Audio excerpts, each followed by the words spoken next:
Chapter 13 The ecstatic dancing of the Lord at Ratha Yatra. A summary of this chapter is given by Srila Bhaktivinoda Thakura in his Amrita Pravaha Bhasya as follows. After bathing early in the morning, Sri Caitanya Mahaprabhu saw the deities, Jagannath, Baladeva and Subhadra, get aboard their three cars. This function is called Pandu Vijaya. At that time, King Prataparudra took a broom with a golden handle and began to cleanse the road. Lord Jagannath took permission from the goddess of fortune and then started in the car for the Gandhika temple. The road to the temple led along a broad, sandy beach, and on both sides of the road were residential quarters, houses and gardens. Along that road the servants called Gaudas began to pull the cars. Sri Caitanya Mahaprabhu divided his Sankirtana party into 7 divisions. With 2 mridangas in each division, there were altogether 14 mridangas. While performing kirtana, Sri Caitanya Mahaprabhu exhibited various symptoms of transcendental ecstasy, and Jagannath and Sri Caitanya Mahaprabhu exchanged their feelings very blissfully.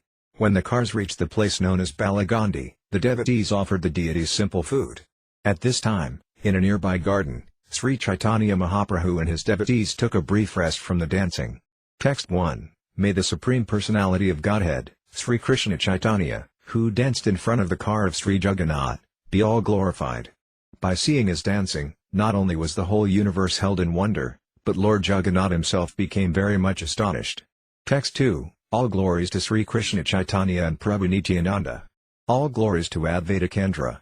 And all glories to the devotees of Lord Sri Caitanya Mahaprabhu.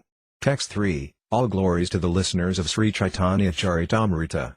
Please hear the description of the dancing of Lord Caitanya Mahaprabhu at the Ratha Yatra festival. His dancing is very enchanting. Please hear of it with great attention. Text 4. The next day, Sri Caitanya Mahaprabhu and his personal associates got up in the dark and attentively took their early morning baths. Text 5. Sri Caitanya Mahaprabhu and his personal associates then went to see the ceremony of Pandu Vijaya. During this ceremony, Lord Jagannath leaves his throne and gets up onto the car. Text 6. King Prataparudra in person, as well as his entourage, allowed the Pandu Vijaya ceremony to be seen by all the associates of Sri Caitanya Mahaprabhu. Text 7. Sri Caitanya Mahaprabhu and his prominent devotees, Advaita Acharya, Nityananda Prabhu and others, were very happy to observe how Lord Jagannath began the Ratha Yatra. Text 8. The very strongly built deities, carriers of the Jagannath deity, were as powerful as drunken elephants. They manually carried Lord Jagannath from the throne to the car. Text 9. While carrying the deity of Lord Jagannath, some of the deities took hold of the shoulders of the Lord, and some caught his lotus feet. Text 10. The Lord Jagannath deity was bound at the waist by a strong, thick rope made of silk. From 2 sides the deities caught hold of this rope and raised the deity.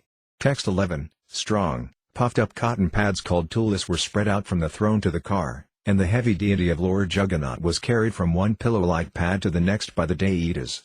Text 12. While the deities carried the heavy Jagannath deity from one pad to the next, some of the pads broke, and the cotton contents floated into the air. When they broke, they made a heavy cracking sound. Text 13. Lord Jagannath is the maintainer of the whole universe. Who can carry him from one place to another? The Lord moves by his personal will just to perform his pastimes. Text 14. While the Lord was transported from the throne to the car, tumultuous sounds were made on various musical instruments. Sri Caitanya Mahaprabhu was chanting Manama, Manama, but he could not be heard. Text 15. While the Lord was being carried from the throne to the car, King Prataparudra personally engaged in the Lord's service by cleansing the road with a broom that had a golden handle. Text 16. The king sprinkled the road with sandalwood-scented water. Although he was the owner of the royal throne, he engaged in menial service for the sake of Lord Jagannath. Text 17. Although the king was the most exalted respectable person, still he accepted menial service for the Lord, he therefore became a suitable candidate for receiving the Lord's mercy. Text 18. Upon seeing the king engaged in such menial service, Caitanya Mahaprabhu became very happy. Simply by rendering this service, the king received the mercy of the Lord. Text 19. Everyone was astonished to see the decorations on the Ratha car. The car appeared to be newly made of gold, and it was as high as Mount Sumeru. Text 20. The decorations included bright mirrors and hundreds of chimeras, white whisks made of yak tails. On top of the car were a neat and clean canopy and a very beautiful flag. Text 21. The car was also decorated with silken cloth and various pictures. Many brass bells, gongs and ankle bells rang. Text 22. For the pastimes of the Ratha Yatra ceremony, Lord Jagannath got aboard one car, and his sister, Subhadra, and elder brother, Balarama, got aboard 2 other cars. Text 23, for 15 days the Lord had remained in a secluded place with the Supreme Goddess of Fortune and had performed his pastimes with her. Text 24, having taken permission from the Goddess of Fortune, the Lord came out to ride on the Ratha car and perform his pastimes for the pleasure of the devotees. Text 25, the fine, white sand spread all over the path resembled the bank of the Yamuna, and the small gardens on both sides looked just like those in Vrindavana. Text 26, as Lord Jagannath rode in his car and saw the beauty on both sides, his mind was filled with pleasure. Text 27, the pullers of the car were known as Gaudas, and they pulled with great pleasure. However, the car sometimes went very fast and sometimes very slow. Text 28, sometimes the car would stand still and not move, even though it was pulled very vigorously. The chariot therefore moved by the will of the Lord, not by the strength of any ordinary person. Text 29, as the car stood still, Sri Caitanya Mahaprabhu gathered all his devotees and, with his own hand, decorated them with flower garlands and sandalwood pulp. Text 30, Paramananda Puri and Brahmananda Bharati were both personally given garlands and sandalwood pulp from the very hands of Sri Caitanya Mahaprabhu. This increased their transcendental pleasure. Text 31, similarly, when Advaita Acharya and Nityananda Prabhu felt the touch of the transcendental hand of Sri Caitanya Mahaprabhu, they were very pleased. Text 32, the Lord also gave garlands and sandalwood pulp to the performers of Sankirtana. The 2 chief performers were Svarupa Damodara and Srivasa Thakura. Text 33, there were altogether 4 parties of Kirtana performers, comprising 24 chanters. In each party there were also 2 Maranga players, making an additional 8 persons. Text 34, when the 4 parties were formed, Sri Caitanya Mahaprabhu, after some consideration, divided the chanters. Text 35, Sri Caitanya Mahaprabhu ordered Nityananda Prabhu, Advaita Acharya, Haridasa Thakura and Vikresvara Pandita to dance in each of the 4 respective parties. Text 36, Svarupa Damodara was chosen as the leader of the first party and was given 5 assistants to respond to his chanting. Text 37, the 5 who responded to the singing of Svarupa Damodara were Damodara Pandita, Narayana, Govindadatta, Raghava Pandita, and Sri Govindananda. Text 38, Advaita Acharya Prabhu was ordered to dance in the first group. The Lord then formed another group with Srivasa Thakura as the chief man. Text 39, the 5 singers who responded to the singing of Srivasa Thakura were Gangadasa, Haridasa, Shriman, Subhananda, and Sri Rama Pandita. Sri Nityananda Prabhu was appointed as a dancer.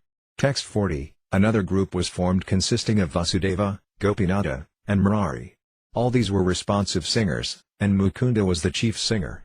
Text 41, another 2 persons, Srikanta and Vallabhasena, joined as responsive singers.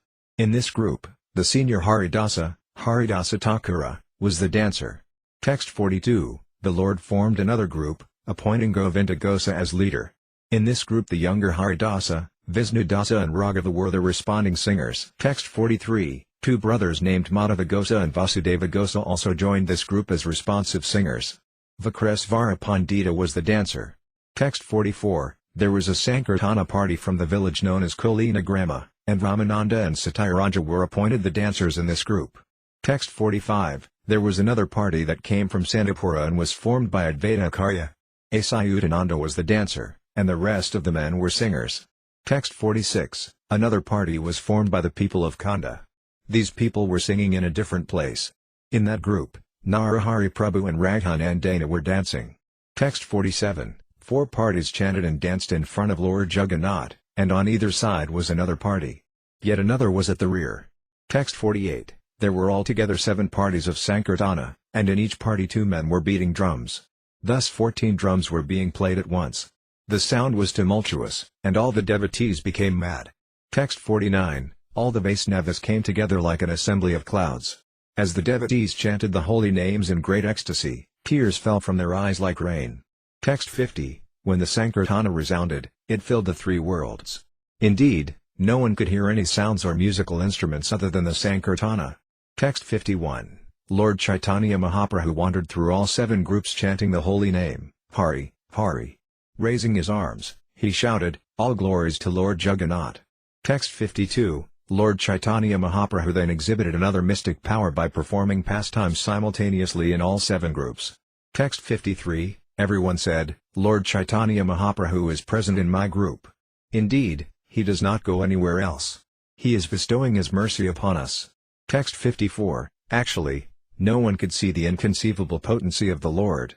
Only the most confidential devotees, those in pure, unalloyed devotional service, could understand. Text 55. Lord Jagannath was very much pleased by the Sankirtana, and he brought his car to a standstill just to see the performance. Text 56. King Prataparudra was also astonished to see the Sankirtana.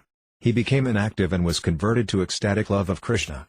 Text 57. When the king informed Kasi Misra of the glories of the Lord, Kasi Misra replied, "O king, your fortune has no limit." Text 58. The king and Sarvabhauma Bhattacharya were both aware of the Lord's activities, but no one else could see the tricks of Lord Chaitanya Mahaprabhu. Text 59. Only a person who has received the mercy of the Lord can understand. Without the Lord's mercy, even the demigods, headed by Lord Brahma, cannot understand. Text 60. Sri Caitanya Mahaprabhu had been very satisfied to see the king accept the menial task of sweeping the street, and for this humility the king received the mercy of Sri Caitanya Mahaprabhu. He could therefore observe the mystery of Sri Caitanya Mahaprabhu's activities. Text 61. Although the king had been refused an interview, he was indirectly bestowed causeless mercy. Who can understand the internal potency of Sri Caitanya Mahaprabhu? Text 62. When the two great personalities Sarvabhauma Bhattacharya and Kasi Misra saw Chaitanya Mahaprabhu's causeless mercy upon the king, they were astonished. Text 63. Lord Sri Caitanya Mahaprabhu performed his pastimes for some time in this way. He personally sang and induced his personal associates to dance. Text 64. According to his need, the Lord sometimes exhibited one form and sometimes many. This was being executed by his internal potency. Text 65. Indeed, the personality of Godhead forgot himself in the course of his transcendental pastimes, but his internal potency, līlā sakti, knowing the intentions of the Lord, made all arrangements. Text 66. Just as Lord Sri Krishna formally performed the Rasa Līlā dance and other pastimes at Vrindavana, Lord Sri Caitanya Mahaprabhu performed uncommon pastimes moment after moment. Text 67. Sri Caitanya Mahaprabhu's dancing before the Ratha Yatra car could be perceived only by pure devotees. Others could not understand. Descriptions of Lord Krishna's uncommon dancing can be found in the revealed scripture Srimad Bhagavatam. Text 68. In this way Sri Caitanya Mahaprabhu danced in great jubilation and inundated all the people with waves of ecstatic love. Text 69. Thus Lord Jagannath mounted his car, and Lord Sri Caitanya Mahaprabhu inspired all his devotees to dance in front of it. Text 70. Now please hear about Lord Jagannath's going to the Gandhika temple while Sri Caitanya Mahaprabhu danced before the Ratha car. Text 71. The Lord performed Kirtana for some time and, through his own endeavor, inspired all the devotees to dance. Text 72. When the Lord himself wanted to dance, all 7 groups combined together. Text 73. The Lord's devotees, including Srivasa, Ramaj, Raghu, Govinda, Mukunda, Haridasa, Govindananda, Madhava and Govinda, all combined together. Text 74. When Sri Caitanya Mahaprabhu desired to jump high while dancing, he placed these 9 people in the charge of Svarupa Damodara. Text 75. These devotees, Svarupa Damodara and the devotees in his charge, sang along with the Lord, and they also ran beside him. All the other groups of men also sang. Text 76. Offering obeisances to the Lord with folded hands, Sri Caitanya Mahaprabhu raised his face toward Jagannath and prayed as follows.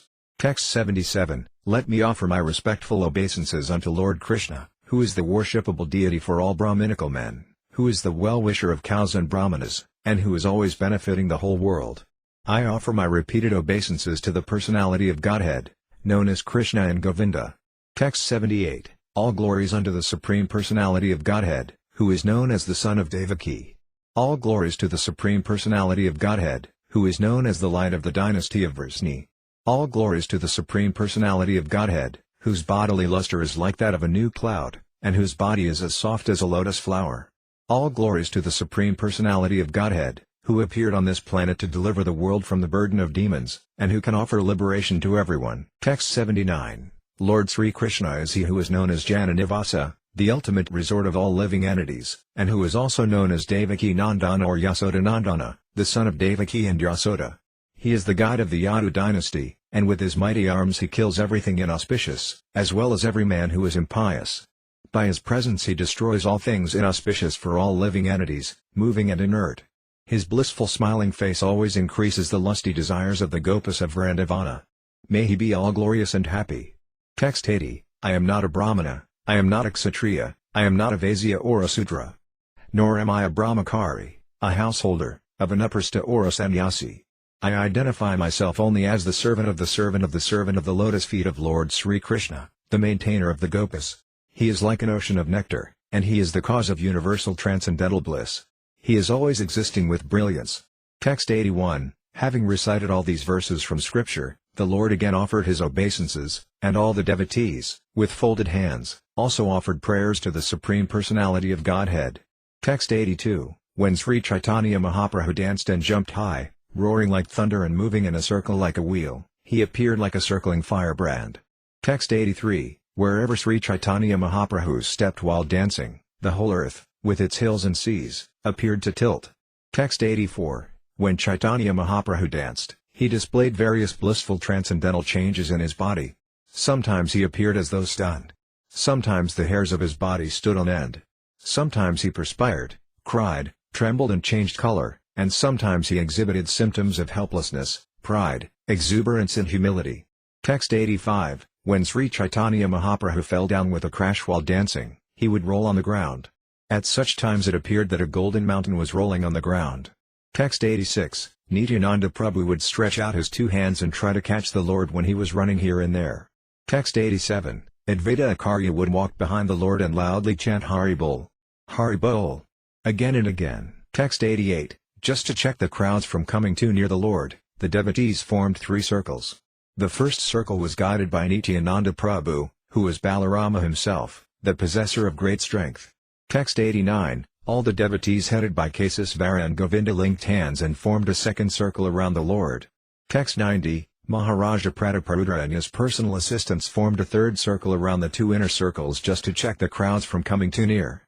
Text 91, with his hands on the shoulders of Harakandana, King Prataparudra could see Lord Caitanya Mahaprabhu dancing, and the king felt great ecstasy. Text 92, while the king beheld the dancing, Srivasa Thakura, standing in front of him, became ecstatic as he saw the dancing of Sri Caitanya Mahaprabhu. Text 93, seeing Srivasa Thakura standing before the king, Harakandana touched Srivasa with his hand and requested him to step aside. Text 94, absorbed in watching Sri Caitanya Mahaprabhu dance, Srivasa Thakura could not understand why he was being touched and pushed. After he was pushed again and again, he became angry. Text 95, Srivasa Thakura slapped Harakandana to stop him from pushing him. In turn, this made Harakandana angry. Text 96, as the angered Harakandana was about to speak to Srivasa Thakura, Prataparudra Maharaja personally stopped him. Text 97, King Prataparudra said, "You are very fortunate, for you have been graced by the touch of Srivasa Thakura. I am not so fortunate. You should feel obliged to him." Text 98, everyone was astonished by the dancing of Caitanya Mahaprabhu, and even Lord Jagannath became extremely happy to see him. Text 99, the car came to a complete standstill and remained immobile while Lord Jagannath, with unblinking eyes, watched the dancing of Sri Caitanya Mahaprabhu. Text 100, the goddess of fortune, Subhadra, and Lord Balarama both felt great happiness and ecstasy within their hearts. Indeed, they were seen smiling at the dancing. Text 101, when Caitanya Mahaprabhu danced and jumped high, 8 wonderful transformations indicative of divine ecstasy were seen in his body. All these symptoms were visible simultaneously. Text 102, his skin erupted with goose pimples, and the hairs of his body stood on end.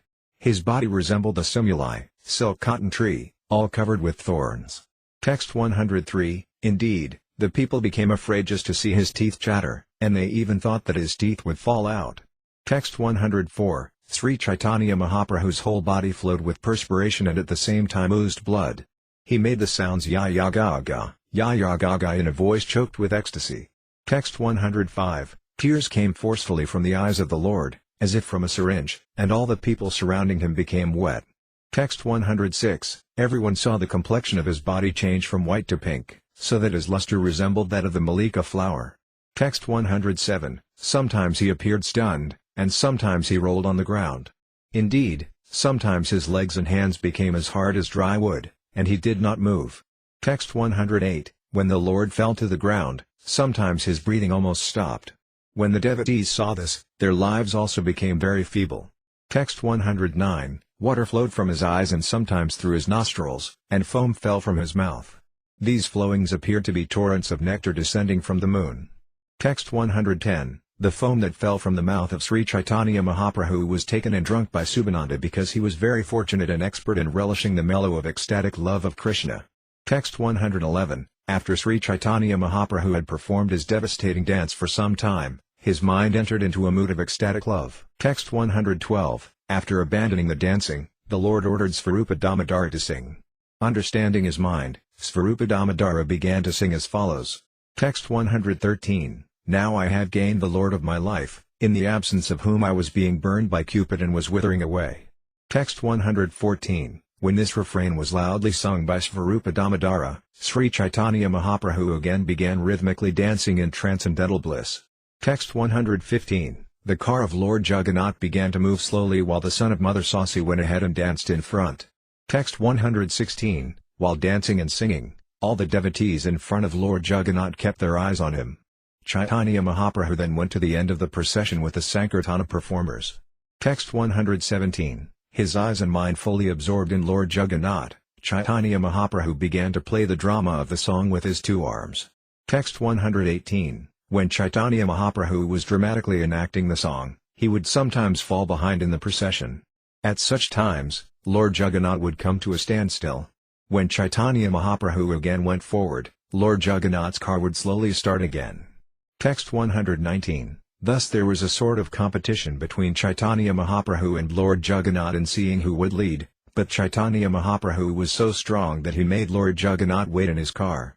Text 120, while Sri Caitanya Mahaprabhu was dancing, his ecstasy changed.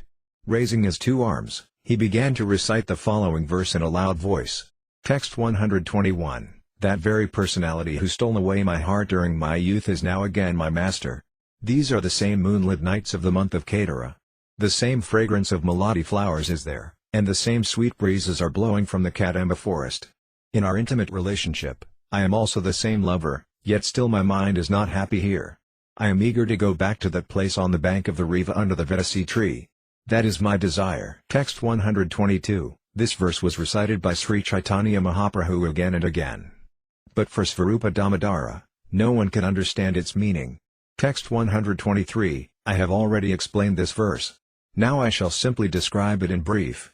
Text 124, formerly, all the Gopas of Vrindavana were very pleased when they met with Krishna in the holy place Kurukshetra.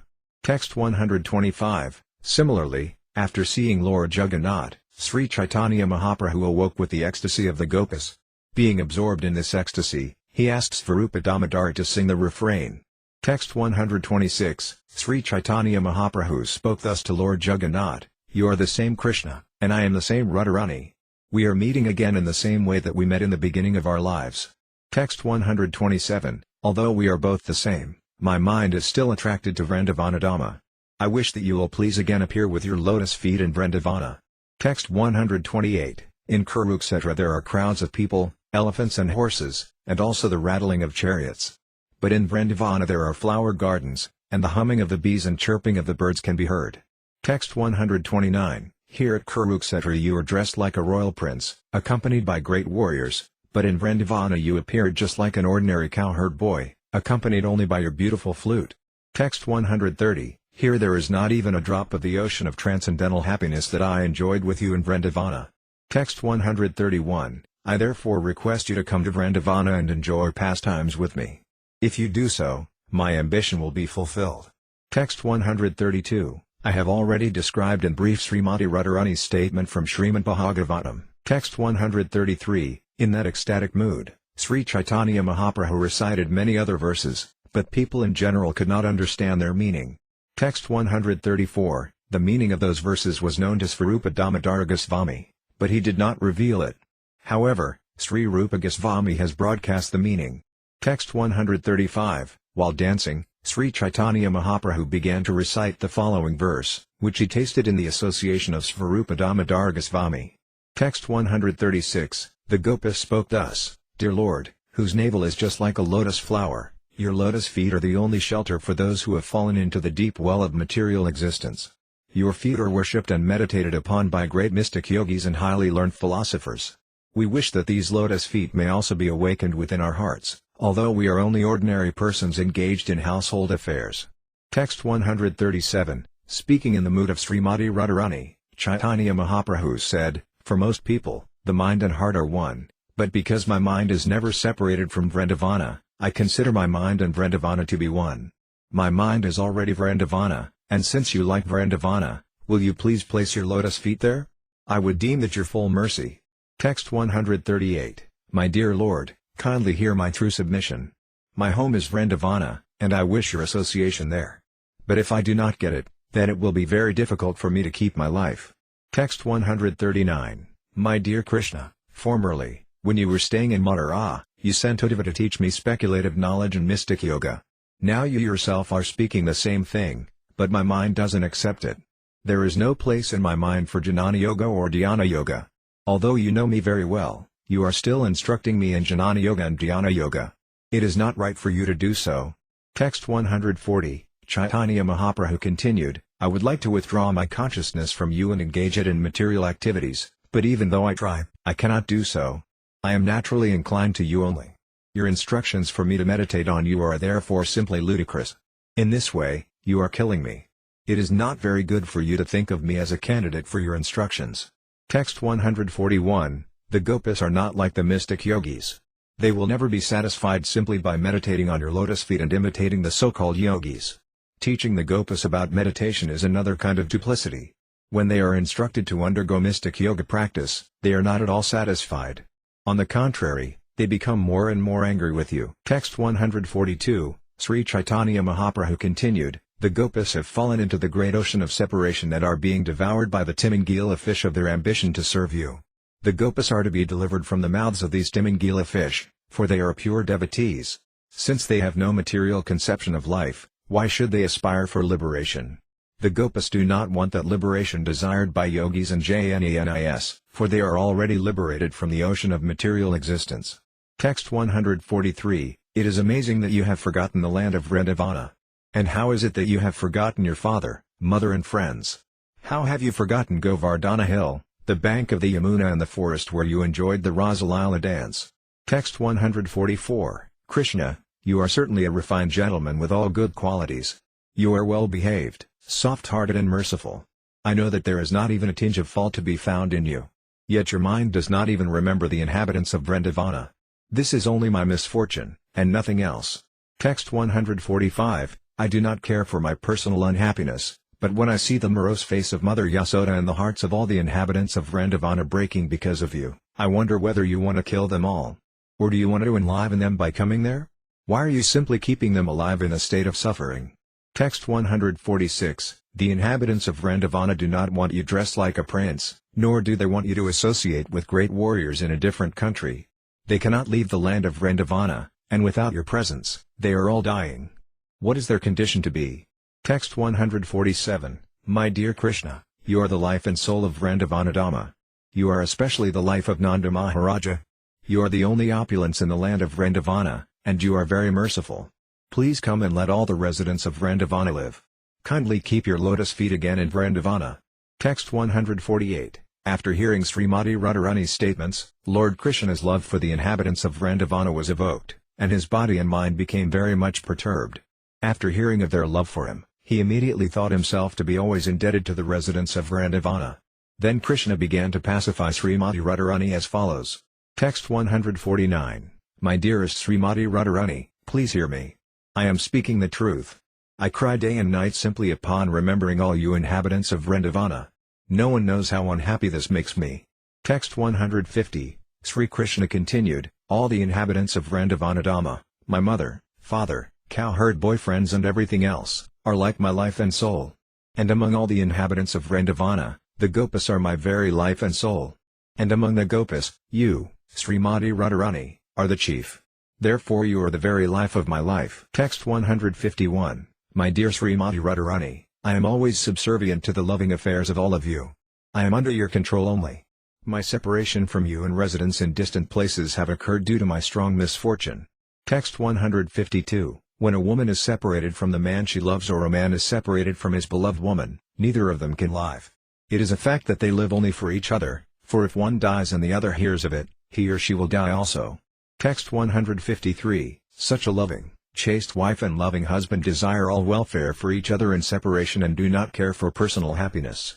Desiring only each other's well-being, such a pair certainly meet again without delay. Text 154, you are my most dear, and I know that in my absence you cannot live for a moment. Just to keep you living, I worship Lord Narayana. By his merciful potency, I come to Vrindavana every day to enjoy pastimes with you. I then return to Dvarkadama. Thus you can always feel my presence there in Vrindavana. Text 155, our love affair is more powerful because of my good fortune in receiving Narayana's grace. This allows me to come there unseen by others. I hope that very soon I will be visible to everyone. Text 156, I have already killed all the mischievous demons who are enemies of the Yadu dynasty, and I have also killed Kamsa and his allies. But there are 2 or 4 demons still living. I want to kill them, and after doing so I shall very soon return to Vrindavana. Please know this for certain. Text 157, I wish to protect the inhabitants of Vrindavana from the attacks of my enemies. That is why I remain in my kingdom, otherwise I am indifferent to my royal position. Whatever wives, sons and wealth I maintain in the kingdom are only for the satisfaction of the Yadus. Text 158, your loving qualities always attract me to Vrindavana. Indeed, they will bring me back within 10 or 20 days, and when I return I shall enjoy both day and night with you and all the damsels of Rajabhumi. Text 159, while speaking to Srimati Radharani, Krishna became very anxious to return to Vrindavana. He made her listen to a verse which banished all her difficulties and which assured her that she would again attain Krishna. Text 160, Lord Sri Krishna said, devotional service unto me is the only way to attain me. My dear Gopis, whatever love and affection you have attained for me by good fortune is the only reason for my returning to you. Text 161, Sri Caitanya Mahaprabhu would sit in his room with Svarupa Damodara and taste the topics of these verses day and night. Text 162, Sri Caitanya Mahaprabhu danced completely absorbed in ecstatic emotion.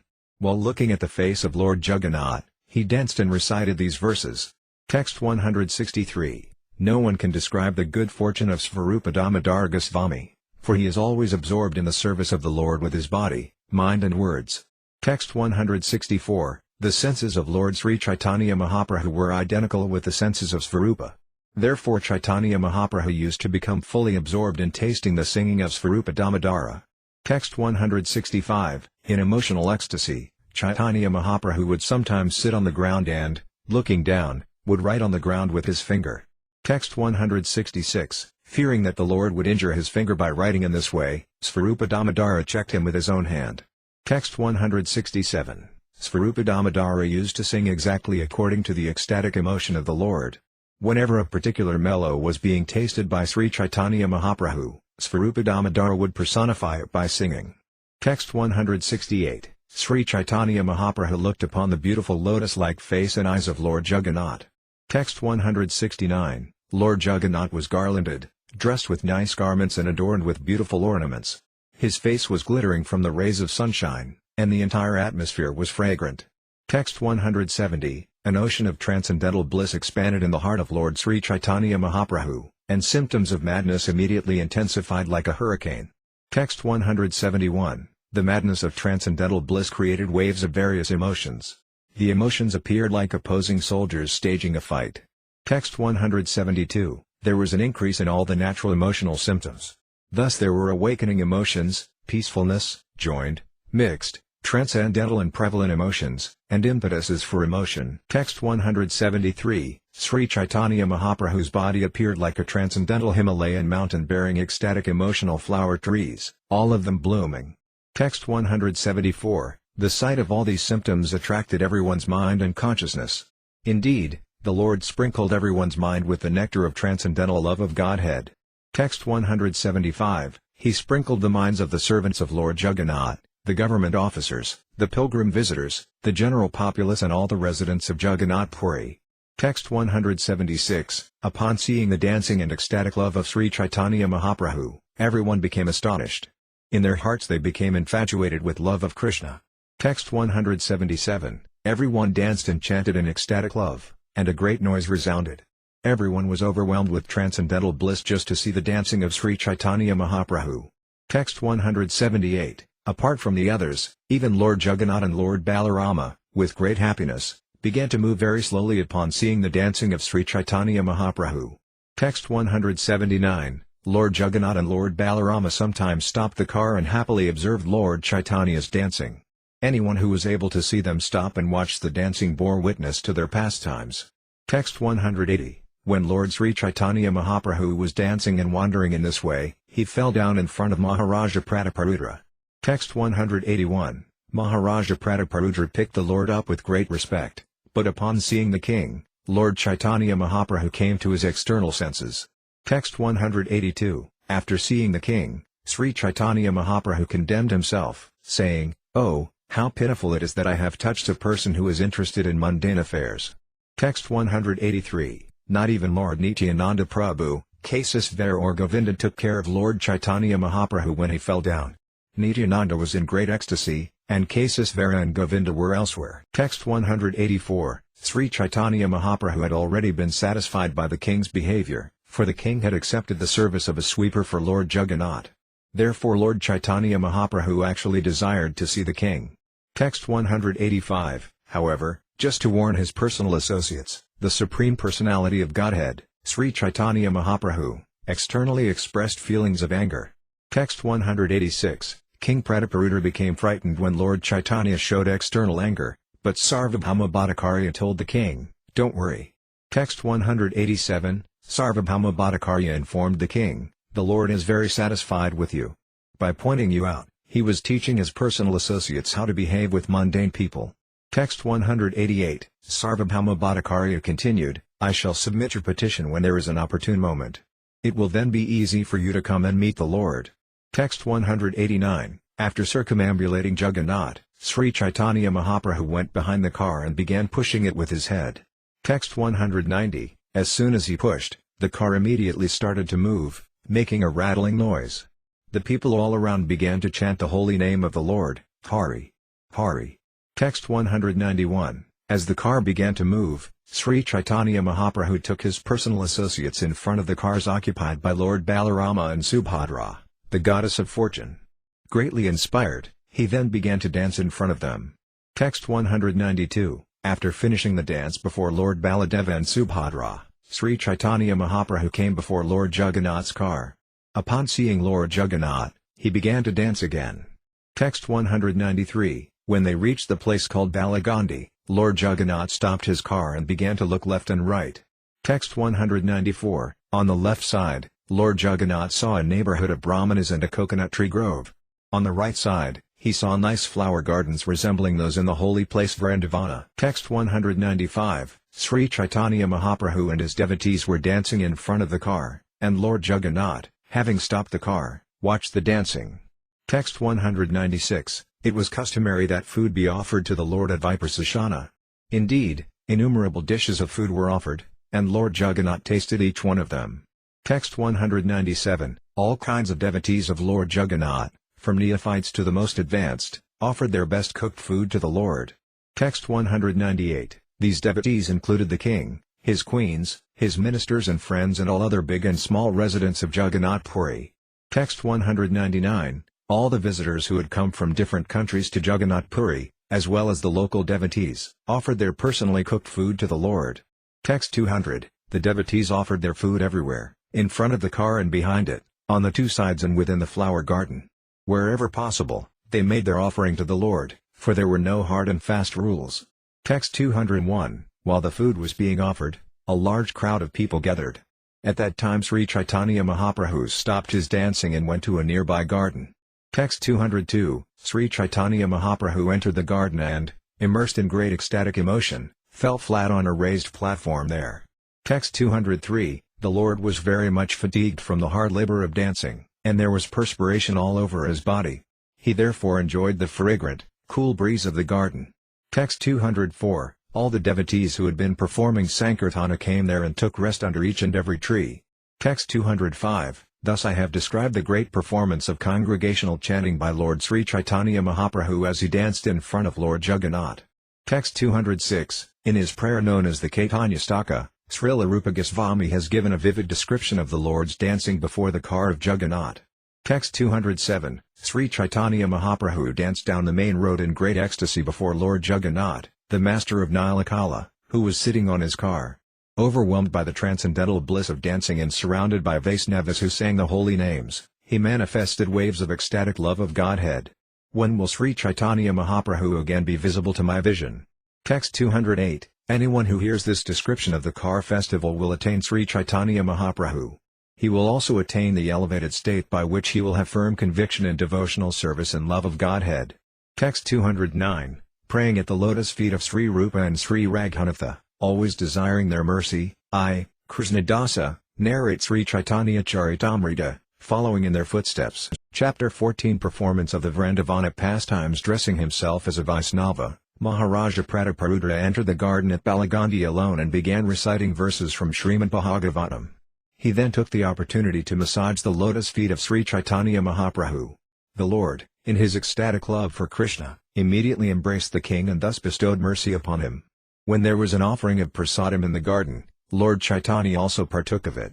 After this, when Lord Jagannath's Ratha car stopped moving, King Prataparudra called for many elephants to pull it, but they were unsuccessful. Seeing this, Lord Chaitanya began to push the car from behind with his head, and the car began moving. Then the devotees began pulling the car with ropes.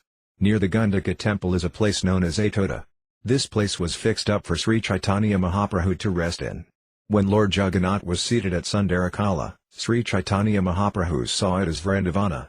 He performed sporting pastimes in the water of the lake known as Indradyumna. For 9 continuous days during Ratha Yatra, the Lord remained at Sundarakala, and on the 5th day he and Svarupa Damodara observed the pastimes of Lakshmi, the goddess of fortune. During that time, there was much talk about the pastimes of the Gopas. When the Ratha was again being drawn and the chanting resumed, 2 devotees from Kulina Grama, Ramananda Vasu and Satyaraja Khan, were requested to bring silk ropes every year for the Ratha Yatra ceremony. Text 1. Accompanied by his personal devotees, Sri Caitanya Mahaprabhu went to the festival known as Lakshmi Vihayosava. There he discussed the super excellent love of the Gopas. Just by hearing about them, he became very pleased and danced in great ecstatic love for the Lord. Text 2. All glories to Sri Caitanya Mahaprabhu, known as Gorakendra. All glories to Lord Nityananda Prabhu. All glories to Advaita Acharya, who is so exalted. Text 3. All glories to all the devotees, headed by Srivasa Thakura. All glories to the readers who have taken Sri Caitanya Mahaprabhu as their life and soul. Text 4. While Sri Caitanya Mahaprabhu was resting in ecstatic love, Maharaja Prataparudra entered the garden. Text 5. Following Sarvabhauma Bhattacharya's instructions, the king had given up his royal dress. He now entered the garden in the dress of a Vaisnava. Text 6. Maharaja Prataparudra was so humble that with folded hands he first took permission from all the devotees. Then, with great courage, he fell down and touched the lotus feet of the Lord. Text 7. As Sri Caitanya Mahaprabhu lay on the raised platform with his eyes closed in ecstatic love and emotion, the king very expertly began to massage his legs. Text 8. The king began to recite verses about the Rasa Līlā from Srimad Bhagavatam. He recited the chapter beginning with the words Jayati Te Dakam. Text 9. When Sri Caitanya Mahaprabhu heard these verses, he was pleased beyond limits, and he said again and again, "Go on reciting, go on reciting." Text 10. As soon as the king recited the verse beginning with the words Tava Kathmardam, the Lord arose in ecstatic love and embraced him. Text 11. Upon hearing the verse recited by the king, Sri Caitanya Mahaprabhu said, "You have given me invaluable gems, but I have nothing to give you in return. Therefore I am simply embracing you." Text 12. After saying this, Sri Caitanya Mahaprabhu began to recite the same verse again and again. Both the king and Sri Caitanya Mahaprabhu were trembling, and tears were flowing from their eyes. Text 13. My Lord, the nectar of your words and the descriptions of your activities are the life and soul of those who are always aggrieved in this material world. These narrations are transmitted by exalted personalities, and they eradicate all sinful reactions. Whoever hears these narrations attains all good fortune. These narrations are broadcast all over the world and are filled with spiritual power. Those who spread the message of Godhead are certainly the most munificent welfare workers. Text 14. After reciting this verse, Sri Caitanya Mahaprabhu immediately embraced the king and cried, "You are the most munificent. You are the most munificent." At this point Sri Caitanya Mahaprabhu did not know who the king was. Text 15. Sri Caitanya Mahaprabhu's mercy was aroused because of the king's previous service. Therefore, without even asking who he was, the Lord immediately bestowed his mercy upon him. Text 16. How powerful is the mercy of Sri Caitanya Mahaprabhu! Without even inquiring about the king, the Lord made everything successful. Text 17. Finally Sri Caitanya Mahaprabhu said, "Who are you? You have done so much for me. All of a sudden you have come here and made me drink the nectar of the pastimes of Lord Krishna." Text 18. The king replied, "My lord, I am the most obedient servant of your servants. It is my ambition that you will accept me as the servant of your servants." Text 19. At that time, Sri Caitanya Mahaprabhu displayed some of his divine opulences to the king, and he forbade him to disclose this to anyone. Text 20. Although within his heart Caitanya Mahaprabhu knew everything that was happening, externally he did not disclose it. Nor did he disclose that he knew he was talking with King Prataparudra. Text 21. Seeing the Lord's special mercy upon King Prataparudra, the devotees praised the king's good fortune, and their minds became open and blissful. Text 22. Submissively offering prayers to the devotees with folded hands and offering obeisances to Sri Caitanya Mahaprabhu, the king went outside. Text 23. After this, Vinitha Raya brought all kinds of prasadam, and Sri Caitanya Mahaprabhu accepted lunch with the devotees. Text 24. The king also sent a large quantity of prasadam through Sarvabhauma Bhattacharya, Ramananda Raya, and Vinitha Raya. Text 25. The prasadam sent by the king had been offered at the Balagandi festival and included uncooked milk products and fruits. It was all of the finest quality, and there was no end to the variety.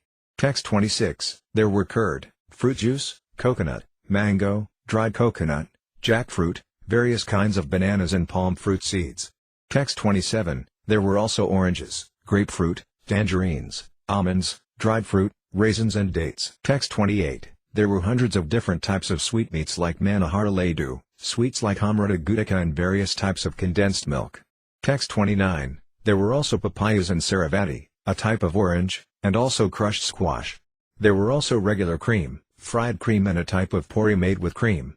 Text 30. There were also the sweets known as Hari Vallabha and sweets made of sanity flowers, Kurpura flowers and malati flowers. There were pomegranates, sweets made with black pepper, sweets made with fused sugar, and Amriti jalebi. Text 31. There were lotus flower sugar, a kind of bread made from urad dal, crispy sweetmeats, sugar candy, fried rice sweets, sesame seed sweets and cookies made from sesame seeds. Text 32. There were sugar candy sweetmeats formed into the shape of orange, lemon and mango trees and arranged with fruits, flowers and leaves. Text 33. There were yogurt, milk, butter, buttermilk, fruit juice, a preparation made of fried yogurt and sugar candy, and salty mung dal sprouts with shredded ginger. Text 34. There were also various types of pickles, lemon pickle, berry pickle and so on. Indeed, I am not able to describe the variety of food offered to Lord Jagannath. Text 35. When Sri Caitanya Mahaprabhu saw half the garden filled with a variety of prasadam, he was very satisfied. Text 36. Indeed, Sri Caitanya Mahaprabhu was fully satisfied just to see how Lord Jagannath accepted all the food. Text 37. There then arrived 5 or 7 loads of plates made of the leaves of the Kataki tree. Each man was supplied 10 of these plates, and in this way the leaf dishes were distributed. Text 38. Sri Caitanya Mahaprabhu understood the labor of all the kirtana chanters, therefore he was very eager to feed them sumptuously. Text 39. All the devotees sat down in lines, and Sri Caitanya Mahaprabhu personally began to distribute the prasadam. Text 40. But the devotees would not accept the prasadam until Caitanya Mahaprabhu took it. Svarupa Goswami informed the Lord of this. Text 41. Svarupa Damodara said, "My Lord, please sit down. No one will eat until you do."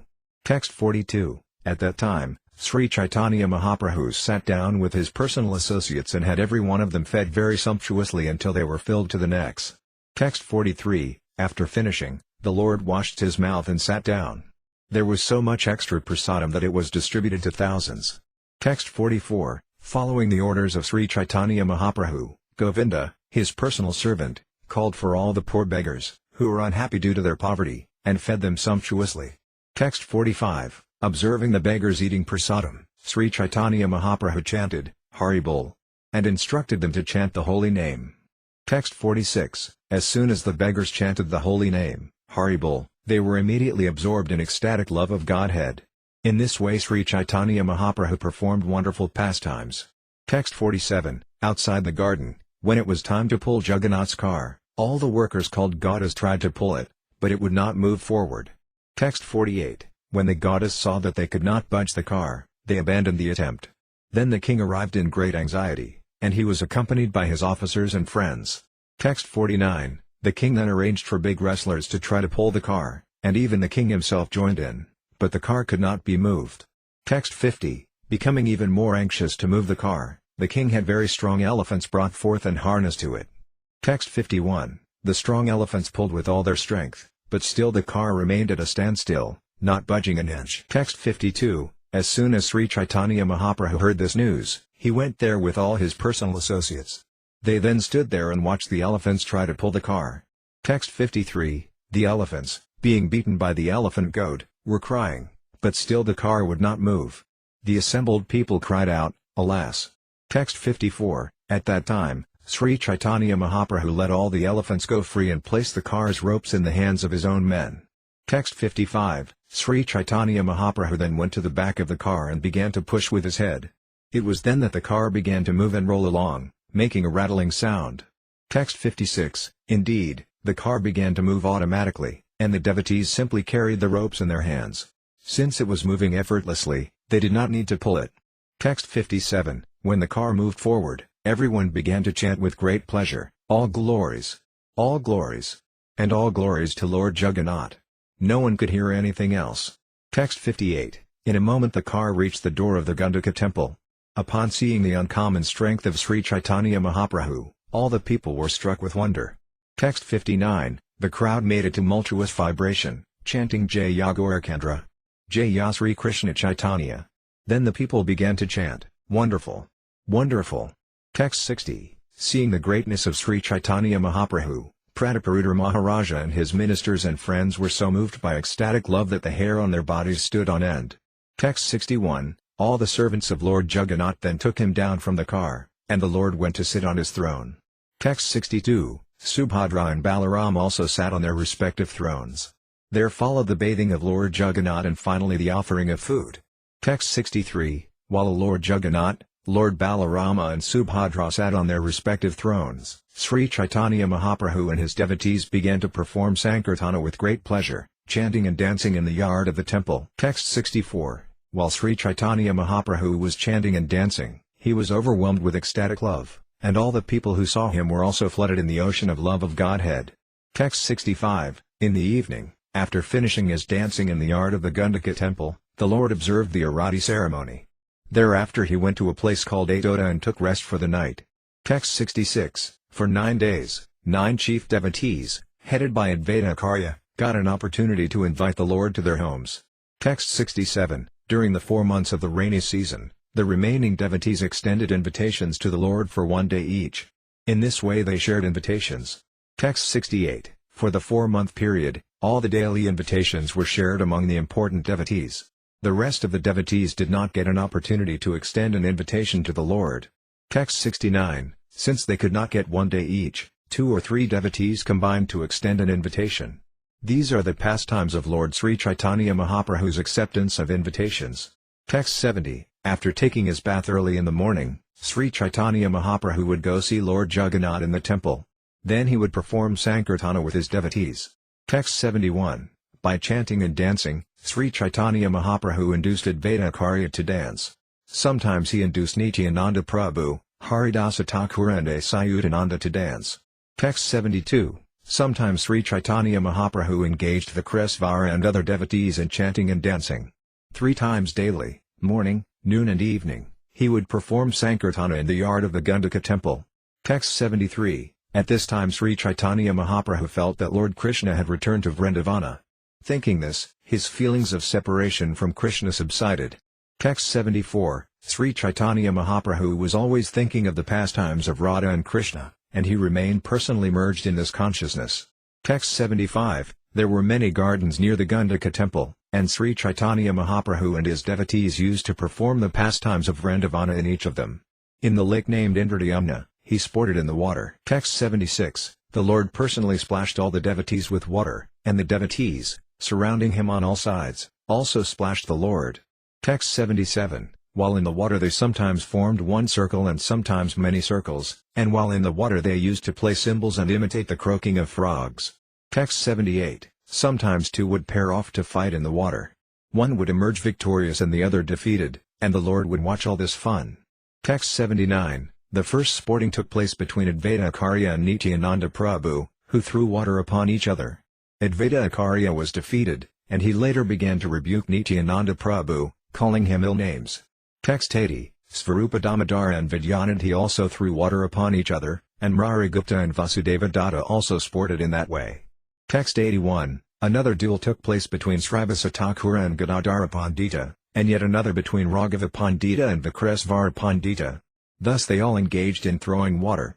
Text 82. Indeed, Sarvabhauma Bhattacharya engaged in water sports with Sri Ramananda Raya, and they both lost their gravity and became like children. Text 83. When Sri Caitanya Mahaprabhu saw the exuberance of Sarvabhauma Bhattacharya and Ramananda Raya, he smiled and spoke to Gopinath Acharya. Text 84. Tell the Bhattacharya and Ramananda Raya to stop their childish play because they are both learned scholars and very grave and great personalities. Text 85. Gopinath Acharya replied, I believe that one drop of the ocean of your great mercy has swelled up upon them. Text 86. A drop from the ocean of your mercy can drown great mountains like Sumeru and Mandara. Since these two gentlemen are little hills by comparison, it is no wonder that they are being drowned in the ocean of your mercy. Text 87. Logic is like a dry oil cake from which all the oil has been extracted. The Bhattacharya passed his life in eating such dry cakes, but now you have made him drink the nectar of transcendental pastimes. It is certainly your great mercy upon him. Text 88. After Gopinath Acharya finished talking, Sri Caitanya Mahaprabhu smiled and, calling for Advaita Acharya, made him act like the Sasanaga bed. Text 89. Lying down on Advaita Prabhu, who was floating on the water, Sri Caitanya Mahaprabhu demonstrated the pastime of Sesasaya Vishnu. Text 90. Manifesting his personal potency, Advaita Acharya floated about on the water, carrying Sri Caitanya Mahaprabhu.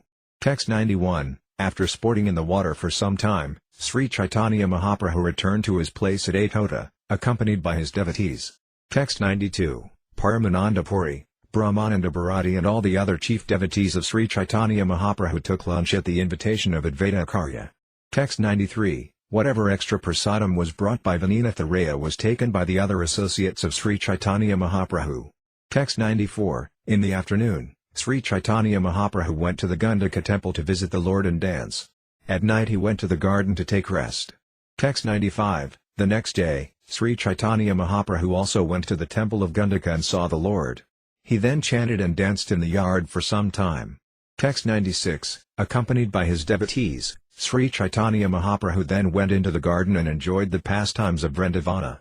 Text 97. There were multifarious trees and creepers in the garden, and they were all jubilant to see Sri Caitanya Mahaprabhu. Indeed, the birds were chirping, the bees were buzzing, and a cool breeze was blowing. Text 98. As Sri Caitanya Mahaprabhu danced beneath each and every tree, Vasudeva Datta sang alone. Text 99. As Vasudeva Datta sang a different song beneath each and every tree, Sri Caitanya Mahaprabhu danced there alone in great ecstasy. Text 100. Sri Caitanya Mahaprabhu then ordered Vikresvara Pandita to dance, and as he began to dance, the Lord began to sing. Text 101. Then devotees like Svarupa Damodara and other Kirtana performers began to sing along with Sri Caitanya Mahaprabhu. Being inundated with ecstatic love, they lost all consideration of time and circumstance.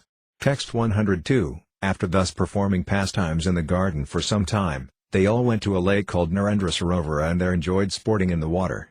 Text 103. After sporting in the water, Sri Caitanya Mahaprabhu returned to the garden and accepted prasadam with the devotees. Text 104. For 9 continuous days His Lordship Sri Jagannath Deva stayed at the Gandhika temple. During this time Sri Caitanya Mahaprabhu also stayed there and performed the pastimes with his devotees that have already been described. Text 105. The garden of his pastimes was very large and was named Jagannath Vallabha. Sri Caitanya Mahaprabhu took his rest there for 9 days.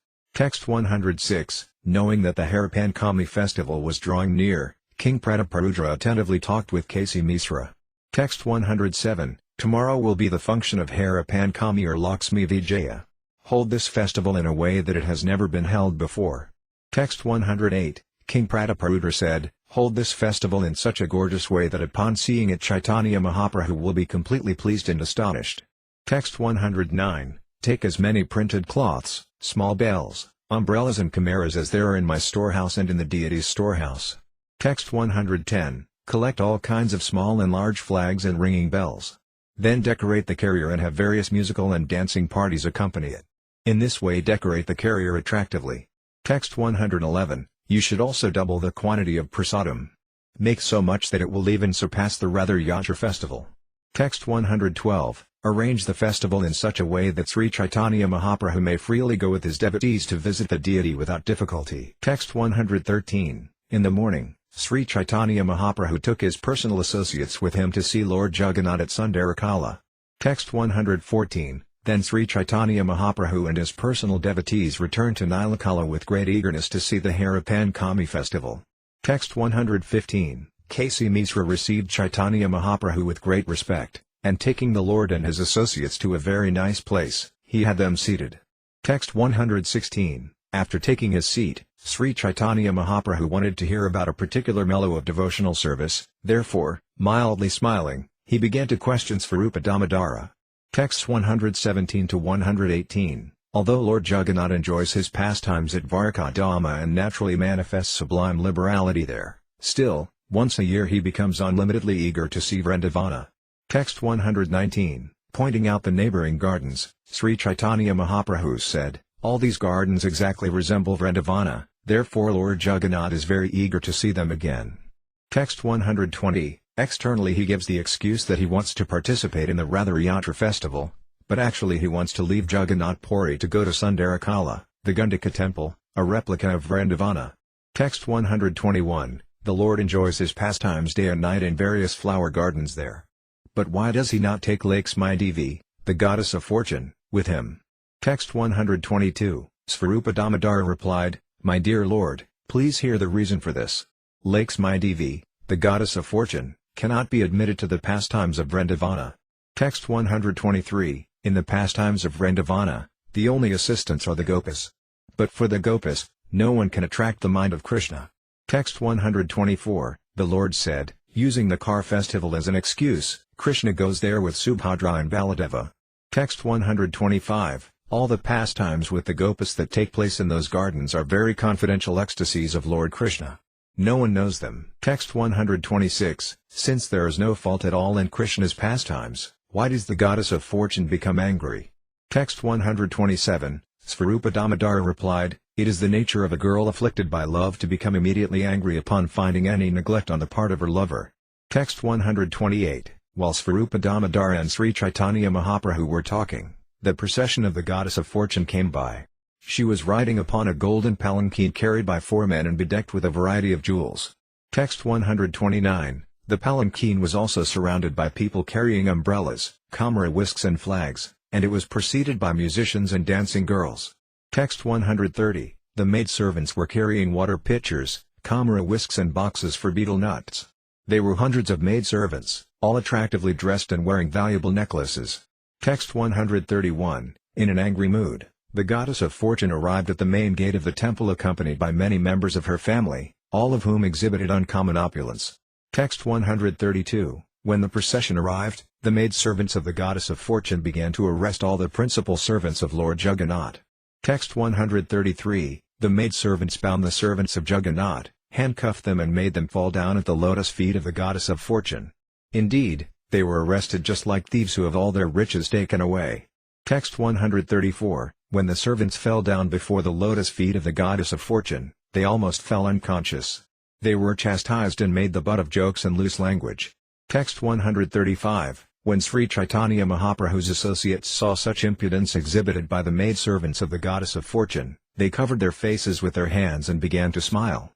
Text 136. Svarupa Damodara said, There is no egoistic pride like this within the 3 worlds. At least I have never seen it or heard of it. Text 137. When a woman is neglected and disappointed, out of egoistic pride she gives up her ornaments and morosely sits down on the ground, marking lines on it with her nails. Text 138. I have heard of this kind of pride in Satyabhama, Krishna's proudest queen, and I have also heard of it in the Gopas of Vrindavana, who are the reservoirs of all transcendental mellows. Text 139. But in the case of the goddess of fortune, I see a different kind of pride. She manifests her own opulences and even goes with her soldiers to attack her husband. Text 140. Sri Caitanya Mahaprabhu said, Please tell me of the varieties of egoistic pride manifested in Vrindavana. Text 141. The characteristics and modes of love are different in different women. Their jealous anger also takes on different varieties and qualities. Text 142. It is not possible to give a complete statement about the different types of jealous anger manifest by the gopis, but a few principles may serve as an indication. Text 143. There are three types of women experiencing jealous anger: sober women, restless women, and women both restless and sober. Text 144. When a sober heroine sees her hero approaching from a distance, she immediately stands up to receive him. When he comes near, she immediately offers him a place to sit. Text 145. The sober heroine conceals her anger within her heart and externally speaks sweet words. When her lover embraces her, she returns his embrace. Text 146. The sober heroine is very simple in her behavior. She keeps her jealous anger within her heart, but with mild words and smiles she rejects the advances of her lover. Text 147. The restless heroine, however, sometimes chastises her lover with cruel words, sometimes pulls his ear and sometimes binds him with a flower garland. Text 148. The heroine who is a combination of sobriety and restlessness always jokes with equivocal words. She sometimes praises her lover, sometimes blasphemes him, and sometimes remains indifferent. Text 149. Heroines may also be classified as captivated, intermediate, and impudent. The captivated heroine does not know very much about the cunning intricacies of jealous anger. Text 150. The captivated heroine simply covers her face and goes on crying. When she hears sweet words from her lover, she is very satisfied. Text 151. Both the intermediate and impudent heroines can be classified as sober, restless, and both sober and restless. All their characteristics can be further classified in three divisions. Text 152. Some of these heroines are very talkative, some are mild, and some are equipoised. Each heroine, according to her own character, increases Sri Krishna's loving ecstasy. Text 153. Although some of the gopis are talkative, some mild, and some equipoised, all of them are transcendental and faultless. They please Krishna by their unique characteristics. Text 154. Sri Caitanya Mahaprabhu felt unlimited happiness upon hearing these descriptions, and he again and again requested Svarupa Damodara to continue speaking.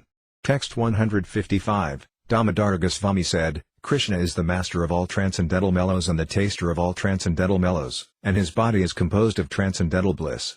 Text 156. Krishna is full of ecstatic love and always subordinate to the love of his devotees.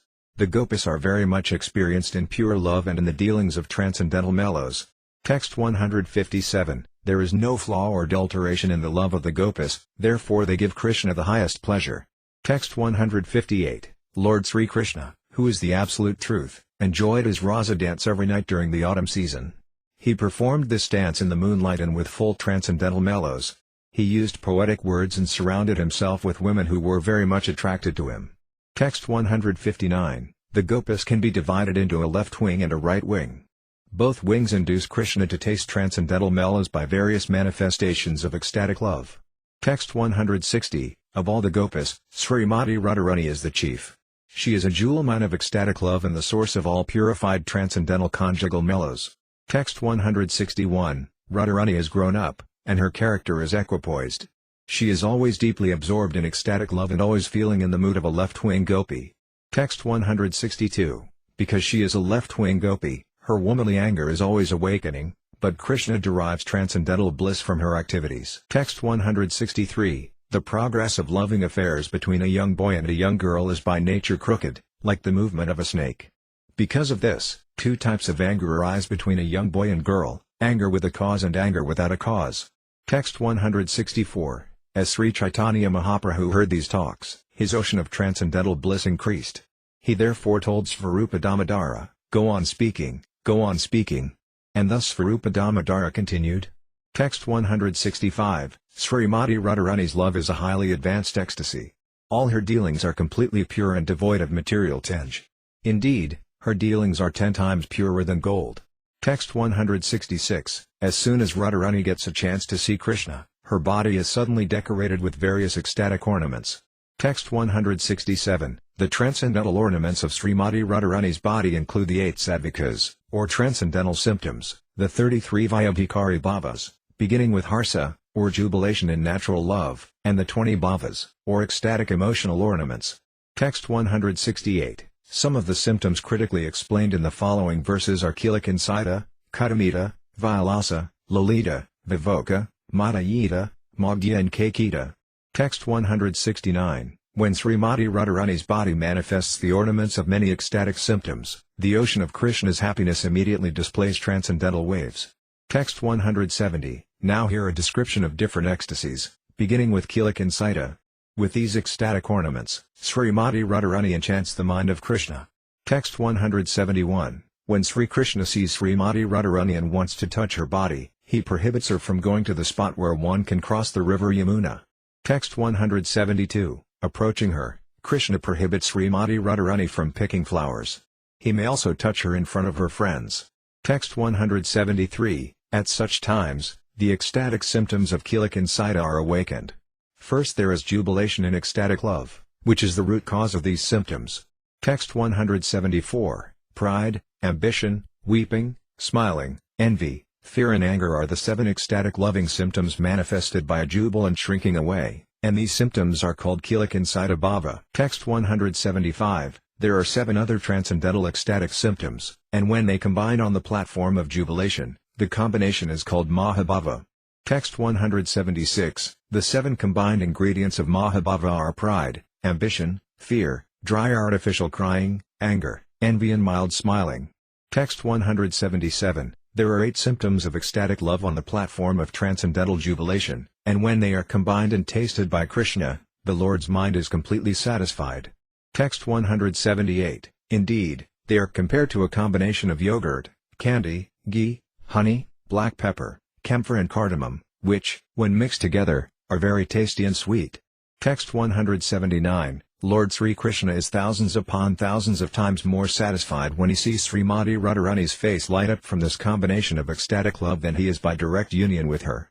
Text 180. May the sight of Srimati Radharani's Caitanya ecstasy, which is like a bouquet, bring good fortune to all.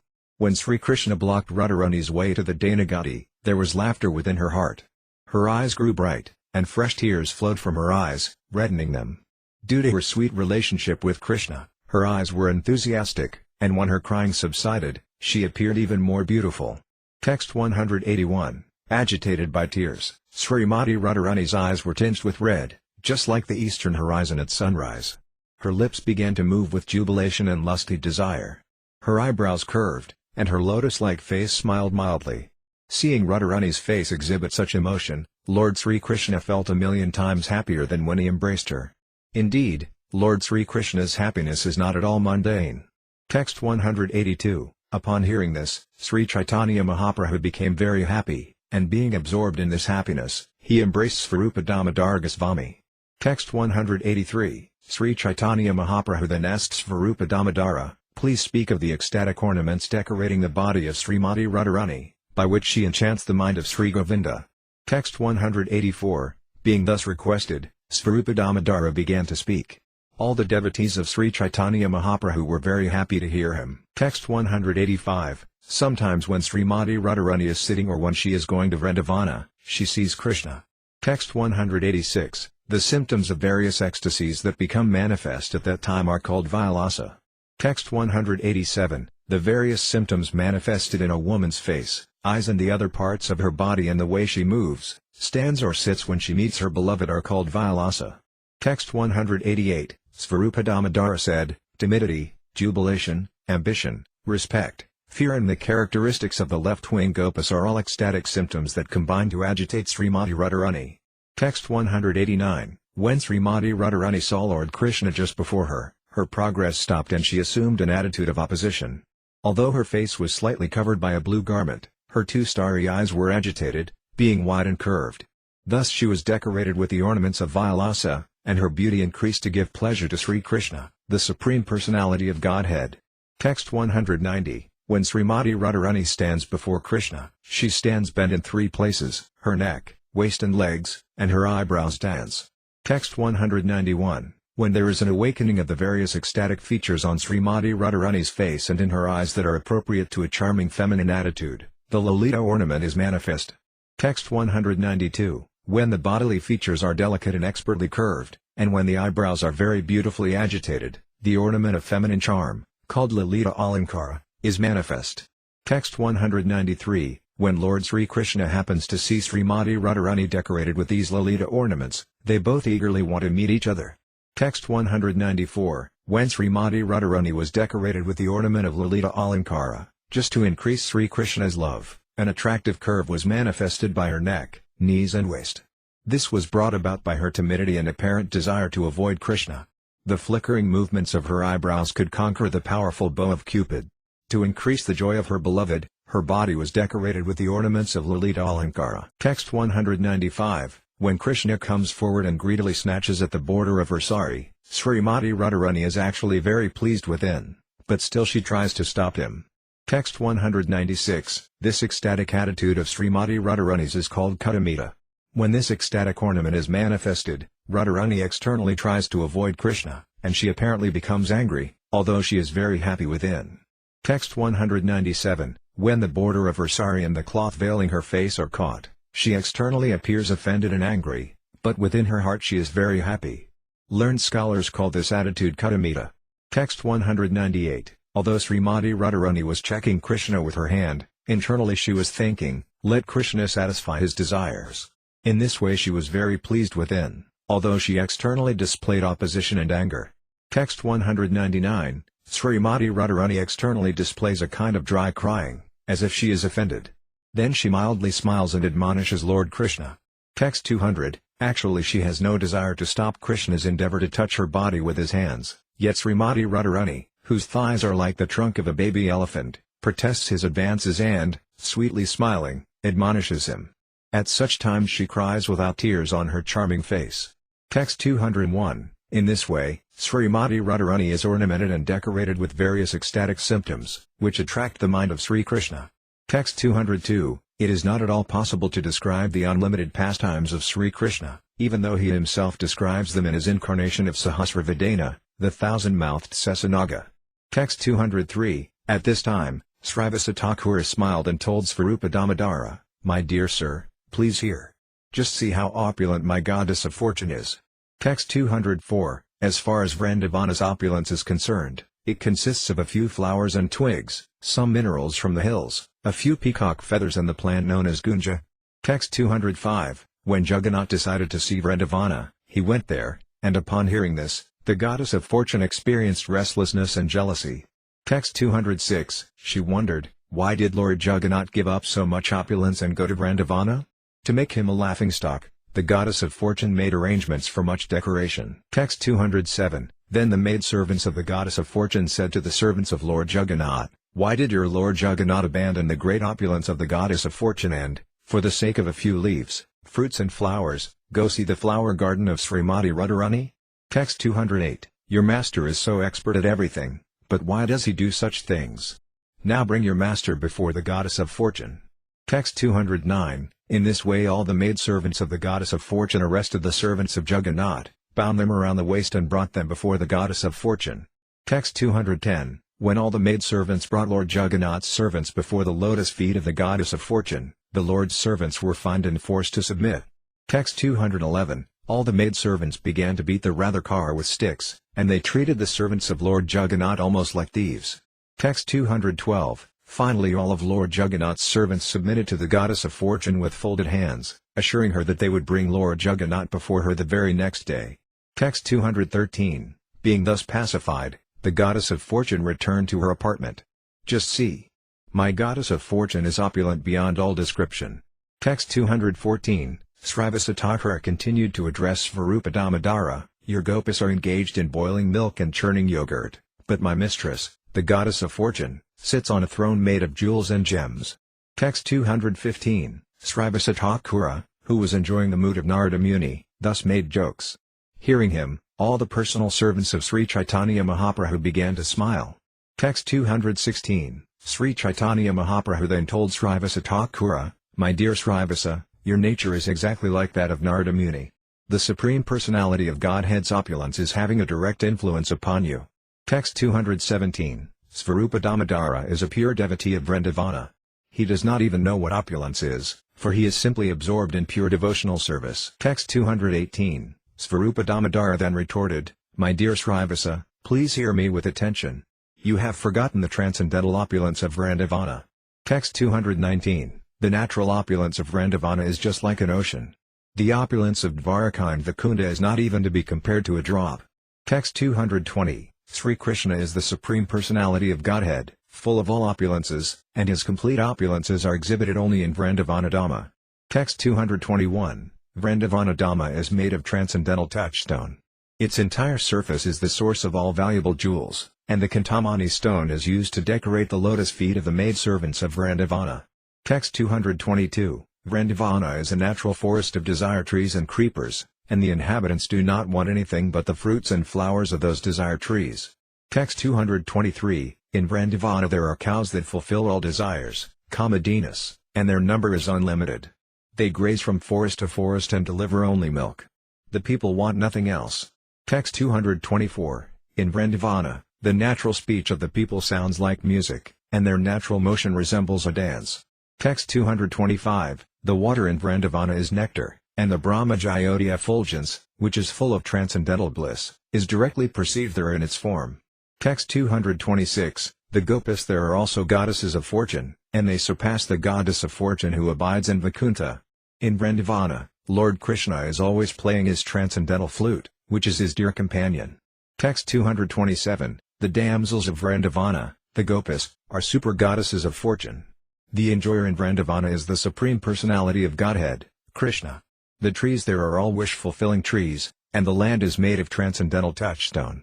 The water is all nectar, the talking is singing, the walking is dancing, and the constant companion of Krishna is his flute. The effulgence of transcendental bliss is experienced everywhere. Therefore Vrindavana Dhamma is the only relishable abode.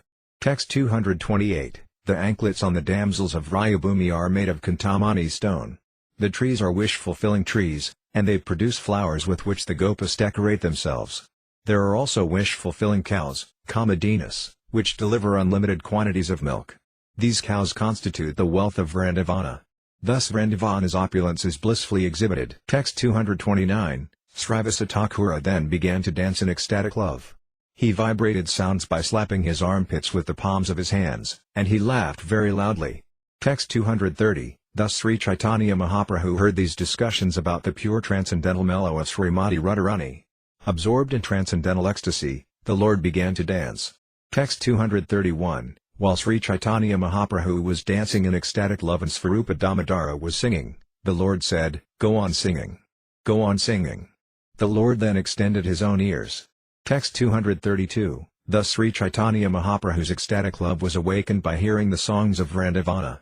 In this way he inundated pure Sattama, Jagannath Puri, with love of Godhead. Text 233. Finally the goddess of fortune returned to her apartment. In due course of time, as Sri Caitanya Mahaprabhu was dancing, afternoon arrived. Text 234. After much singing, all four Sankirtana parties grew fatigued, but Sri Caitanya Mahaprabhu's ecstatic love increased twofold. Text 235. While dancing absorbed in Srimati Radharani's ecstatic love, Sri Caitanya Mahaprabhu appeared in her very form. Seeing this from a distant place, Nityananda Prabhu offered prayers. Text 236. Seeing the ecstatic love of Sri Caitanya Mahaprabhu, Nityananda Prabhu did not approach but remained a little distance away. Text 237. Only Nityananda Prabhu could catch Sri Caitanya Mahaprabhu, but the ecstatic mood of the Lord would not stop. At the same time, Kirtana could not be continued. Text 238. Svarupa Damodara then informed the Lord that all the devotees were fatigued. Seeing this situation, Sri Caitanya Mahaprabhu came to his external senses. Text 239. Sri Caitanya Mahaprabhu then entered the flower garden with all his devotees. After resting there for some time, he took his afternoon bath. Text 240. Then there arrived in large quantities a variety of food that had been offered to Sri Jagannath and a variety that had been offered to the goddess of fortune. Text 241. Sri Caitanya Mahaprabhu finished his afternoon lunch, and after his evening bath he went to see Lord Jagannath. Text 242. As soon as he saw Lord Jagannath, Sri Caitanya Mahaprabhu began to chant and dance. Afterward, accompanied by his devotees, the Lord enjoyed sporting in the lake called Narendra Sarovara. Text 243. Then, entering the flower garden, Sri Caitanya Mahaprabhu took his meal. In this way he continuously performed all kinds of pastimes for 8 days. Text 244. The next day Lord Jagannath came out from the temple and, riding on the car, returned to his own abode. Text 245, as previously, Sri Caitanya Mahaprabhu and his devotees chanted and danced with great pleasure. Text 246, during the Pandu Vijaya, Lord Jagannath was carried, and while he was being carried, a bunch of silken ropes broke. Text 247, when the Jagannath deity is carried, at intervals he is placed on cotton pads. When the ropes broke, the cotton pads also broke due to the weight of Lord Jagannath, and the cotton floated into the air. Text 248, Ramananda Vasu and Satyaraja were present from Kulinagrama, and Sri Caitanya Mahaprabhu, with great respect, gave them the following orders. Text 249, Sri Caitanya Mahaprabhu ordered Ramananda Vasu and Satyaraja to become the worshippers of these ropes and every year bring silken ropes from their village. Text 250, after telling them this, Sri Caitanya Mahaprabhu showed them the broken silken ropes, saying, "Just look at this sample. You must make ropes that are much stronger." Text 251, Sri Caitanya Mahaprabhu then informed Ramananda Vasu and Satyaraja that this rope was the abode of Lord Sesa, who expands himself into 10 forms and serves the Supreme Personality of Godhead.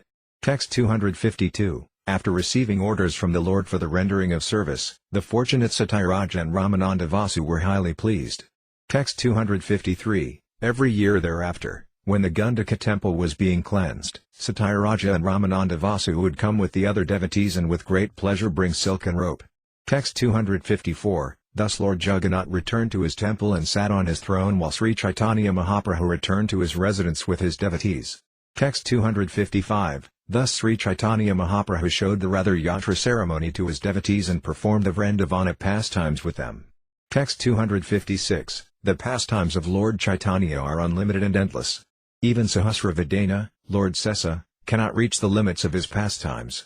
Text 257, praying at the lotus feet of Sri Rupa and Sri Raghunatha, always desiring their mercy, I, Krishnadasa, narrate Sri Caitanya-caritamrta, following in their footsteps. Chapter 15 The Lord accepts prasadam at the house of Sarvabhauma Bhattacharya. The following summary of this chapter is given by Srila Bhaktivinoda Thakur in his Amrita Pravaha Bhasya.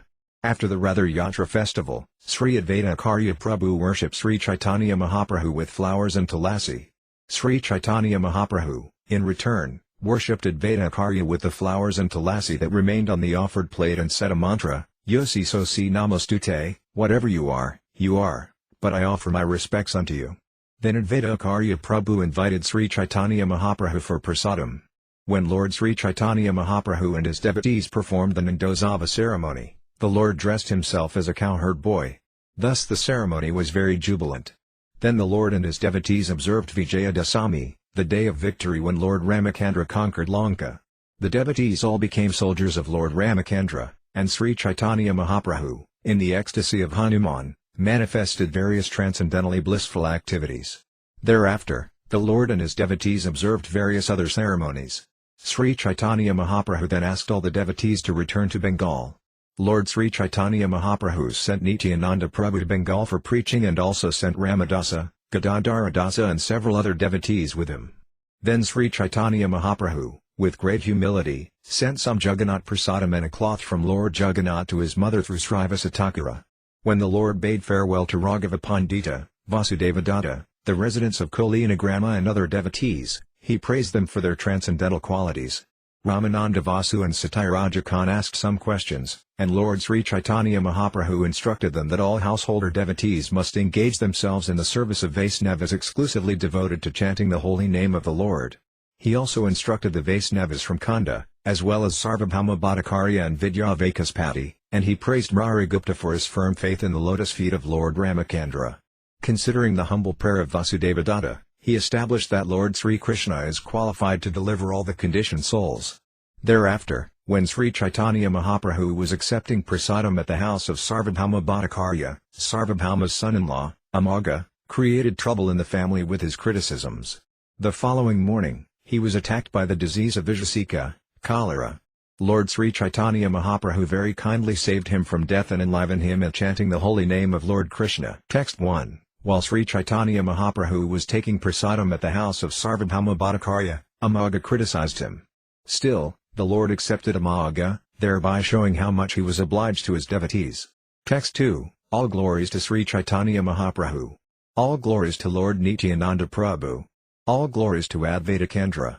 And all glories to all the devotees of Lord Chaitanya. Text 3, all glories to the listeners of Sri Caitanya-caritamrta who have accepted it as their life and soul. Text 4, while Sri Caitanya Mahaprabhu stayed at Jagannath Puri, he constantly enjoyed chanting and dancing with his devotees. Text 5, in the beginning of the day, Sri Caitanya Mahaprabhu saw the deity of Lord Jagannath in the temple. He offered him obeisances and prayers and danced and sang before him. Text 6, after visiting the temple, Sri Caitanya Mahaprabhu would remain outside during the Upala Bhoga offering. He would then go meet Haridasa Thakura and return to his residence. Text 7, sitting in his room, Sri Caitanya Mahaprabhu would chant on his beads, and Advaita Prabhu would come there to worship the Lord. Text 8, while worshipping Sri Caitanya Mahaprabhu, Advaita Acharya would offer him scented water to wash his mouth and feet. Then Advaita Acharya would smear very fragrant sandalwood pulp all over his body. Text 9, Sri Advaita Prabhu would also place a flower garland around the Lord's neck and tulasi flowers, manjaris, on his head. Then, with folded hands, Advaita Acharya would offer obeisances and prayers unto the Lord. Text 10, after being worshipped by Advaita Acharya, Sri Caitanya Mahaprabhu would take the dish containing flowers and tulasi and, with whatever paraphernalia remained, worship Advaita Acharya. Text 11, Sri Caitanya Mahaprabhu would worship Advaita Acharya by chanting the mantra whatever you are, but I offer my respects unto you. In addition, the Lord would make some sounds within his mouth that would make Advaita Acharya laugh. Text 12, in this way Advaita Acharya and Sri Caitanya Mahaprabhu would offer their respectful obeisances unto each other. Then Advaita Acharya would extend an invitation to Sri Caitanya Mahaprabhu again and again. Text 13, indeed, Sri Advaita Acharya's invitation is another wonderful story.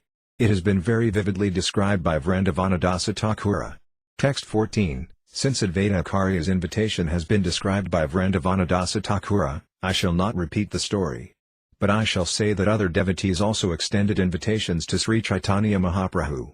Text 15, day after day, one devotee after another would invite Sri Caitanya Mahaprabhu and the other devotees to lunch and would also hold a festival. Text 16, all the devotees remained at Jagannath Puri for 4 continuous months, and they observed all Lord Jagannath's festivals with great pleasure. Text 17, the devotees celebrated the festival of Janmashtami, Krishna's birthday, which is also called Nanda Mahasava, the festival of Nanda Maharaja. At that time Sri Caitanya Mahaprabhu and his devotees dressed themselves as cowherd boys.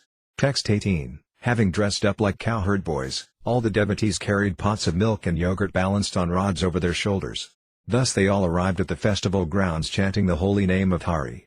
Text 19, Kanani dressed himself like Nanda Maharaja, and Jagannath Mahiti dressed himself as Mother Yasoda.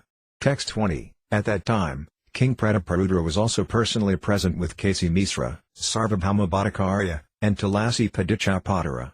Text 21, as usual, Sri Caitanya Mahaprabhu danced jubilantly. Everyone was covered with milk, yogurt and yellow turmeric water. Text 22, at this time Srila Advaita Acharya said, please do not be angry. I speak the truth. I shall know that you are a cowherd boy only if you can wheel this rod about. Text 23, accepting Advaita Acharya's challenge, Sri Caitanya Mahaprabhu took a big rod and began to wheel it around and around. Again and again he threw the rod into the sky and caught it when it fell. Text 24, Sri Caitanya Mahaprabhu wheeled and threw the rod, sometimes over his head, sometimes behind his back, sometimes in front of him, sometimes to his side and sometimes between his legs. All the people laughed to see this. Text 25, when Sri Caitanya Mahaprabhu whirled the rod in a circle like a firebrand, the heart of everyone who saw it was astonished. Text 26, Nityananda Prabhu also played at whirling the rod. Who can understand how they were ecstatically immersed in the deep emotions of the cowherd boys? Text 27, following the orders of Maharaja Prataparudra, the temple superintendent, named Tulasi, brought one of Lord Jagannath's used cloths. Text 28, this valuable cloth was wrapped around the head of Sri Caitanya Mahaprabhu. The other devotees, headed by Advaita Acharya, also had cloths wrapped about their heads. Text 29, in ecstasy, Kanani, who was dressed as Nanda Maharaja, and Jagannath Mahiti, who was dressed as Mother Yasoda, distributed all the riches they had stocked at home. Text 30, Sri Caitanya Mahaprabhu was greatly satisfied to see this. Accepting them as his father and mother, he offered them obeisances. Text 31, in great ecstasy, Sri Caitanya Mahaprabhu returned to his residence. In this way, Sri Caitanya Mahaprabhu, known as Gauranga Sundara, performed various pastimes. Text 32. On the day celebrating the conquest of Lanka, a day known as Vijayadasami, Sri Caitanya Mahaprabhu dressed up all his devotees as monkey soldiers. Text 33. Displaying the emotions of Hanuman, Sri Caitanya Mahaprabhu took up a large tree branch and, mounting the walls of the Lanka fort, began to dismantle it. Text 34. In the ecstasy of Hanuman, Sri Caitanya Mahaprabhu angrily said, "Where is that rascal Ravana? He has kidnapped the Universal Mother, Sita. Now I shall kill him and all his family." Text 35. Everyone became very much astonished to see the emotional ecstasy of Sri Caitanya Mahaprabhu, and everyone began to chant, "All glories! All glories!" again and again. Text 36. Sri Caitanya Mahaprabhu and his devotees participated in all the festivals, including Rasa Yatra, Dipavali and Udhana Devadasi. Text 37. One day the two brothers, Sri Caitanya Mahaprabhu and Nityananda Prabhu, consulted with each other while sitting together in a solitary place. Text 38. No one could understand what the brothers discussed between themselves, but later all the devotees could guess what the subject matter was. Text 39. Thereafter, Sri Caitanya Mahaprabhu called for all the devotees and asked them to return to Bengal. In this way, he bade farewell to them. Text 40. Bidding farewell to all the devotees, Sri Caitanya Mahaprabhu requested them to return to Jagannath Puri every year to see him and then see the cleansing of the Gandhika temple. Text 41. With great respect, Sri Caitanya Mahaprabhu requested Advaita Karya, give Krishna consciousness, devotion to Krishna, even to the lowest of men, Kanilas. Text 42. Sri Caitanya Mahaprabhu ordered Nityananda Prabhu, go to Bengal and, without restriction, manifest devotional service to the Lord, Krishna consciousness. Text 43. Nityananda Prabhu was given assistants like Ramadasa, Gadadhara Dasa and several others. Sri Caitanya Mahaprabhu said, I give them to you to assist you. Text 44. I shall also go to see you at intervals. Keeping myself invisible, I shall watch you dance. Text 45. Sri Caitanya Mahaprabhu then embraced Srivasa Pandita and, with his arm about his neck, began to speak to him in sweet words. Text 46. Sri Caitanya Mahaprabhu requested Srivasa Thakura, perform congregational chanting daily, and be assured that I shall also dance in your presence. You will be able to see this dancing, but not others. Text 47. Take this prasadam of Lord Jagannath's and this cloth and deliver them to my mother, Sasidevi. After offering her obeisances, please request her to excuse my offences. Text 48. I have given up the service of my mother and have accepted the sannyasa order. Actually I should not have done this, for by so doing I have destroyed my religious principles. Text 49. I am subordinate to the love of my mother, and it is my duty to serve her in return. Instead of doing so, I have accepted the renounced order. Certainly this is the act of a madman. Text 50. A mother is not offended by her mad son, and knowing this, my mother is not offended by me. Text 51. I had no business in accepting the renounced order and sacrificing my love for my mother, which is my real property. Actually I was in a crazy state of mind when I accepted sannyasa. Text 52. I am staying here at Jagannath Puri, Nalakala, to comply with her orders. But at intervals I go see her lotus feet. Text 53. Indeed, I go there daily to see her lotus feet. She is able to feel my presence, although she does not believe it to be true. Texts 54 to 55. One day my mother, Sasi, offered food to Salagrama Vishnu. She offered rice cooked from sali patties, various kinds of vegetables, spinach, curry made of banana flowers, fried patola with nimba leaves, pieces of ginger with lemon, and also yogurt, milk, sugar candy and many other foods. Text 56. Taking the food upon her lap, mother was crying to think that all that food was very dear to her Nimai. Text 57. My mother was thinking, Nimai is not here. Who will accept all this food? As she meditated upon me in this way, her eyes filled with tears. Text 58. While she was thus thinking and crying, I immediately went there with great haste and ate everything. Seeing the dish empty, she wiped her tears away. Text 59. She then began to wonder who had eaten all that food. Why is the plate empty? She wondered, doubting that Balagopala had eaten it all. Text 60. She began to wonder whether there had actually been anything on the plate in the first place. Then again she thought that some animal might have come and eaten everything. Text 61. She thought, perhaps by mistake I did not put any food on the plate. So thinking, she went into the kitchen and saw the pots. Text 62. When she saw that all the pots were still filled with rice and vegetables, there was some doubt in her mind, and she was astonished. Text 63, thus wondering, she called Asana, the servant, and had the place cleaned again. She then offered another plate to Gopala. Text 64, now whenever she prepares some good cooked food and wants to feed it to me, she cries in great anxiety. Text 65, being obliged by her love, I am brought there to eat. Mother knows all these things internally and feels happiness, but externally she does not accept them. Text 66, such an incident took place on the last Vijayadasami day. You can ask her about this incident and thus make her believe that I actually go there. Text 67, while describing all this, Sri Caitanya Mahaprabhu became a little overwhelmed, but just to finish bidding farewell to the devotees, he remained patient. Text 68, Sri Caitanya Mahaprabhu next spoke some relishable words to Raghava Pandita. He said, I am obliged to you due to your pure love for me. Text 69, Sri Caitanya Mahaprabhu then informed everyone, just hear about the pure devotional service rendered to Krishna by Raghava Pandita. Indeed, Raghava Pandita's service is supremely pure and highly accomplished.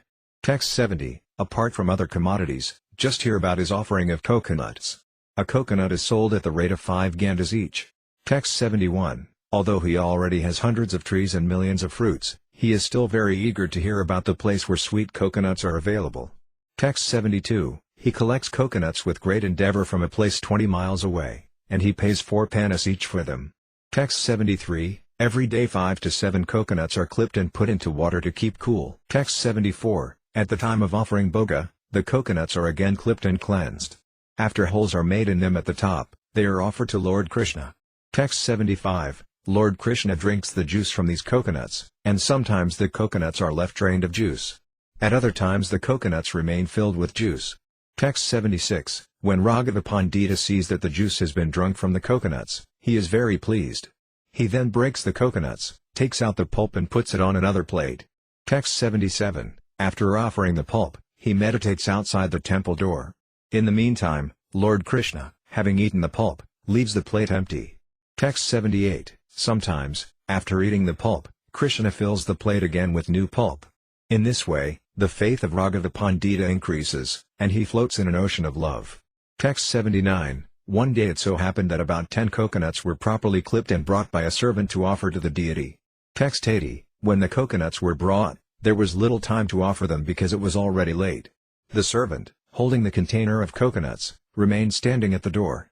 Text 81, Raghava Pandita then saw that the servant touched the ceiling above the door and then touched the coconuts with the same hand. Text 82, Raghava Pandita then said, people are always coming and going through that door. The dust from their feet blows up and touches the ceiling. Text 83, after touching the ceiling above the door, you have touched the coconuts. Now they are no longer fit to be offered to Krishna because they are contaminated. Text 84, such is the service of Raghava Pandita. He did not accept the coconuts but threw them over the wall. His service is purely based on unalloyed love, and it conquers the whole world.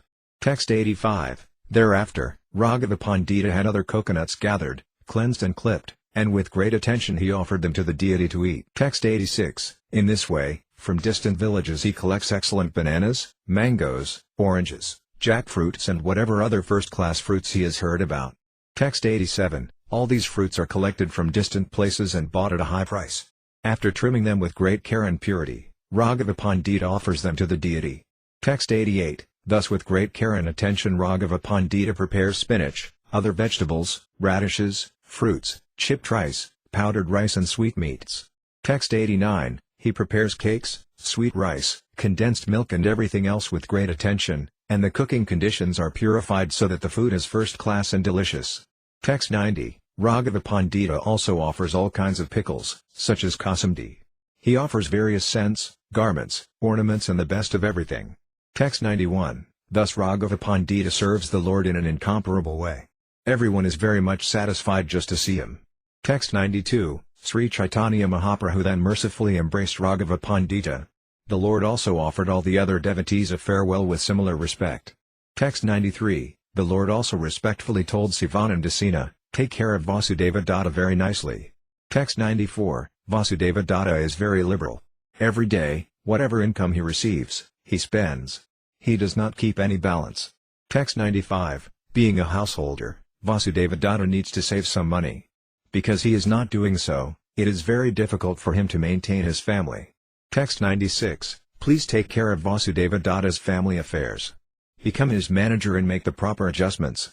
Text 97, come every year and bring all my devotees with you to the Gundika festival. I also request you to maintain all of them. Text 98, the Lord then with great respect extended an invitation to all the inhabitants of Kulina Grama, asking them to come every year and bring silk and rope to carry Lord Jagannath during the Ratha Yatra festival. Text 99, Sri Caitanya Mahaprabhu then said, Ganaraja Khan of Kulina Grama compiled a book named Sri Krishna Vijaya, in which there is a sentence revealing the author's ecstatic love of Krishna. Text 100, Sri Caitanya Mahaprabhu said, Krishna, the son of Nanda Maharaja, is my life and soul. By this statement I am sold into the hands of the descendants of Ganaraja Khan. Text 101, to say nothing of you, even a dog living in your village is very dear to me. What, then, to speak of others? Text 102, after this, Ramananda Vasu and Satyaraja Khan both submitted questions at the lotus feet of Sri Caitanya Mahaprabhu. Text 103, Satyaraja Khan said, My dear Lord, being a householder and a materialistic man, I do not know the process of advancing in spiritual life. I therefore submit myself unto your lotus feet and request you to give me orders. Text 104, Sri Caitanya Mahaprabhu replied, without cessation continue chanting the holy name of Lord Krishna. Whenever possible, serve him and his devotees, the Vaisnavas. Text 105, upon hearing this, Satyaraja said, How can I recognize a Vaisnava? Please let me know what a Vaisnava is. What are his common symptoms? Text 106, Sri Caitanya Mahaprabhu replied, Whoever chants the holy name of Krishna just once is worshipable and is the topmost human being. Text 107, simply by chanting the holy name of Krishna once, a person is relieved from all the reactions of a sinful life. One can complete the 9 processes of devotional service simply by chanting the holy name. Text 108, one does not have to undergo initiation or execute the activities required before initiation. One simply has to vibrate the holy name with his lips. Thus even a man in the lowest class, Khandala, can be delivered. Text 109, by chanting the holy name of the Lord, one dissolves his entanglement in material activities. After this, one becomes very much attracted to Krishna, and thus dormant love for Krishna is awakened. Text 110, the holy name of Lord Krishna is an attractive feature for many saintly, liberal people. It is the annihilator of all sinful reactions and is so powerful that, save for the dumb who cannot chant it, it is readily available to everyone, including the lowest type of man, the Khandala. The holy name of Krishna is the controller of the opulence of liberation, and it is identical with Krishna. When a person simply chants the holy name with his tongue, immediate effects are produced. Chanting the holy name does not depend on initiation, pious activities or the Purskari regulative principles generally observed before initiation. The holy name does not wait for any of these activities. It is self-sufficient. Text 111, Sri Caitanya Mahaprabhu then finally advised, one who is chanting the Hare Krishna mantra is understood to be a Vaisnava, therefore you should offer all respects to him. Text 112, Sri Caitanya Mahaprabhu then turned his attention to 3 persons, Mukunda Dasa, Raghuvanandana and Sri Narahari, inhabitants of the place called Khanda. Text 113, Sri Caitanya Mahaprabhu, the son of Mother Sasi, next asked Mukunda Dasa, You are the father, and your son is Raghuvanandana. Is that so? Text 114, or is Srila Raghuvanandana your father and you are his son? Please let me know the facts so that my doubts will go away. Text 115, Mukunda replied, Raghuvanandana is my father, and I am his son. This is my decision. Text 116, all of us have attained devotion to Krishna due to Raghuvanandana. Therefore in my mind he is my father. Text 117, hearing Mukunda Dasa give this proper decision, Sri Caitanya Mahaprabhu confirmed it, saying, Yes, it is correct. One who awakens devotion to Krishna is certainly the spiritual master. Text 118, Sri Caitanya Mahaprabhu became very happy just to speak of the glories of his devotees. Indeed, when he spoke of their glories, it was as if he had 5 faces. Text 119, Sri Caitanya Mahaprabhu then informed all his devotees, Please hear about Mukunda's love of Godhead. It is a very deep and pure love and can only be compared to purified gold. Text 120, Mukunda Dasa externally appears to be a royal physician engaged in governmental service, but internally he has a deep love for Krishna. Who can understand his love? Text 121, one day Mukunda Dasa, the royal physician, was seated with the Muslim king on a high platform and was telling the king about medical treatment. Text 122. While the king and Mukunda Dasa were conversing, a servant brought a fan made of peacock feathers to shade the king's head from the sun. Consequently he held the fan above the king's head. Text 123. Just by seeing the peacock-feathered fan, Mukunda Dasa became absorbed in ecstatic love of Godhead and fell from the high platform onto the ground. Text 124. The king, fearing that the royal physician had been killed, personally descended and brought him to consciousness. Text 125. When the king asked Mukunda, "Where is it paining you?" Mukunda replied, "I am not very much pained." Text 126. The king then inquired, "Mukunda, why did you fall down?" Text 127. Being extraordinarily intelligent, the king could understand the whole affair. In his estimation, Mukunda was a most uncommon, exalted, liberated personality. Texts 128 to 129. Raghuvanandana is constantly engaged in serving Lord Krishna in the temple. Beside the entrance of the temple is a lake, and on its banks is a kadamba tree, which daily delivers 2 flowers to be used for Krishna's service. Text 130. Sri Caitanya Mahaprabhu again spoke to Mukunda with sweet words, "Your duty is to earn both material and spiritual wealth." Text 131. Furthermore, it is the duty of Raghuvanandana to always engage in Lord Krishna's service. He has no other intention but the service of Lord Krishna. Text 132. Sri Caitanya Mahaprabhu then ordered Narahari, "I wish you to remain here with my devotees. In this way the 3 of you should always execute these 3 duties for the service of the Lord." Text 133. Out of his causeless mercy, Sri Caitanya Mahaprabhu gave the following directions to the brothers Sarvabhauma Bhattacharya and Vidyavakaspati. Text 134. Sri Caitanya Mahaprabhu said, "In this age of Kali, Krishna is manifest in 2 forms, wood and water. Thus, by enabling the conditioned souls to see the wood and bathe in the water, he helps them become liberated." Text 135. Lord Jagannath is the Supreme Lord himself in the form of wood, and the river Ganges is the Supreme Lord himself in the form of water. Text 136. Sarvabhauma Bhattacharya, you should engage in the worship of Lord Jagannath Purushotama, and Vakaspati should worship Mother Ganges. Text 137. Sri Caitanya Mahaprabhu then embraced Murari Gupta and began to speak about his firm faith in devotional service. This was heard by all the devotees. Text 138. Sri Caitanya Mahaprabhu said, "Previously I induced Murari Gupta again and again to be allured by Lord Krishna. I said to him, 'My dear Gupta, Lord Sri Krishna, Virajendra Kumara, is the supreme sweetness.'" Text 139. Krishna is the Supreme Personality of Godhead, the origin of all incarnations and the source of everything. He is pure transcendental love itself, and he is the reservoir of all pleasure. Text 140. Krishna is the reservoir of all transcendental qualities. He is like a mine of gems. He is expert at everything, very intelligent and sober, and he is the summit of all transcendental humors. Text 141. His character is very sweet, and his pastimes are melodious.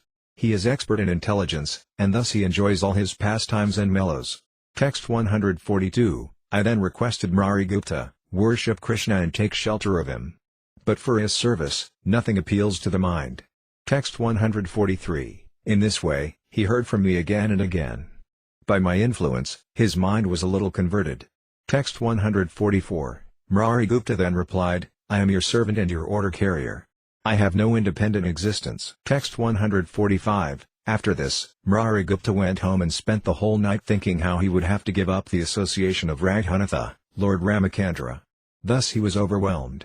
Text 146. Murari Gupta then began to pray at the lotus feet of Lord Ramacandra. He prayed that death would come that night because it was not possible for him to give up the service of the lotus feet of Raghunatha. Text 147. Thus Murari Gupta cried the entire night.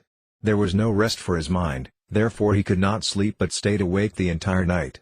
Text 148. In the morning Murari Gupta came to see me. Catching hold of my feet and crying, he submitted an appeal. Text 149. Murari Gupta said, "I have sold my head unto the lotus feet of Raghunatha.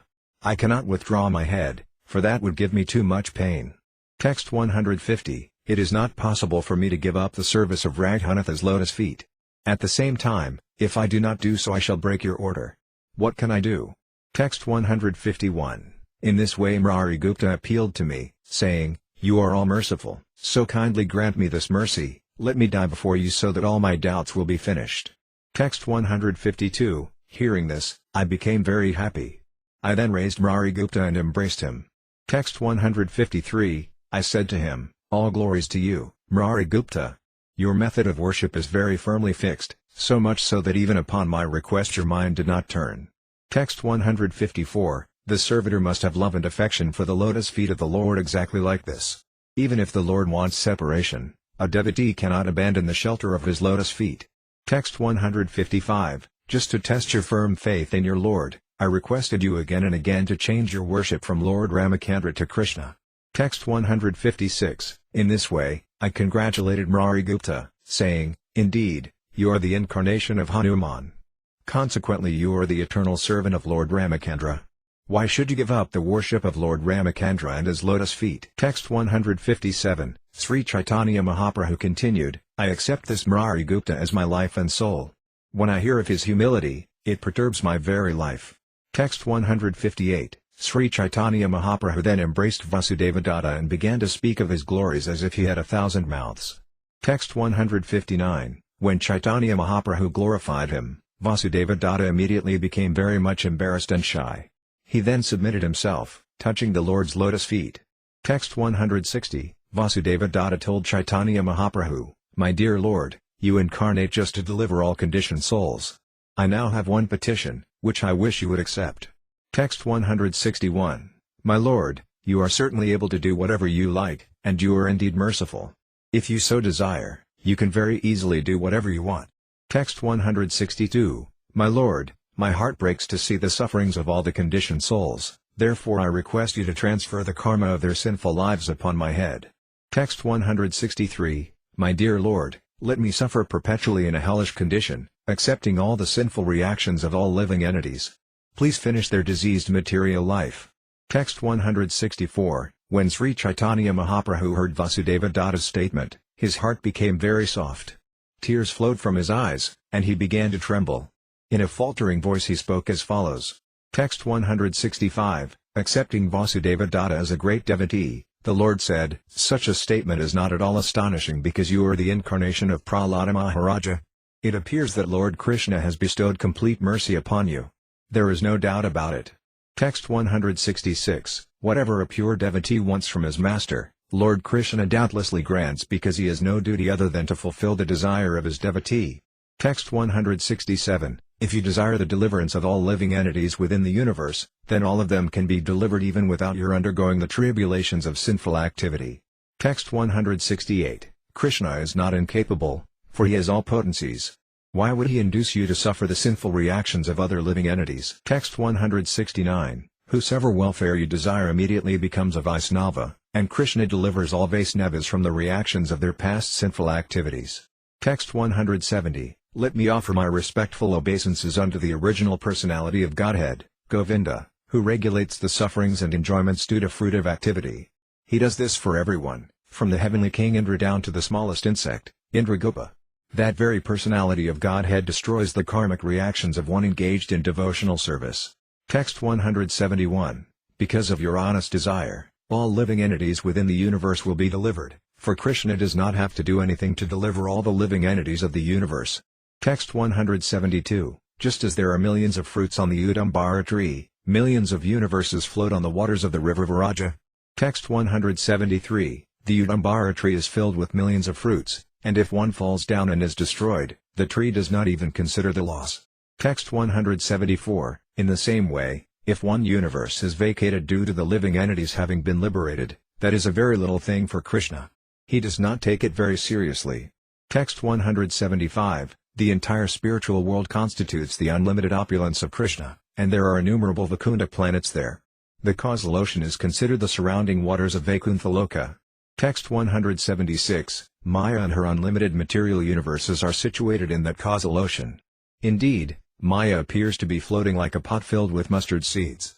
Text 177, of the millions of mustard seeds floating in that pot, if one seed is lost, the loss is not at all significant. Similarly, if one universe is lost, it is not significant to Lord Krishna. Text 178, to say nothing of one universal mustard seed, even if all the universes and the material energy, Maya, are destroyed, Krishna does not even consider the loss. Text 179, if a person possessing millions of wish-fulfilling cows loses one she-goat, He does not consider the loss. Krishna owns all six opulences in full. If the entire material energy is destroyed, what does he lose? Text 180, Sri Caitanya Mahaprabhu continued, O my Lord, O unconquerable one, O Master of all potencies, please exhibit your internal potency to conquer the nescience of all moving and inert living entities. Due to nescience, they accept all kinds of faulty things, thus provoking a fearful situation. O Lord, please show your glories. You can do this very easily, for your internal potency is beyond the external potency, and you are the reservoir of all opulence. You are also the demonstrator of the material potency. You are also always engaged in your pastimes in the spiritual world, where you exhibit your reserved, internal potency, and sometimes you exhibit the external potency by glancing over it. Thus you manifest your pastimes. The Vedas confirm your two potencies and accept both types of pastimes due to them. Text 181. In this way, Sri Caitanya Mahaprabhu described the good qualities of his devotees one after the other. He then embraced them and bade them farewell. Text 182. Due to the impending separation from Sri Caitanya Mahaprabhu, all the devotees began to cry. The Lord was also morose due to separation from the devotees. Text 183. Gadadhara Pandita remained with Sri Caitanya Mahaprabhu, and he was given a place to live at Yamesvara. Texts 184 to 185. Sri Caitanya Mahaprabhu remained at Jagannath Puri, Nilakala, with Paramananda Puri, Jagadananda, Svarupa Damodara, Damodara Pandita, Govinda, and Kesasvara. It was Sri Caitanya Mahaprabhu's daily practice to see Lord Jagannath in the morning. Text 186. One day Sarvabhauma Bhattacharya came before Sri Caitanya Mahaprabhu with folded hands and submitted a request. Text 187. Since all the Vaisnavas had returned to Bengal, there was a good chance that the Lord would accept an invitation. Text 188. Sarvabhauma Bhattacharya said, Please accept my invitation for lunch for 1 month. Text 189. Sarvabhauma then said, Please accept the invitation for 20 days. Text 190. When Sarvabhauma requested Caitanya Mahaprabhu to accept lunch for 15 days, the Lord said, I shall accept lunch at your place for 1 day only. Text 191. Sarvabhauma Bhattacharya then caught hold of the Lord's lotus feet and submissively begged, Please accept lunch for at least 10 days. Text 192. In this way, by and by, Sri Caitanya Mahaprabhu reduced the duration to 5 days. Thus for 5 days he regularly accepted the Bhattacharya's invitation to lunch. Text 193. After this, Sarvabhauma Bhattacharya said, My Lord, there are 10 sannyasis with you. Text 194. Sarvabhauma Bhattacharya then submitted that Paramananda Puri Goswami would accept a 5-day invitation at his place. This had already been settled before the Lord.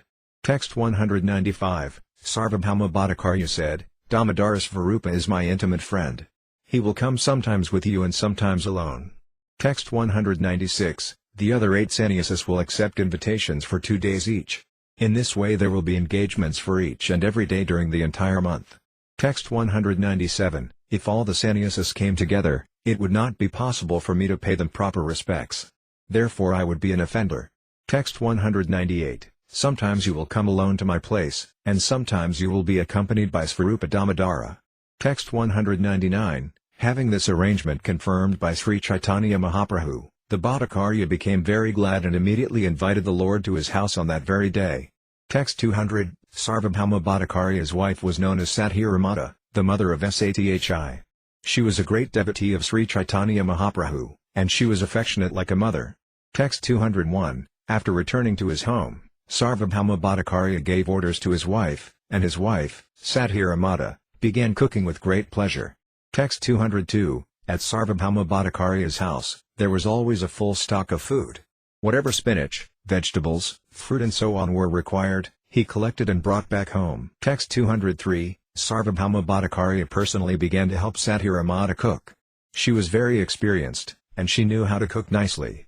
Text 204. On the southern side of the kitchen were 2 rooms for offering food, and in one of them the food was offered to Salagram and Narayana.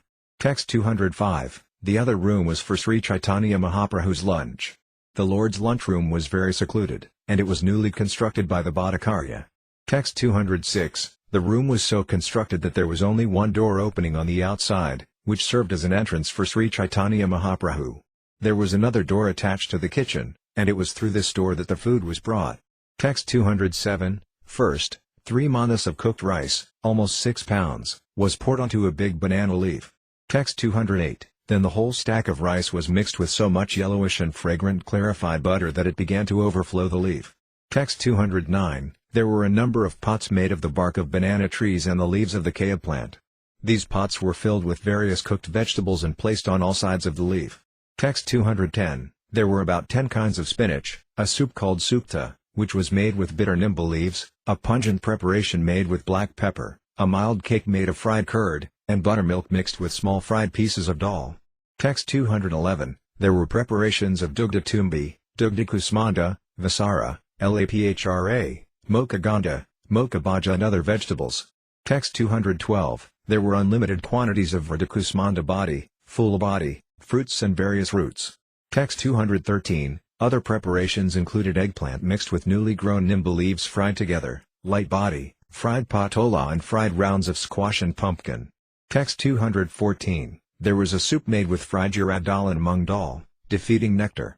There were also sweet chutney and 5 or 6 kinds of sour preparations, beginning with badamla. Text 215. There were badas made of mung dal, of urad dal and of sweet bananas, and there were sweet rice cakes, coconut cakes and various other cakes. Text 216. There were kanji bada, dugda sita, dugda laklaki and various cakes that I am unable to describe. Text 217. Sweet rice mixed with ghee was poured into an earthen pot and mixed with campa kala, condensed milk and mango. Text 218. Other preparations included a very delicious churned curd and a variety of sandesa sweetmeats. Indeed, all the various eatables available in Bengal and Orissa were prepared. Text 219. Thus the Bhattacharya prepared a great variety of food and spread a fine cloth over a white wooden platform. Text 220. On 2 sides of the stack of food were pitchers filled with scented cold water.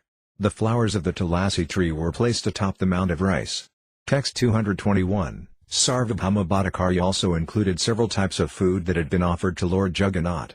These included sweet balls known as amrita gudika, sweet rice and cakes.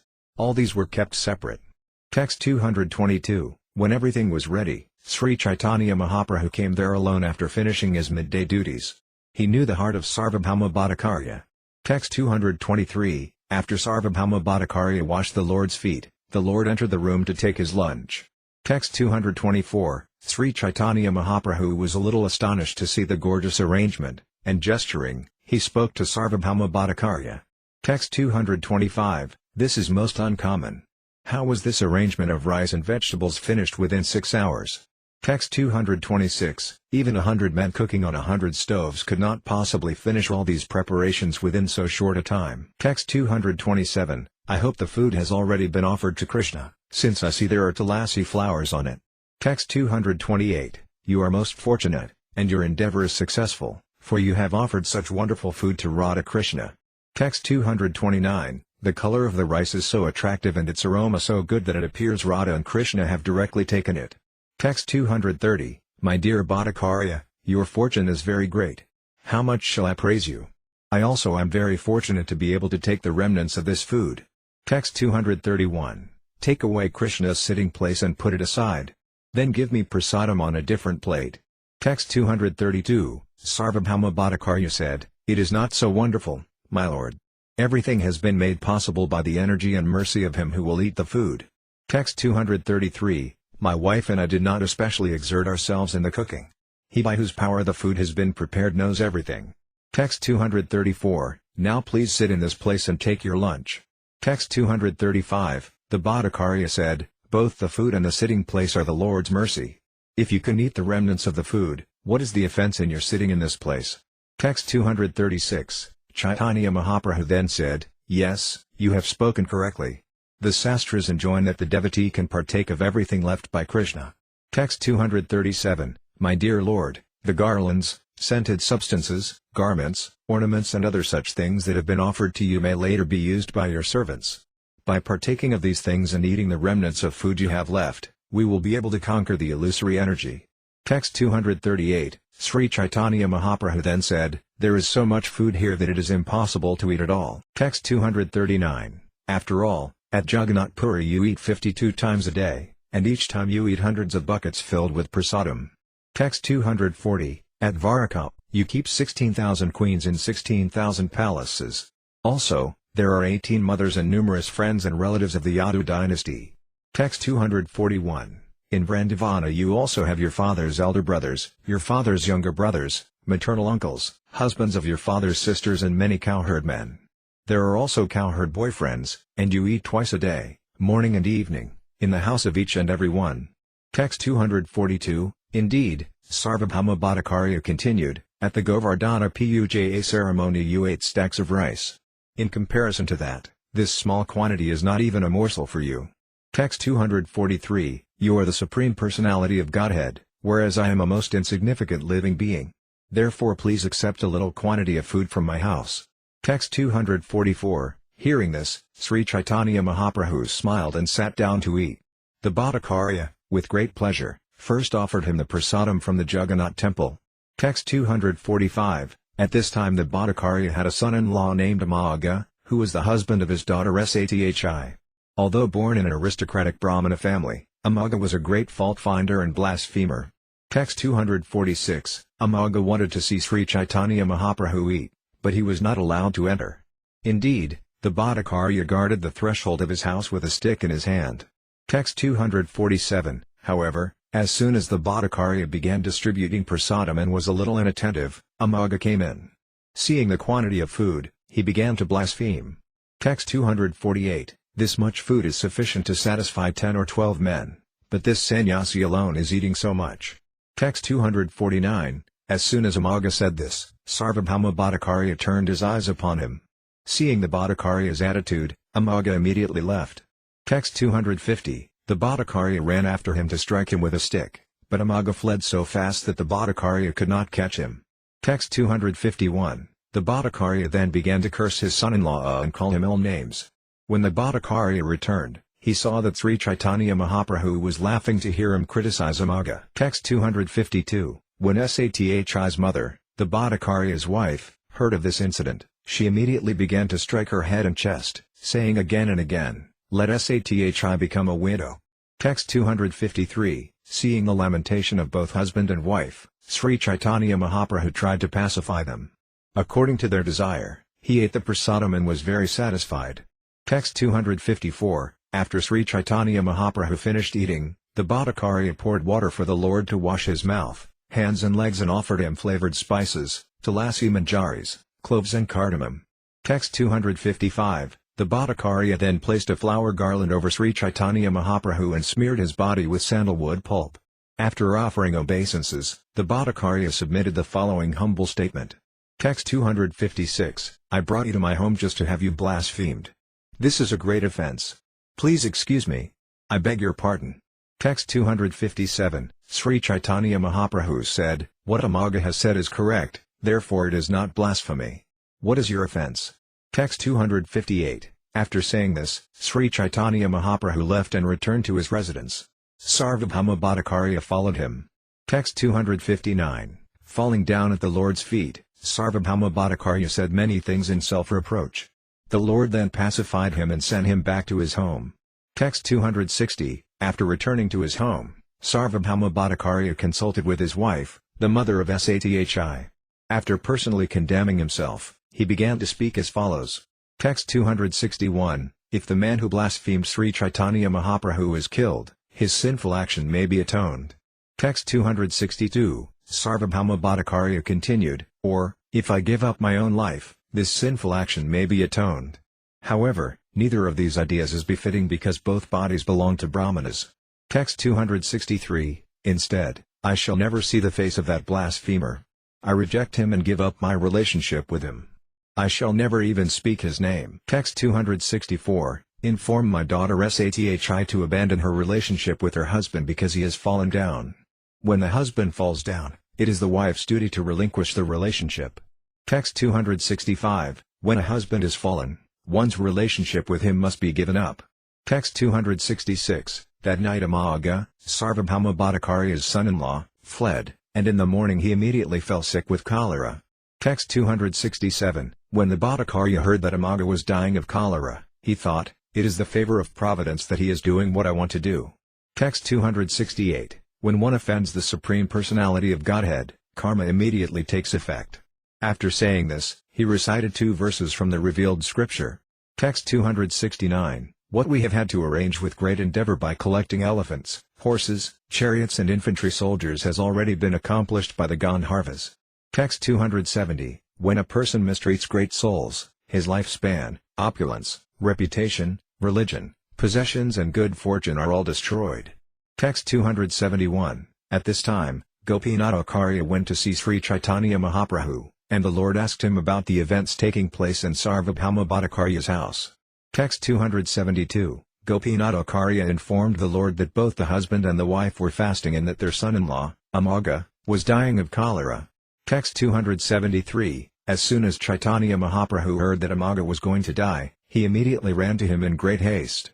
Placing his hand on Amagha's chest, he spoke as follows. Text 274, the heart of a Brahmana is by nature very clean, therefore it is a proper place for Krishna to sit. Text 275, why have you allowed the Khandala of jealousy to sit here also? In this way you have contaminated a most purified place, your heart. Text 276, however, due to the association of Sarvabhauma Bhattacharya, all your contamination is now vanquished. When a person's heart is cleansed of all contamination, he is able to chant the Maha Mantra, Hare Krishna. Text 277, therefore, Amagha, get up and chant the Hare Krishna Maha Mantra. If you do so, Krishna will unfailingly bestow mercy upon you. Text 278, after hearing Sri Caitanya Mahaprabhu and being touched by him, Amagha, who was on his deathbed, immediately stood up and began to chant the holy name of Krishna. Thus he became mad with ecstatic love and began to dance emotionally. Text 279, while Amagha danced in ecstatic love, he manifested all the ecstatic symptoms, trembling, tears, jubilation, trance, perspiration and a faltering voice. Seeing these waves of ecstatic emotion, Sri Caitanya Mahaprabhu began to laugh. Text 280, Amagha then fell before the Lord's lotus feet and submissively said, O merciful Lord, please excuse my offense. Text 281, not only did Amagha beg the Lord's pardon, but he also began slapping his own cheeks, saying, by this mouth I have blasphemed you. Text 282, indeed, Amagha continued slapping his face over and over until his cheeks were swollen. Finally Gopinath Acharya stopped him by catching hold of his hands. Text 283, after this, Sri Caitanya Mahaprabhu pacified Amagha by touching his body and saying, you are the object of my affection because you are the son-in-law of Sarvabhauma Bhattacharya. Text 284, everyone in Sarvabhauma Bhattacharya's house is very dear to me, including his maids and servants and even his dog. And what to speak of his relatives? Text 285, Amagha, always chant the Hare Krishna Maha Mantra and do not commit any further offenses. After giving Amagha this instruction, Sri Caitanya Mahaprabhu went to Sarvabhauma's house. Text 286, upon seeing the Lord, Sarvabhauma Bhattacharya immediately caught hold of his lotus feet. The Lord embraced him and then sat down. Text 287, Sri Caitanya Mahaprabhu pacified Sarvabhauma, saying, after all, Amagha, your son-in-law, is a child. So what is his fault? Why are you fasting, and why are you angry? Text 288, just get up and take your bath and go see the face of Lord Jagannath. Then return here to eat your lunch.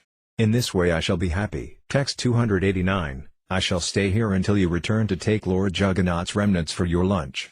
Text 290, catching hold of Sri Caitanya Mahaprabhu's lotus feet, the Bhattacharya said, why did you bring Amagha back to life? It would have been better had he died. Text 291, Sri Caitanya Mahaprabhu said, Amagha is a child and your son. The father does not take the faults of his son seriously, especially when he is maintaining him. Text 292, now that he has become a Vaisnava, he is offenseless. You can bestow your mercy upon him without hesitation. Text 293, Sarvabhauma Bhattacharya said, please go, my lord, to see Lord Jagannath. After taking my bath, I shall go there and then return. Text 294, Sri Caitanya Mahaprabhu then told Gopinatha, stay here and inform me when Sarvabhauma Bhattacharya has taken his prasadam.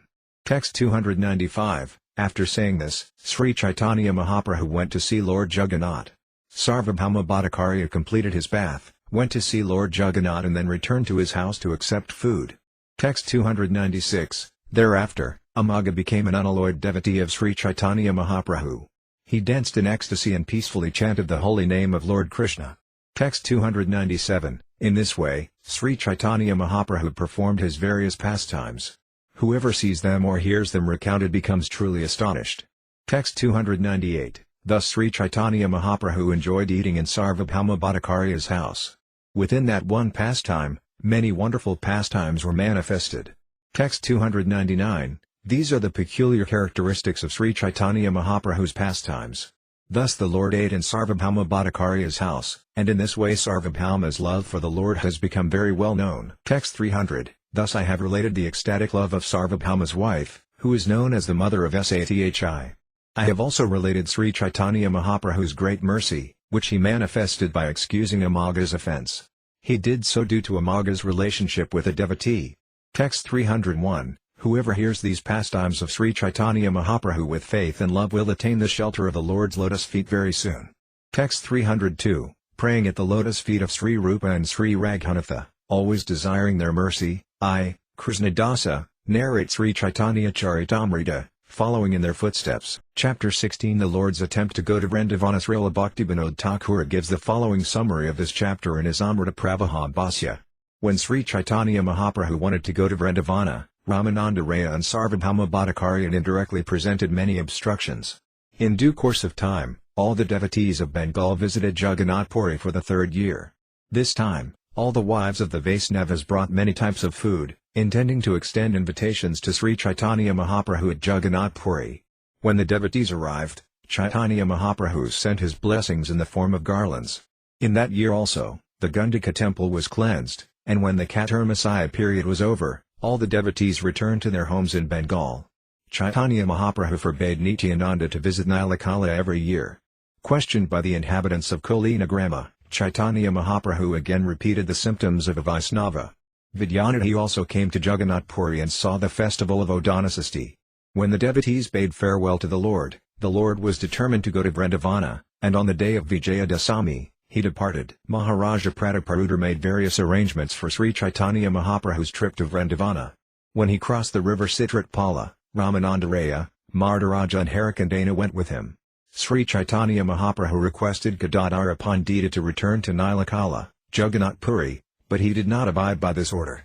From Kataka, Cuttack, Sri Caitanya Mahaprabhu again requested Gadadhara Pandita to return to Nilakala, and he bade farewell to Ramananda Raya from Bhadraka. After this, Sri Caitanya Mahaprabhu crossed the border of Orissa state, and he arrived at Panihati by boat. Thereafter he visited the house of Raghava Pandita, and from there he went to Kamarhata and eventually to Kulia, where he excused many offenders. From there he went to Ramakeli, where he saw Sri Rupa and Sanatana and accepted them as his chief disciples. Returning from Ramakeli, he met Raghunatha Dasa and after giving him instructions sent him back home. Thereafter the Lord returned to Nilakala and began to make plans to go to Vrindavana without a companion. Text 1. By the nectar of his personal glance, the cloud known as Sri Caitanya Mahaprabhu poured water upon the garden of Gauda Desa and revived the people, who were like creepers and plants burning in the forest fire of material existence. Text 2. All glories to Sri Caitanya Mahaprabhu. All glories to Lord Nityananda. All glories to Advaita Kendra. And all glories to all the devotees of the Lord. Text 3. Sri Caitanya Mahaprabhu decided to go to Vrindavana, and Maharaja Prataparudra became very morose upon hearing this news. Text 4. The king therefore called for Sarvabhauma Bhattacharya and Ramananda Raya, and he spoke the following submissive words to them. Text 5. Prataparudra Maharaja said, Please endeavor to keep Sri Caitanya Mahaprabhu here at Jagannath Puri, for now he is thinking of going elsewhere. Text 6. Without Sri Caitanya Mahaprabhu, this kingdom is not pleasing to me. Therefore please try to devise some plan to enable the Lord to stay here. Text 7. After this, Sri Caitanya Mahaprabhu himself consulted Ramananda Raya and Sarvabhauma Bhattacharya, saying, I shall go to Vrindavana. Text 8. Ramananda Raya and Sarvabhauma Bhattacharya requested the Lord to first observe the Ratha Yatra festival. Then when the month of Kartika arrived, he could go to Vrindavana. Text 9. However, when the month of Kartika came, they both told the Lord, Now it is very cold. It is better that you wait to see the Dola Yatra festival and then go. That will be very nice. Text 10. In this way they both presented many impediments, indirectly not granting the Lord permission to go to Vrindavana. They did this because they were afraid of separation from him. Text 11. Although the Lord is completely independent and no one can check him, he still did not go without the permission of his devotees. Text 12. Then, For the third year, all the devotees of Bengal wanted to return again to Jagannath Puri. Text 13. All the Bengali devotees gathered around Advaita Acharya, and in great jubilation the Acharya departed for Jagannath Puri to see Sri Caitanya Mahaprabhu. Texts 14-15. Although the Lord told Nityananda Prabhu to stay in Bengal and spread ecstatic love of God, Nityananda left to go see Caitanya Mahaprabhu. Who can understand Nityananda Prabhu's ecstatic love? Texts 16-17. All the devotees of Navadvipa departed, including Acharya-caritamrta, Vidyanidhi, Srivasa, Ramaj, Vasudeva, Murari, Govinda and his two brothers and Raghava Pandita, who took bags of assorted foods. The inhabitants of Kulina Grama, carrying silken ropes, also departed. Text 18. Narahari and Sri Raghunandana, who were from the village of Kanda, and many other devotees also departed. Who can count them? Text 19. Sivanandasena, who was in charge of the party, made arrangements to clear the tax-collecting centers. He took care of all the devotees and happily traveled with them. Text 20. Sivanandasena took care of all the necessities the devotees required. In particular, he made arrangements for residential quarters, and he knew the roads of Orissa. Text 21. That year all the devotees' wives, Thakuranis, also went to see Sri Caitanya Mahaprabhu. Sita Devi, the mother of Achyutananda, went with Advaita Acharya. Text 22. Srivasa Pandita also took his wife, Malini, and the wife of Sivanandasena also went with her husband. Text 23. Chaitanya Dasa, the son of Sivanandasena, also jubilantly accompanied them as they went to see the Lord. Text 24. The wife of Chandrasekhara, Acharya-caritamrta, also went. I cannot describe the greatness of Chandrasekhara's love for the Lord. Text 25. To offer Sri Caitanya Mahaprabhu various types of food, all the wives of the great devotees brought from home various dishes that pleased Caitanya Mahaprabhu. Text 26. As stated, Sivanandasena made all arrangements for the party's necessities. In particular, he pacified the men in charge of levying taxes and found resting places for everyone. Text 27. Sivanandasena also supplied food to all the devotees and took care of them along the way. In this way, feeling great happiness, he went to see Sri Caitanya Mahaprabhu at Jagannath Puri. Text 28. When they all arrived at Ramuna, they went to see Lord Gopinatha. In the temple there, Advaita Acharya danced and chanted. Text 29. All the priests of the temple had been previously acquainted with Sri Nityananda Prabhu, therefore they all came to offer great respects to the Lord. Text 30. That night, all the great devotees remained in the temple, and the priests brought 12 pots of condensed milk, which they placed before Lord Nityananda Prabhu. Text 31. When the condensed milk was placed before Nityananda Prabhu, he distributed the prasadam to everyone, and thus everyone's transcendental bliss increased. Text 32. They then all discussed the story of Sri Madhavendra Puri's installation of the Gopala deity, and they discussed how Gopala begged sandalwood from him. Text 33. It was Gopinatha who stole condensed milk for the sake of Madhavendra Puri. This incident had been previously related by Sri Caitanya Mahaprabhu himself. Text 34. This same narration was again related by Lord Nityananda to all the devotees, and their transcendental bliss increased as they heard the story again. Text 35. Walking in this way, the devotees arrived at the city of Kataka, where they remained for a day and saw the temple of Saksi Gopala. Text 36. When Nityananda Prabhu described all the activities of Saksi Gopala, transcendental bliss increased in the minds of all the Vaisnavas. Text 37. Everyone in the party was very anxious at heart to see Caitanya Mahaprabhu, therefore they hastily went on to Jagannath Puri. Text 38. When they all arrived at a bridge called Athranala, Sri Caitanya Mahaprabhu, hearing the news of their arrival, sent 2 garlands with Govinda. Text 39. Govinda offered the 2 garlands to Advaita Acharya and Nityananda Prabhu, and they both became very happy. Text 40. Indeed, they began chanting the holy name of Krishna on that very spot, and in this way, dancing, Advaita Acharya and Nityananda Prabhu reached Jagannath Puri. Text 41. Then, for the second time, Sri Caitanya Mahaprabhu sent garlands through Svarupa Damodara and other personal associates. Thus they went forward, sent by the son of Mother Sasi. Text 42. When the devotees from Bengal reached Lake Narendra, Svarupa Damodara and the others met them and offered them the garlands given by Sri Caitanya Mahaprabhu. Text 43. When the devotees finally reached the Lion Gate, Sri Caitanya Mahaprabhu heard the news and personally went to meet them. Text 44. Then Sri Caitanya Mahaprabhu and all his devotees visited Lord Jagannath. Finally, accompanied by them all, he returned to his own residence. Text 45. Vaninatharaya and Kasi Misra then brought a large quantity of prasadam, and Sri Caitanya Mahaprabhu distributed it with his own hand and fed them all. Text 46. In the previous year, everyone had his own particular residence, and the same residences were again offered. Thus they all went to take rest. Text 47. For 4 continuous months all the devotees remained there and enjoyed chanting the Hare Krishna Mahamantra with Sri Caitanya Mahaprabhu. Text 48. As in the previous year, they all washed the Gandhika temple when the time for Ratha Yatra arrived. Text 49. The inhabitants of Kulinagrama delivered silken ropes to Lord Jagannath, and, as previously, they all danced before the Lord's car.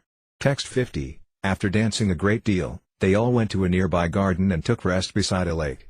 Text 51. A Brahmana named Krishnadasa, who was a resident of Radhadesa and a servant of Lord Nityananda's, was a very fortunate person. Text 52. It was Krishnadasa who filled a great water pot and poured it over the Lord while he was taking his bath. The Lord was greatly satisfied by this. Text 53. The remnants of food offered to the Lord at Balagandhi then arrived in great quantity, and Sri Caitanya Mahaprabhu and all his devotees ate it. Text 54. As in the previous year, the Lord, with all the devotees, saw the Ratha Yatra festival and the Haripankami festival as well. Text 55. Advaita Acharya then extended an invitation to Sri Caitanya Mahaprabhu, and there was a great rainstorm connected with that incident. Text 56. All these episodes have been elaborately described by Srila Vrindavanadasa Thakura. Then one day Srivasa Thakura extended an invitation to the Lord. Text 57. The Lord's favorite vegetables were cooked by Malini Devi, the wife of Srivasa Thakura. She devotedly considered herself a maidservant of Sri Caitanya Mahaprabhu, but in affection she was just like a mother. Text 58. All the chief devotees, headed by Chandrasekara, Acharya-ratna, used to extend invitations to Sri Caitanya Mahaprabhu periodically. Text 59. At the end of the 4-month Chaturmasaya period, Caitanya Mahaprabhu again consulted with Nityananda Prabhu daily in a solitary place. No one can understand what their consultation was about. Text 60. Then Srila Advaita Acharya said something to Caitanya Mahaprabhu through gestures and read some poetic passages, which no one understood. Text 61. Seeing the face of Advaita Acharya, Lord Sri Caitanya Mahaprabhu smiled. Understanding that the Lord had accepted the proposal, Advaita Acharya started to dance. Text 62. No one knew what Advaita Acharya requested or what the Lord ordered. After embracing the Acharya, Sri Caitanya Mahaprabhu bade him farewell. Text 63. Sri Caitanya Mahaprabhu then told Nityananda Prabhu, "Please hear me, O holy man, I now request something of you. Kindly grant my request." Text 64. Do not come to Jagannath Puri every year, but stay in Bengal and fulfill my desire. Text 65. Sri Caitanya Mahaprabhu continued, "You can perform a task that even I cannot do. But for you, I cannot find anyone in Gauda Desa who can fulfill my mission there." Text 66. Nityananda Prabhu replied, "O Lord, you are the life, and I am the body. There is no difference between the body and life itself, but life is more important than the body." Text 67. By your inconceivable energy, you can do whatever you like, and whatever you make me do, I do without restriction. Text 68. In this way, Sri Caitanya Mahaprabhu embraced Nityananda Prabhu and bade him farewell. He then bade farewell to all the other devotees. Text 69. As in the previous year, one of the inhabitants of Kulinagrama submitted a petition to the Lord, saying, "My Lord, kindly tell me what my duty is and how I should execute it." Text 70. The Lord replied, "You should engage yourself in the service of the servants of Krishna and always chant the holy name of Krishna. If you do these 2 things, you will very soon attain shelter at Krishna's lotus feet." Text 71. The inhabitant of Kulinagrama said, "Please let me know who is actually a Vaisnava and what his symptoms are." Understanding his mind, Sri Caitanya Mahaprabhu smiled and gave the following reply. Text 72. A person who is always chanting the holy name of the Lord is to be considered a first-class Vaisnava, and your duty is to serve his lotus feet. Text 73. The following year, the inhabitants of Kulinagrama again asked the Lord the same question. Hearing this question, Sri Caitanya Mahaprabhu again taught them about the different types of Vaisnavas. Text 74. Sri Caitanya Mahaprabhu said, "A first-class Vaisnava is he whose very presence makes others chant the holy name of Krishna." Text 75. In this way, Sri Caitanya Mahaprabhu taught the distinctions between different types of Vaisnavas, the Vaisnava, Vaisnavatara, and Vaisnavatama. He thus successively explained all the symptoms of a Vaisnava to the inhabitants of Kulinagrama. Text 76. Finally all the Vaisnavas returned to Bengal, but that year Pundarika Vidyanidhi remained at Jagannath Puri. Text 77, Svarupa Damodara Goswami and Pundarika Vidyanidhi had a friendly, intimate relationship, and as far as discussing topics about Krishna, they were situated on the same platform. Text 78, Pundarika Vidyanidhi initiated Gadadhara Pandita for the second time, and on the day of Odanasasti Pundarika Vidyanidhi saw the festival.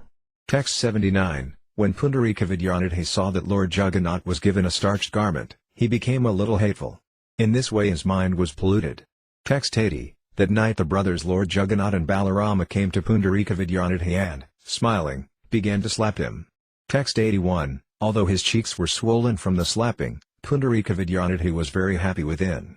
This incident has been elaborately described by Thakur Vrandavana Dasa. Text 82, every year the devotees of Bengal would come and stay with Sri Caitanya Mahaprabhu to see the Ratha Yatra festival. Text 83, whatever happened during those years that is worth noting shall be described later. Text 84, thus Sri Caitanya Mahaprabhu passed 4 years.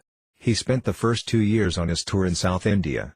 Text 85, the other 2 years, Sri Caitanya Mahaprabhu wanted to go to Vrindavana, but he could not leave Jagannath Puri because of Ramananda Raya's tricks.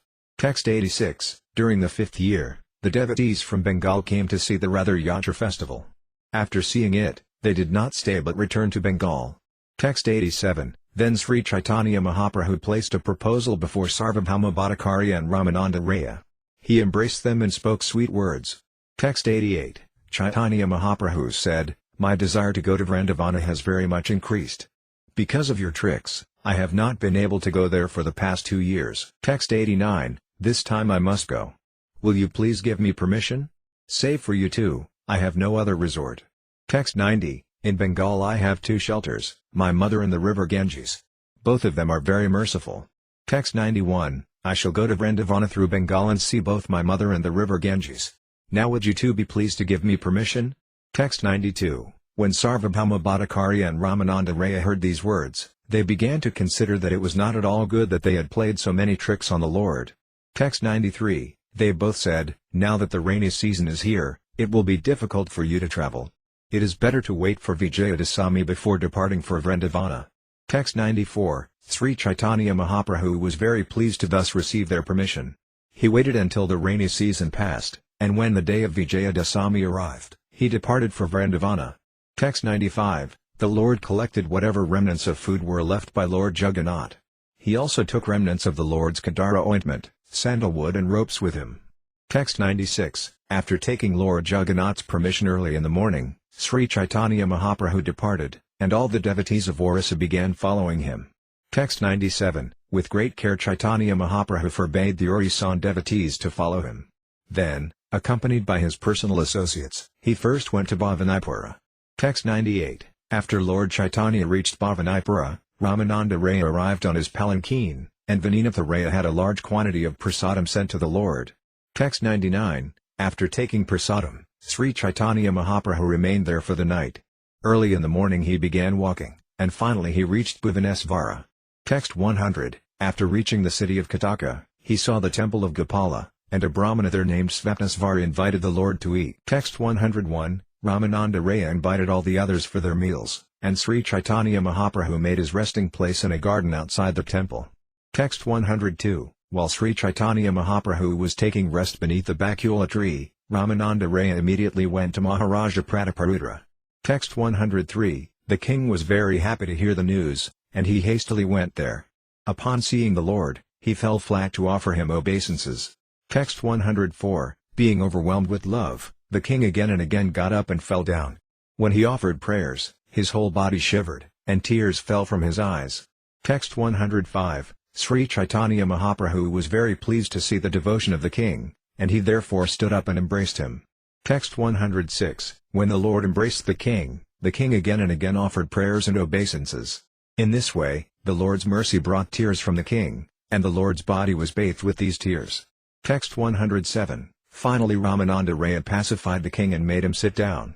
The Lord bestowed mercy upon him through his body, mind and words. Text 108, Sri Caitanya Mahaprabhu showed such mercy to the king that from that day on the Lord became known as Prataparudra Santrata, the deliverer of Maharaja Prataparudra. Text 109, All the governmental officers also paid their respects to the Lord, and finally the king and his men were bade farewell by the son of Mother Sasi. Text 110. The king then went outside and had orders written down and sent to the government servants within his kingdom. Text 111. His orders read, "In every village you should construct new residences, and in 5 or 7 new houses you should store all kinds of food." Text 112. You should personally take the Lord to these newly constructed houses. Day and night you should engage in his service with a stick in your hands. Text 113. The king ordered 2 respectable officers named Harakandana and Martaraja to do whatever was necessary to carry out these orders.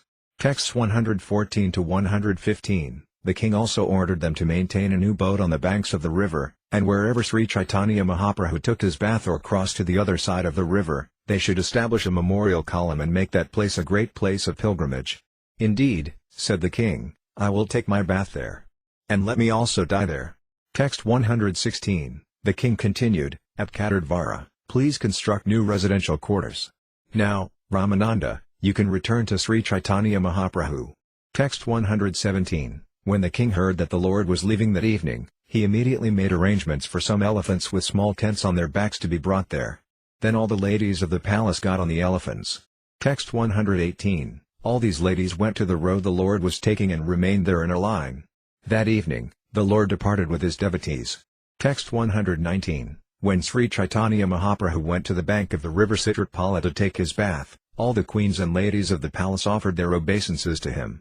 Text 120. Upon seeing the Lord, they all felt themselves overwhelmed with love of Godhead, and, tears pouring from their eyes, they began to chant the holy name, Krishna, Krishna. Text 121. There is no one as merciful as Sri Caitanya Mahaprabhu within all 3 worlds. Simply by seeing him from a distance, one is overwhelmed with love of Godhead. Text 122. The Lord then got into a new boat and crossed the river. Walking in the full moonlight, he finally reached the town known as Katardvara. Text 123. The Lord spent the night there and in the morning took his bath. At that time, remnants of Lord Jagannath's food arrived.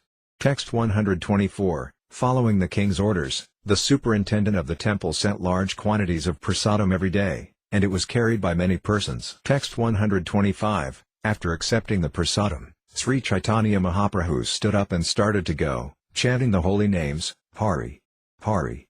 Text 126. Ramananda Raya, Martaraja and Sri Harakandana always went with Sri Caitanya Mahaprabhu and rendered various services. Texts 127 to 129. Paramananda Puri Goswami, Svarupa Damodara, Jagadananda, Mukunda, Govinda, Kesasvara, Haridasa Thakura, Vakresvara Pandita, Gopinatha Acharya, Damodara Pandita, Ramaj, Nadai and many other devotees accompanied the Lord. I have mentioned only the chief devotees. No one can describe the total number.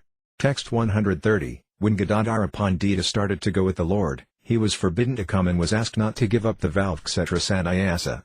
Text 131. When he was requested to return to Jagannath Puri, Gadadhara Pandita told the Lord, "Wherever you are staying is Jagannath Puri.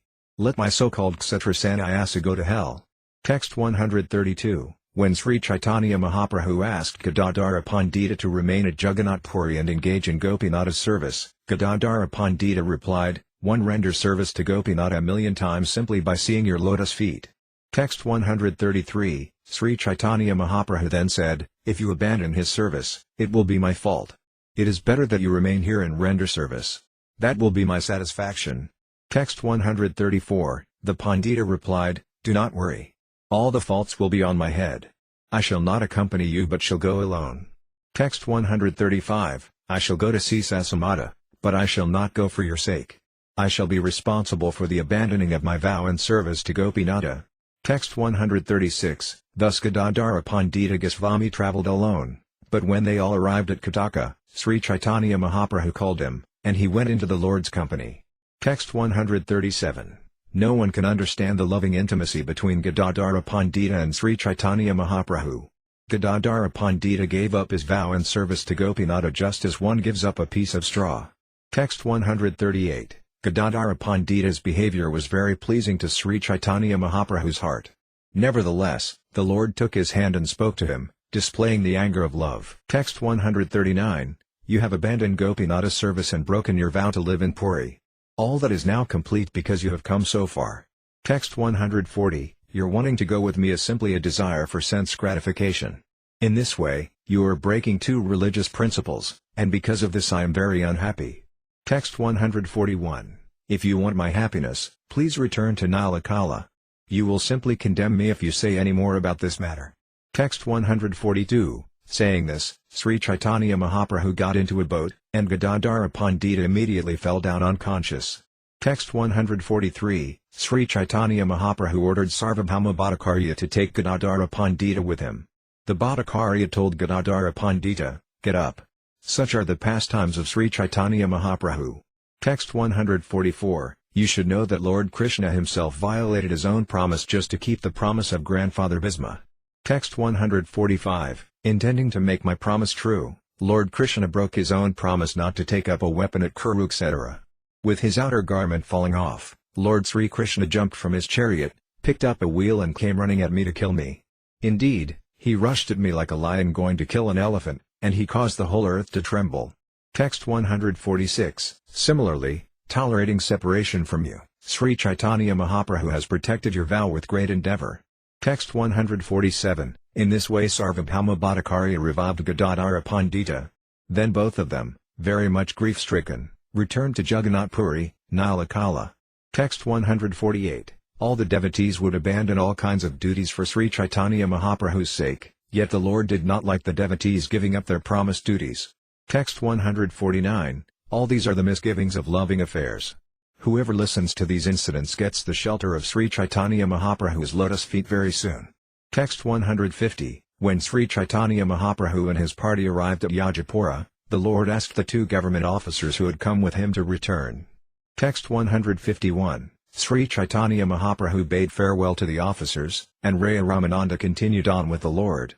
The Lord talked to Ramananda Raya about Sri Krishna day and night. Text 152, in each and every village, in compliance with the king's order, government officers constructed new houses and filled each of them with stocks of grain. Thus they served the Lord. Text 153, Sri Caitanya Mahaprabhu finally arrived at Ramuna, where he bade farewell to Sri Ramananda Raya.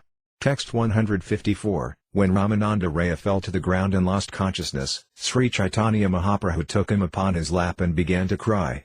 Text 155, Caitanya Mahaprabhu's feelings of separation from Ramananda Raya are very difficult to describe. Indeed, it is almost intolerable to do so, and therefore I cannot describe them further. Text 156, when Sri Caitanya Mahaprabhu finally arrived at the border of the state of Orissa, a government officer came there to meet him. Text 157, for 2 or 4 days, the government officer served the Lord.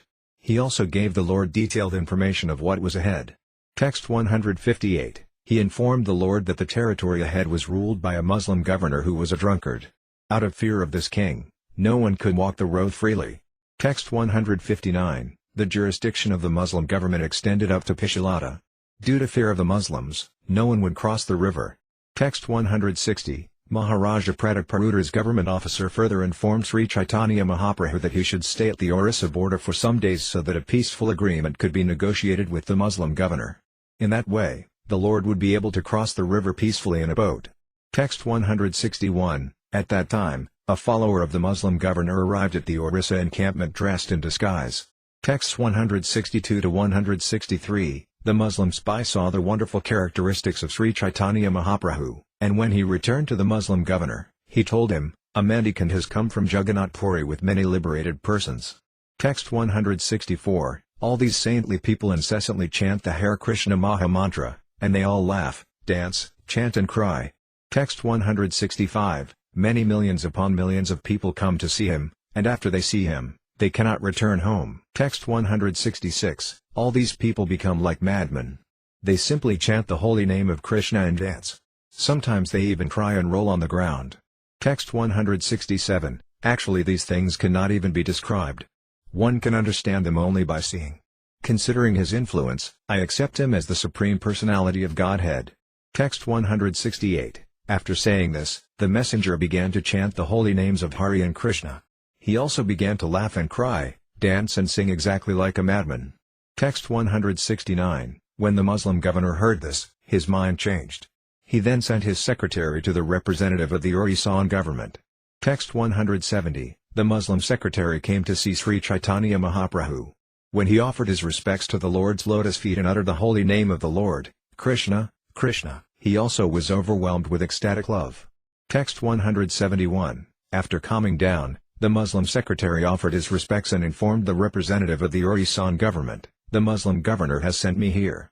Text 172. If you agree, the Muslim governor will come here to meet Sri Caitanya Mahaprabhu and then return. Text 173. The Muslim governor is very eager, and he has submitted this petition with great respect. It is a proposal for peace. You need not fear that we will fight. Text 174. Upon hearing this proposal, the representative of the Orissa government, the Mahapatra, was very much astonished. He thought, the Muslim governor is a drunkard. Who has changed his mind? Text 175. It must be Sri Caitanya Mahaprabhu himself who has changed the Muslim's mind. Due to his presence and even due to his remembrance, the whole world is liberated. Text 176. After thinking this, the Mahapatra immediately informed the Muslim secretary, "It is a great fortune for your governor. Let him come visit Sri Caitanya Mahaprabhu." Text 177. However, let me make it understood that he should come here without weapons. He may bring with him 5 or 7 servants. Text 178. The secretary returned to the Muslim governor and informed him of this news. Dressing himself like a Hindu, the Muslim governor then came to see Sri Caitanya Mahaprabhu. Text 179. Upon seeing Sri Caitanya Mahaprabhu from a distant place, the Muslim governor fell to the ground and offered obeisances. Tears came to his eyes, and he was jubilant with ecstatic emotions. Text 180. Arriving in that way, the Muslim governor was respectfully brought before Sri Caitanya Mahaprabhu by the Mahapatra. The governor then stood before the Lord with folded hands, and he chanted the holy name of Krishna. Text 181. The governor then submissively asked, "Why was I born in a Muslim family? This is considered a low birth. Why didn't Supreme Providence grant me a birth in a Hindu family?" Text 182. If I had taken birth in a Hindu family, it would have been easy for me to remain near your lotus feet. Since my body is now useless, let me die immediately. Text 183. Upon hearing the governor's submissive statement, the Mahapatra was overwhelmed with joy. He clasped the lotus feet of Sri Caitanya Mahaprabhu and began to offer the following prayers. Text 184. Simply by hearing your holy name, a Kandala, the lowest of men, can be purified. Now this conditioned soul has received your personal interview. Text 185. It is no wonder that this Muslim governor has attained such results. Simply by seeing you, all this is possible. Text 186. To say nothing of the spiritual advancement of persons who see the Supreme Person face to face, even a person born in a family of dog-eaters becomes immediately eligible to perform Vedic sacrifices if he once utters the holy name of the Supreme Personality of Godhead or chants about him, hears about his pastimes, offers him obeisances or even remembers him. Text 187. Sri Caitanya Mahaprabhu then glanced with mercy at the Muslim governor. Giving him assurance, he asked him to chant the holy names Krishna and Hari. Text 188. The Muslim governor then said, "Since you have so kindly accepted me, please give me some order so that I can render you some service." Text 189. The Muslim governor then prayed for liberation from the unlimited sinful reactions he had previously incurred by being envious of Brahmanas and Vaisnavas and killing cows. Text 190. Mukunda Datta then told the Muslim governor, "My dear sir, please hear. Sri Caitanya Mahaprabhu wishes to go to the bank of the Ganges." Text 191. Please give him all assistance so that he can go there. This is your first great order, and if you can comply, you will render a great service.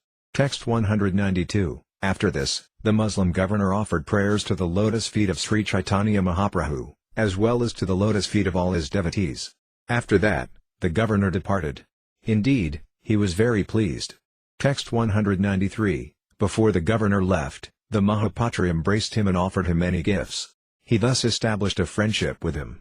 Text 194. The next morning the governor sent his secretary with many nicely decorated boats to bring Sri Caitanya Mahaprabhu to the other side of the river.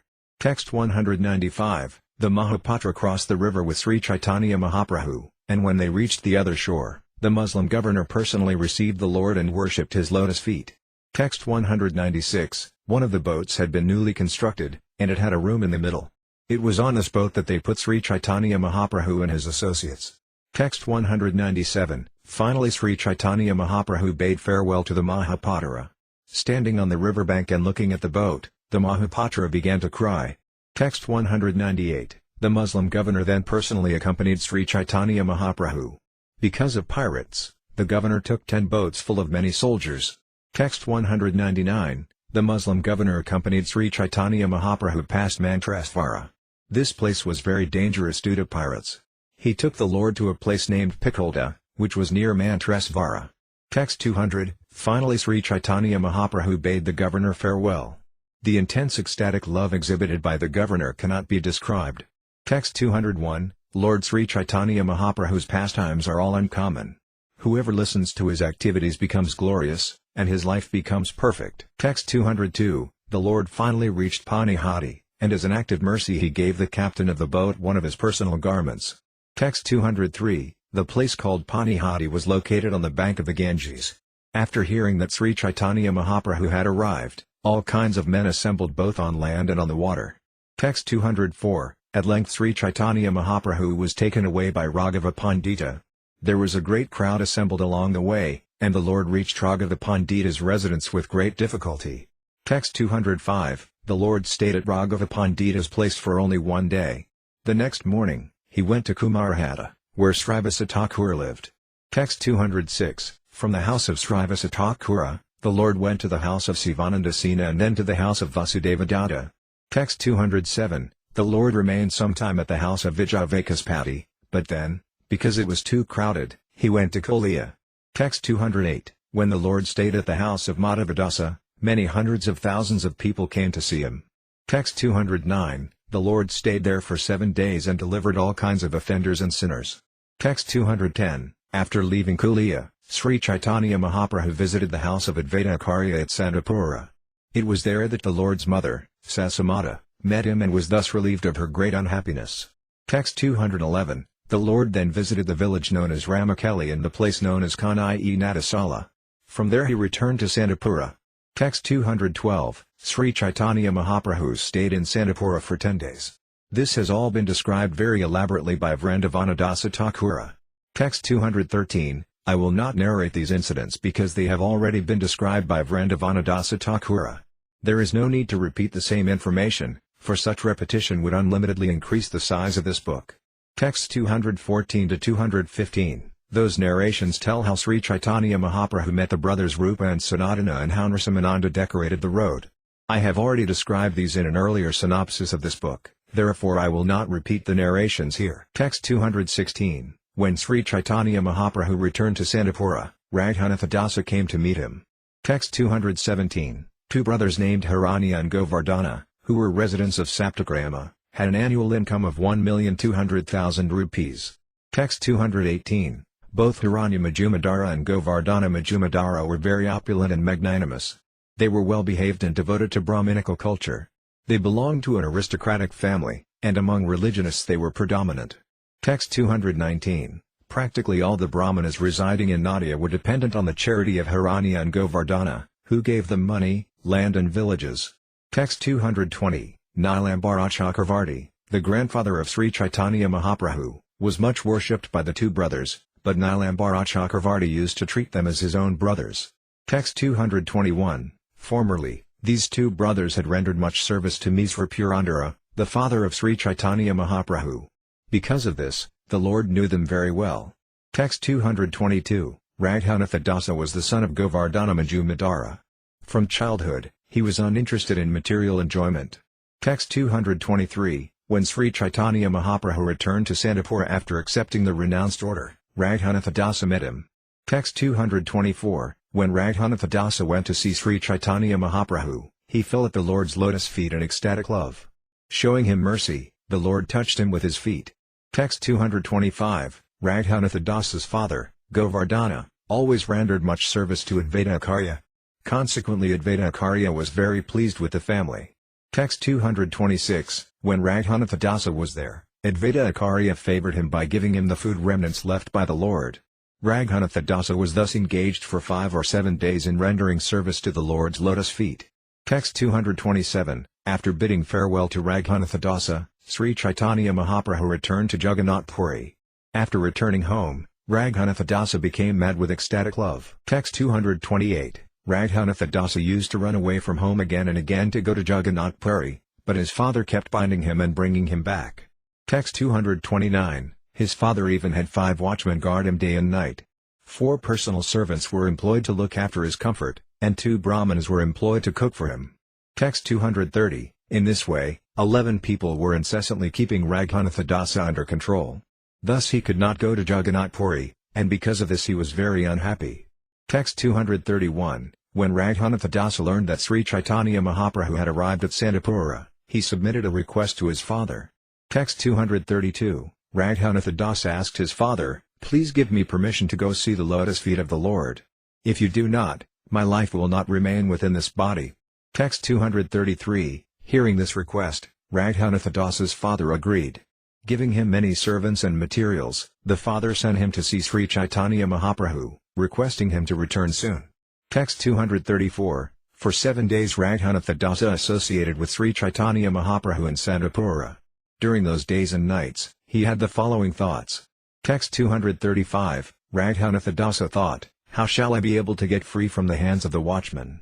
How shall I be able to go with Sri Caitanya Mahaprabhu to Nilakala?" Text 236, since Sri Caitanya Mahaprabhu was omniscient, he could understand Raghunatha Dasa's mind. The Lord therefore instructed him with the following reassuring words. Text 237, be patient and return home. Don't be a crazy fellow. By and by you will be able to cross the ocean of material existence. Text 238, you should not make yourself a show-bottle devotee and become a false renunciant. For the time being, enjoy the material world in a befitting way and do not become attached to it. Text 239, Sri Caitanya Mahaprabhu continued, within your heart you should keep yourself very faithful, but externally you may behave like an ordinary man. Thus Krishna will soon be very pleased and deliver you from the clutches of Maya. Text 240, you may see me at Nilakala, Jagannath Puri, when I return after visiting Vrindavana. By that time you can think of some trick to escape. Text 241, what kind of means you will have to use at that time will be revealed by Krishna. If one has Krishna's mercy, no one can check him. Text 242, in this way, Sri Caitanya Mahaprabhu bade farewell to Raghunatha Dasa, who returned home and did exactly what the Lord told him. Text 243, after returning home, Raghunatha Dasa gave up all craziness and external pseudo-renunciation and engaged in his household duties without attachment. Text 244, when Raghunatha Dasa's father and mother saw that their son was acting like a householder, they became very happy. Because of this, they slackened their guard. Texts 245 to 246, meanwhile, at Sandipura, Sri Caitanya Mahaprabhu assembled all his devotees, headed by Advaita Acharya and Nityananda Prabhu, embraced them all and asked their permission to return to Jagannath Puri. Text 247, because he had met them all at Sandipura, Sri Caitanya Mahaprabhu requested all the devotees not to go to Jagannath Puri that year. Text 248, Sri Caitanya Mahaprabhu said, I shall certainly go to Vrindavana from Jagannath Puri. If all of you give me permission, I shall return here again without difficulty. Text 249, clasping the feet of his mother, Sri Caitanya Mahaprabhu very humbly requested her permission. Thus she gave him leave to go to Vrindavana. Text 250, Srimati Sasadevi was sent back to Navadvipa, and the Lord and his devotees started for Jagannath Puri, Niladri. Text 251, the devotees who accompanied Sri Caitanya Mahaprabhu rendered all kinds of service on the way to Nilakala, Jagannath Puri. Thus in great happiness the Lord returned. Text 252, when Sri Caitanya Mahaprabhu arrived in Jagannath Puri, he visited the temple of the Lord. News then spread all over the city that he had returned. Text 253, all the devotees then came and met the Lord with great happiness. The Lord embraced each of them in great ecstatic love. Text 254, Kasi Misra, Ramananda Raya, Pradyumna, Sarvabhauma Bhattacharya, Vinanatha Raya, Sikhi Mahiti and all the other devotees met Sri Caitanya Mahaprabhu. Text 255, Gadadhara Pandita also came and met the Lord. Then, before all the devotees, Sri Caitanya Mahaprabhu began to speak as follows. Text 256, it was my decision to go to Vrindavana through Bengal in order to see my mother and the river Ganges. Text 257, thus I went to Bengal, but thousands of devotees began to follow me. Text 258, many hundreds of thousands of people came to see me out of curiosity, and due to such a large crowd I could not travel very freely on the road. Text 259, indeed, The crowd was so large that the house and the boundary walls of the house where I stayed were destroyed, and wherever I looked I could see only large crowds. Text 260, with great difficulty I went to the town of Ramakeli, where I met two brothers named Rupa and Sanatana. Text 261, these two brothers are great devotees and suitable recipients of Krishna's mercy, but in their ordinary dealings they are government officials, ministers to the king. Text 262, Srila Rupa and Sanatana are very much experienced in education, devotional service, intelligence and strength, yet they think themselves inferior to straw in the street. Text 263 to 264, indeed, the humility of these two brothers could even melt stone. Because I was very pleased with their behavior, I told them, although you are both very much exalted, you consider yourselves inferior, and because of this, Krishna will very soon deliver you. Text 265 to 266, after speaking to them in this way, I bade them farewell. As I was leaving, Sanatana told me, it is not appropriate for one to be followed by a crowd of thousands when going to Vrindavana. Text 267, although I heard this, I did not pay it any attention, and in the morning I went to the place named Kanai-Natasala. Text 268, at night, however, I considered what Sanatana had told me. Text 269, I decided that Sanatana had spoken very well. I was certainly being followed by a large crowd, and when people would see so many men, they would surely rebuke me, saying, here is another impostor. Text 270, I then began to consider that Vrindavana is a very solitary place. It is invincible and very difficult to attain. I therefore decided to go there alone or, at the utmost, with only one person. Text 271, Madhavendra Puri went to Vrindavana alone, and Krishna, on the pretext of giving him milk, granted him an audience. Text 272, I then understood that I was going to Vrindavana like a magician with his show, and this is certainly not good. No one should go to Vrindavana with so many men. Text 273, I have therefore resolved to go alone or, at the utmost, with one servant. In this way, my journey to Vrindavana will be beautiful. Text 274, I thought, instead of going to Vrindavana alone, I am going with soldiers and the beating of drums. Text 275, I therefore said, fie upon me. And being very much agitated, I returned to the banks of the Ganges. Text 276, I then left all the devotees there and brought only 5 or 6 persons with me. Text 277, now I wish that you all will be pleased with me and give me good consultation. Tell me how I shall be able to go to Vrindavana without impediments. Text 278, I left Gadadhara Pandita here, and he became very unhappy. For this reason I could not go to Vrindavana. Text 279, being encouraged by Sri Caitanya Mahaprabhu's words, Gadadhara Pandita became absorbed in ecstatic love. Immediately clasping the lotus feet of the Lord, he began to speak with great humility. Text 280, Gadadhara Pandita said, wherever you stay is Vrindavana, as well as the river Yamuna, the river Ganges and all other places of pilgrimage. Text 281, although wherever you stay is Vrindavana, you will still go to Vrindavana just to instruct people. Otherwise, you will do whatever you think best. Text 282, taking this opportunity, Gadadhara Pandita said, just now the 4 months of the rainy season have begun. You should therefore spend the next 4 months in Jagannath Puri. Text 283, after remaining here for 4 months, you will be free to do as you like. Actually, no one can stop you from going or remaining. Text 284, upon hearing this statement, the devotees present at the lotus feet of Sri Caitanya Mahaprabhu stated that Gadadhara Pandita had properly presented their desire.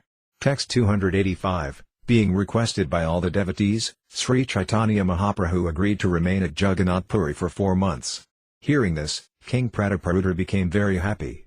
Text 286, that day Gadadhara Pandita extended an invitation to Sri Caitanya Mahaprabhu, and the Lord took his lunch at his place with the other devotees.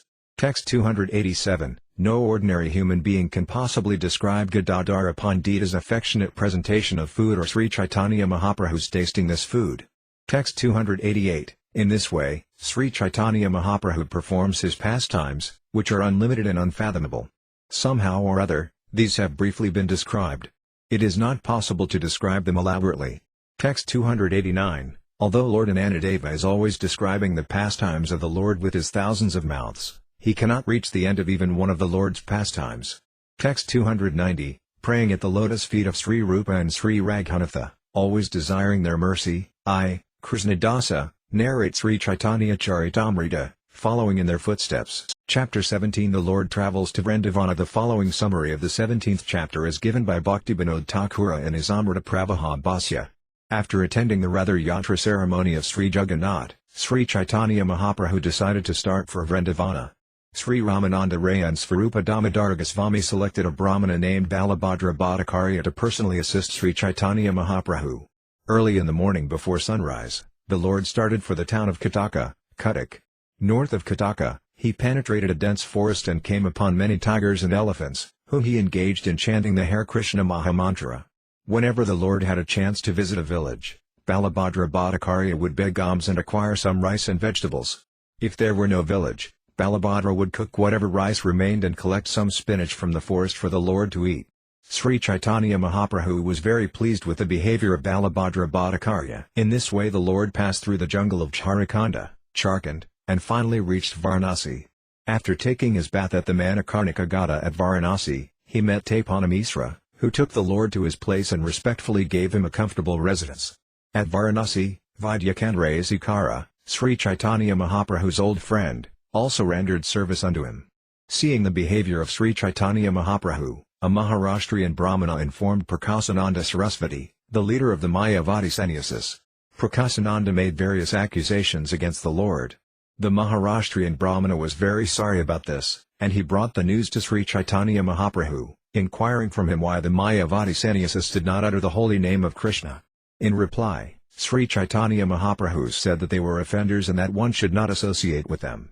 In this way the Lord bestowed his blessings upon the Brahmana.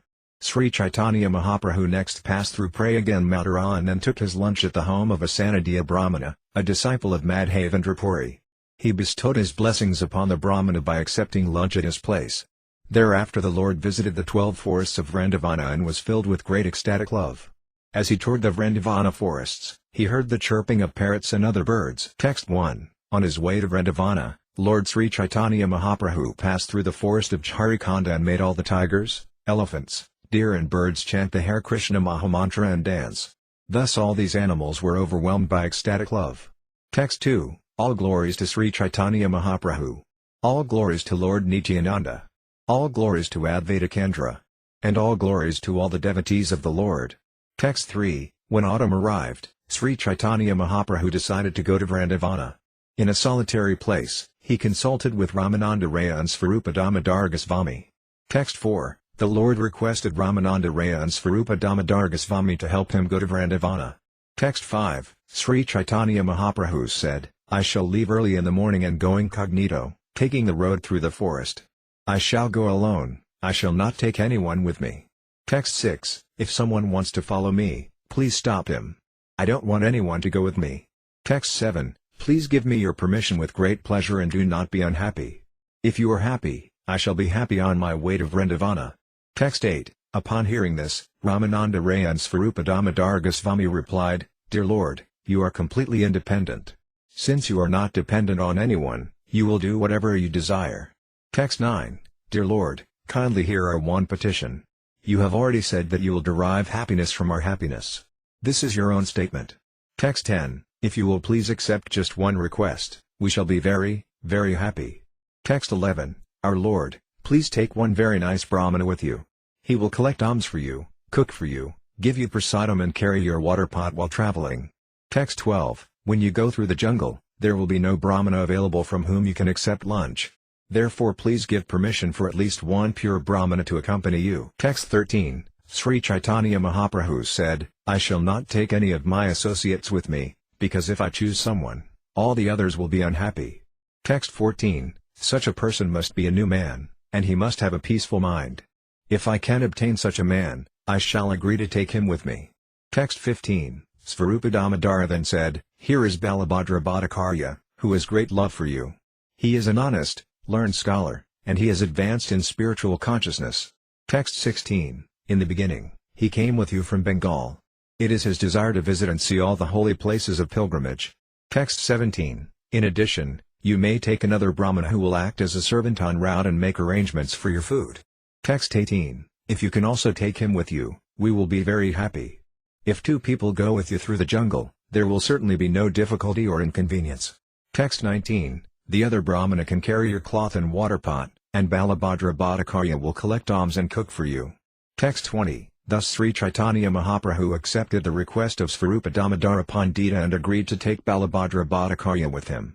Text 21. On the previous night, Sri Caitanya Mahaprabhu had visited Lord Jagannath and taken his permission. Now, near the end of the night, the Lord got up and started immediately. He was not seen by others. Text 22. Because the Lord had departed, the devotees, unable to see him early in the morning, began to search for him with great anxiety. Text 23. While all the devotees were searching for the Lord, Svarupa Damodara restrained them. Then everyone fell silent, knowing the mind of Sri Caitanya Mahaprabhu. Text 24. The Lord abandoned walking on the well-known public road and went instead along a bypass. He thus kept the city of Kataka on his right as he entered the forest. Text 25. When the Lord passed through the solitary forest chanting the holy name of Krishna, the tigers and elephants, seeing him, gave way. Text 26. When the Lord passed through the jungle in great ecstasy, packs of tigers, elephants, rhinoceros and boars came, and the Lord passed right through them. Text 27. Balabhadra Bhattacharya was very much afraid to see them, but by Sri Caitanya Mahaprabhu's influence, all the animals stood to one side. Text 28. One day a tiger was lying on the path, and Sri Caitanya Mahaprabhu, walking along the path in ecstatic love, touched the tiger with his feet. Text 29. The Lord said, "Chant the holy name of Krishna." The tiger immediately got up and began to dance and to chant Krishna. Krishna. Text 30. Another day, while Sri Caitanya Mahaprabhu was bathing in a river, a herd of maddened elephants came there to drink water. Text 31. While the Lord was bathing and murmuring the Gayatri mantra, the elephants came before him. The Lord immediately splashed some water on the elephants and asked them to chant the name of Krishna. Text 32. The elephants whose bodies were touched by the water splashed by the Lord began to chant Krishna. Krishna. And dance and sing in ecstasy. Text 33. Some of the elephants fell to the ground, and some screamed in ecstasy. Seeing this, Balabhadra Bhattacharya was completely astonished. Text 34. Sometimes Sri Caitanya Mahaprabhu chanted very loudly while passing through the jungle. Hearing his sweet voice, all the does came near him. Text 35. Hearing the Lord's great vibration, all the does followed him left and right. While reciting a verse with great curiosity, the Lord patted them. Text 36. Blessed are all these foolish deer because they have approached Maharajan and his son, who is gorgeously dressed and is playing on his flute. Indeed, both the does and the bucks worship the Lord with looks of love and affection. Text 37. While Sri Caitanya Mahaprabhu was passing through the jungle, 5 or 7 tigers came. Joining the deer, the tigers began to follow the Lord. Text 38. Seeing the tigers and deer following him, Sri Caitanya Mahaprabhu immediately remembered the land of Vrindavana. He then began to recite a verse describing the transcendental quality of Vrindavana. Text 39. Vrindavana is the transcendental abode of the Lord. There is no hunger, anger or thirst there. Though naturally inimical, human beings and fierce animals live together there in transcendental friendship. Text 40. When Sri Caitanya Mahaprabhu said chant Krishna, Krishna, the tigers and deer began to chant Krishna and dance. Text 41. When all the tigers and deers danced and jumped, Balabhadra Bhattacharya saw them and was struck with wonder. Text 42. Indeed, the tigers and deer began to embrace one another, and touching mouths, they began to kiss. Text 43. When Sri Caitanya Mahaprabhu saw all this fun, he began to smile. Finally he left the animals and continued on his way. Text 44. Various birds, including the peacock, saw Sri Caitanya Mahaprabhu and began to follow him, chanting and dancing. They were all maddened by the holy name of Krishna. Text 45. When the Lord loudly chanted Haribol, the trees and creepers became jubilant to hear him. Text 46. Thus all living entities in the forest of Jharkhand, some moving and some standing still, became maddened by hearing the holy name of Lord Krishna vibrated by Sri Caitanya Mahaprabhu. Text 47. In all the villages through which the Lord passed and in all the places he rested on his journey, everyone was purified and awakened to ecstatic love of God. Texts 48 to 49. When someone heard the chanting of the holy name from the mouth of Sri Caitanya Mahaprabhu, and someone else heard this chanting from that second person, and someone again heard this chanting from the third person, everyone in all countries became a Vaisnava through such disciplic succession.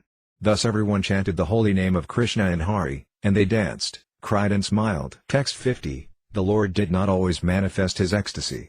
Being afraid of a great assembly of people, the Lord kept his ecstasy concealed.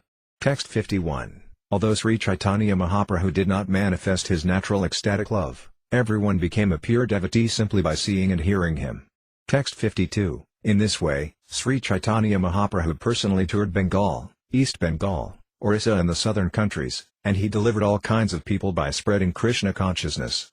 Text 53. When Sri Caitanya Mahaprabhu came to Jharkhand on his way to Mathura, he found that the people there were almost uncivilized and were devoid of God consciousness. Text 54. Sri Caitanya Mahaprabhu gave even the Beals an opportunity to chant the holy name and come to the platform of ecstatic love. Thus he delivered all of them. Who has the power to understand the transcendental pastimes of the Lord? Text 55. When Sri Caitanya Mahaprabhu passed through the Jharkhand forest, he took it for granted that it was Vrindavana. When he passed over the hills, he took it for granted that they were Govardhana. Text 56. Similarly, whenever Sri Caitanya Mahaprabhu saw a river, he immediately accepted it as the river Yamuna. Thus while in the forest he was filled with great ecstatic love, and he danced and fell down crying. Text 57. Along the way, Balabhadra Bhattacharya collected all kinds of spinach, roots and fruit whenever possible. Text 58. Whenever Sri Caitanya Mahaprabhu visited a village, a few brahmanas, 5 or 7, would come and extend invitations to the Lord. Text 59. Some people would bring grain and deliver it to Balabhadra Bhattacharya.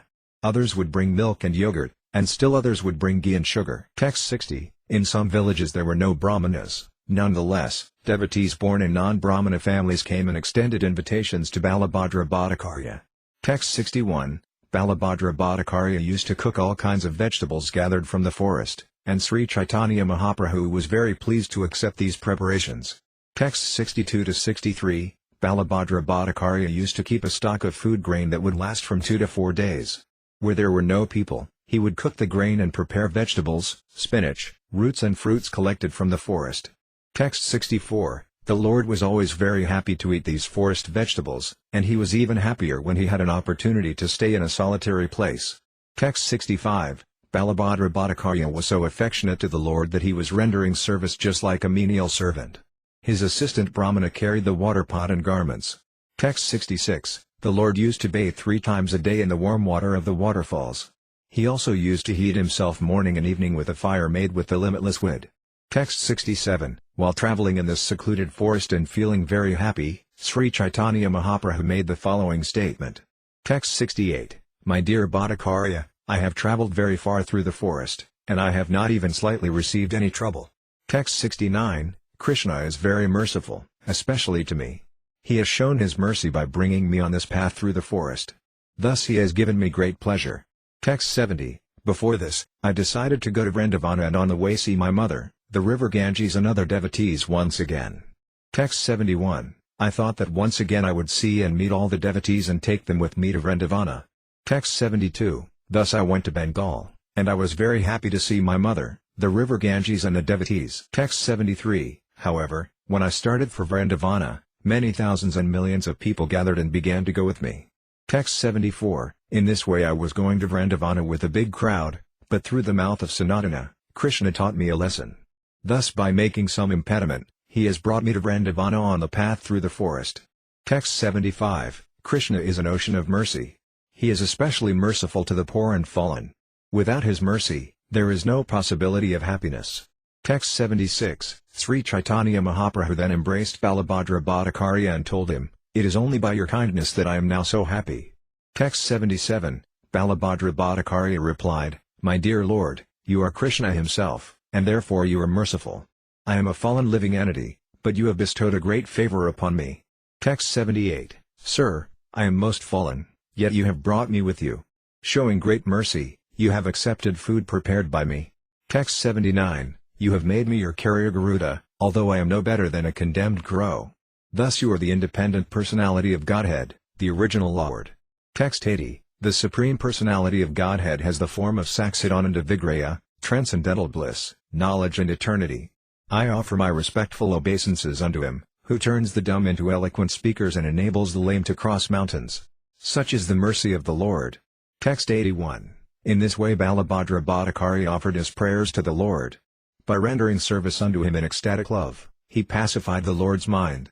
Text 82. Finally the Lord arrived with great happiness at the holy place called Kasi. There he took his bath in the bathing ghat known as Manikarnika. Text 83. At that time, Caitanya was taking his bath in the Ganges, and he was astonished to see the Lord there. Text 84, Caitanya then began to think, I have heard that Sri Caitanya Mahaprabhu has accepted the renounced order. Thinking this, Caitanya became very jubilant within his heart. Text 85, he then clasped the lotus feet of Sri Caitanya Mahaprabhu and began to cry. The Lord raised him up and embraced him. Text 86, Caitanya then took Sri Caitanya Mahaprabhu to visit the temple of Visvesvara. Coming from there, they saw the lotus feet of Lord Bindu Madhava. Text 87, with great pleasure Caitanya brought Sri Caitanya Mahaprabhu to his home and rendered service unto him. Indeed, he began to dance, waving his cloth. Text 88, he washed the lotus feet of Sri Caitanya Mahaprabhu, and afterwards he and his whole family drank the wash water. He also worshipped Balabhadra Bhattacharya and showed him respect. Text 89, Caitanya invited Sri Caitanya Mahaprabhu to take lunch at his home, and he had Balabhadra Bhattacharya cook. Text 90, when Sri Caitanya Mahaprabhu took his rest after lunch, the son of Caitanya, named Raghu, used to massage his legs. Text 91, the remnants of food left by Sri Caitanya Mahaprabhu were taken by the whole family of Caitanya. When news spread that the Lord had come, Chandrasekhara came to see him. Text 92, Chandrasekhara happened to be a friend of Caitanya, and he was long known to Sri Caitanya Mahaprabhu as his servant. He was a physician by caste, and by profession he was a clerk. At the time he was living in Varanasi. Text 93, when Chandrasekhara came there, he fell down before the lotus feet of Sri Caitanya Mahaprabhu and began to cry. The Lord, standing up, embraced him out of his causeless mercy. Text 94, Chandrasekhara said, My dear Lord, you have bestowed your causeless mercy upon me because I am your old servant. Indeed, you have come here personally to give me your audience. Text 95, due to my past deeds, I am residing at Varanasi, but here I do not hear anything but the words Maya and Braham. Text 96, Chandrasekhara continued, there is no talk at Varanasi other than discussions on the 6 philosophical theses. Nonetheless, Caitanya has been very kind to me, for he speaks about topics relating to Lord Krishna. Text 97, my dear Lord, we too think of your lotus feet incessantly. Although you are the omniscient Supreme Personality of Godhead, you have granted us your audience. Text 98, my Lord, I have heard that you are going to Vrindavana. Please stay here at Varanasi for some days and deliver us, for we are your 2 servants. Text 99, Caitanya then said, my dear Lord, as long as you stay at Varanasi, please do not accept any invitation other than mine. Text 100, even though he had not made such a plan, Sri Caitanya Mahaprabhu remained for 10 days at Varanasi, being obligated by the requests of his 2 servants. Text 101, at Varanasi there was a Maharashtrian Brahmana who used to come daily to see Sri Caitanya Mahaprabhu. This Brahmana was simply astonished to see the Lord's personal beauty and ecstatic love for Krishna. Text 102, when the Brahmanas of Varanasi would invite Sri Caitanya Mahaprabhu to lunch, the Lord would not accept their invitations. He would reply, I have already been invited somewhere else. Text 103, every day Sri Caitanya Mahaprabhu refused their invitations because he feared associating with Mayavadi sannyasis. Text 104, there was a great Mayavadi sannyasi named Prakasananda Sarasvati, who used to teach Vedanta philosophy to a great assembly of followers. Text 105, a Brahmana who saw the wonderful behavior of Sri Caitanya Mahaprabhu came to Prakasananda Sarasvati and described the Lord's characteristics. Text 106, the Brahmana told Prakasananda Sarasvati, there is a sannyasi who has come from Jagannath Puri, and I cannot describe his wonderful influence and glories. Text 107, everything is wonderful about that sannyasi. He has a very well built and luxuriant body, and his complexion is like purified gold. Text 108, he has arms that extend to his knees, and his eyes are like the petals of a lotus. In his person are all the transcendental symptoms of the Supreme Personality of Godhead. Text 109, when one sees all these features, one takes him to be Narayana himself. Whoever sees him immediately begins to chant the holy name of Krishna. Text 110, we have heard about the symptoms of a first-class devotee in Srimad Bhagavatam, and all those symptoms are manifest in the body of Sri Caitanya Mahaprabhu. Text 111, his tongue is always chanting the holy name of Krishna, and from his eyes tears incessantly fall like the flowing Ganges. Text 112, sometimes he dances, laughs, sings and cries, and sometimes he roars like a lion. Text 113, his name, Krishna Chaitanya, is auspicious for the world. Everything about him, his name, form and qualities, is unparalleled. Text 114. Simply by seeing him, one understands that he possesses all the characteristics of the Supreme Personality of Godhead. Such characteristics are certainly uncommon. Who will believe it? Text 115. Prakasananda Sarasvati laughed very much to hear this description. Joking and laughing at the Brahmana, he began to speak as follows. Text 116. Prakasananda Sarasvati said, "Yes, I have heard about him. He is a sannyasi from Bengal, and he is very sentimental. I have also heard that he belongs to the Bharati Sampradaya, for he is a disciple of Kesava Bharati. However, he is only a pretender." Text 117. Prakasananda Sarasvati continued, "I know that his name is Caitanya and that he is accompanied by many sentimentalists. His followers dance with him, and he tours from country to country and village to village." Text 118. Whoever sees him accepts him as the Supreme Personality of Godhead. Since he has some mystic power by which he hypnotizes people, everyone who sees him becomes illusioned. Text 119. Sarvabhauma Bhattacharya was a very learned scholar, but I have heard that he also has become a madman due to his association with this Caitanya. Text 120. This Caitanya is a sannyasi in name only. Actually he is a first-class magician. In any case, his sentimentalism cannot be very much in demand here in Kasi. Text 121. Do not go to see Caitanya. Just continue hearing Vedanta. If you associate with upstarts, you will be lost in this world and in the next.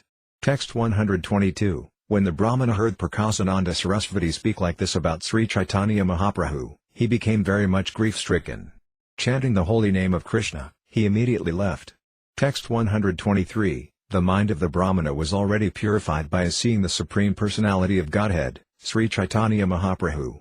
He therefore went to Sri Caitanya Mahaprabhu and described what had taken place before the Mayavadi sannyasi Prakasananda. Text 124. Hearing this, Sri Caitanya Mahaprabhu mildly smiled. The Brahmana then spoke again to the Lord. Text 125. The Brahmana said, "As soon as I uttered your name before him, he immediately confirmed the fact that he knew your name." Text 126. While finding fault with you, he uttered your name 3 times, saying Caitanya, Caitanya, Caitanya. Text 127. Although he spoke your name 3 times, he did not utter the name Krishna. Because he uttered your name in contempt, I was very much aggrieved. Text 128. Why could Prakasananda not utter the names Krishna and Hari? He chanted the name Caitanya thrice. As far as I am concerned, simply by seeing you I am moved to chant the holy names Krishna and Hari. Text 129. Sri Caitanya Mahaprabhu replied, "The Mayavadi impersonalists are great offenders unto Lord Krishna, therefore they simply utter the words Braham, Atyama and Caitanya." Text 130. Because they are offenders unto Krishna, the Supreme Personality of Godhead, who is identical with his holy name, the holy name Krishna does not manifest in their mouths. Text 131. The Lord's holy name, his form and his personality are all one and the same. There is no difference between them. Since all of them are absolute, they are all transcendentally blissful. Text 132. There is no difference between Krishna's body and himself or between his name and himself. But as far as the conditioned soul is concerned, one's name is different from one's body, from one's original form and so on. Text 133. The holy name of Krishna is transcendentally blissful. It bestows all spiritual benedictions, for it is Krishna himself, the reservoir of all pleasure. Krishna's name is complete, and it is the form of all transcendental mellows. It is not a material name under any condition, and it is no less powerful than Krishna himself. Since Krishna's name is not contaminated by the material qualities, there is no question of its being involved with Maya. Krishna's name is always liberated and spiritual, it is never conditioned by the laws of material nature. This is because the name of Krishna and Krishna himself are identical. Text 134. The holy name of Krishna, his body and his pastimes cannot be understood by the blunt material senses. They are manifested independently. Text 135. Krishna's holy name, transcendental qualities and transcendental pastimes are all equal to Lord Krishna himself. They are all spiritual and full of bliss. Text 136. Therefore material senses cannot appreciate Krishna's holy name, form, qualities and pastimes. When a conditioned soul is awakened to Krishna consciousness and renders service by using his tongue to chant the Lord's holy name and taste the remnants of the Lord's food, the tongue is purified, and one gradually comes to understand who Krishna really is.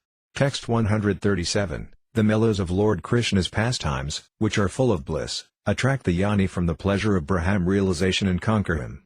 Text 138. Let me offer my respectful obeisances unto my spiritual master, the son of Vyasadeva, Sukadeva Goswami. It is he who defeats all inauspicious things within this universe. Although in the beginning he was absorbed in the happiness of Brahman realization and was living in a secluded place, giving up all other types of consciousness, he became attracted by the most melodious pastimes of Lord Sri Krishna. He therefore mercifully spoke the Supreme Purana, known as Srimad Bhagavatam, which is the bright light of the absolute truth and which describes the activities of Lord Krishna. Text 139. The transcendental qualities of Sri Krishna are completely blissful and relishable. Consequently, Lord Krishna's qualities attract even the minds of self-realized persons from the bliss of self-realization. Text 140. Those who are self-satisfied and unattracted by external material desires are also attracted to the loving service of Sri Krishna, whose qualities are transcendental and whose activities are wonderful. Hari, the personality of Godhead, is called Krishna because he has such transcendentally attractive features.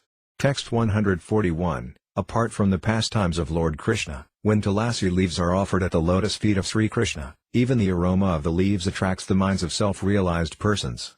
Text 142. When the breeze carrying the aroma of tulasi leaves and saffron from the lotus feet of the lotus-eyed personality of Godhead entered through the nostrils into the hearts of those sages, the Kumaras, they experienced a change in both body and mind, even though they were attached to the impersonal Brahman understanding. Text 143. Because the Mayavadis are great offenders and atheistic philosophers, the holy name of Krishna does not come from their mouths. Text 144. I have come here to sell my emotional ecstatic sentiments in this city of Kasi, but I cannot find any customers. If they are not sold, I must take them back home. Text 145. I have brought a heavy load to sell in this city. To take it back again is a very difficult job, therefore if I get but a fraction of the price, I shall sell it here in this city of Kasi. Text 146. After saying this, Sri Caitanya Mahaprabhu accepted that Brahmana as his devotee. The next morning, rising very early, the Lord started for Mathura. Text 147. When Sri Caitanya Mahaprabhu started for Mathura, all three devotees started to go with him. But the Lord forbade them to accompany him, and from a distance he asked them to return home. Text 148. Feeling separation from the Lord, the three used to meet and glorify the holy qualities of the Lord. Thus they were absorbed in ecstatic love. Text 149. Sri Caitanya Mahaprabhu then went to Prayaga, where he bathed at the confluence of the Ganges and the Yamuna. He then visited the temple of Venimadeva and chanted and danced there in ecstatic love. Text 150. As soon as Sri Caitanya Mahaprabhu saw the river Yamuna, he threw himself into it. Balabhadra Bhattacharya hastily caught the Lord and very carefully raised him up again. Text 151. The Lord stayed at Prayaga for 3 days. He delivered the holy name of Krishna and ecstatic love. Thus he delivered many people. Text 152. Wherever the Lord stopped to rest on the way to Mathura, he delivered the holy name of Krishna and ecstatic love of Krishna. Thus he made the people dance. Text 153. When the Lord toured South India, he delivered many people, and when he traveled in the western sector, he similarly converted many people to Vaishnavism. Text 154. While the Lord was going to Mathura, he came across the river Yamuna several times, and as soon as he saw the river Yamuna, he would immediately jump in, falling unconscious in the water in the ecstasy of love of Krishna. Text 155. When he approached Mathura and saw the city, he immediately fell to the ground and offered obeisances with great ecstatic love.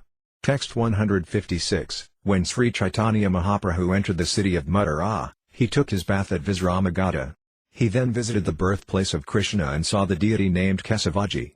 He offered his respectful obeisances to this deity. Text 157. When Sri Caitanya Mahaprabhu chanted, danced and made loud vibrations, all the people were astonished to see his ecstatic love.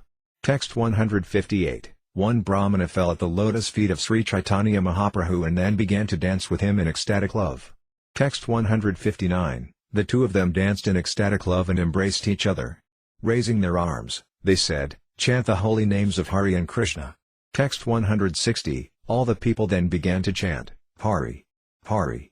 And there was a great uproar. The priest in Lord Kesava's service offered Sri Caitanya Mahaprabhu a garland. Text 161. When the people saw Sri Caitanya Mahaprabhu's dancing and chanting, they were struck with wonder, and they all said, "Such transcendental love is never an ordinary thing." Text 162. The people said, "Simply by seeing Sri Caitanya Mahaprabhu, everyone is maddened with love of Krishna." Indeed, Everyone is laughing, crying, dancing, chanting and taking the holy name of Krishna. Text 163, certainly Sri Caitanya Mahaprabhu is in all respects the incarnation of Lord Krishna. Now he has come to Madhya to deliver everyone. Text 164, after this, Sri Caitanya Mahaprabhu took the Brahmana aside. Sitting in a solitary place, the Lord began to question him. Text 165, Sri Caitanya Mahaprabhu said, "You are an elderly Brahmana, you are sincere, and you are advanced in spiritual life. Wherefrom have you gotten this transcendental opulence of ecstatic love for Krishna?" Text 166, the Brahmana replied, "His Holiness Srila Madhavendra Puri came to the city of Mathura while he was on tour." Text 167, while at Mathura, Sri Pada Madhavendra Puri visited my house and accepted me as a disciple. He even took lunch at my home. Text 168, after installing the deity of Gopala, Srila Madhavendra Puri rendered him service. That very deity is still being worshipped at Govardhana Hill. Text 169, as soon as Caitanya Mahaprabhu heard about Madhavendra Puri's relationship with the Brahmana, he immediately offered obeisances at his feet. Becoming fearful, the Brahmana also immediately fell at the Lord's feet. Text 170, Sri Caitanya Mahaprabhu said, "You are on the platform of my spiritual master, and I am your disciple. Since you are my spiritual master, it is not befitting that you offer me obeisances." Text 171, upon hearing this, the Brahmana became afraid. He then said, "Why do you speak like this? You are a sannyasi." Text 172, upon seeing your ecstatic love, I can just imagine that you must have some relationship with Madhavendra Puri. This is my understanding. Text 173, this kind of ecstatic love can be experienced only when one has a relationship with Madhavendra Puri. Without him, even a scent of such transcendental ecstatic love is impossible. Text 174, Balabhadra Bhattacharya then explained the relationship between Madhavendra Puri and Sri Caitanya Mahaprabhu. After hearing this, the Brahmana became very pleased and began to dance. Text 175, the Brahmana then took Sri Caitanya Mahaprabhu to his home and, out of his own free will, began to serve the Lord in various ways. Text 176, he asked Balabhadra Bhattacharya to cook Sri Caitanya Mahaprabhu's lunch. At that time the Lord, smiling, spoke as follows. Text 177, Sri Caitanya Mahaprabhu said, "Madhavendra Puri has already taken lunch at your place. Therefore you may cook and give me the food. That is my instruction." Text 178, whatever action a great man performs, common men follow. And whatever standards he sets by exemplary acts, all the world pursues. Text 179, the Brahmana belonged to the Sanadiya Brahmana community, and a sannyasi does not accept food from such a Brahmana. Text 180, although the Brahmana belonged to the Sanadiya community, Srila Madhavendra Puri had seen that he behaved like a Vaisnava and had therefore accepted him as his disciple. The food he had cooked had also been accepted by Madhavendra Puri. Text 181, therefore Sri Caitanya Mahaprabhu willingly requested food from the Brahmana, and the Brahmana, feeling natural humility, began to speak as follows. Text 182, it is a great fortune for me to offer you food. You are the Supreme Lord, and being in the transcendental position, you are not restricted in any way. Text 183, foolish people will blaspheme you, but I shall not tolerate the words of such mischievous people. Text 184, Sri Caitanya Mahaprabhu replied, the Vedas, Puranas and great learned sages are not always in agreement with one another. Consequently there are different religious principles. Text 185, a devotee's behavior establishes the true purpose of religious principles. The behavior of Madhavendra Puri Goswami is the essence of such religious principles. Text 186, Sri Caitanya Mahaprabhu continued, dry arguments are inconclusive. A great personality whose opinion does not differ from others is not considered a great sage.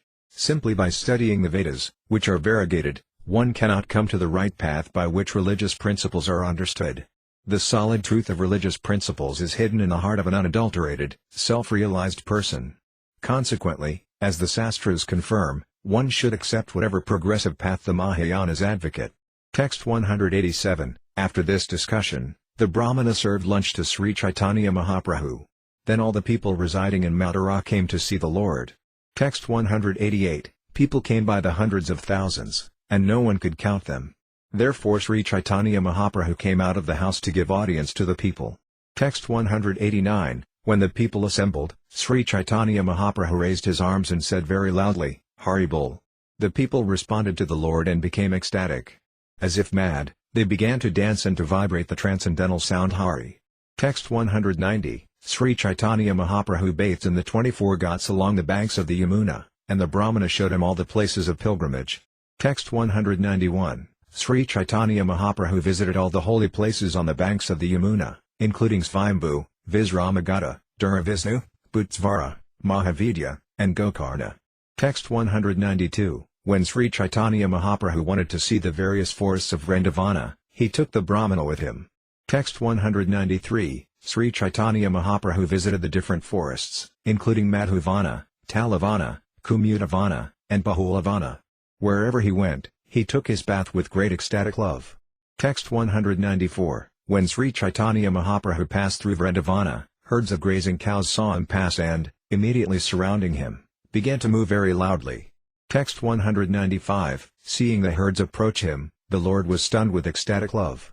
The cows then began to lick his body out of great affection. Text 196, becoming pacified, Sri Caitanya Mahaprabhu began to caress the cows, and the cows, being unable to give up his company, went with him. Text 197, it was only with great difficulty that the cow herdmen were able to keep the cows back. Then when the Lord chanted, all the deer heard his sweet voice and approached him. Text 198, when the does and bucks came and saw the Lord's face, they began to lick his body. Not being at all afraid of him, they accompanied him along the path. Text 199, bumblebees and birds like the parrot and cuckoo all began to sing loudly on the fifth note, and the peacocks began to dance in front of the Lord. Text 200, upon seeing Sri Caitanya Mahaprabhu, the trees and creepers of Vrindavana became jubilant. Their twigs stood up, and they began to shed tears of ecstasy in the form of honey. Text 201, the tree branches and creepers, overloaded with fruits and flowers, fell down at the lotus feet of the Lord and greeted him with various presentations as if they were friends. Text 202, thus all the moving and non-moving living entities of Vrindavana became very jubilant to see the Lord. It was as if friends were made happy by seeing another friend. Text 203, seeing their affection, the Lord was moved by ecstatic love. He began to sport with them exactly as a friend sports with his friends. Thus he voluntarily came under the control of his friends. Text 204, Sri Caitanya Mahaprabhu began to embrace each and every tree and creeper, and they began to offer their fruits and flowers as if in meditation. Text 205, the Lord's body was restless, and tears, trembling and jubilation were manifest. He said very loudly, chant Krishna. Chant Krishna.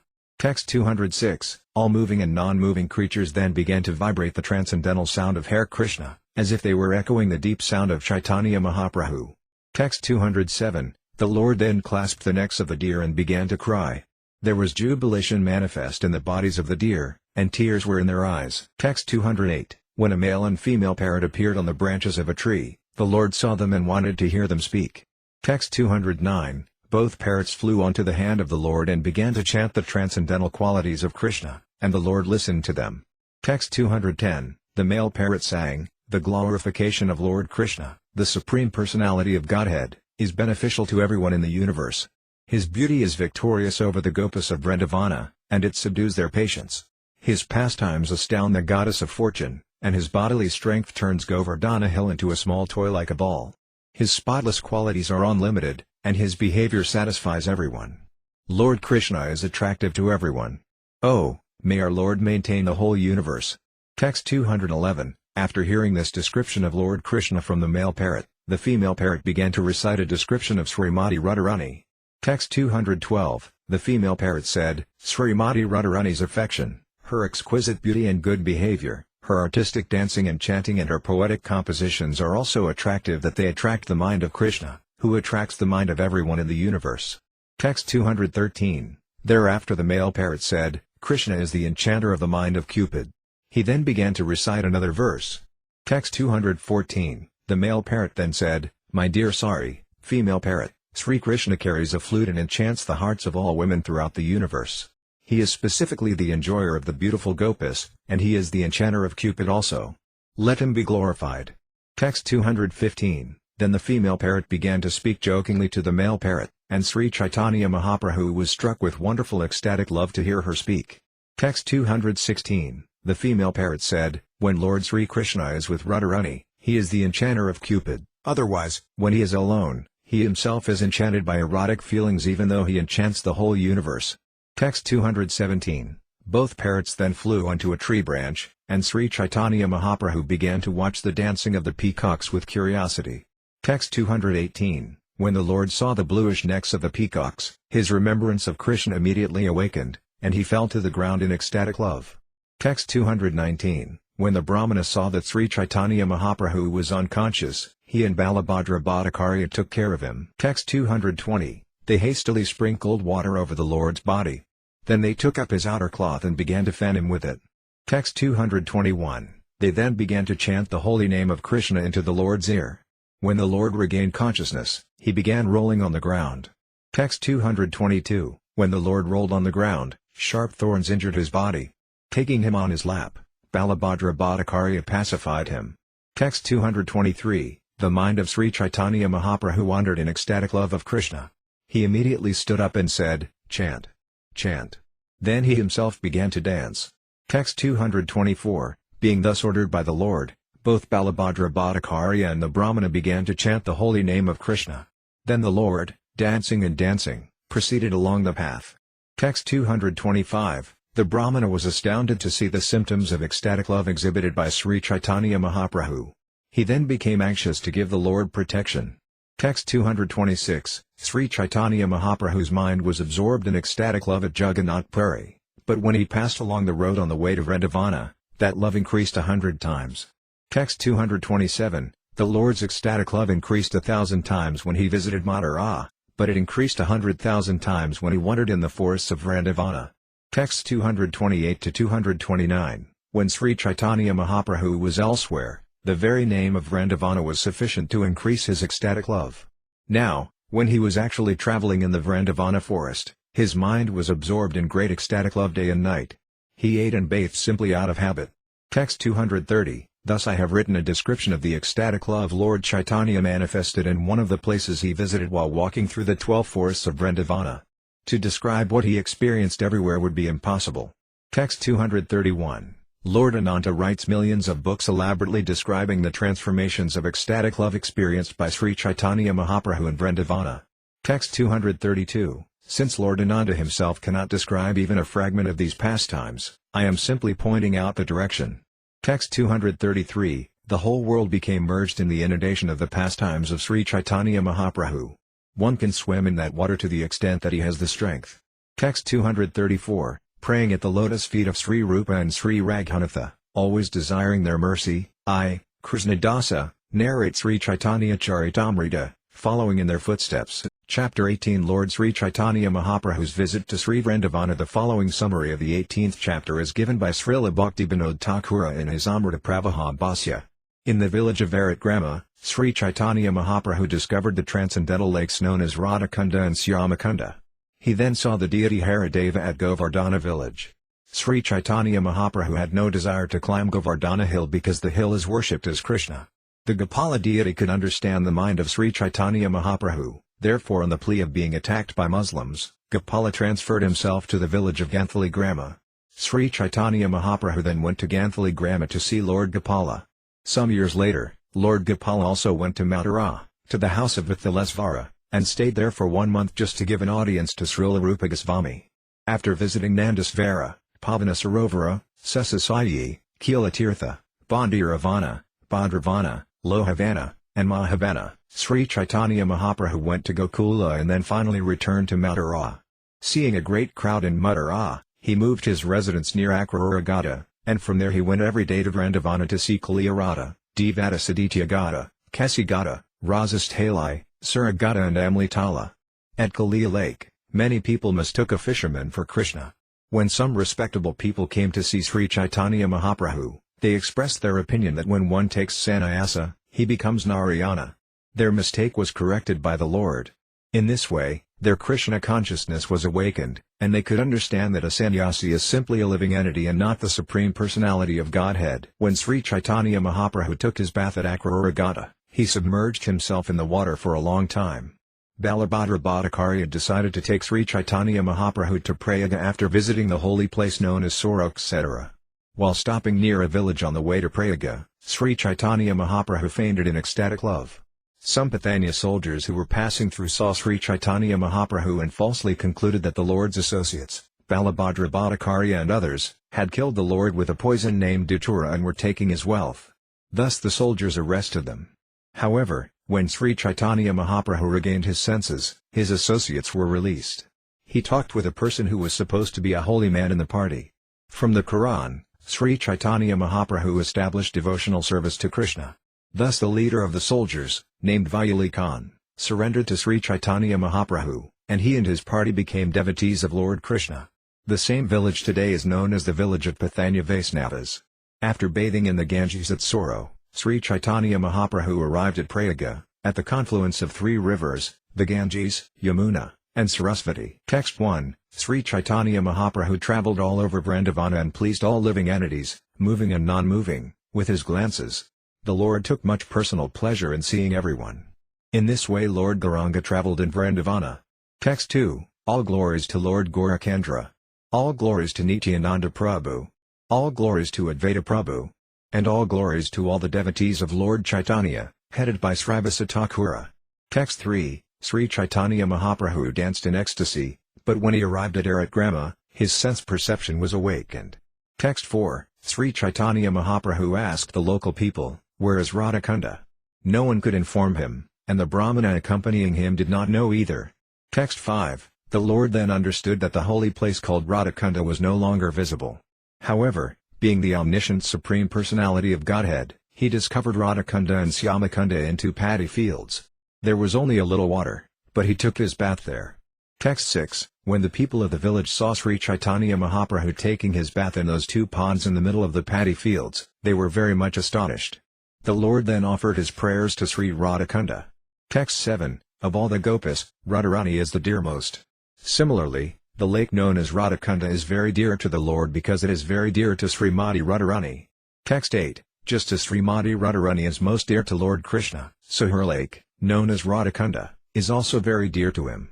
Of all the Gopas, Srimati Radharani is certainly the most beloved. Text 9. In that lake, Lord Krishna and Srimati Radharani used to sport daily in the water and have a rasa dance on the bank. Text 10. Indeed, Lord Krishna gives ecstatic love like that of Srimati Radharani to whoever bathes in that lake even once in his life.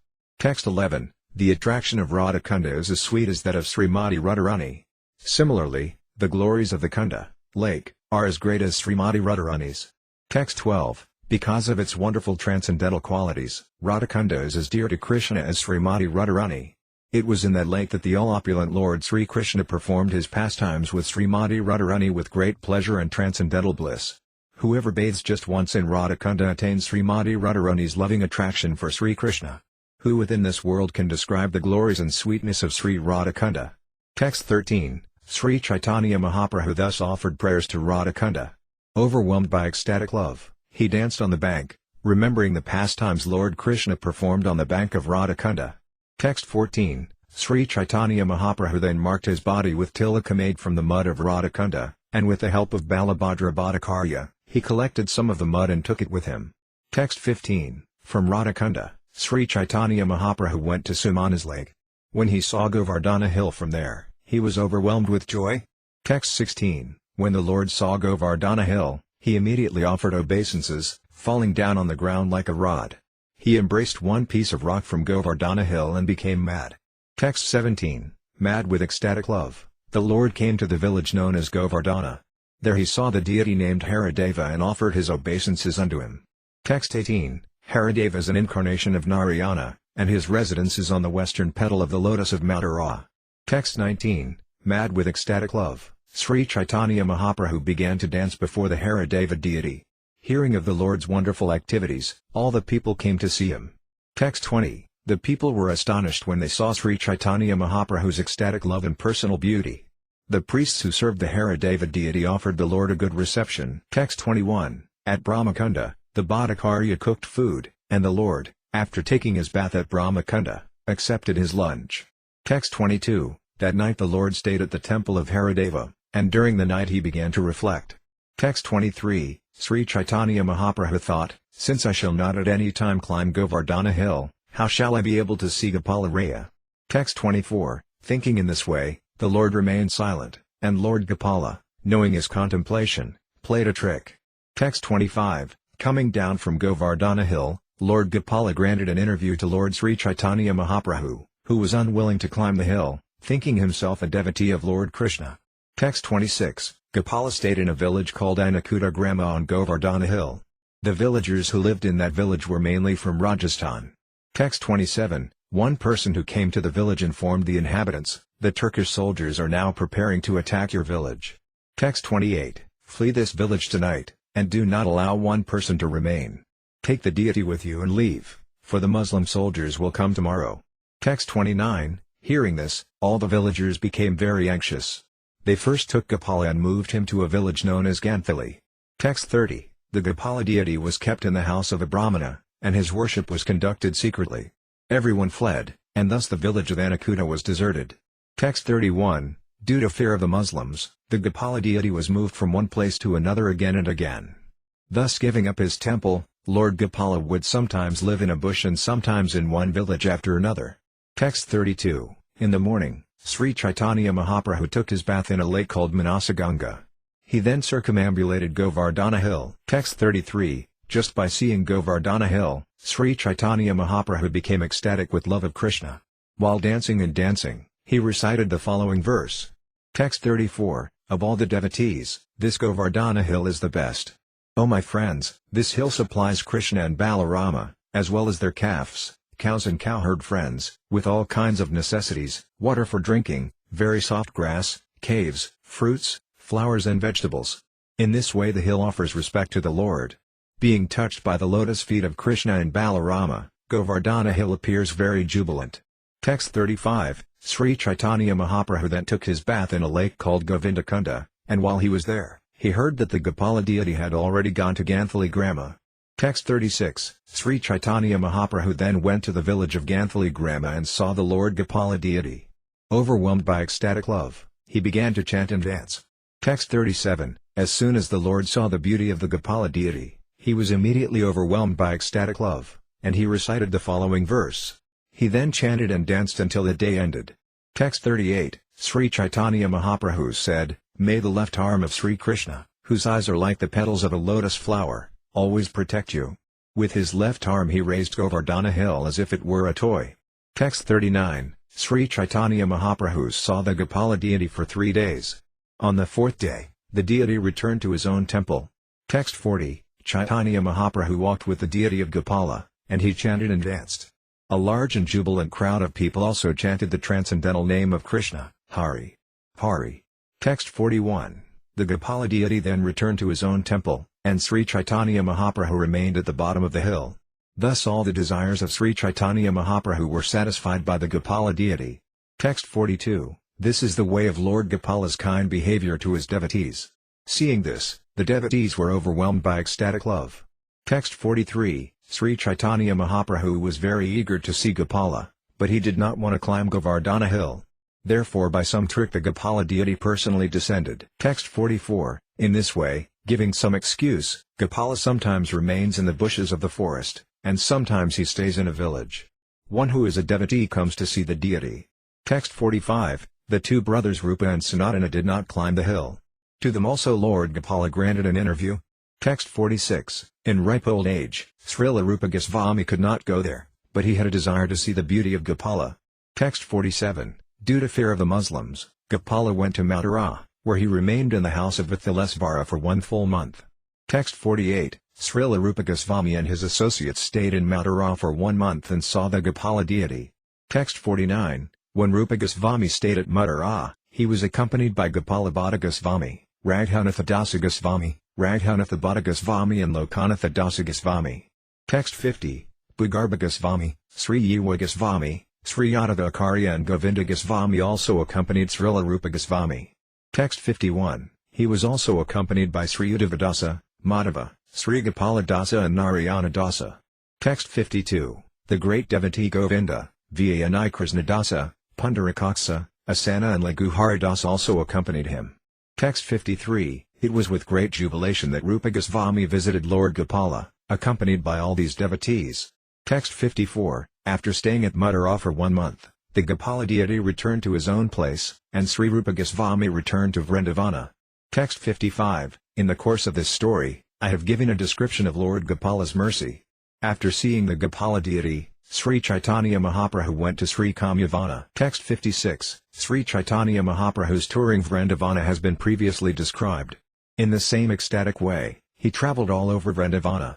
Text 57. After visiting the places of Krishna's pastimes at Kamyavana, Sri Caitanya Mahaprabhu went to Nandasvara.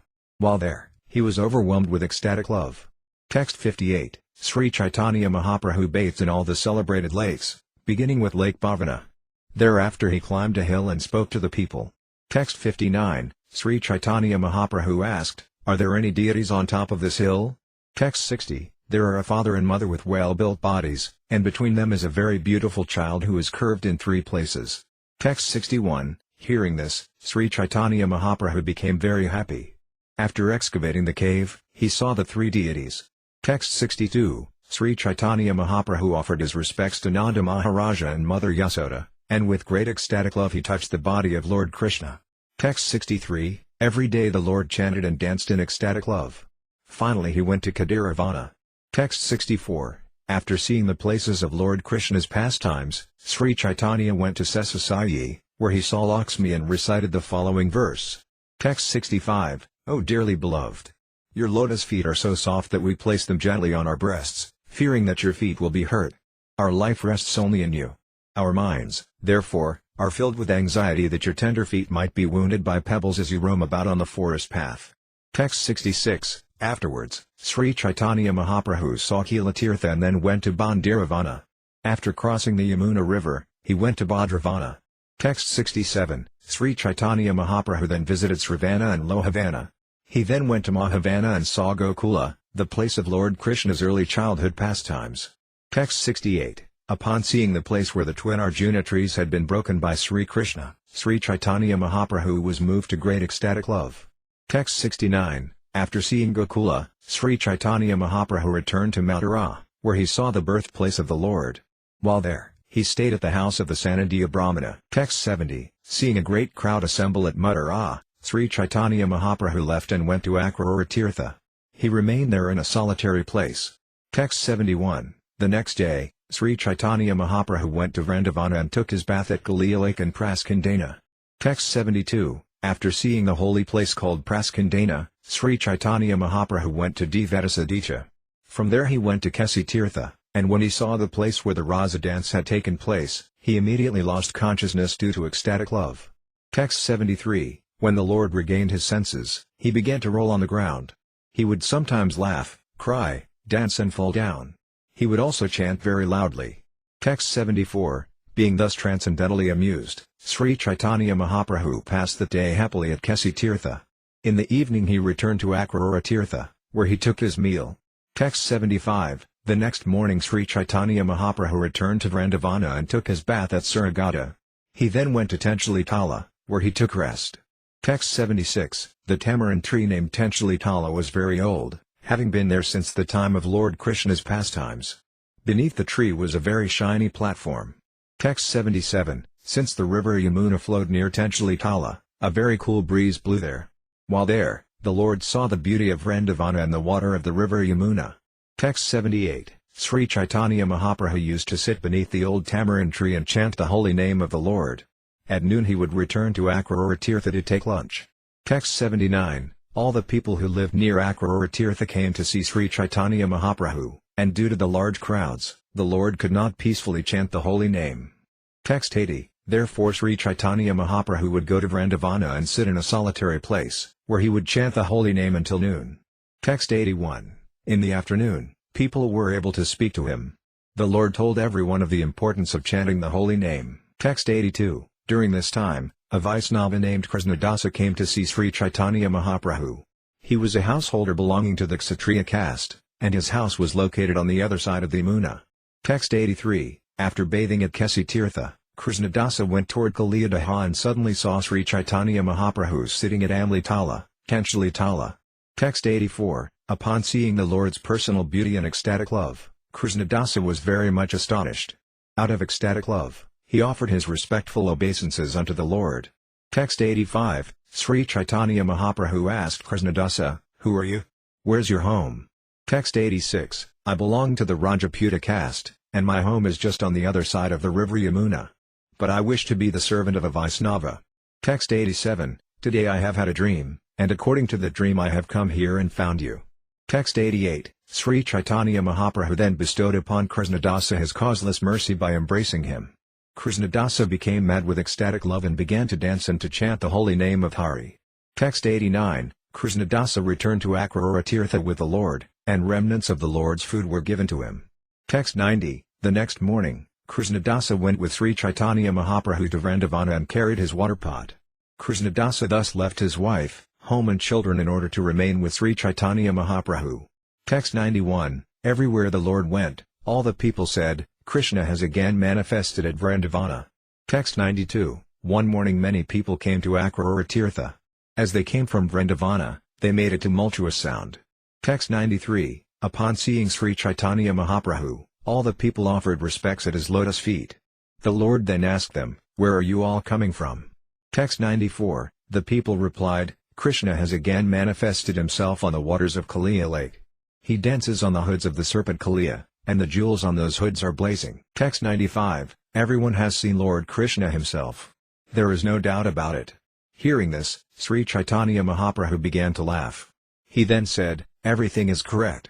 Text 96, for 3 successive nights people went to Kaliya to see Krishna, and everyone returned saying, now we have seen Krishna himself.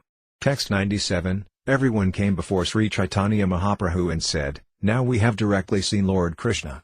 Thus by the mercy of the goddess of learning they were made to speak the truth. Text 98, when the people saw Sri Caitanya Mahaprabhu, they actually saw Krishna, but because they were following their own imperfect knowledge, they accepted the wrong thing as Krishna. Text 99, at that time Balabhadra Bhattacharya placed a request at the lotus feet of Sri Caitanya Mahaprabhu. He said, please give me permission to go see Lord Krishna directly. Text 100, when Balabhadra Bhattacharya asked to see Krishna at Kaliya, Sri Caitanya Mahaprabhu mercifully slapped him, saying, you are a learned scholar, but you have become a fool, being influenced by the statements of other fools. Text 101, why would Krishna appear in the age of Kali? Foolish people who are mistaken are simply causing agitation and making a tumult. Text 102, do not become mad. Simply sit down here, and tomorrow night you will go see Krishna. Text 103, the next morning some respectable gentlemen came to see Sri Caitanya Mahaprabhu, and the Lord asked them, have you seen Krishna? Text 104, these respectable gentlemen replied, at night in Kaliya lake a fisherman lights a torch in his boat and catches many fish. Text 105, from a distance, people mistakenly think that they are seeing Krishna dancing on the body of the Kaliya serpent. Text 106, these fools think that the boat is the Kaliya serpent and the torchlight the jewels on his hoods. People also mistake the fisherman for Krishna. Text 107, actually Lord Krishna has returned to Vrindavana. That is the truth, and it is also true that people have seen him. Text 108, but where they are seeing Krishna is their mistake. It is like considering a dry tree to be a person. Text 109, Sri Caitanya Mahaprabhu then asked them, where have you seen Krishna directly? Text 110, the people then said, you have appeared in Vrindavana as an incarnation of Krishna. Just by seeing you, everyone is now liberated. Text 111, Sri Caitanya Mahaprabhu immediately exclaimed, Vishnu! Vishnu! Do not call me the Supreme Personality of Godhead. A Jiva cannot become Krishna at any time. Do not even say such a thing. Text 112, a sannyasi in the renounced order is certainly part and parcel of the complete whole, just as a shining molecular particle of sunshine is part and parcel of the sun itself. Krishna is like the sun, full of 6 opulences, but the living entity is only a fragment of the complete whole.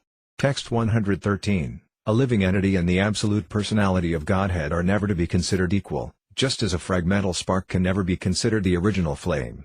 Text 114, the Supreme Personality of Godhead, the Supreme Controller, is always full of transcendental bliss and is accompanied by the potencies known as Ladini and Samvit. The conditioned soul, however, is always covered by ignorance and embarrassed by the threefold miseries of life. Thus he is a treasure house of all kinds of tribulations. Text 115, a foolish person who says that the Supreme Personality of Godhead is the same as the living entity is an atheist, and he becomes subject to punishment by the superintendent of death, Yamaraja. Text 116, a person who considers demigods like Brahma and Shiva to be on an equal level with Narayana is to be considered an offender, or pasandi. Text 117. After Sri Caitanya Mahaprabhu explained the difference between an ordinary living being and the Supreme Personality of Godhead, the people said, "No one considers you an ordinary human being. You are like Krishna in every respect, in both bodily features and characteristics." Text 118. By your bodily features we can see that you are none other than the son of Nanda Maharaja, although the golden luster of your body has covered your original complexion. Text 119. As the aroma of deer musk cannot be concealed by wrapping it in a cloth, your characteristics as the Supreme Personality of Godhead cannot be concealed by any means. Text 120. Indeed, your characteristics are uncommon and beyond the imagination of an ordinary living being. Simply by seeing you, the entire universe becomes mad with ecstatic love for Krishna. Texts 121 to 122. If they see you just once, even women, children, old men, meat-eaters and members of the lowest caste immediately chant the holy name of Krishna, dance like madmen and become spiritual masters capable of delivering the whole world. Text 123. Apart from seeing you, whoever listens to your holy name is made mad with ecstatic love for Krishna and is able to deliver the three worlds. Text 124. Simply by hearing your holy name, dog-eaters become holy saints. Your uncommon potencies cannot be described in words. Text 125. To say nothing of the spiritual advancement of persons who see the Supreme Person face to face, even a person born in a family of dog-eaters becomes immediately eligible to perform Vedic sacrifices if he once utters the holy name of the Supreme Personality of Godhead or chants about him, hears about his pastimes, offers him obeisances or even remembers him. Text 126. These glories of yours are only marginal. Originally you are the son of Maharaja Nanda. Text 127. Sri Caitanya Mahaprabhu then bestowed his causeless mercy upon all the people there, and everyone became ecstatic with love of God. Finally they all returned to their homes. Text 128. Sri Caitanya Mahaprabhu remained for some days in Tirtha. He delivered everyone there simply by distributing the holy name of Krishna and ecstatic love for the Lord.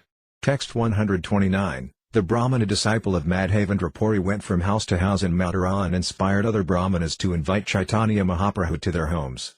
Text 130. Thus all the respectable people of Mathura, headed by the Brahmanas, came to Balabhadra Bhattacharya and extended invitations to the Lord. Text 131. In one day, 10 to 20 invitations were received, but Balabhadra Bhattacharya would accept only one of them. Text 132. Since not everyone got an opportunity to offer invitations to Sri Caitanya Mahaprabhu personally, those who did not requested the Sanadhya Brahmana to ask the Lord to accept their invitations. Text 133. The Brahmanas from different places, such as Kanyakumari and South India, who were all strict followers of the Vedic religion, offered invitations to Sri Caitanya Mahaprabhu with great humility. Text 134. In the morning they would come to Tirtha and cook food. After offering it to the Salagramasila, they offered it to Sri Caitanya Mahaprabhu. Text 135. One day Sri Caitanya Mahaprabhu sat at the bathing ghat of Tirtha and thought the following thoughts. Text 136. Sri Caitanya Mahaprabhu thought, at this bathing place, Akrura saw Vakunta, the spiritual world, and all the inhabitants of Vraya saw Goloka Vrindavana. Text 137. While considering how Akrura remained within the water, Sri Caitanya Mahaprabhu immediately jumped in and stayed underwater for some time. Text 138. When Krishnadasa saw that Caitanya Mahaprabhu was drowning, he cried and shouted very loudly. Balabhadra Bhattacharya immediately came and pulled the Lord out. Text 139. After this, Balabhadra Bhattacharya took the Sanadhya Brahmana to a secluded place and consulted with him. Text 140. Balabhadra Bhattacharya said, since I was present today, it was possible for me to pull the Lord up. But if he starts to drown at Vrindavana, who will help him? Text 141. Now there is a crowd of people here, and these invitations are causing much disturbance. In addition, the Lord is always ecstatic and emotional. I do not find the situation here very good. Text 142. It would be good if we could get Sri Caitanya Mahaprabhu out of Vrindavana. That is my final conclusion. Text 143. The Sanadhya Brahmana said, let us take him to Prayaga and go along the banks of the Ganges. It will be very pleasurable to go that way. Text 144. After going to the holy place named Surokshetra and bathing in the Ganges, let us take Sri Caitanya Mahaprabhu that way and go. Text 145. It is now the beginning of the month of Magha. If we go to Prayaga at this time, we shall have an opportunity to bathe for a few days during Makara Sankranti. Text 146, the Sanadhya Brahmana continued, kindly submit to Sri Caitanya Mahaprabhu the unhappiness you are feeling within yourself. Then propose that we all go to Prayag on the full moon day of the month of Magha. Text 147, tell the Lord of the happiness you will feel in traveling via the banks of the Ganges. Balabhadra Bhattacharya therefore submitted this prayer to Sri Caitanya Mahaprabhu. Text 148, Balabhadra Bhattacharya told the Lord, I can no longer tolerate the disturbance of the crowd. People are coming one after another to offer invitations. Text 149, early in the morning people come here, and not seeing you present, they simply tax my brain. Text 150, I will be very happy if we all leave and take the path by the banks of the Ganges. Then we can have the opportunity of bathing in the Ganges at Prayaga during Makara Sankranti. Text 151, my mind has become very much agitated, and I cannot bear this anxiety. Now everything rests on the permission of your lordship. I will accept whatever you want to do. Text 152, although Sri Caitanya Mahaprabhu had no desire to leave Vrindavana, he began to speak sweet words just to fulfill the desire of his devotee. Text 153, Sri Caitanya Mahaprabhu said, you have brought me here to show me Vrindavana. I am very much indebted to you, and I shall not be able to repay this debt. Text 154, whatever you desire, I must do. Wherever you take me, I shall go. Text 155, the next morning, Sri Caitanya Mahaprabhu got up early. After taking his bath, he became ecstatic with love, knowing that he now had to leave Vrindavana. Text 156, although the Lord did not exhibit any external symptoms, his mind was filled with ecstatic love. At that time, Balabhadra Bhattacharya said, let us go to Mohammedan, Gokula. Text 157, saying this, Balabhadra Bhattacharya made Sri Caitanya Mahaprabhu sit aboard a boat. After they crossed the river, he took the Lord with him.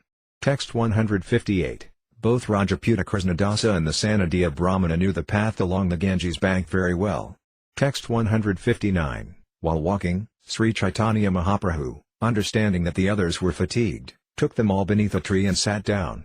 Text 160, there were many cows grazing near that tree, and the Lord was very pleased to see them. Text 161, suddenly a cowherd boy blew on his flute, and immediately the Lord was struck with ecstatic love. Text 162, filled with ecstatic love, the Lord fell to the ground unconscious. He foamed about the mouth, and his breathing stopped. Text 163, while the Lord was unconscious, 10 cavalry soldiers belonging to the Muslim Pathanya military order rode up and dismounted. Text 164, seeing the Lord unconscious, the soldiers thought, this sannyasi must have possessed a large quantity of gold. Text 165, these 4 rogues here must have taken away that sannyasi's riches after killing him by making him take the poisoned Uttura. Text 166, thinking this, the Pathanya soldiers arrested the 4 persons and decided to kill them. Because of this, the 2 Bengalis began to tremble. Text 167, the devotee Krishnadasa, who belonged to the Rajaputa race, was very fearless. The Sanadhya Brahmana was also fearless, and he spoke very bravely. Text 168, the Brahmana said, you Pathanya soldiers are all under the protection of your king. Let us go to your commander and get his decision. Text 169, this sannyasi is my spiritual master, and I am from Madhya. I am a Brahmana, and I know many people who are in the service of the Muslim king. Text 170, this sannyasi sometimes falls unconscious due to the influence of a disease. Please sit down here, and you will see that he will very soon regain consciousness and his normal condition. Text 171, sit down here for a while and keep us all under arrest. When the sannyasi regains his senses, you can question him. Then, if you like, you can kill us all. Text 172, the Pathanya soldiers said, you are all rogues. One of you belongs to the western lands, one to the district of Madhya, and the other 2, who are trembling, belong to Bengal. Text 173, Rajaputa Krishnadasa said, I have my home here, and I also have about 200 Turkish soldiers and about 100 cannons. Text 174, if I call loudly, they will come immediately to kill you and plunder your horses and saddles. Text 175, the Bengali pilgrims are not rogues. You are rogues, for you want to kill the pilgrims and plunder them. Text 176, upon hearing this challenge, the Pathanya soldiers became hesitant. Then suddenly Sri Caitanya Mahaprabhu regained consciousness. Text 177, coming to his senses, the Lord very loudly began chanting the holy name, Hari, Hari, The Lord raised his arms upward and began to dance in ecstatic love.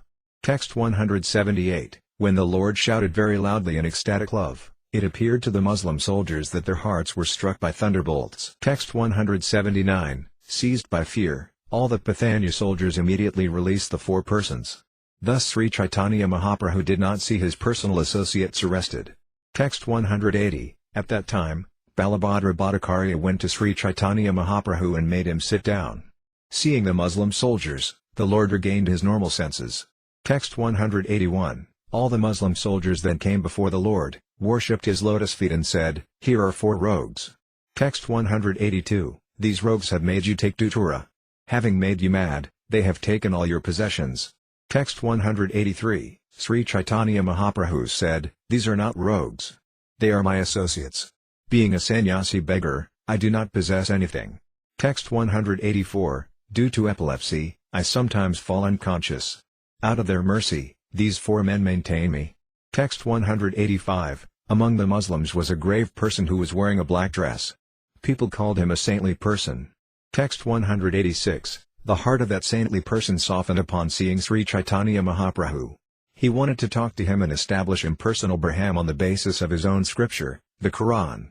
Text 187. When that person tried to establish the impersonal Brahman conception of the absolute truth on the basis of the Quran, Sri Caitanya Mahaprabhu refuted his argument. Text 188. Whatever arguments he put forward, the Lord refuted them all. Finally the person became stunned and could not speak. Text 189. Sri Caitanya Mahaprabhu said, "The Quran certainly establishes impersonalism, but at the end it refutes that impersonalism and establishes the personal God." Text 190. The Quran accepts the fact that ultimately there is only one God. He is full of opulence, and his bodily complexion is blackish. Text 191. According to the Quran, the Lord has a supreme, blissful, transcendental body. He is the absolute truth, the all-pervading, omniscient and eternal being. He is the origin of everything. Text 192. Creation, maintenance and dissolution come from him. He is the original shelter of all gross and subtle cosmic manifestations. Text 193. The Lord is the supreme truth, worshipable by everyone. He is the cause of all causes. By engaging in his devotional service, the living entity is relieved from material existence. Text 194. No conditioned soul can get out of material bondage without serving the Supreme Personality of Godhead. Love at his lotus feet is the ultimate goal of life. Text 195. The happiness of liberation, whereby one merges into the Lord's existence, cannot even be compared to a fragment of the transcendental bliss obtained by service unto the Lord's lotus feet. Text 196. In the Quran there are descriptions of fruitive activity, speculative knowledge, mystic power and union with the Supreme, but ultimately all this is refuted and the Lord's personal feature established, along with his devotional service. Text 197. The scholars of the Quran are not very advanced in knowledge. Although there are many methods prescribed, they do not know that the ultimate conclusion should be considered the most powerful. Text 198. Seeing your own Quran and deliberating over what is written there, what is your conclusion? Text 199. The saintly Muslim replied, "All that you have said is true. This has certainly been written in the Quran, but our scholars can neither understand nor accept it." Text 200. Usually they describe the Lord's impersonal aspect, but they hardly know that the Lord's personal feature is worshipable. They are undoubtedly lacking this knowledge. Text 201. Since you are that very same Supreme Personality of Godhead himself, please be merciful upon me. I am fallen and unfit. Text 202. I have studied the Muslim scripture very extensively, but from it I cannot conclusively decide what the ultimate goal of life is or how I can approach it. Text 203. Now that I have seen you, my tongue is chanting the Hare Krishna Maha Mantra. The false prestige I felt from being a learned scholar is now gone. Text 204. Saying this, the saintly Muslim fell at the lotus feet of Sri Caitanya Mahaprabhu and requested him to speak of life's ultimate goal and the process by which it could be obtained. Text 205. Sri Caitanya Mahaprabhu said, "Please get up. You have chanted the holy name of Krishna, therefore the sinful reactions you have accrued for many millions of lives are now gone. You are now pure." Text 206. Sri Caitanya Mahaprabhu then told all the Muslims there, "Chant the holy name of Krishna. Chant the holy name of Krishna." As they all began to chant, they were overwhelmed by ecstatic love. Text 207. In this way Sri Caitanya Mahaprabhu directly initiated the saintly Muslim by advising him to chant the holy name of Krishna. The Muslim's name was changed to Ramadasa. Another Pathanya Muslim present there was named Vaili Khan. Text 208, Vaili Khan was very young, and he was the son of the king. All the other Muslims, or Pathanas, headed by Ramadasa, were his servants. Text 209, Vaili Khan also fell down at the lotus feet of Sri Caitanya Mahaprabhu, and the Lord placed his foot on his head. Text 210, after bestowing his mercy upon them in this way, Sri Caitanya Mahaprabhu left. All those Pathanya Muslims then became mendicants. Text 211, later these very Pathanas became celebrated as the Pathanya Vaisnavas. They toured all over the country and chanted the glorious activities of Sri Caitanya Mahaprabhu. Text 212, Vaili Khan became a greatly advanced devotee, and his importance was celebrated at every holy place of pilgrimage. Text 213, in this way Lord Sri Caitanya Mahaprabhu performed his pastimes. Coming to the western part of India, he bestowed good fortune upon the Avanas and Mukhas. Text 214, Sri Caitanya Mahaprabhu next went to a holy place of pilgrimage called Surokshetara. He took his bath in the Ganges there and started for Prayag on the path along the banks of the Ganges. Text 215, at Surokshetara, the Lord requested the Sanadhya Brahmana and Rajaputa Krishnadasa to return home, but with folded hands they began to speak as follows. Text 216, they prayed, let us go to Prayaga with you. If we do not go, when shall we again get the association of your lotus feet? Text 217, this country is mainly occupied by Muslims. At any place someone can create a disturbance, and although your companion Balabhadra Bhattacharya is a learned scholar, he does not know how to speak the local language. Text 218, hearing this, Sri Caitanya Mahaprabhu accepted their proposal by smiling mildly. Thus those two persons continued to accompany him. Text 219, whoever got to see Sri Caitanya Mahaprabhu would feel himself overwhelmed with ecstatic love and would begin to chant the Hare Krishna mantra. Text 220, whoever met Sri Caitanya Mahaprabhu became a Vaisnava, and whoever met that Vaisnava also became a Vaisnava. In this way, all the towns and villages became Vaisnava, one after the other. Text 221, just as the Lord inundated South India on his tour there, he also inundated the western part of the country with love of Godhead. Text 222, Sri Caitanya Mahaprabhu finally arrived at Prayaga and for 10 successive days bathed in the confluence of the rivers Yamuna and Ganges during the festival of Makara Sankranti, Magha Mela. Text 223, Sri Caitanya Mahaprabhu's visit to Vrindavana and his activities there are unlimited. Even Lord Sesa, who has thousands of hoods, cannot reach the end of his activities. Text 224, what ordinary living being can describe the pastimes of Sri Caitanya Mahaprabhu? I have only indicated the general direction in the form of a summary. Text 225, the pastimes and methods of Sri Caitanya Mahaprabhu are uncommon. Unfortunate is he who cannot believe even after hearing all these things. Text 226, from beginning to end the pastimes of Sri Caitanya Mahaprabhu are uncommon. Just hear them with faith and accept them as true and correct. Text 227, whoever argues about this is a great fool. He intentionally and personally brings a thunderbolt down upon his head. Text 228, the pastimes of Sri Caitanya Mahaprabhu are an ocean of nectar. Even a drop of this ocean can inundate the whole world with transcendental bliss. Text 229, praying at the lotus feet of Sri Rupa and Sri Raghunatha, always desiring their mercy, I, Krishnadasa, narrate Sri Caitanya-caritamrta, following in their footsteps. Chapter 19 Lord Sri Caitanya Mahaprabhu instructs Srila Rupa Goswami. A summary of this chapter is given by Srila Bhaktivinoda Thakura in his Amrita Pravaha Bhasya.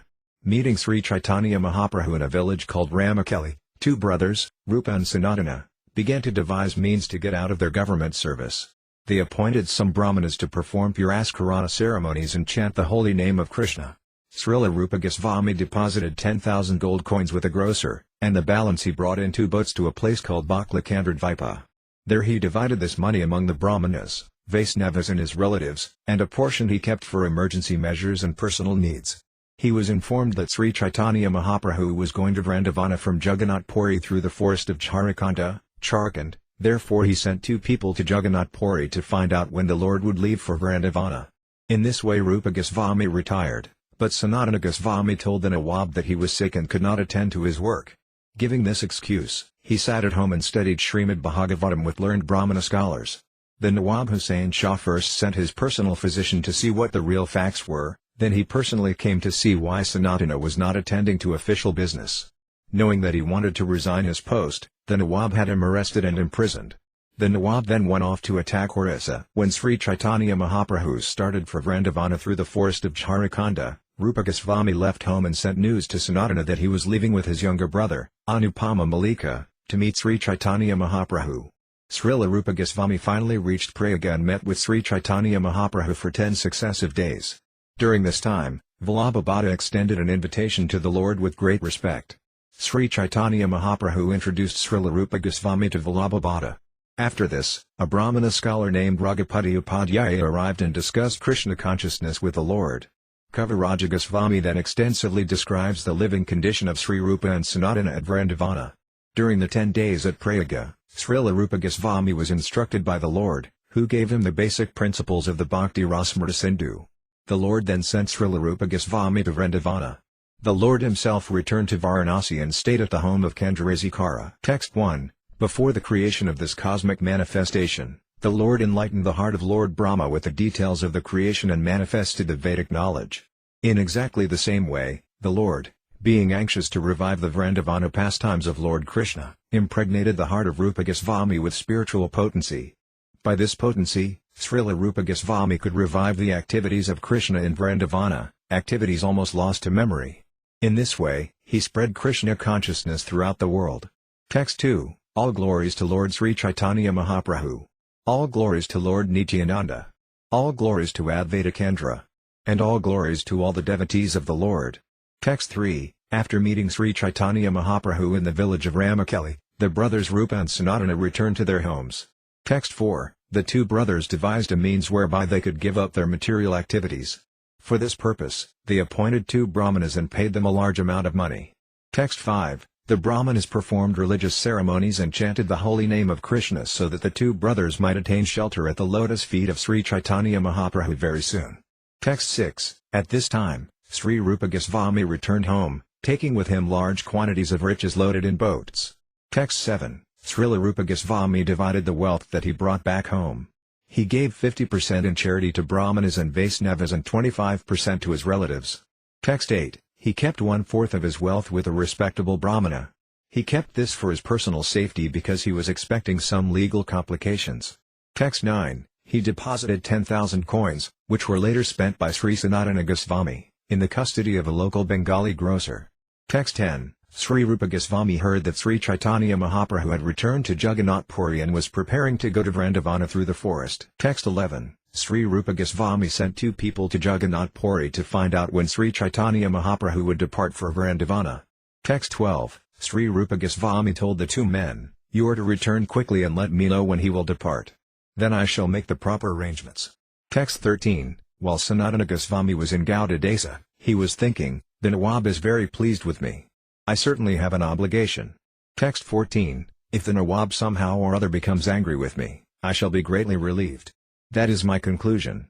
Text 15. On the pretext of bad health, Sanatana Goswami remained home. Thus he gave up government service and did not go to the royal court. Text 16. The greedy masters of his clerical and secretarial staff performed the government duties while Sanatana personally remained home and discussed the revealed scriptures. Text 17. Sri Sanatana Goswami used to discuss Srimad Bhagavatam in an assembly of 20 or 30 learned Brahmana scholars. Text 18. While Sanatana Goswami was studying Srimad Bhagavatam in the assembly of learned Brahmanas, one day the Nawab of Bengal and another person suddenly appeared. Text 19. As soon as all the Brahmanas and Sanatana Goswami saw the Nawab appear, they all stood up and respectfully gave him a sitting place to honor him. Text 20. The Nawab said, "I sent my physician to you, and he has reported that you are not diseased. As far as he could see, you are completely healthy." Text 21. I am depending on you to carry out so many of my activities, but you have given up your governmental duties to sit here at home. Text 22. You have spoiled all my activities. What is your intention? Please tell me frankly. Text 23. Sanatana Goswami replied, "You can no longer expect any service from me. Please arrange for someone else to tend to the management." Text 24. Becoming angry with Sanatana Goswami, the Nawab said, "Your elder brother is acting just like a plunderer." Text 25. By killing many living entities, your elder brother has destroyed all Bengal. Now here you are destroying all my plans. Text 26. Sanatana Goswami said, "You are the supreme ruler of Bengal and are completely independent. Whenever someone commits a fault, You punish him accordingly. Text 27. Hearing this, the Nawab of Bengal stood up and returned to his home. He ordered the arrest of Sanatana Goswami so that he would not be able to leave. Text 28. At this time the Nawab was going to attack the province of Orissa, and he told Sanatana Goswami, "Come along with me." Text 29. Sanatana Goswami replied, "You are going to Orissa to give pain to the Supreme Personality of Godhead. For this reason I am powerless to go with you." Text 30. The Nawab again arrested Sanatana Goswami and kept him in prison. At this time, Sri Caitanya Mahaprabhu departed for Vrindavana from Jagannath Puri.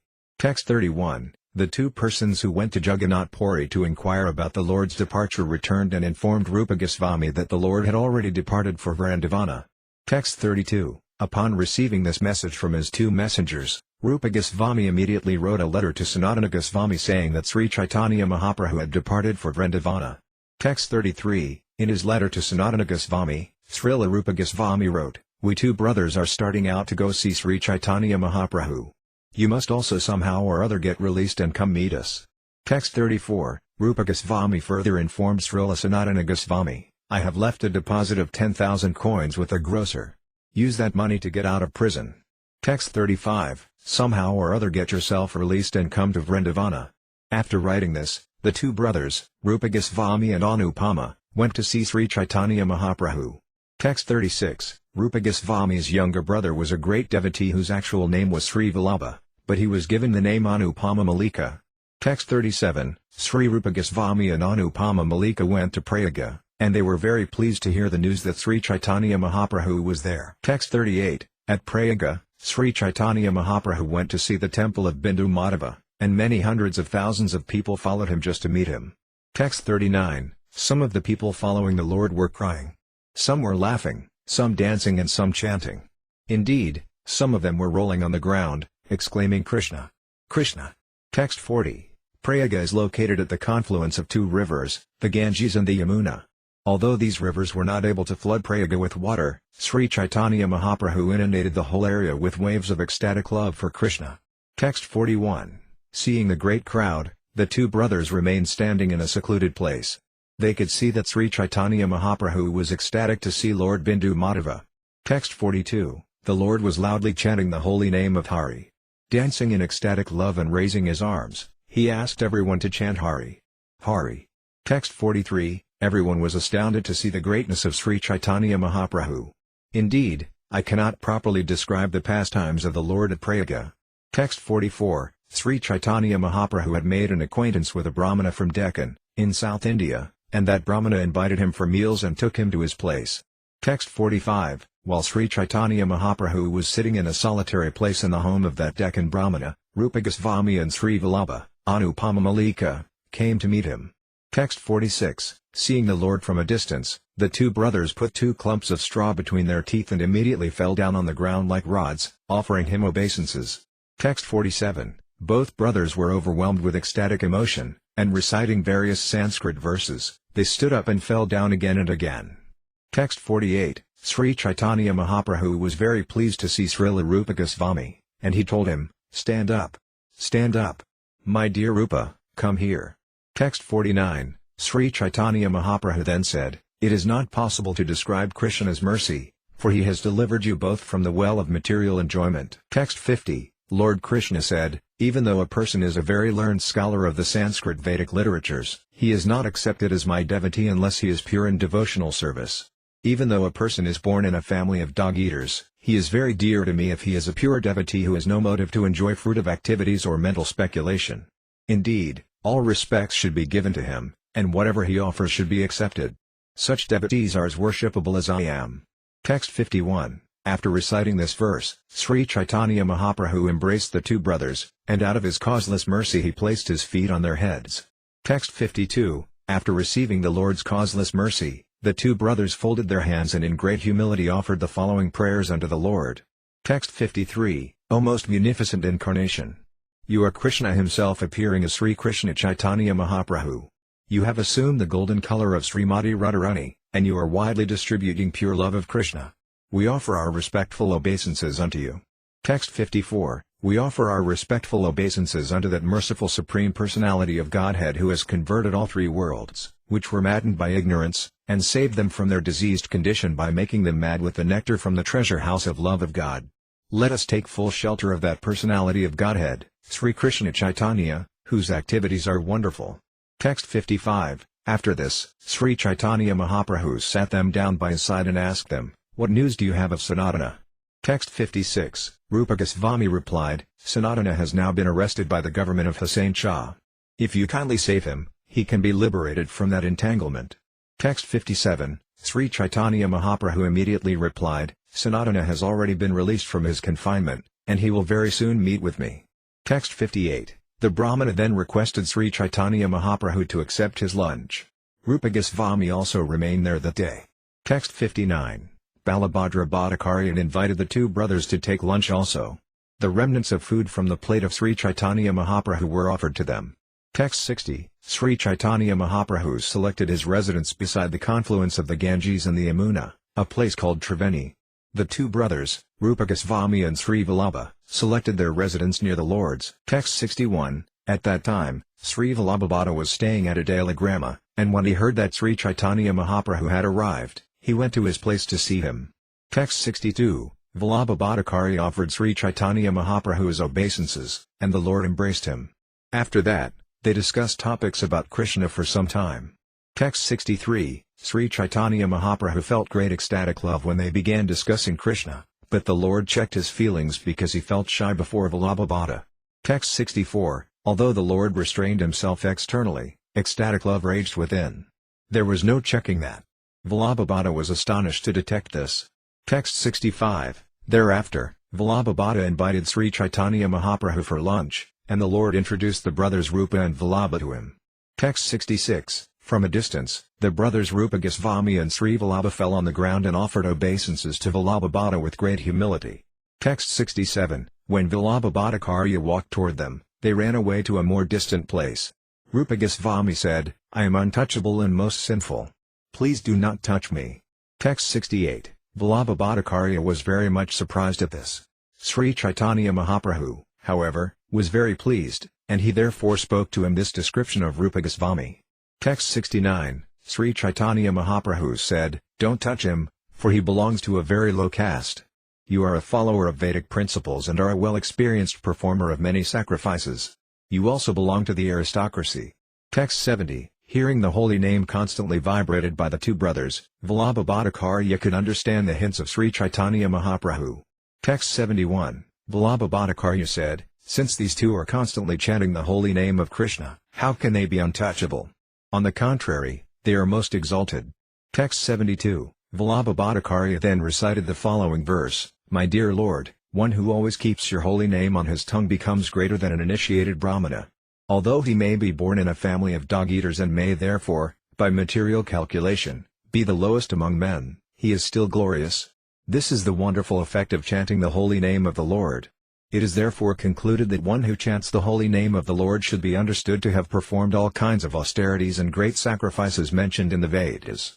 He has already taken his bath in all the holy places of pilgrimage, he has studied all the Vedas, and he is actually an Aryan." Text 73. Sri Caitanya Mahaprabhu was very pleased to hear Vallabhabhata quoting from Sastra about the position of a devotee.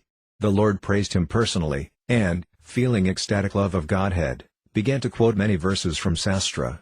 Text 74. Sri Caitanya Mahaprabhu said, "A person who has the pure characteristics of a Brahmana due to devotional service, which is like a blazing fire burning to ashes all the sinful reactions of past lives, is certainly saved from the consequences of sinful acts, such as taking birth in a lower family.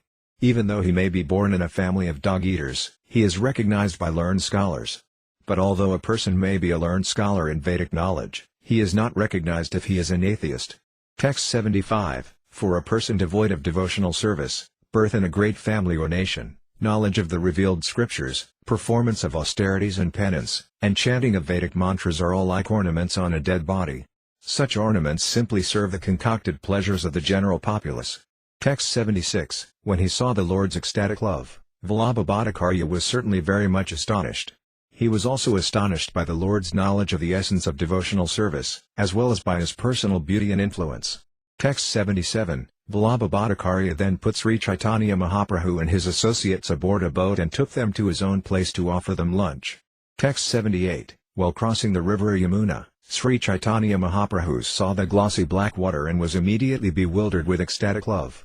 Text 79. Indeed, as soon as Sri Caitanya Mahaprabhu saw the river Yamuna, he immediately made a great sound and jumped into the water. Everyone was filled with fear and trembling to see this. Text 80. They all hastily grabbed Sri Caitanya Mahaprabhu and pulled him out of the water. Once on the boat's platform, the Lord began to dance. Text 81. Due to the Lord's heavy weight, the boat began to tilt. It began filling up with water and was on the verge of sinking. Text 82. Sri Caitanya Mahaprabhu tried to restrain himself as far as possible before Vallabhakarya, but although he tried to keep calm, his ecstatic love could not be checked. Text 83. Seeing the circumstances, Sri Caitanya Mahaprabhu finally became calm so that the boat was able to reach the shore of Adela and land there. Text 84. Fearing for the Lord's welfare, Vallabha stayed in his association. After arranging for his bath, the Bhattacharya took the Lord to his own house. Text 85. When Sri Caitanya Mahaprabhu arrived at his home, Vallabha, being greatly pleased, offered the Lord a nice sitting place and personally washed his feet. Text 86. Vallabha and his whole family then sprinkled that water over their heads. They then offered the Lord new underwear and outer garments. Text 87. Vallabha worshipped the Lord with great pomp, offering incense, flowers and lamps, and with great respect he induced Balabhadra Bhattacharya, the Lord's cook, to cook. Text 88. Thus Sri Caitanya Mahaprabhu was offered lunch with great care and affection. The brothers Rupa Goswami and Sri Vallabha were also offered food. Text 89. Vallabha Bhattacharya first offered the remnants of the Lord's food to Srila Rupa Goswami, and then to Krishnadasa. Text 90. The Lord was then given spices to purify his mouth. Afterwards he was made to rest, and Vallabha Bhattacharya personally massaged his legs. Text 91. While Vallabha Bhattacharya was massaging him, the Lord asked him to go take prasadam. After taking prasadam, he returned to the lotus feet of the Lord. Text 92. At that time Raghupati Upadhyaya of the Tirueta district arrived. He was a very learned scholar, a great devotee and a respectable gentleman. Text 93. Raghupati Upadhyaya first offered his respects to Sri Caitanya Mahaprabhu, and the Lord gave him his blessings, saying, "Always stay in Krishna consciousness." Text 94. Raghupati Upadhyaya was very pleased to hear the Lord's blessings. The Lord then asked him to describe Krishna. Text 95. When Raghupati Upadhyaya was requested to describe Krishna, he began to recite some verses he had personally composed about Krishna's pastimes. Hearing those verses, Sri Caitanya Mahaprabhu was overwhelmed with ecstatic love. Text 96. Raghupati Upadhyaya recited, "Those who are afraid of material existence worship the Vedic literature. Some worship Samarthi, the corollaries to the Vedic literature, and others worship the Mahabharata.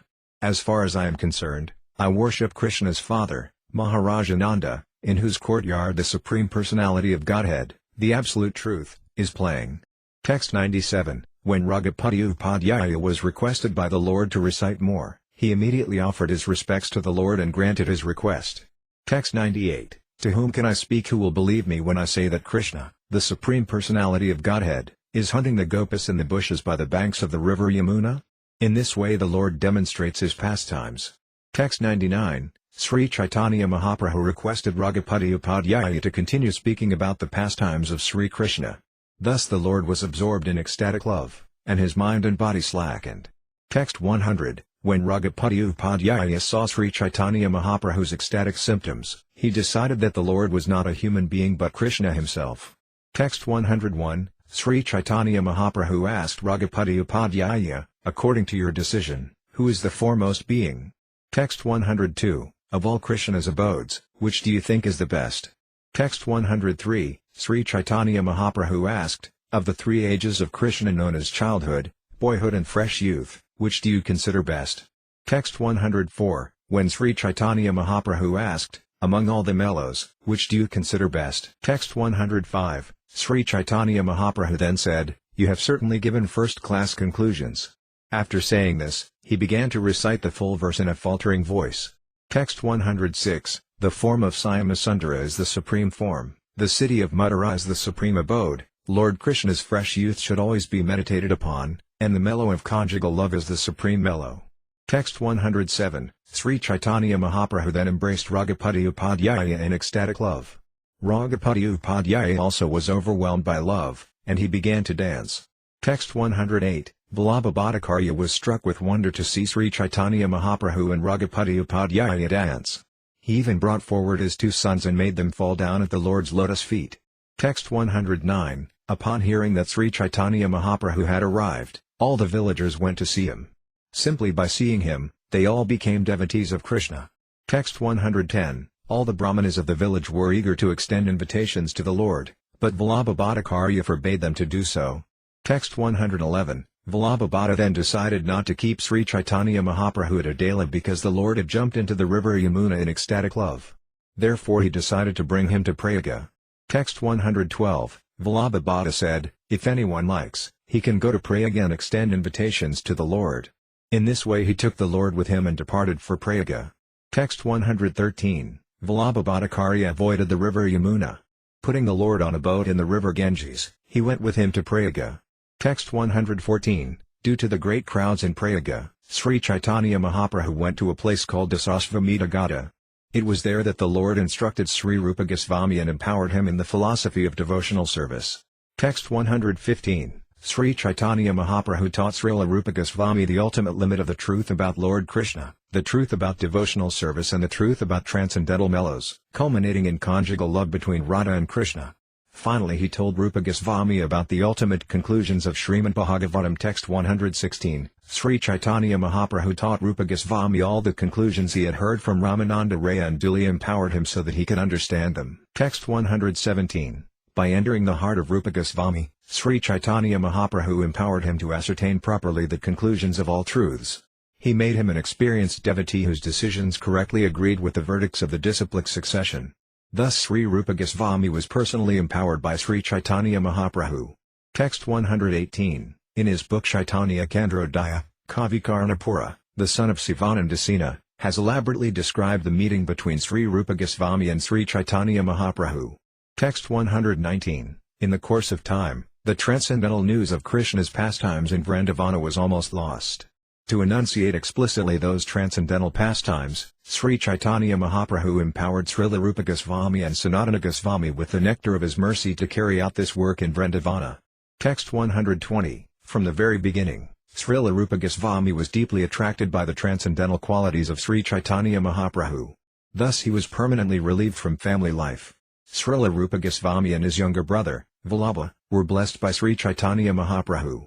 Although the Lord was transcendentally situated in his transcendental eternal form, at Prayaga he told Rupa Goswami about transcendental ecstatic love of Krishna.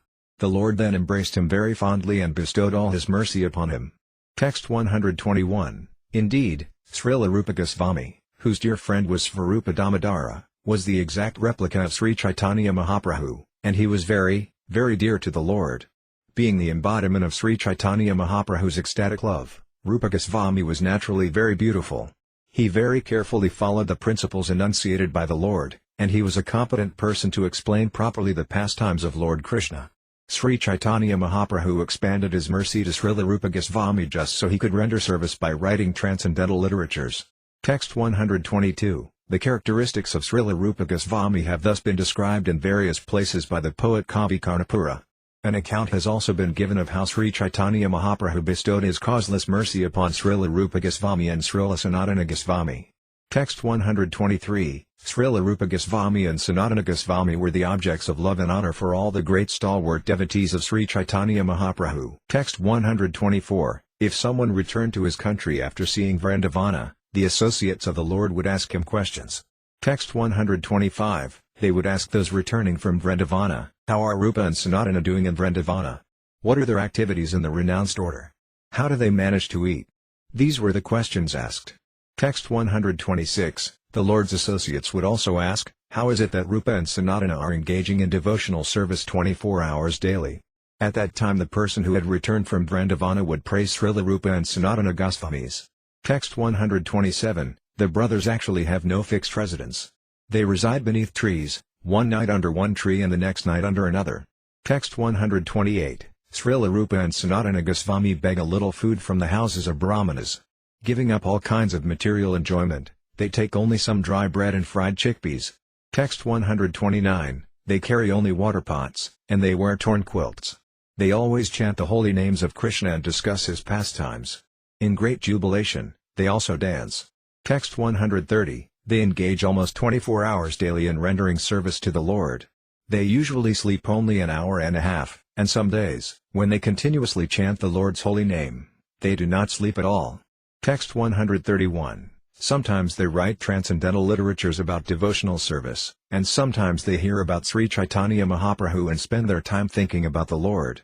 Text 132, when the personal associates of Sri Caitanya Mahaprabhu would hear of the activities of Rupa and Sanatana Gosvamis, they would say, "What is wonderful for a person who has been granted the Lord's mercy." Text 133, Srila Rupa Goswami has personally spoken about the mercy of Sri Caitanya Mahaprabhu in his auspicious introduction to his book Bhakti Rasamrita Sindhu, 1.1.2.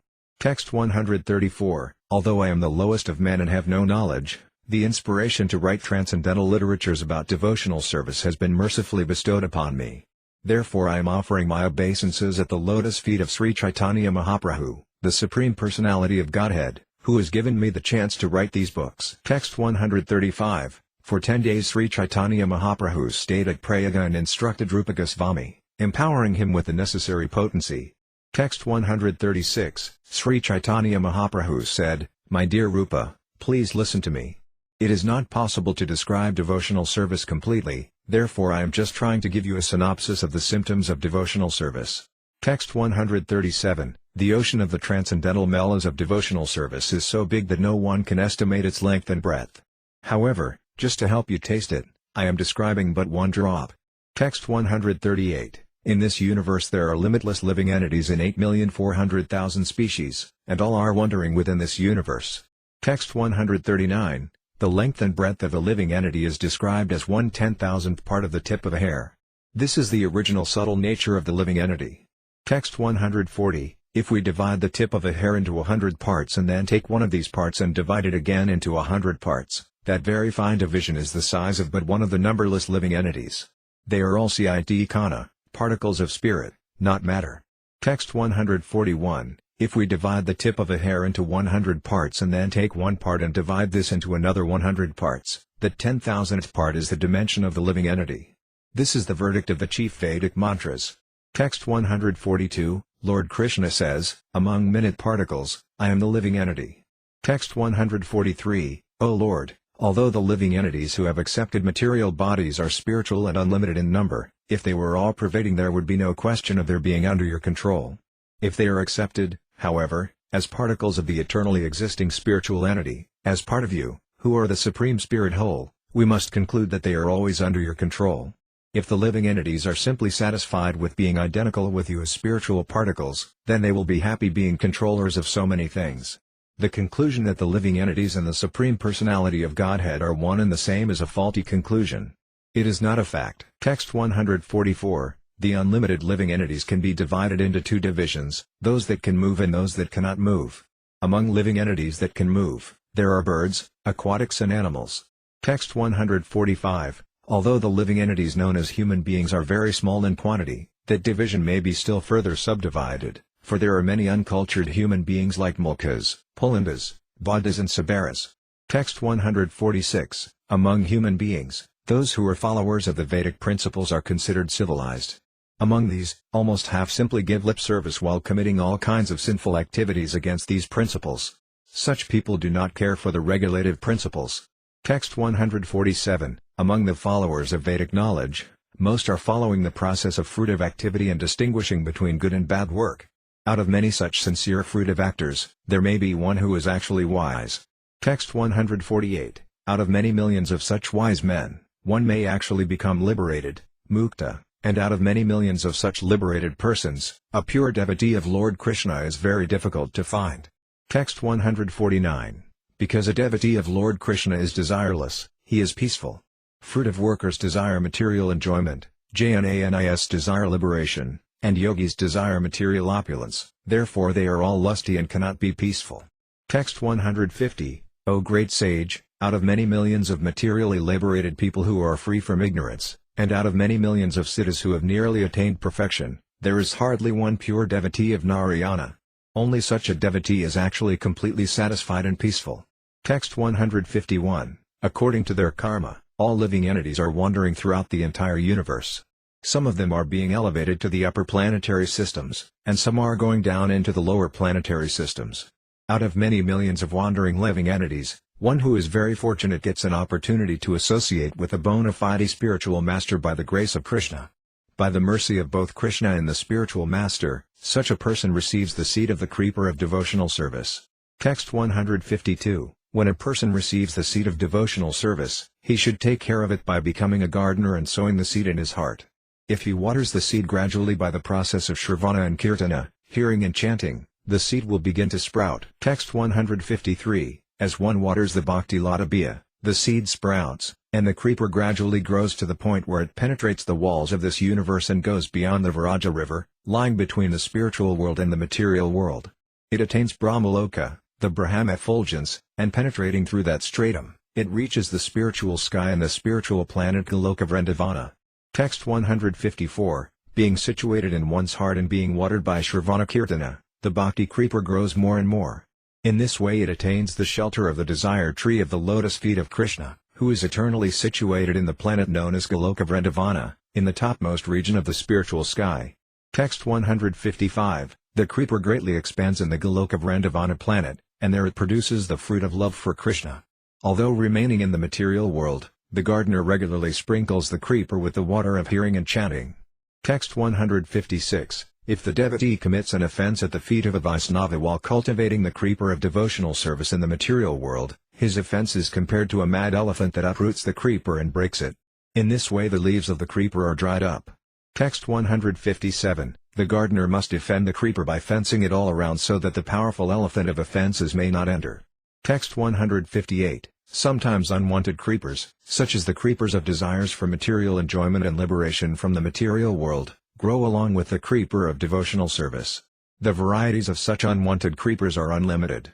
Text 159. Some unnecessary creepers growing with the bhakti creeper are the creepers of behavior unacceptable for those trying to attain perfection, diplomatic behavior, animal killing, mundane profiteering, mundane adoration and mundane importance. All these are unwanted creepers. Text 160. If one does not distinguish between the bhakti creeper and the other creepers, the sprinkling of water is misused because the other creepers are nourished while the bhakti creeper is curtailed. Text 161. As soon as an intelligent devotee sees an unwanted creeper growing beside the original creeper, he must cut it down instantly. Then the real creeper, the bhakti lata, grows nicely, returns home, back to Godhead, and seeks shelter under the lotus feet of Krishna. Text 162. When the fruit of devotional service becomes ripe and falls down, the gardener tastes the fruit and thus takes advantage of the creeper and reaches the desired tree of the lotus feet of Krishna in Goloka Vrindavana. Text 163. There the devotee serves the lotus feet of the Lord, which are compared to a wish-fulfilling tree. With great bliss he tastes the juice of the fruit of love and becomes eternally happy. Text 164. To taste the fruit of devotional service in Goloka Vrindavana is the highest perfection of life, and in the presence of such perfection, the four material perfections, religion, economic development, sense gratification and liberation, are very insignificant achievements. Text 165. As long as there is not the slightest fragrance of pure love of Krishna, which is the perfect medicinal herb for controlling Lord Krishna within the heart, the opulences of the material perfections known as the siddhis, the Brahminical perfections, satya, sama, titiksa and so on, the trance of the yogis and the monistic bliss of Brahma all seem wonderful for men. Text 166. When one is situated in pure devotional service, he develops love of Godhead, therefore let me describe some of the symptoms of pure devotional service. Text 167. When first-class devotional service develops, one must be devoid of all material desires, knowledge obtained by monistic philosophy, and fruit of action. The devotee must constantly serve Krishna favorably, as Krishna desires. Text 168. A pure devotee must not cherish any desire other than to serve Krishna. He should not offer worship to the demigods or to mundane personalities. He should not cultivate artificial knowledge, which is devoid of Krishna consciousness, and he should not engage himself in anything other than Krishna-conscious activities.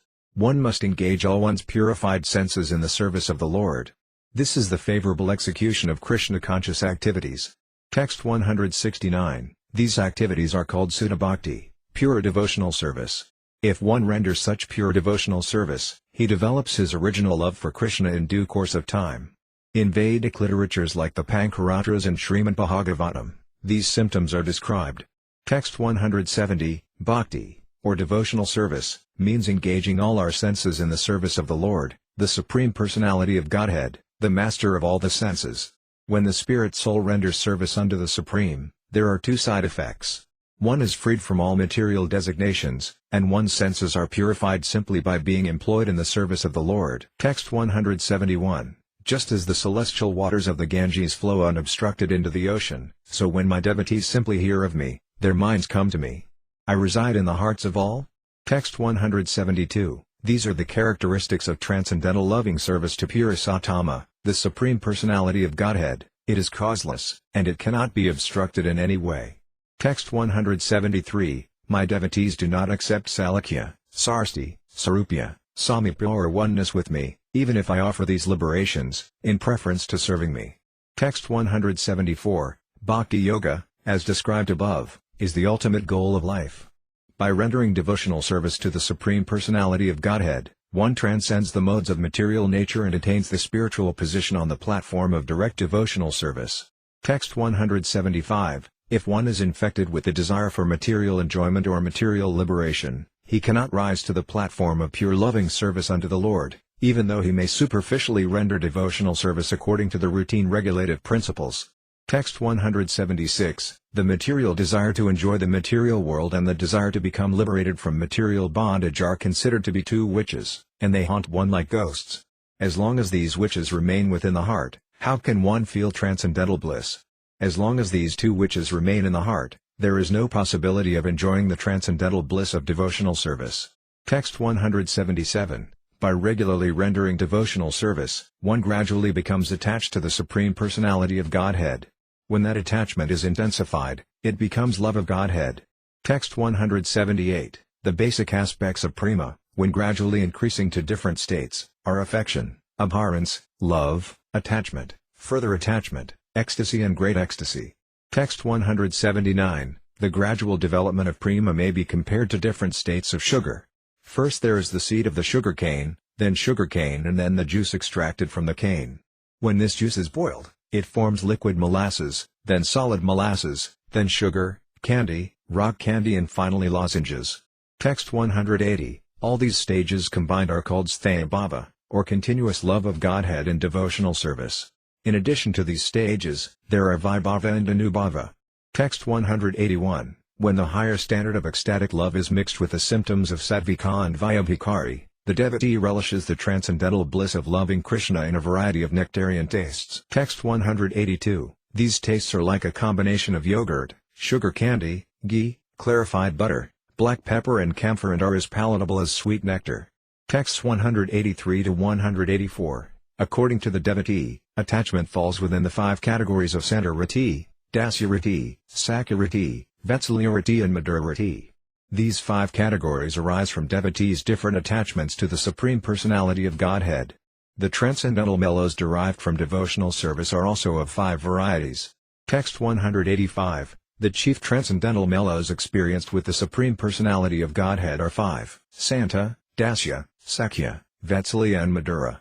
Text 186. Besides the five direct mellows, there are seven indirect mellows, known as laughter, wonder, chivalry, compassion, anger, disaster and fear. Text 187. In addition to the five direct mellows, there are seven indirect mellows, known as laughter, wonder, chivalry, compassion, anger, disaster and fear. Text 188. The five direct transcendental mellows of devotional service are permanently situated in the heart of the devotee, whereas the seven indirect emotions appear suddenly under certain conditions and appear more powerful. Text 189. Examples of Santa Bhaktas are the 9 Yogandras and the 4 Kumaras. Examples of devotees in Dasya Bhakti are innumerable, for such devotees exist everywhere. Text 190. In Vrindavana, examples of devotees in fraternity are Sridama and Sudama. In Dwaraka the Lord's friends are Bhima and Arjuna. In Vrindavana the devotees in parental love are Mother Yasoda and Father Nanda Maharaja, and in Dwaraka the Lord's parents are Vasudeva and Devaki. There are also other superior persons who are devotees in parental love. Text 191. The chief devotees in conjugal love are the Gopas in Vrindavana, the queens in Dwaraka and the goddesses of fortune in Vaikuntha. These devotees are innumerable. Text 192. Attachment for Krishna is divided into two categories. One is attachment with awe and reverence, and the other is pure attachment without reverence. Text 193, pure attachment without reverence is found in Gokula Vrindavana. Attachment in which awe and reverence are prominent is found in the two cities Mathura and Dwaraka and in Vaikuntha. Text 194, when opulence is very prominent, love of Godhead is somewhat crippled. According to Kevala devotion, however, even though the devotee sees the unlimited potency of Krishna, he considers himself equal to him. Text 195, on the transcendental platform of neutrality and service, sometimes the opulence of the Lord is prominent. But in the transcendental mellows of fraternal, parental and conjugal love, the opulence is minimized. Text 196, when Krishna offered prayers at the lotus feet of his mother and father, Vasudeva and Devaki, they both felt awe, reverence and fear due to knowledge of his opulences. Text 197, when Devaki and Vasudeva understood that their two sons Krishna and Balarama, who had paid obeisances to them, were the Supreme Personality of Godhead, they became fearful and did not embrace them. Text 198, when Krishna manifested his universal form, Arjuna became reverent and fearful, and he begged forgiveness for his past impudence toward Krishna as a friend. Texts 199-200, thinking of you as my friend, I have rashly addressed you O Krishna. O Yadava. O my friend, not knowing your glories. Please forgive whatever I may have done in madness or in love. I have dishonored you many times, jesting as we relaxed, lay on the same bed, or sat or ate together, sometimes alone and sometimes in front of many friends. O infallible one, please excuse me for all those offenses. Text 201, although Krishna was joking with Queen Rukmini, she was thinking that he was going to give up her company, and she was therefore shocked. Text 202, while Krishna was joking with Rukmini and Dwaraka, she was full of distress, fear and lamentation. She had also lost her intelligence. She dropped her hand bangles and the fan she was using to fan the Lord. Her hair became disarrayed, and she fainted and fell suddenly, appearing like a banana tree knocked down by high winds. Text 203, in the stage of Kevala, unalloyed devotion, a devotee does not consider the unlimited opulence of Krishna, even though he experiences it. He takes seriously only his own relationship with Krishna. Text 204, when Mother Yasoda saw all the universes within Krishna's mouth, she was astonished for the time being. The Lord is worshipped like Indra and other demigods by the followers of the three Vedas, who offer him sacrifices. He is worshipped as impersonal Brahman by saintly persons who understand his greatness through studying the Upanishads, as the Purusa by great philosophers who analytically study the universe, as the all-pervading Supersoul by great yogis, and as the Supreme Personality of Godhead by devotees. Nevertheless, Mother Yasoda considered the Lord her own son. Text 205, although Krishna is beyond sense perception and is unmanifest to human beings, he takes up the guise of a human being with a material body. Thus Mother Yasoda thought him to be her son, and she bound Lord Krishna with rope to a wooden mortar, as if he were an ordinary child. Text 206, when Krishna was defeated by Sridama, he had to carry him on his shoulders. Similarly, Bhadrasanya carried Vrisabha, and Pralamba carried Balarama, the son of Rohini.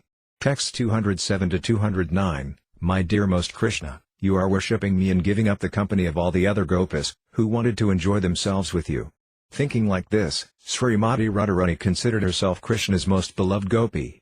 She had become proud and had left the Rasalila with Krishna. In the deep forest she said, my dear Krishna, I cannot walk any more. You can take me wherever you like. When Srimati Radharani petitioned Krishna in this way, Krishna said, just get up on my shoulders. As soon as Srimati Radharani began to do so, he disappeared. Srimati Radharani then began to grieve over her request and Krishna's disappearance. Text 210, Dear Krishna, we gopis have neglected the order of our husbands, sons, family, brothers and friends and have left their company to come to you. You know everything about our desires. We have come only because we are attracted by the supreme music of your flute. But you are a great cheater, for who else would give up the company of young girls like us in the dead of night? Text 211, when one is fully attached to Krishna's lotus feet, one attains the samatha stage. The word samatha is derived from the word sama. Therefore Santarasa, the position of neutrality, means being fully attached to the lotus feet of Krishna. This is the verdict from the mouth of the Supreme Personality of Godhead himself. This state is called self-realization. Text 212, these are the words of the Supreme Personality of Godhead, when one's intelligence is fully attached to my lotus feet but one does not render practical service, one has attained the stage called Santarati, or Sama. Without santariti, attachment to Krishna is very difficult to achieve. Text 213, the word sama or santarasa indicates that one is attached to the lotus feet of Krishna. Dhamma means controlling the senses and not being deviated from the Lord's service. Endurance of unhappiness is titiksa, and driti means controlling the tongue and the genitals. Text 214, giving up all desires not connected with Krishna is the business of one who is in santarasa. Only a devotee of Krishna can be situated on that platform.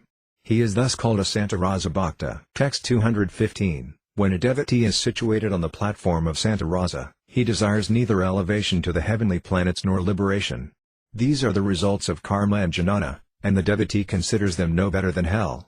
A person situated on the santarasa platform manifests the two transcendental qualities of detachment from all material desires and full attachment to Krishna. Text 216, a person who is devoted to the Supreme Personality of Godhead, Narayana, is not afraid of anything.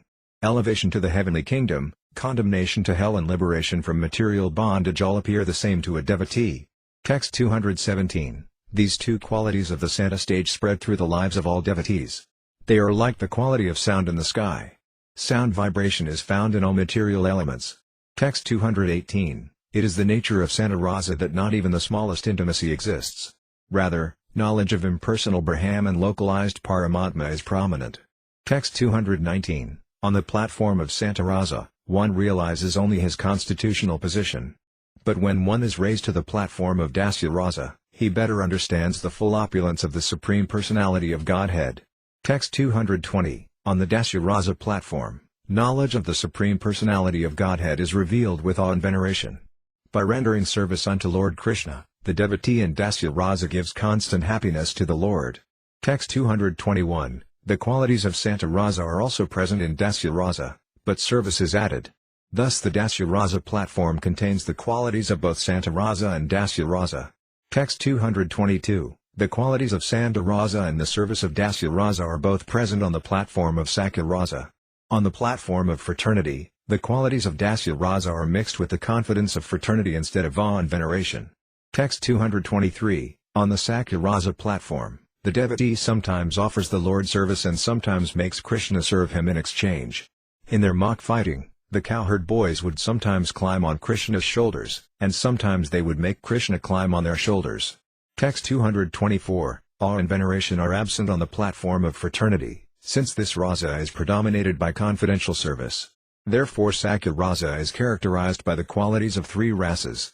Text 225, on the platform of Sakya rasa, the Supreme Personality of Godhead Krishna is controlled by the devotees who are intimate with him and think themselves equal to him. Text 226, on the platform of parental love, the qualities of santarasa, dasyarasa and sakyarasa are transformed into a form of service called maintenance. Text 227, the essence of fraternal love is intimacy devoid of the formality and veneration found in dasyarasa. Due to a greater sense of intimacy, the devotee functioning in parental love chastises and rebukes the Lord in an ordinary way. Text 228, on the platform of parental love, the devotee considers himself the Lord's maintainer. Thus the Lord is the object of maintenance, like a son, and therefore this mellow is full of the qualities of four rasas, santarasa, dasyarasa, fraternity and parental love. This is more transcendental nectar. Text 229, the exchange of spiritual happiness between Krishna and his devotee in which Krishna is controlled by his devotee is compared to an ocean of nectar into which the devotee and Krishna plunge. This is the verdict of learned scholars who appreciate Krishna's opulence. Text 230, again let me offer my respectful obeisances unto the Supreme Personality of Godhead. O my Lord, I offer my obeisances hundreds and thousands of times with all affection because by your personal pastimes you plunge the gopas into an ocean of nectar. Appreciating your opulence, devotees generally declare that you are always subjugated by their feelings. Text 231, on the platform of conjugal love, attachment for Krishna, rendering service unto him, the relaxed feelings of fraternity and the feelings of maintenance all increase in intimacy. Text 232, on the platform of conjugal love, the devotee offers his body in the service of the Lord. Thus on this platform the transcendental qualities of all five rasas are present. Text 233, all the material qualities evolve one after another in the material elements, beginning from ether. By gradual evolution, first one quality develops, then two qualities develop, then 3 and 4, until all 5 qualities are found in earth. Text 234, similarly, On the platform of conjugal love, all the feelings of the devotees are amalgamated. The intensified taste is certainly wonderful. Text 235, Sri Caitanya Mahaprabhu then concluded, I have simply given a general survey describing the mellows of devotional service. You can consider how to adjust and expand this. Text 236, when one thinks of Krishna constantly, love for him manifests within the heart. Even though one may be ignorant, one can reach the far shore of the ocean of transcendental love by Lord Krishna's mercy. Text 237, after saying this, Sri Caitanya Mahaprabhu embraced Srila Rupa Goswami. The Lord then decided to go to the city of Benares. Text 238, the next morning, when Sri Caitanya Mahaprabhu arose and prepared to leave for Varanasi, Benares, Srila Rupa Goswami submitted the following statement at the Lord's lotus feet. Text 239, if you give me permission, I shall go with your lordship. It is not possible for me to tolerate the waves of separation. Text 240, Sri Caitanya Mahaprabhu replied, your duty is to carry out my order. You have come near Vrindavana. Now you should go there. Text 241, later, you can go from Vrindavana to Jagannath Puri through Bengal, Gauda Desa. There you will meet me again. Text 242, after embracing Rupa Goswami, Sri Caitanya Mahaprabhu got into a boat. Rupa Goswami fainted and fell down on the spot. Text 243, the Brahmana from Deccan took Rupa Goswami to his home, and thereafter the two brothers departed for Vrindavana. Text 244, after walking and walking, Sri Caitanya Mahaprabhu finally arrived at Varanasi, where he met Chandrasekara, who was coming out of the city. Text 245, in a dream Chandrasekara had seen that Lord Sri Caitanya Mahaprabhu had come to his home, therefore in the morning Chandrasekara went outside the city to receive the Lord. Text 246, while Chandrasekara was waiting outside the city, he suddenly saw Sri Caitanya Mahaprabhu arrive, and he fell down at the Lord's feet. Being very happy, he took the Lord to his home. Text 247, Tapanamisra also heard news of the Lord's arrival in Varanasi, and he went to Chandrasekara's house to meet him. After talking, he invited the Lord to take lunch at his place. Text 248, Tapanamisra took Caitanya Mahaprabhu to his house and gave him lunch. Chandrasekara invited Balabhadra Bhattacharya to take lunch at his home. Text 249, after offering lunch to Sri Caitanya Mahaprabhu, Tapanamisra begged a favor from the Lord and requested him to award him mercy.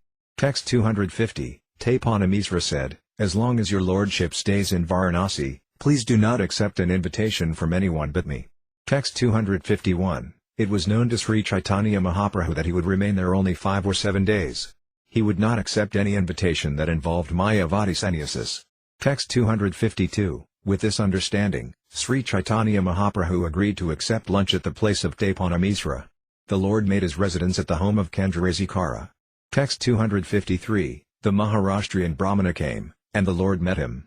Out of affection, the Lord bestowed his mercy upon him. Text 254, hearing that Sri Caitanya Mahaprabhu had come, all the respectable members of the Brahmana and Kshatriya communities came to see him. Text 255, much mercy was thus bestowed upon Sri Rupa Goswami, and I have briefly described all those topics. Text 256, whoever hears this narration with faith and love certainly develops love of God at the lotus feet of Sri Caitanya Mahaprabhu. Text 257, praying at the lotus feet of Sri Rupa and Sri Raghunatha, always desiring their mercy, I, Krishnadasa, narrate Sri Caitanya-caritamrta, following in their footsteps. Chapter 20 Lord Sri Caitanya Mahaprabhu instructs Sanatana Goswami in the science of the absolute truth. The following summary of this chapter is given by Bhaktivinoda Thakura in his Amrita Pravaha Bhasya. When Srila Sanatana Goswami was imprisoned by Nawab Hussain Shah, he received news from Rupa Goswami that Sri Caitanya Mahaprabhu had gone to Mathura. Sanatana Goswami thereafter satisfied the superintendent of the jail by sweet solicitations and bribery. After giving the jailer 7,000 gold coins, Sanatana Goswami was released. He then crossed the Ganges and fled. One of his servants, Asana, followed him, carrying 8 gold coins. Sanatana Goswami and his servant then spent the night in a small hotel on the way to Benares. The hotel owner knew that Sanatana Goswami and his servant had 8 gold coins, and he decided to kill them and take the money. Making plans in this way, the hotel owner received them as honorable guests. Sanatana Goswami, however, asked his servant how much money he had, and taking 7 of the gold coins, Sanatana offered them to the hotel owner. Thus the owner helped them cross the hilly tract and proceed toward Varanasi. On the way, Sanatana Goswami met his brother-in-law, Sri Caitanya, at Hajipura, and Sri Caitanya helped him after he had heard about all Sanatana's troubles. Thus Sanatana Goswami finally arrived at Varanasi and stood before the door of Caitanya-caritamrta. Chaitanya Mahaprabhu called him in and ordered him to change his dress so that he would look like a gentleman. For his garment, he used an old cloth of Tapana Misras. Later, he exchanged his valuable blanket for a torn quilt. At this time Chaitanya Mahaprabhu was very pleased with him, and thus Sri Sanatana Goswami received knowledge of the absolute truth from the Lord himself. First they discussed the constitutional position of the living entities, and Sri Caitanya Mahaprabhu explained to Sanatana Goswami how the living entity is one of Lord Krishna's energies. After this, the Lord explained the way of devotional service. While discussing the absolute truth, Sri Krishna, the Lord analyzed Brahman, Paramatma, and Bhagavan, as well as the expansions of the Lord called Svayamrupa, Tadakatma and Avesa, which are divided into various branches known as Vibhava and Prabhava. Thus the Lord described the many forms of the Supreme Personality of Godhead. He also described the incarnations of God within the material world, incarnations such as the Purusa avatars, Manvantara avatars, Guna avatars and Saktyavesa avatars. The Lord also discussed the divisions of Krishna's different ages, such as Balya and Paganda, and the different pastimes of the different ages. He explained how Krishna attained his permanent form when he reached youth. In this way Sri Caitanya Mahaprabhu explained and described everything to Sanatana Goswami. Text 1. Let me offer my respectful obeisances unto Sri Caitanya Mahaprabhu, who has unlimited, wonderful opulences. By his mercy, even a person born as the lowest of men can spread the science of devotional service. Text 2. All glories to Sri Caitanya Mahaprabhu. All glories to Nityananda Prabhu. All glories to Advaita Acharya. And all glories to all the devotees of Sri Caitanya Mahaprabhu. Text 3. While Sanatana Goswami was imprisoned in Bengal, a letter arrived from Srila Rupa Goswami. Text 4. When Sanatana Goswami received this note from Rupa Goswami, he became very pleased. He immediately went to the jail superintendent, who was a meat-eater, and spoke as follows. Text 5. Sanatana Goswami told the Muslim jail keeper, "Dear sir, you are a saintly person and are very fortunate. You have full knowledge of the revealed scriptures such as the Quran and similar books." Text 6. If one releases a conditioned soul or imprisoned person according to religious principles, he himself is also released from material bondage by the Supreme Personality of Godhead.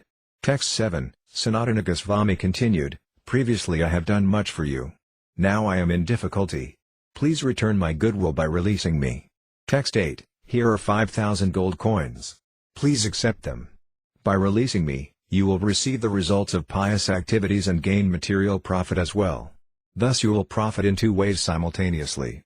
Text 9. In this way Sanatana Goswami convinced the jail keeper, who replied, "Please hear me, my dear sir.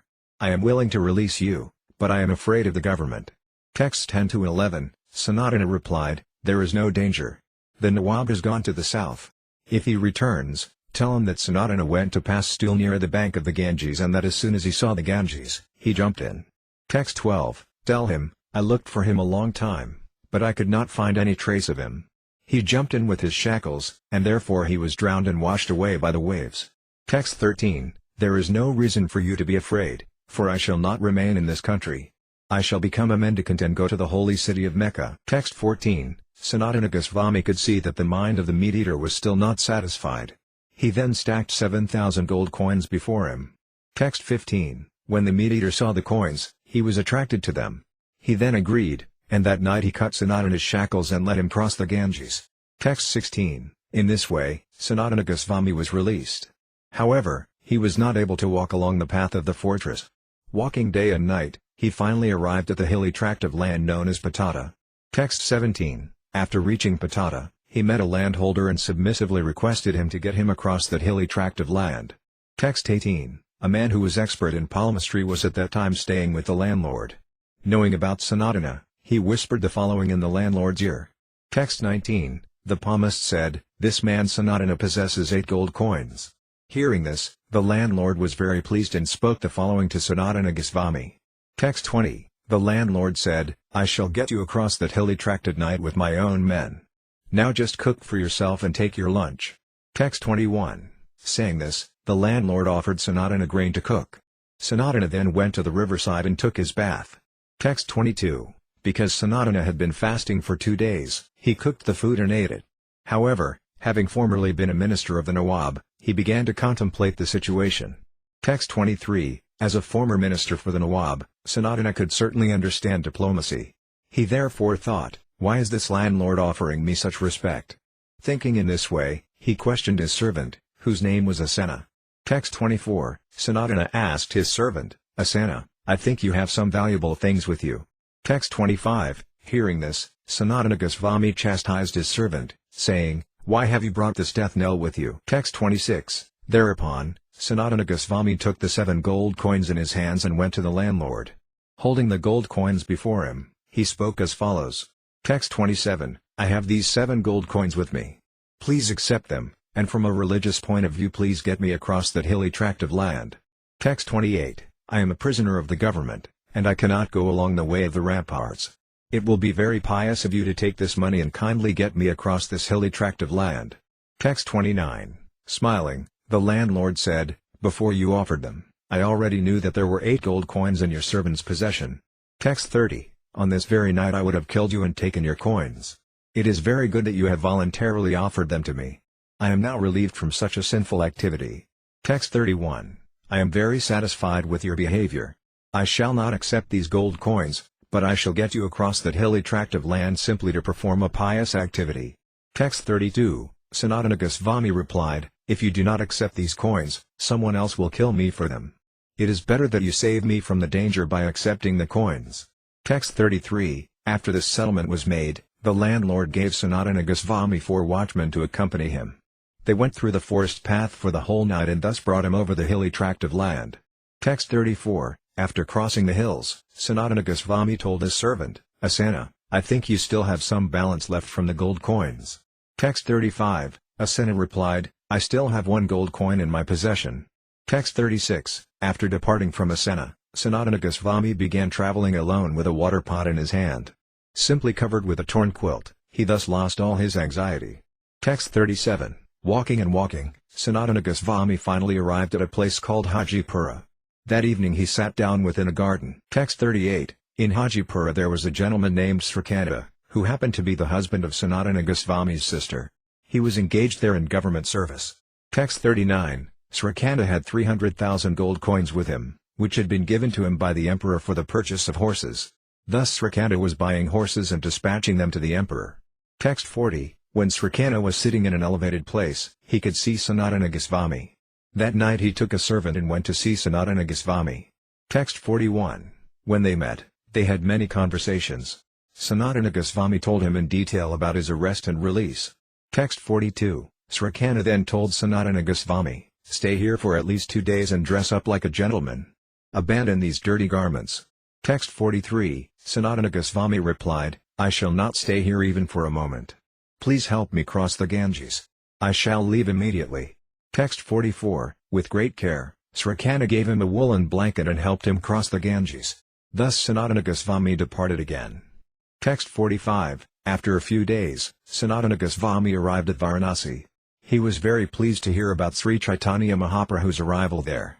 Text 46, Sanatana Goswami then went to the house of Chandrasekhara and sat down by the door. Understanding what was happening, Sri Caitanya Mahaprabhu spoke to Chandrasekhara.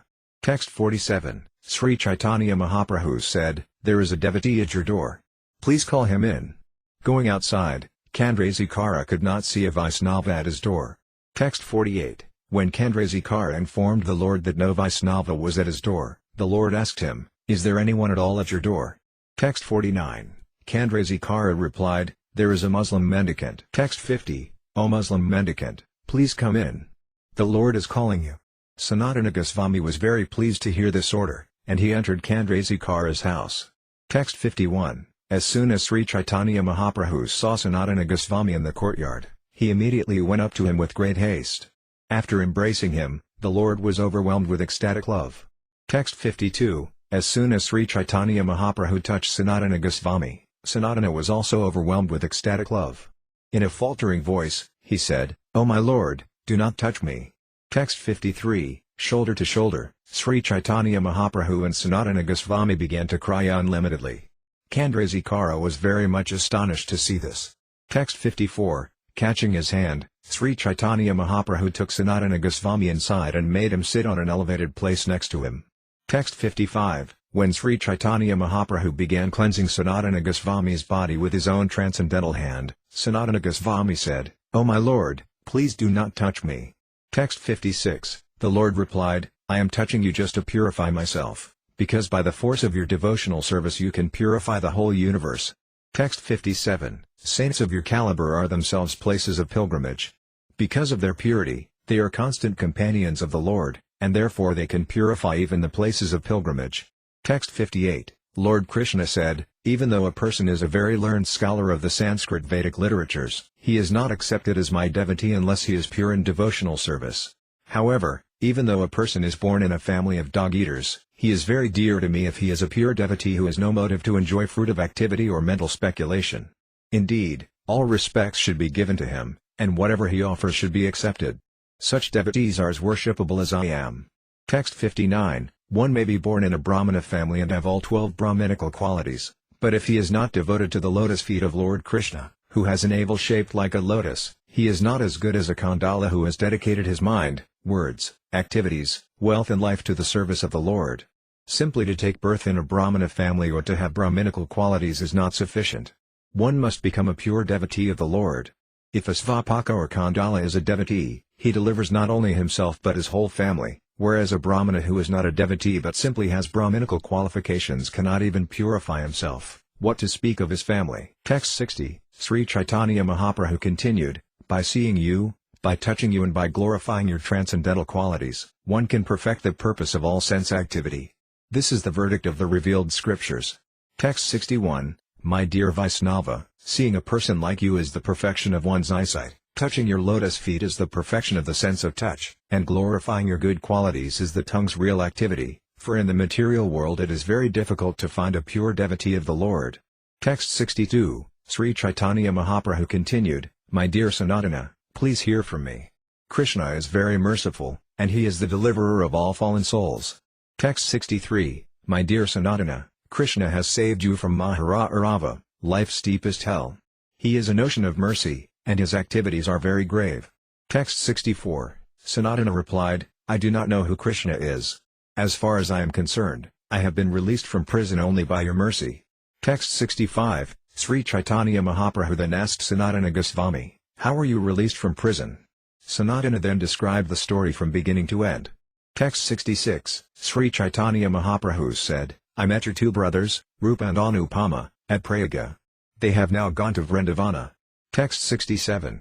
By the order of Sri Caitanya Mahaprabhu, Sanatana Goswami met both Taipana Misra and Kandrasikara. Text 68. Taipana Misra then extended an invitation to Sanatana, and Lord Chaitanya Mahaprabhu asked Sanatana to go get a shave.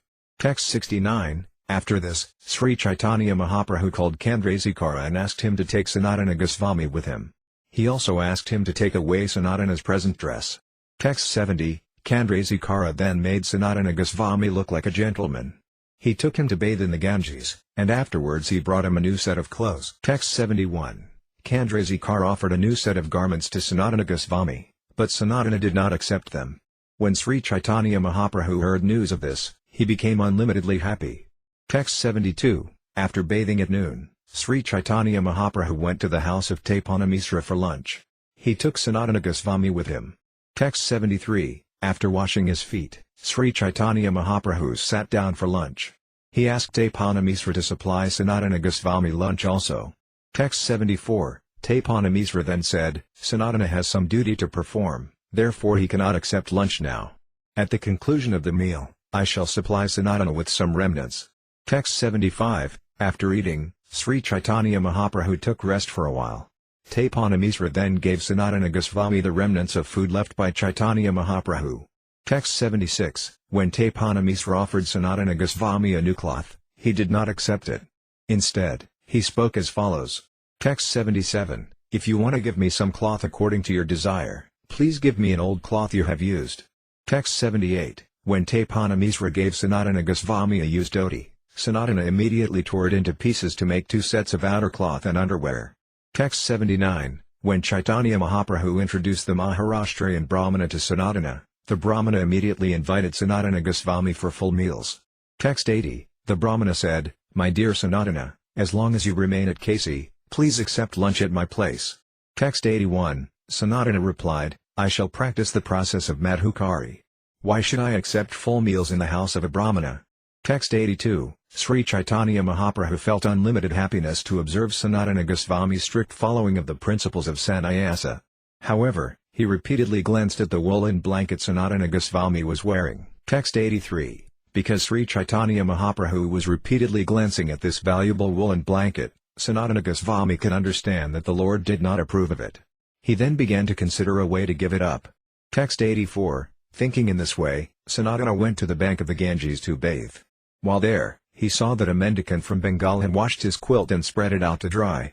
Text 85, Sanatana Goswami then told the Bengali mendicant, "My dear brother, please do me a favor. Trade me your quilt for this woolen blanket." Text 86, the mendicant replied, "Sir, you are a respectable gentleman. Why are you joking with me?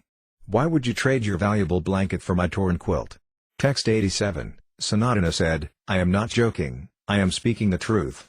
Kindly take this blanket in exchange for your torn quilt." Text 88, saying this, Sanatana Goswami exchanged the blanket for the quilt. He then returned to Sri Caitanya Mahaprabhu with the quilt on his shoulder. Text 89, when Sanatana Goswami returned, the Lord asked, "Where's your woolen blanket?" Sanatana Goswami then narrated the whole story to the Lord. Texts 90-91, Sri Caitanya Mahaprabhu then said, "I have already deliberately considered this matter. Since Lord Krishna is very merciful, he has nullified your attachment for material things. Why should Krishna allow you to maintain a last bit of material attachment? After vanquishing a disease, a good physician does not allow any of the disease to remain." Text 92, it is contradictory to practice Madhukari and at the same time wear a valuable blanket.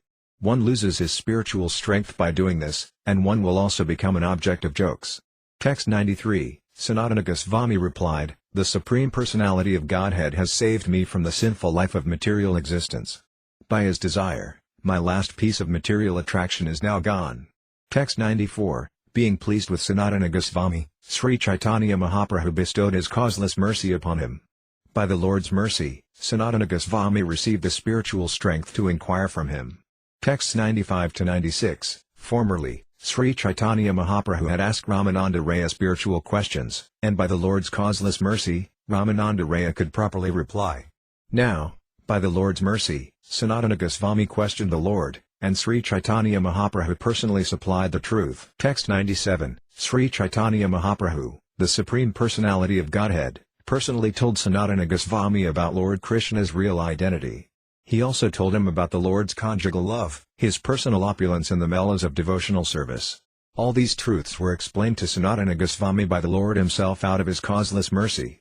Text 98, putting a straw in his mouth and bowing down, Sanatana Goswami clasped the lotus feet of Sri Caitanya Mahaprabhu and humbly spoke as follows. Text 99, Sanatana Goswami said, "I was born in a low family, and my associates are all low-class men. I myself am fallen and am the lowest of men. Indeed, I have passed my whole life fallen in the well of sinful materialism." Text 100, I do not know what is beneficial for me or what is detrimental. Nonetheless, in ordinary dealings people consider me a learned scholar, and I am also thinking of myself as such. Text 101, out of your causeless mercy, you have delivered me from the materialistic path. Now, by the same causeless mercy, please tell me what my duty is. Text 102, who am I? Why do the threefold miseries always give me trouble? If I do not know this, how can I be benefited? Text 103, actually I do not know how to inquire about the goal of life and the process for obtaining it. Being merciful upon me, please explain all these truths. Text 104, Sri Caitanya Mahaprabhu said, Lord Krishna has bestowed his full mercy upon you so that all these things are known to you. For you, the threefold miseries certainly do not exist. Text 105, since you possess Lord Krishna's potency, you certainly know these things. However, it is the nature of a sadhu to inquire. Although he knows these things, the sadhu inquires for the sake of strictness. Text 106, those who are eager to awaken their spiritual consciousness and who thus have unflinching, undeviated intelligence certainly attain the desired goal of life very soon. Text 107, you are fit to propagate the cult of devotional service. Therefore gradually hear all the truths about it from me. I shall tell you about them. Texts 108-109, It is the living entity's constitutional position to be an eternal servant of Krishna because he is the marginal energy of Krishna and a manifestation simultaneously one with and different from the Lord, like a molecular particle of sunshine or fire. Krishna has three varieties of energy. Text 110, just as the illumination of a fire, which is situated in one place, is spread all over, the energies of the Supreme Personality of Godhead, Parabrahman, are spread all over this universe. Text 111. Lord Krishna naturally has three energetic transformations, and these are known as the spiritual potency, the living entity potency and the illusory potency. Text 112. Originally, Krishna's energy is spiritual, and the energy known as the living entity is also spiritual. However, there is another energy, called illusion, which consists of fruitive activity. That is the Lord's third potency. Text 113. All the creative energies, which are inconceivable to a common man, exist in the Supreme Absolute Truth. These inconceivable energies act in the process of creation, maintenance and annihilation. O chief of the ascetics, just as there are two energies possessed by fire, namely heat and light, these inconceivable creative energies are the natural characteristics of the Absolute Truth. Text 114. O king, the Kshatrajayana Sakti is the living entity.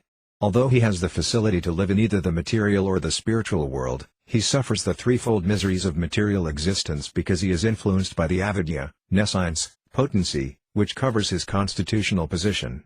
Text 115. This living entity, covered by the influence of nescience, exists in different forms in the material condition.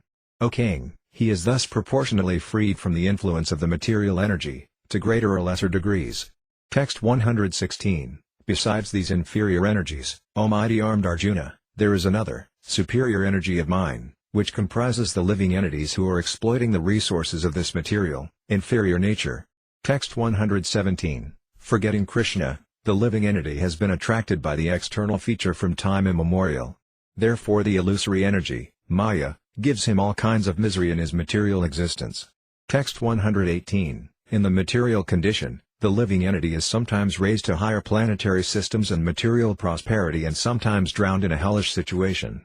His state is exactly like that of a criminal whom a king punishes by submerging him in water and then raising him again from the water. Text 119. When the living entity is attracted by the material energy, which is separate from Krishna, he is overpowered by fear. Because he is separated from the Supreme Personality of Godhead by the material energy, his conception of life is reversed. In other words, instead of being the eternal servant of Krishna, he becomes Krishna's competitor. This is called viparayosmarsh. To nullify this mistake, one who is actually learned and advanced worships the Supreme Personality of Godhead as his spiritual master, worshipful deity and source of life. He thus worships the Lord by the process of unalloyed devotional service. Text 120. If the conditioned soul becomes Krishna conscious by the mercy of saintly persons who voluntarily preach scriptural injunctions and help him to become Krishna conscious, the conditioned soul is liberated from the clutches of Maya, who gives him up. Text 121. This divine energy of mine, consisting of the three modes of material nature, is difficult to overcome. But those who have surrendered unto me can easily cross beyond it. Text 122. The conditioned soul cannot revive his Krishna consciousness by his own effort. But out of causeless mercy, Lord Krishna compiled the Vedic literature and its supplements, the Puranas. Text 123. The forgetful conditioned soul is educated by Krishna through the Vedic literatures, the realized spiritual master and the supersoul. Through these, he can understand the Supreme Personality of Godhead as he is, and he can understand that Lord Krishna is his eternal master and deliverer from the clutches of Maya. In this way one can acquire real knowledge of his conditioned life and can come to understand how to attain liberation. Text 124. The Vedic literatures give information about the living entity's eternal relationship with Krishna, which is called sambandha. The living entity's understanding of this relationship and his acting accordingly is called abhyaya. Returning home, back to Godhead, is the ultimate goal of life and is called prayana. Text 125. Devotional service, or sense activity for the satisfaction of the Lord, is called abhyaya because it can develop one's original love of Godhead, which is the goal of life. This goal is the living entity's topmost interest and greatest wealth. Thus one attains the platform of transcendental loving service unto the Lord. Text 126. When one attains the transcendental bliss of an intimate relationship with Krishna, he renders service to him and tastes the mellows of Krishna consciousness. Text 127. The following parable may be given. Once a learned astrologer came to the house of a poor man and, seeing his distressed condition, questioned him. Text 128. The astrologer asked, "Why are you unhappy? Your father was very wealthy, but he did not disclose his wealth to you because he died elsewhere." Text 129. Just as the words of the astrologer Sarvana gave news of the poor man's treasure, the Vedic literatures advise one about Krishna consciousness when one is inquisitive to know why he is in a distressed material condition. Text 130. By the words of the astrologer, the poor man's connection with the treasure was established. Similarly, the Vedic literature advises us that our real connection is with Sri Krishna, the Supreme Personality of Godhead. Text 131. Although being assured of his father's treasure, the poor man cannot acquire this treasure by such knowledge alone. Therefore the astrologer had to inform him of the means whereby he could actually find the treasure. Text 132. The astrologer said, "The treasure is in this place, but if you dig toward the southern side, the wasps and drones will rise, and you will not get your treasure." Text 133. If you dig on the western side, there is a ghost who will create such a disturbance that your hands will not even touch the treasure. Text 134. If you dig on the northern side, there is a big black snake that will devour you if you attempt to dig up the treasure. Text 135. However, if you dig up a small quantity of dirt on the eastern side, your hands will immediately touch the pot of treasure. Text 136. The revealed scriptures conclude that one should give up fruitive activity, speculative knowledge and the mystic yoga system and instead take to devotional service, by which Krishna can be fully satisfied. Text 137. The Supreme Personality of Godhead, Krishna, said, "My dear Uddhava, neither through Astanga Yoga, the mystic yoga system to control the senses, nor through impersonal monism or an analytical study of the absolute truth, nor through study of the Vedas, nor through austerities, charity or acceptance of sannyasa can one satisfy me as much as by developing unalloyed devotional service unto me." Text 138. Being very dear to the devotees and sadhus, I am attained through unflinching faith and devotional service. This bhakti yoga system, which gradually increases attachment for me, purifies even a human being born among dog-eaters. That is to say, everyone can be elevated to the spiritual platform by the process of bhakti yoga. Text 139. The conclusion is that devotional service is the only means for approaching the Supreme Personality of Godhead. This system is therefore called abhyaya. This is the verdict of all revealed scriptures. Text 140. When one actually becomes rich, he naturally enjoys all kinds of happiness. When one is actually in a happy mood, all distressful conditions go away by themselves. No extraneous endeavor is needed. Text 141. Similarly, as a result of bhakti, one's dormant love for Krishna awakens. When one is so situated that he can taste the association of Lord Krishna, material existence, the repetition of birth and death, comes to an end. Text 142. The goal of love of Godhead is not to become materially rich or free from material bondage. The real goal is to be situated in devotional service to the Lord and to enjoy transcendental bliss. Text 143. In the Vedic literatures, Krishna is the central point of attraction, and his services are activity. To attain the platform of love of Krishna is life's ultimate goal. Therefore Krishna, Krishna's service and love of Krishna are the three great riches of life. Text 144. In all revealed scriptures, beginning with the Vedas, the central point of attraction is Krishna. When complete knowledge of him is realized, the bondage of Maya, the illusory energy, is automatically broken. Text 145. There are many types of Vedic literatures and supplementary Puranas. In each of them there are particular demigods who are spoken of as the chief demigods. This is just to create an illusion for moving and non-moving living entities. Let them perpetually engage in such imaginations. However, when one analytically studies all these Vedic literatures collectively, he comes to the conclusion that Lord Vishnu is the one and only Supreme Personality of Godhead.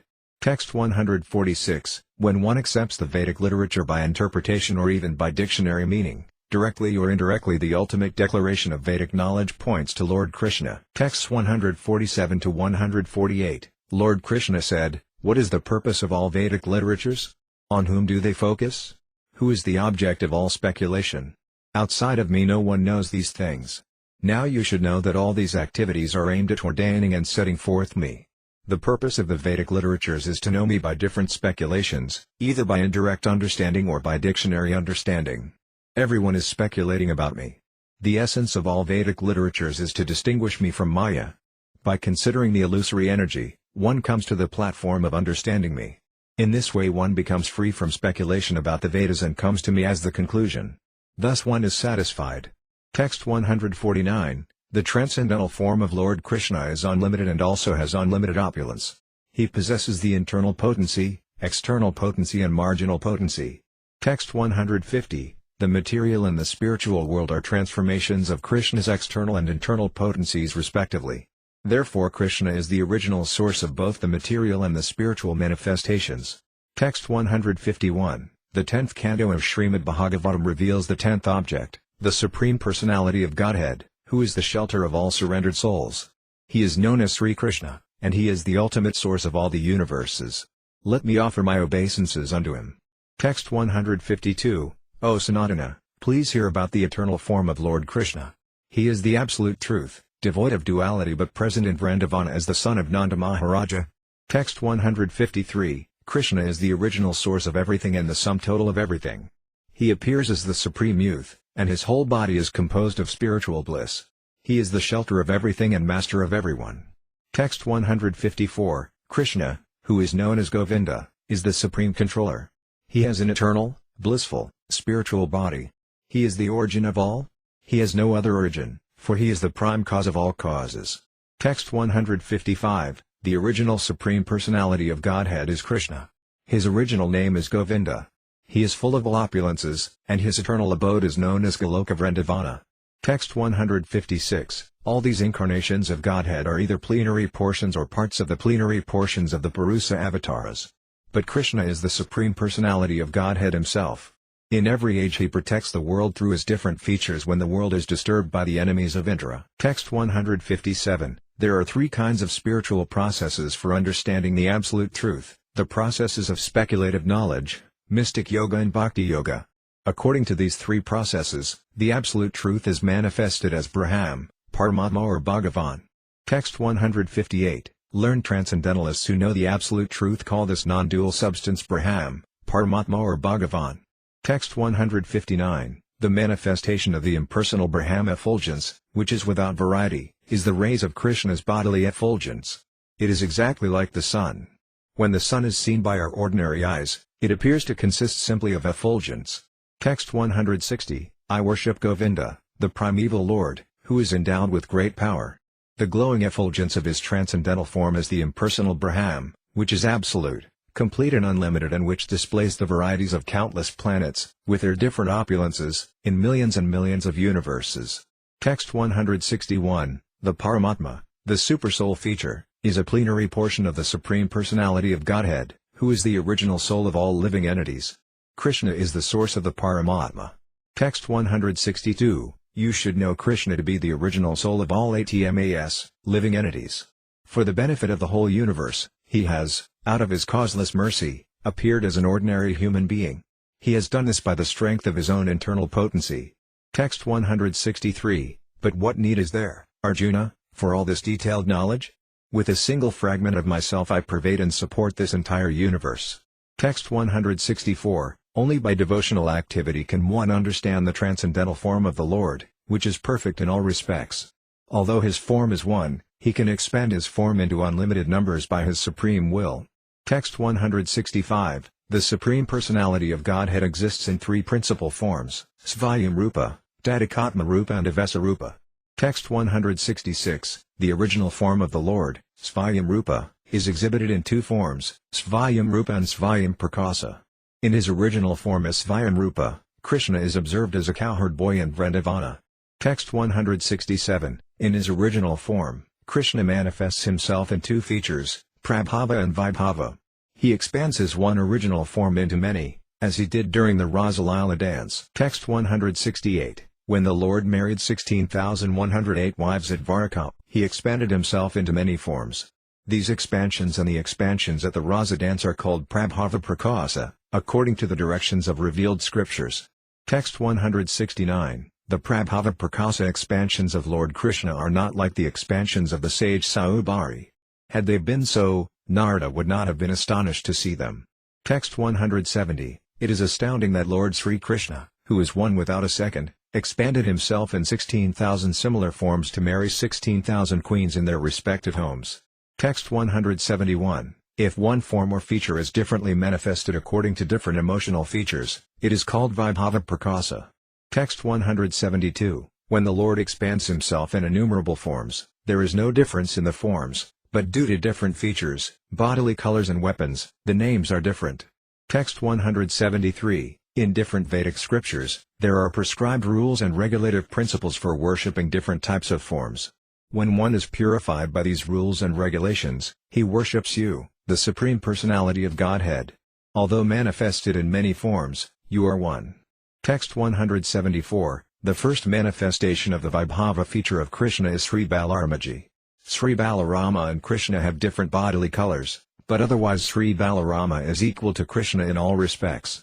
Text 175. An example of Vaibhava Prakasa is the son of Devaki. He sometimes has 2 hands and sometimes 4 hands. Text 176. When the Lord is two-handed he is called Vaibhava Prakasa, and when he is four-handed he is called Prabhava Prakasa. Text 177. In his original form, the Lord dresses like a cowherd boy and thinks himself one. When he appears as Vasudeva, the son of Vasudeva and Devaki, his dress and consciousness are those of a Kshatriya, a warrior.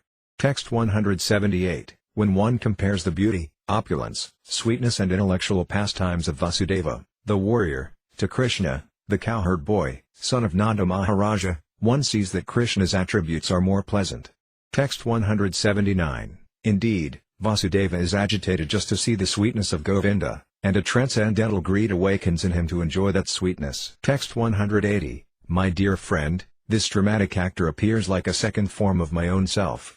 Like a picture, he displays my pastimes as a cowherd boy overflowing with wonderfully attractive sweetness and fragrance, which are so dear to the damsels of Raya. When I see such a display, my heart becomes greatly excited. I long for such pastimes and desire a form exactly like that of the damsels of Raya. Text 181. One instance of Vasudeva's attraction to Krishna occurred when Vasudeva saw the Gandharva dance at Mathura. Another instance occurred in Dwaraka when Vasudeva was surprised to see a picture of Krishna.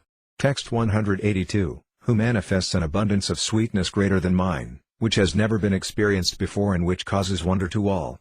Alas, I myself, my mind bewildered upon seeing this beauty, impetuously desire to enjoy it like Srimati Radharani. Text 183. When that body is a little differently manifested and its features are a little different in transcendental emotion and form, it is called Tadakatma. Text 184. In the Tadakatma Rupa there are pastime expansions, Vilasa, and personal expansions, Svamsa. Consequently there are 2 divisions. According to pastime and personal expansion, there are various differences. Text 185. Again the Vilasa forms are divided into twofold categories, Prabhava and Vaibhava. Again the pastimes of these forms are of unlimited variety. Text 186. The chief quadruple expansions are named Vasudeva, Sankarsana, Pradyumna, and Aniruddha. These are called Prabhava Vilasa. Text 187. Balarama, who has the same original form as Krishna, is himself a cowherd boy in Vrindavana, and he also considers himself a member of a Kshatriya race in Dwaraka. Thus his color and dress are different, and he is called a pastime form of Krishna. Text 188. Sri Balarama is a Vaibhava Prakasa manifestation of Krishna. He is also manifested in the original quadruple expansions of Vasudeva, Sankarsana, Pradyumna, and Aniruddha. These are Prabhava Vilasa expansions with different emotions.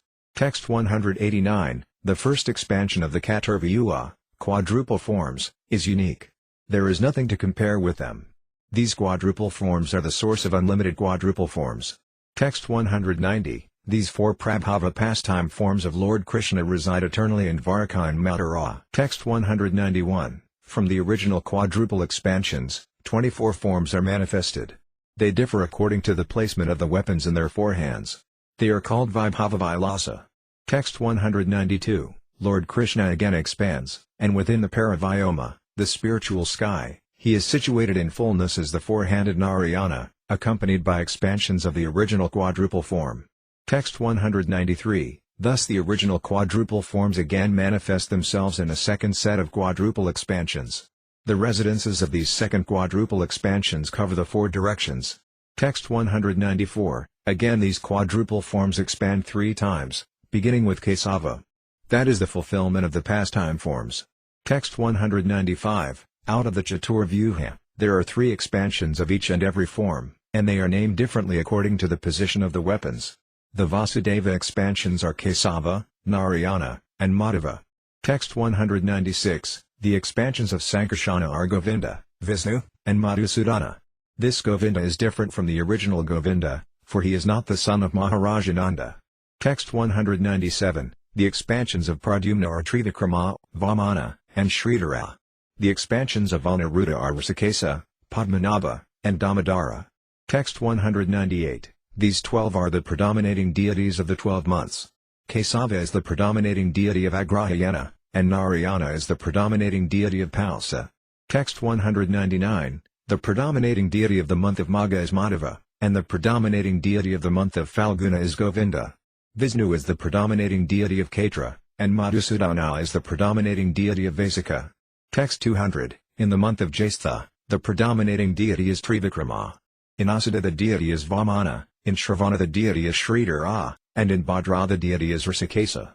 Text 201, in the month of Asvina, the predominating deity is Padmanabha, and in Kartika it is Damodara.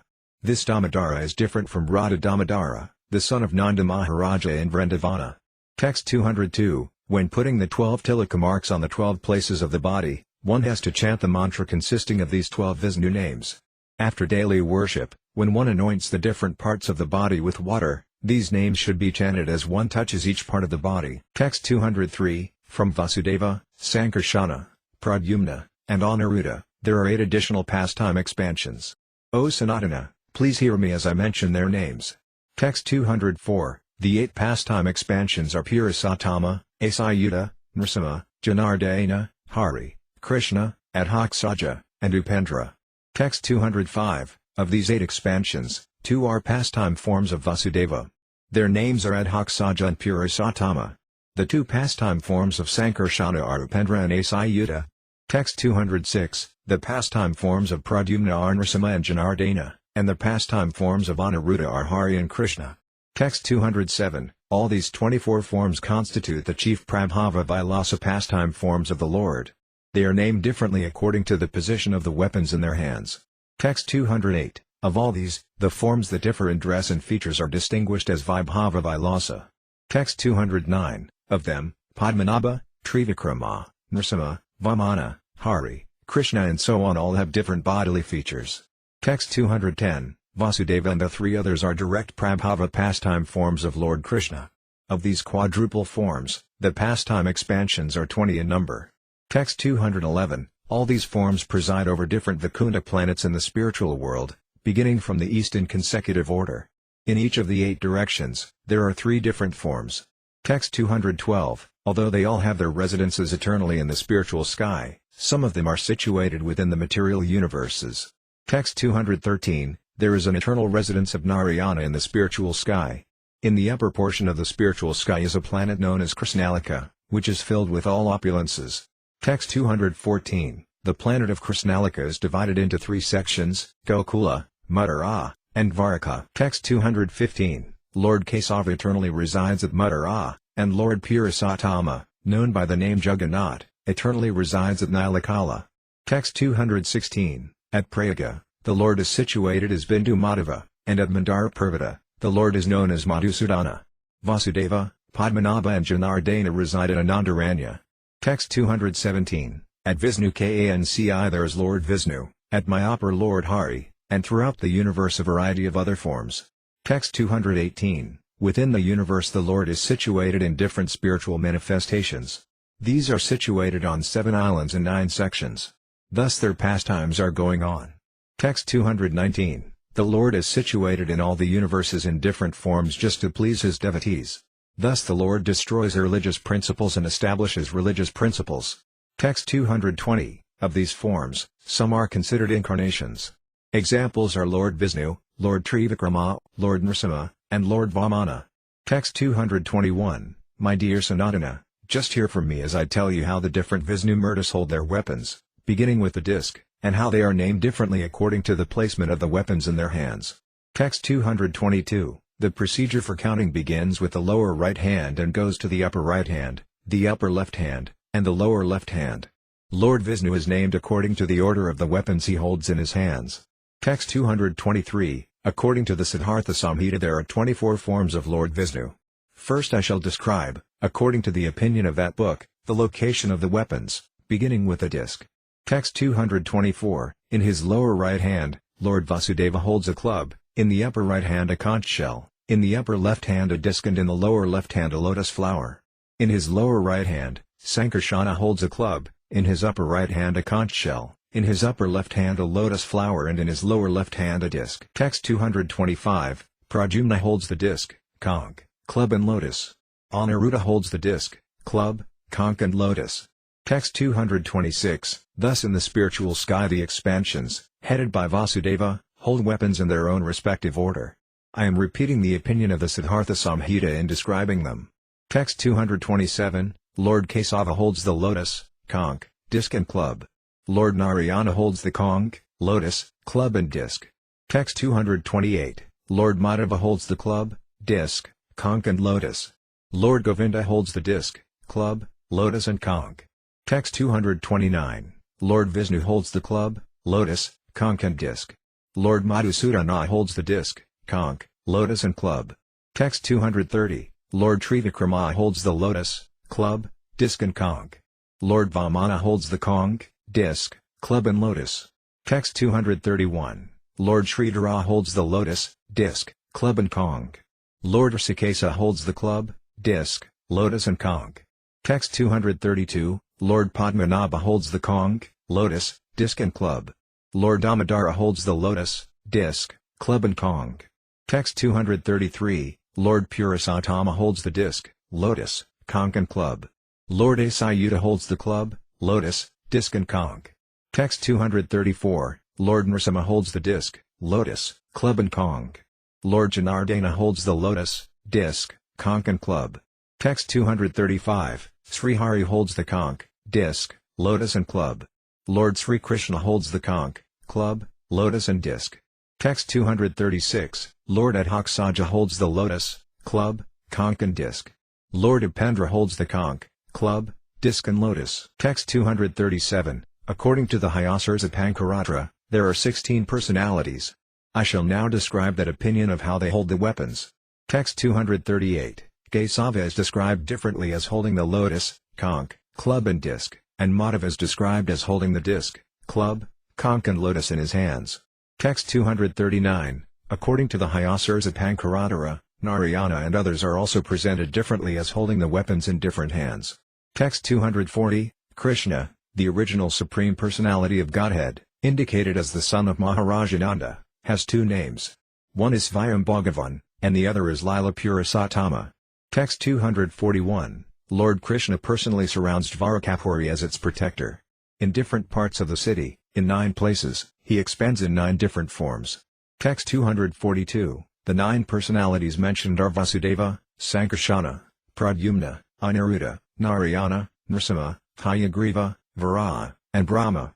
Text 243, I have already described the pastime and prakasa forms.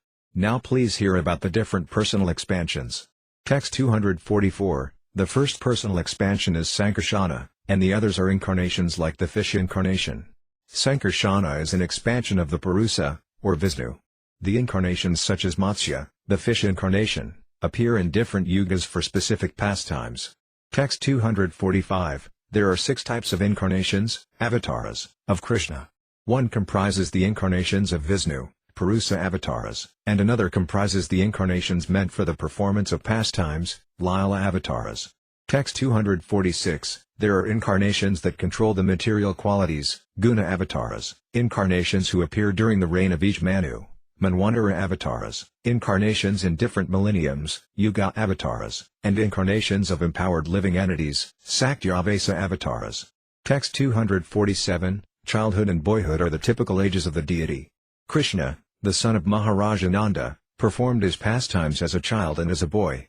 Text 248, there are innumerable incarnations of Krishna, and there is no possibility of counting them. We can simply indicate them by giving the example of the moon and the branches of a tree. Text 249, O learned Brahmanas, just as hundreds and thousands of small rivulets issue from great reservoirs of water, innumerable incarnations flow from Srihari, the Supreme Personality of Godhead and the reservoir of all power. Text 250, in the beginning, Krishna incarnates himself as the Purusa avatars, or Vishnu incarnations. These are of 3 types. Text 251, Vishnu has three forms called Purusas. The first, Mahavishnu, is the creator of the total material energy, Mahat. The second is Garbhodasai, who is situated within each universe, and the third is Kshirodasai, who lives in the heart of every living being.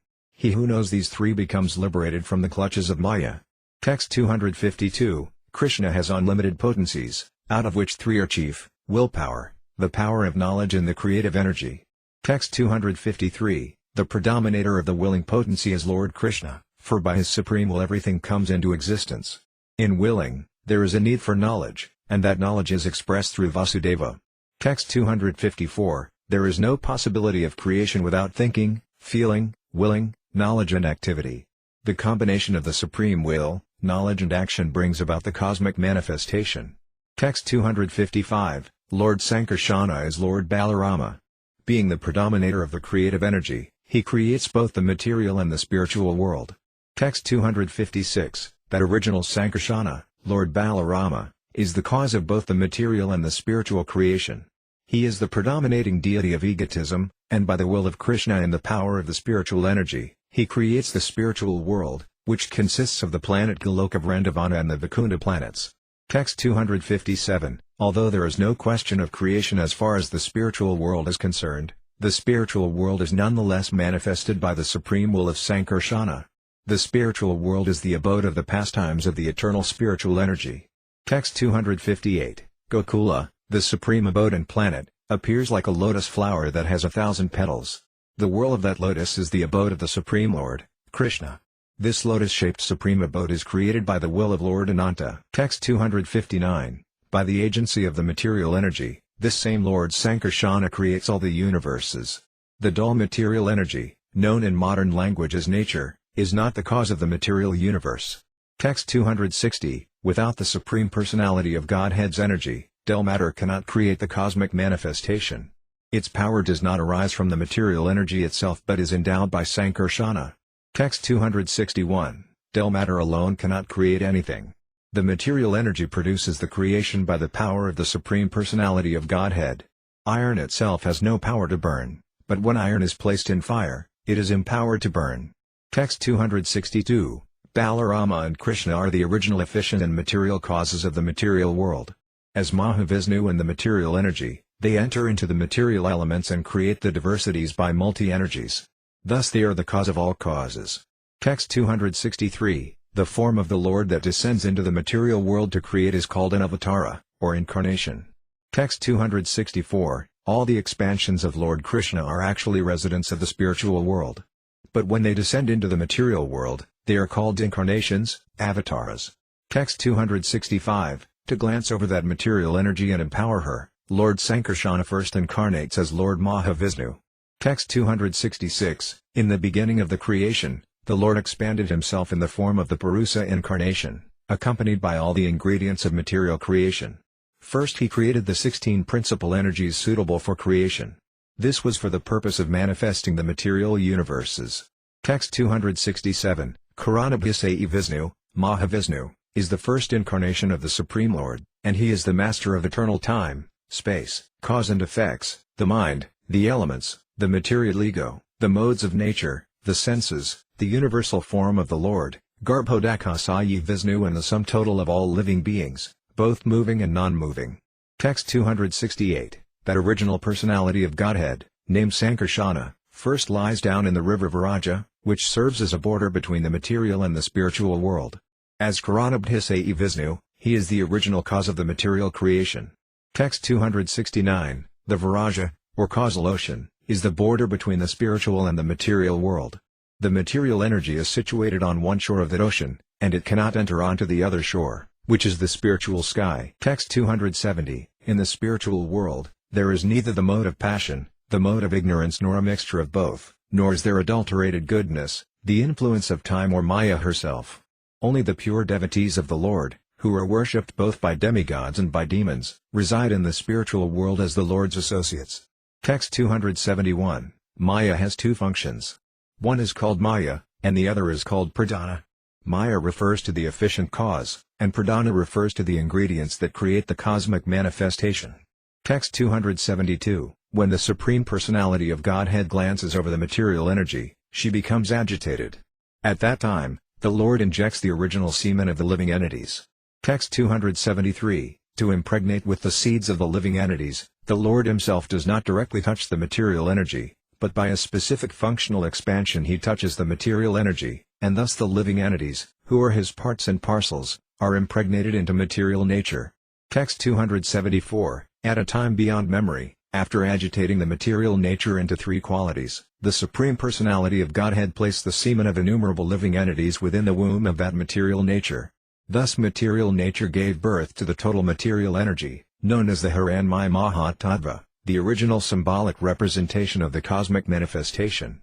Text 275, in due course of time, the Supreme Personality of Godhead, Mahavaikunthanatha, by the agency of an expansion of his personal self, Mahavishnu, placed the seed of the living entities within the womb of material nature. Text 276, first the total material energy is manifested, and from this arise the three types of egotism, which are the original sources from which all demigods, controlling deities, senses and material elements expand. Text 277, combining all the different elements, the Supreme Lord created all the universes. Those universes are unlimited in number, there is no possibility of counting them. Text 278, the first form of Lord Vishnu is called Mahavishnu. He is the original creator of the total material energy. The innumerable universes emanate from the pores of his body. Text 279 to 280, these universes are understood to be floating in the air that Mahavishnu exhales. They are like atomic particles that float in sunshine and pass through the holes of a screen. All these universes are thus created by the exhalation of Mahavishnu, and when Mahavishnu inhales, they re-enter his body. The unlimited opulences of Mahavishnu are completely beyond material conception. Text 281, the Brahmas and other lords of the mundane worlds appear from the pores of Mahavishnu and remain alive for the duration of his one exhalation.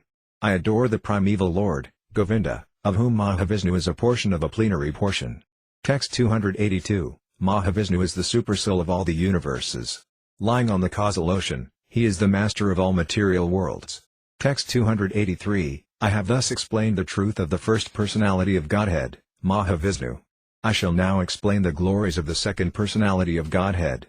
Text 284, after creating the total number of universes, which are unlimited, Mahavishnu expanded himself into unlimited forms and entered into each of them. Text 285, when Mahavishnu entered each of the limitless universes, he saw that there was darkness all around and that there was no place to stay. He therefore began to consider the situation.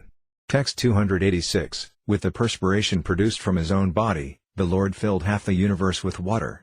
He then lay down on that water, on the bed of Lord Sesa. Text 287, a lotus flower then sprouted from the lotus navel of that Garbhodakasaya Vishnu. That lotus flower became Lord Brahma's birthplace. Text 288, in the stem of that lotus flower, the 14 worlds were generated. Then he became Lord Brahma and manifested the entire universe. Text 289, in this way, the Supreme Personality of Godhead in his form of Vishnu maintains the entire material world. Since he is always beyond the material qualities, the material nature cannot touch him. Text 290, the Supreme Lord in his form of Rudra, Lord Shiva, brings about the dissolution of this material creation. In other words, only by his will are there creation, maintenance and dissolution of the whole cosmic manifestation. Text 291, Brahma, Vishnu and Shiva are his three incarnations of the material qualities. Creation, maintenance and destruction respectively are under the charge of these three personalities. Text 292, Garbhodakasaya Vishnu, known within the universe as Hiranyagarbha and the Antaryami, or Supersoul, is glorified in the Vedic hymns, beginning with the hymn that starts with the word Sahasrasirsa. Text 293, this second personality of Godhead, known as Garbhodakasaya Vishnu, is the master of each and every universe and the shelter of the external energy. Nonetheless, he remains beyond the touch of the external energy. Text 294, the third expansion of Vishnu is Kshirodakasaya Vishnu, who is the incarnation of the quality of goodness. He is to be counted within both types of incarnations, Purusa avatars and Guna avatars. Text 295, Kshirodakasaya Vishnu is the universal form of the Lord and is the supersoul within every living entity. He is known as Kshirodakasaya because he is the Lord who lies on the ocean of milk. He is the maintainer and master of the universe. Text 296, O Sanatana, I have definitively described the three Purusa avatars of Vishnu. Now please hear from me about the pastime incarnations. Text 297. No one can count the innumerable pastime incarnations of Lord Krishna, but I shall describe the principal ones. Text 298. Some of the pastime incarnations are the fish incarnation, the tortoise incarnation, Lord Ramachandra, Lord Nrsimha, Lord Vamana, and Lord Varaha. There is no end to them. Text 299. O Lord of the universe, best of the Yadu dynasty, we are offering our prayers unto you mainly to diminish the heavy burden of the universe. Indeed, you diminished this burden formerly by incarnating in the form of a fish, a horse, Hayagriva, a tortoise, a lion, Lord Nrsimha, a boar, Lord Varaha, and a swan. You also incarnated as Lord Ramachandra, Parasirama, and Vamana, the dwarf. You have always protected us demigods in the universe in this way. Now please continue. Text 300. I have given a few examples of pastime incarnations. Now I will describe the guna avatars, the incarnations of the material qualities. Please listen. Text 301. There are three functions within this material world. Everything here is created, everything is maintained for some time, and everything is finally dissolved. The Lord therefore incarnates himself as the controllers of the three qualities, Sattvaguna, Rajoguna and Tamoguna, goodness, passion and ignorance. Thus the transactions of the material world take place. Text 302. Because of his past pious activities mixed with devotional service, the first-class living entity is influenced by the mode of passion within his mind. Text 303. Such a devotee is empowered by Garbhodakasayi Vishnu. In this way, an incarnation of Krishna in the form of Brahma engineers the total creation of the universe. Text 304. The sun manifests his brilliance in a gem, although it is stone. Similarly, the original personality of Godhead, Govinda, manifests his special power in a pious living entity. Thus the living entity becomes Brahma and manages the affairs of the universe. Let me worship Govinda, the original personality of Godhead. Text 305. If in a kalpa a suitable living entity is not available to take charge of Brahma's post, the Supreme Personality of Godhead himself personally expands and becomes Lord Brahma. Text 306. What is the value of a throne to Lord Krishna? The masters of the various planetary systems accept the dust of his lotus feet on their crowned heads. That dust makes the holy places sacred, and even Lord Brahma, Lord Shiva, Lakshmi and I myself, who are all portions of his plenary portion, eternally carry that dust on our heads. Text 307. Lord Krishna, the Supreme Personality of Godhead, expands a portion of his plenary portion and, accepting the association of the material mode of ignorance, assumes the form of Rudra to dissolve the cosmic manifestation. Text 308. Rudra, Lord Shiva, has various forms, which are transformations brought about by association with Maya. Although Rudra is not on a level with the Yogattattvas, he still cannot be considered a personal expansion of Lord Krishna. Text 309. Milk is transformed into yogurt when it associates with a yogurt culture. Thus yogurt is nothing but milk, but still it is not milk. Text 310. Milk changes into yogurt when mixed with the yogurt culture, but actually it is constitutionally nothing but milk. Similarly, Govinda, the Supreme Personality of Godhead, assumes the form of Lord Shiva, Sambhu, for the special purpose of material transactions. I offer my obeisances at his lotus feet. Text 311. Lord Shiva is an associate of the external energy, therefore he is absorbed in the material quality of darkness. Lord Vishnu is transcendental to Maya and the qualities of Maya. Therefore he is the Supreme Personality of Godhead. Text 312. The truth about Lord Shiva is that he is always covered with three material coverings, Vaikarika, Dijasa and Tamasa. Because of these three modes of material nature, he always associates with the external energy and egotism itself. Text 313. Sri Hari, the Supreme Personality of Godhead, is situated beyond the range of material nature, therefore he is the Supreme Transcendental Person. He can see everything inside and outside, therefore he is the Supreme Overseer of all living entities. If someone takes shelter at his lotus feet and worships him, he also attains a transcendental position. Text 314. For the maintenance of the universe, Lord Krishna descends as his personal plenary expansion in the form of Vishnu. He is the director of the mode of goodness, therefore he is transcendental to the material energy. Text 315. Lord Vishnu is in the category of Svamsa because he has opulences almost equal to Krishna's. Krishna is the original person, and Lord Vishnu is his personal expansion. This is the verdict of all Vedic literatures. Text 316. When the flame of one candle is expanded to another candle and placed in a different position, It burns separately, and its illumination is as powerful as the original candles. Similarly, the Supreme Personality of Godhead, Govinda, expands himself in different forms as Vishnu, who is equally luminous, powerful and opulent. Let me worship that Supreme Personality of Godhead, Govinda. Text 317. The conclusion is that Lord Brahma and Lord Shiva are simply devotee incarnations who carry out orders. However, Lord Vishnu, the maintainer, is the personal feature of Lord Krishna. Text 318. Lord Brahma said, I am engaged by the Supreme Personality of Godhead to create. Following his orders, Lord Shiva dissolves everything. The Supreme Personality of Godhead in his form of Kshirodakasaya Vishnu maintains all the affairs of material nature. Thus the supreme controller of the three modes of material nature is Lord Vishnu. Text 319. O Sanatana, now just hear about the incarnations who appear during the reign of each Manu, Manvantara avatars. They are unlimited, and no one can count them. Just hear of their source. Text 320. In one day of Brahma, there are 14 changes of the Manas, and during the reign of each of those 14 Manas, an incarnation is manifested by the Supreme Personality of Godhead. Text 321. There are 14 Manvantara avatars in one day of Brahma, 420 in 1 month, and 5040 in 1 year. Text 322. During the 100 years of Brahma's life, there are 504,000 Manvantara avatars. Text 323. The number of Manvantara avatars for only one universe has been given. One can only imagine how many Manvantara avatars exist in the innumerable universes. And all these universes and Brahmas exist only during one exhalation of Mahavishnu. Text 324. There is no limit to the exhalations of Mahavishnu. Just see how impossible it is to speak or write of only the Manvantara avatars. Text 325. In the Svayambhuva Manvantara, the avatara is named Yajna. In the Svarosisa Manvantara, he is named Vibhu. In the Uttama Manvantara, he is named Satyasanya, and in the Tamasa Manvantara, he is named Hari. Text 326. In the Raivada Manvantara, the avatara is named Vakunta, and in the Kaksusa Manvantara, he is named Ajita. In the Vaivasvata Manvantara, he is named Vamana, and in the Savarnya Manvantara, he is named Sarvabhauma. In the Daksha Savarnya Manvantara, he is named Risabha.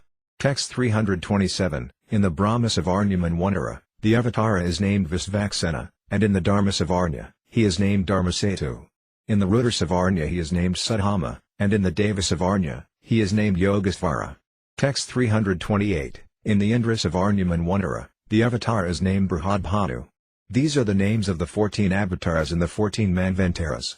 Text 329. O Sanatana, now hear from me about the Yuga avatars, the incarnations for the millenniums. First of all, there are 4 Yugas, Satya Yuga, Treta Yuga, Dvapara Yuga and Kali Yuga. Text 330. In the 4 Yugas, Satya, Treta, Dvapara and Kali, the Lord incarnates in 4 colors, white, red, black and yellow respectively. These are the colors of the incarnations in different millenniums. Text 331. This child formerly had 3 colors according to the prescribed color for different millenniums. Formerly he was white, red and yellow, and now he has assumed a blackish color. Text 332. In Satya Yuga the Lord appeared in a body colored white, with 4 arms and matted hair. He wore tree bark and bore a black antelope skin. He wore a sacred thread and a garland of Rudraksa beads. He carried a rod and a water pot, and he was a Brahmachari.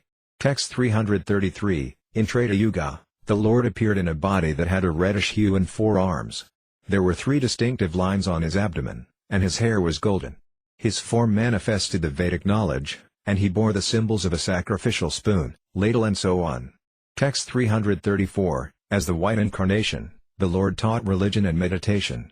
He offered benedictions to Kardama Muni, and in this way he showed his causeless mercy. Text 335. In Satya Yuga the people were generally advanced in spiritual knowledge and could meditate upon Krishna very easily.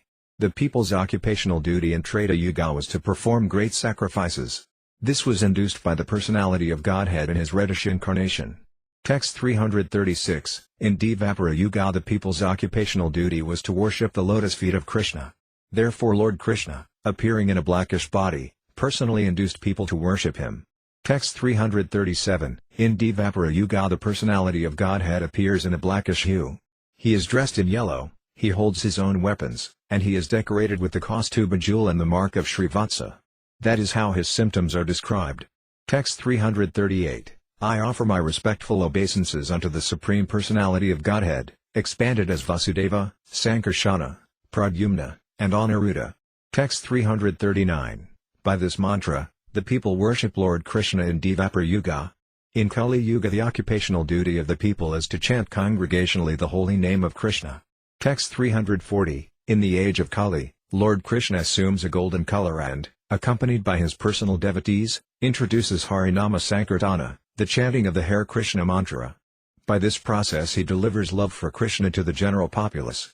Text 341. Lord Krishna, the son of Nanda Maharaja, personally introduces the occupational duty of the age of Kali. He personally chants and dances in ecstatic love, and thus the entire world chants congregationally. Text 342. In the age of Kali, intelligent persons perform congregational chanting to worship the incarnation of Godhead who constantly sings the name of Krishna.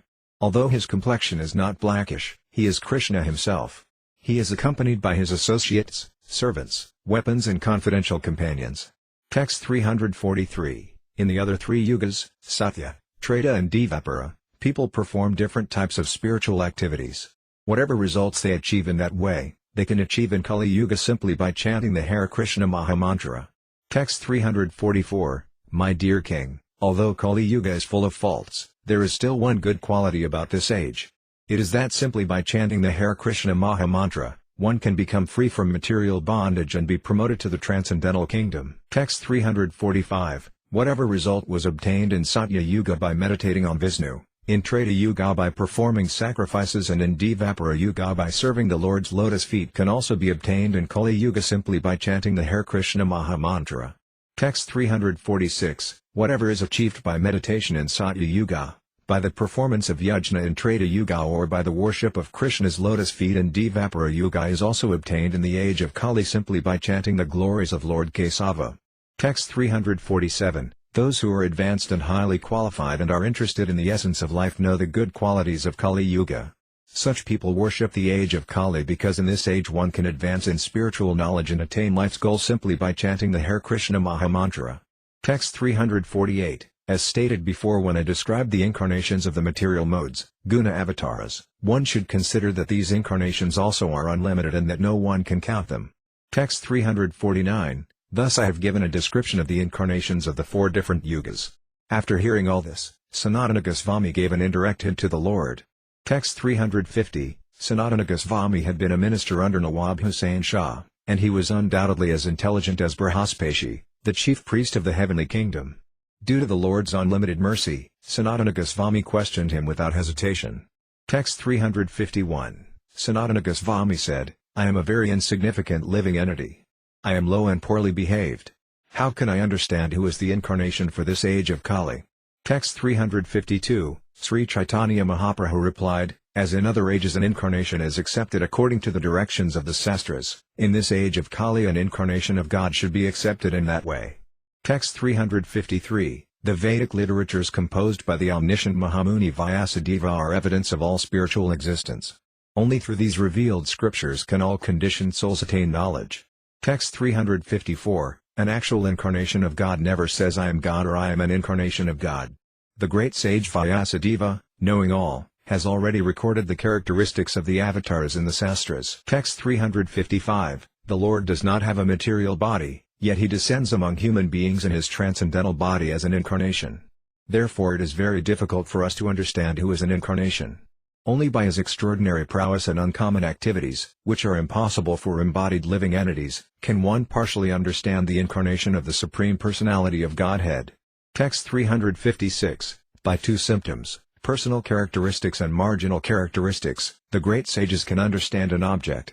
Text 357. Bodily features, nature and form are the personal characteristics.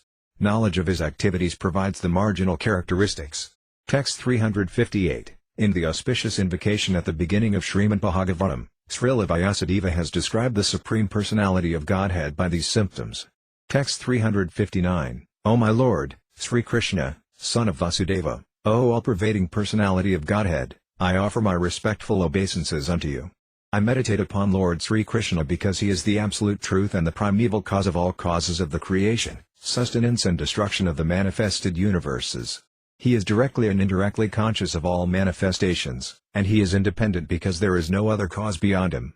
It is he only who first imparted the Vedic knowledge unto the heart of Brahmaji, the original living being. By him even the great sages and demigods are placed into illusion, as one is bewildered by the illusory representations of water seen in fire, or land seen on water. Only because of him do the material universes, temporarily manifested by the reactions of the three modes of nature, appear factual, although they are unreal. I therefore meditate upon him, Lord Sri Krishna, who is eternally existent in the transcendental abode, which is forever free from the illusory representations of the material world. I meditate upon him, for he is the absolute truth. Text 360, in this invocation from Srimad Bhagavatam, the word Param indicates Lord Krishna, the Supreme Personality of Godhead, and the word Satyam indicates his personal characteristics. Text 361, in that same verse it is stated that the Lord is the creator, maintainer and annihilator of the cosmic manifestation, and that he enabled Lord Brahma to create the universe by infusing him with the knowledge of the Vedas. It is also stated that the Lord has full knowledge, directly and indirectly, that he knows past, present and future, and that his personal energy is separate from Maya, the illusory energy. Text 362, all these activities are his marginal characteristics. Great saintly persons understand the incarnations of the Supreme Personality of Godhead by the indications of the two characteristics known as Svarupa and Tatastha. All the incarnations of Krishna should be understood in this way. Text 363, at the time of their appearance, the incarnations of the Lord are known in the world because people can consult the sastras to understand an incarnation's chief characteristics, known as Svarupa and Tatastha. In this way the incarnations become known to great saintly persons. Text 364, Sanatana Goswami said, the color of the personality in whom the characteristics of the Lord are found is yellowish. His activities include the distribution of love of Godhead and the chanting of the holy names of the Lord. Text 365, the incarnation of Krishna for this age is indicated by these symptoms. Please confirm this definitely so that all my doubts will go away. Text 366, Sri Caitanya Mahaprabhu replied, O Sanatana, you must give up your intelligent tricks. Now just try to understand the description of the Sakyavasa avatars. Text 367, there are unlimited Sakyavasa avatars of Lord Krishna. Let me describe the chief among them. Text 368, empowered incarnations are of two types, primary and secondary. The primary ones are directly empowered by the Supreme Personality of Godhead and are called incarnations. The secondary ones are indirectly empowered by the Supreme Personality of Godhead and are called vibhuti. Text 369, some Sakyavasa avatars are the four Kumaras, Narada, Maharaja Prithu, and Parasurma. When a living being is empowered to act as Lord Brahma, he is also considered a Sakyavasa avatara. Text 370, Lord Sasa in the spiritual world of Vaikunta and, in the material world, Lord Ananta, who carries innumerable planets on his hoods, are two primary empowered incarnations. There is no need to count the others, for they are unlimited. Text 371, the power of knowledge was invested in the four Kumaras, and the power of devotional service was invested in Narada. The power of creation was invested in Lord Brahma, and the power to carry innumerable planets was invested in Lord Ananta. Text 372, the Supreme Personality of Godhead invested the power of personal service in Lord Sesa, and he invested the power to rule the earth in King Prithu. Lord Parasurama received the power to kill rogues and miscreants. Text 373, whenever the Lord is present in someone by portions of his various potencies, the living entity representing the Lord is called a Sakyavasa avatara, that is, an incarnation invested with special power. Text 374, as explained in the 11th chapter of the Bhagavad Gita, Krishna has spread himself all over the universe in many personalities through specific powers, known as vibhuti. Text 375, know that all opulent, beautiful and glorious creations spring from but a spark of my splendor. Text 376, but what need is there, Arjuna, for all this detailed knowledge? With a single fragment of myself I pervade and support this entire universe.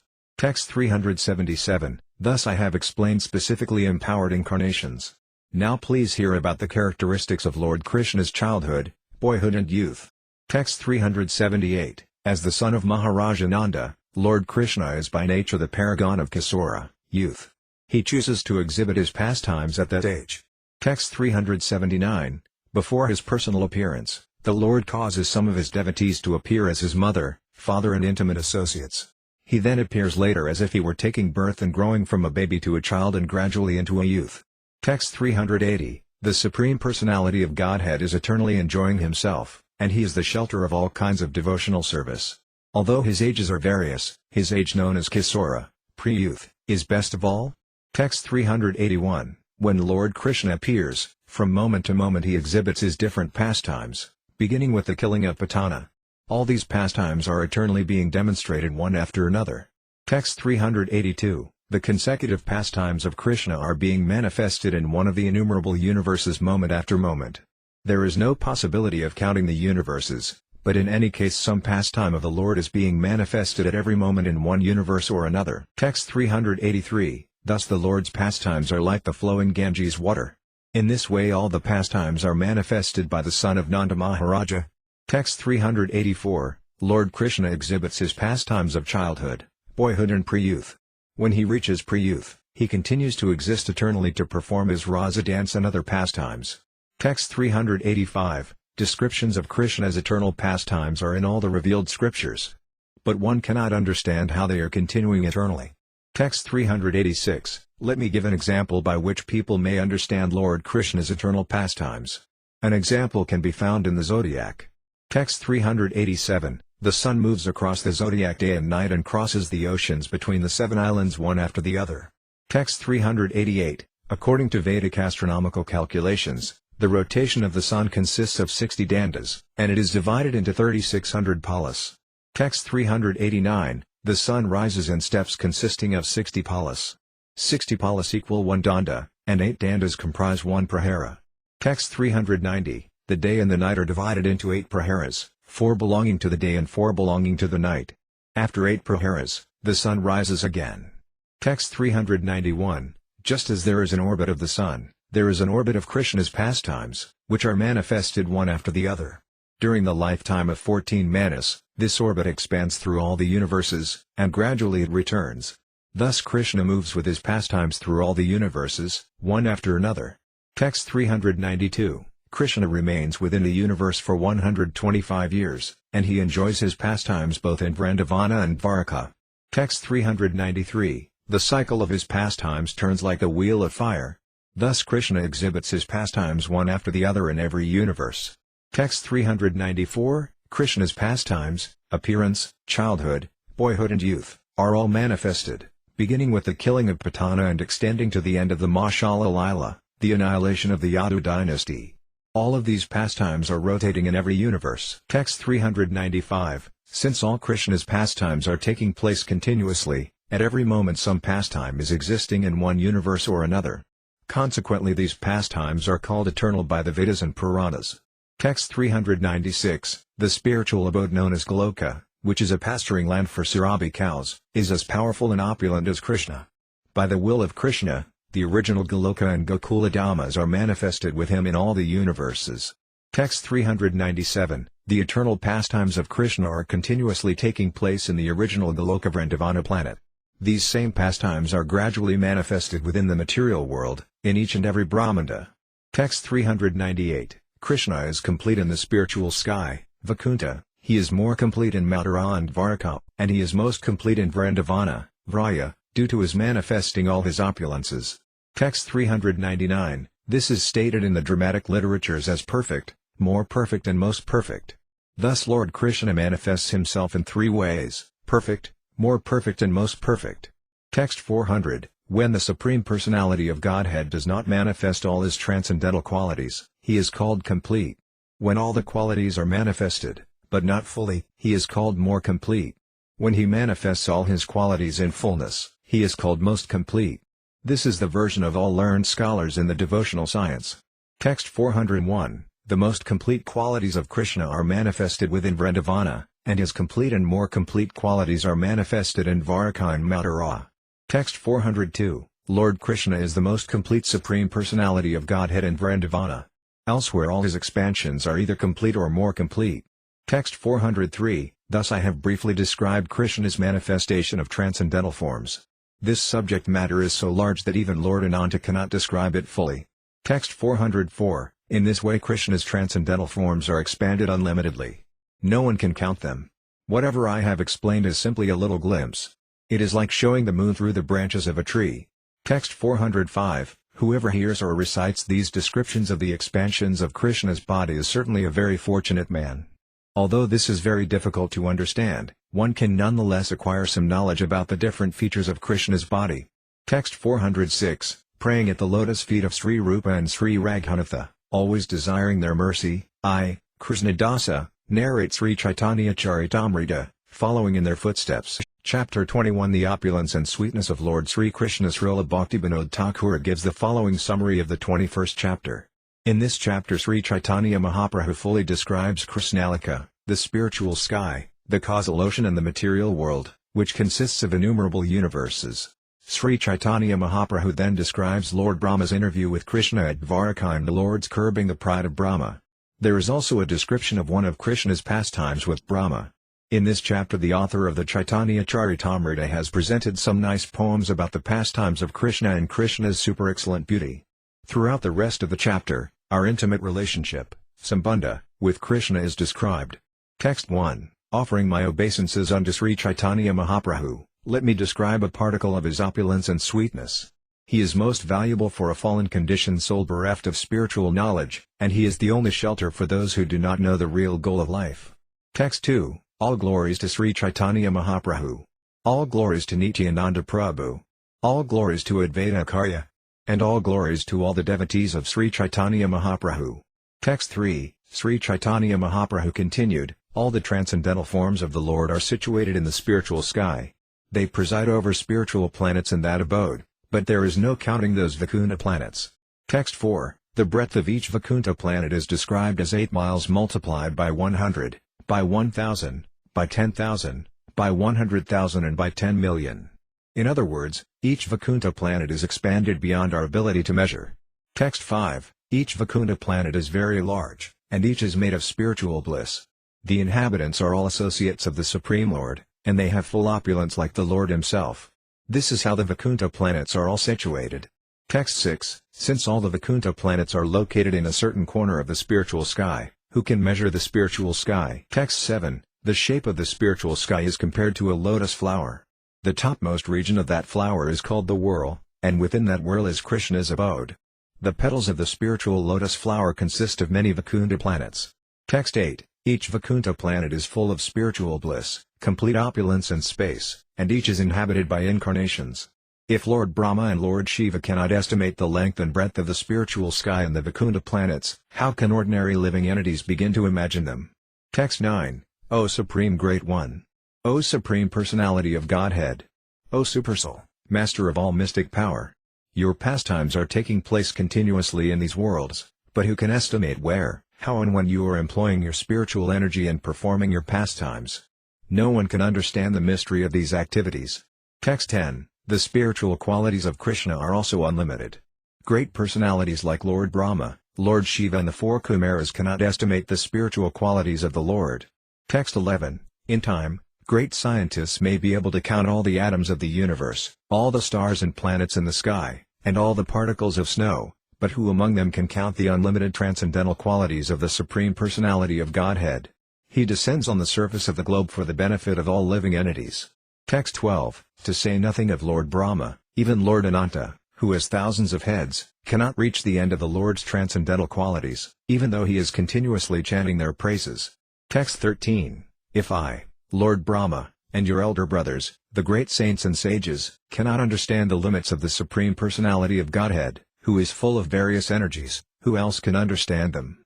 Although constantly chanting about his transcendental qualities, the thousand-hooded Lord Sesa has not yet reached the end of the Lord's activities. Text 14, to say nothing of Anandadeva, even Lord Krishna himself cannot find an end to his own transcendental qualities. Indeed, he himself is always eager to know them. Text 15, my Lord, you are unlimited. Even the predominating deities of the higher planetary systems, including Lord Brahma, cannot find your limitations. Nor can you yourself ascertain the limit of your qualities. Like atoms in the sky, there are multi-universes with 7 coverings, and these are rotating in due course of time. All the experts in Vedic understanding are searching for you by eliminating the material elements. In this way, searching and searching, they come to the conclusion that everything is complete in you. Thus you are the resort of everything. This is the conclusion of all Vedic experts. Text 16, apart from all argument, logic and negative or positive processes. When Lord Sri Krishna was present as the Supreme Personality of Godhead at Vrindavana, no one could find a limit to his potencies by studying his characteristics and activities. Text 17. At Vrindavana, the Lord immediately created all material and spiritual planets in one moment. Indeed, all of them were created with their predominating deities. Text 18. We do not hear of such wonderful things anywhere else. Simply by one's hearing of those incidents, one's consciousness is agitated and cleansed. Text 19. According to Sukadeva Goswami, Krishna had unlimited calves and cowherd boys with him. No one could count their actual number. Text 20. Each of the cowherd boys was tending calves to the extent of a koti, arbuda, sankha and padma. That is the way of counting. Text 21. All the cowherd boys had unlimited calves.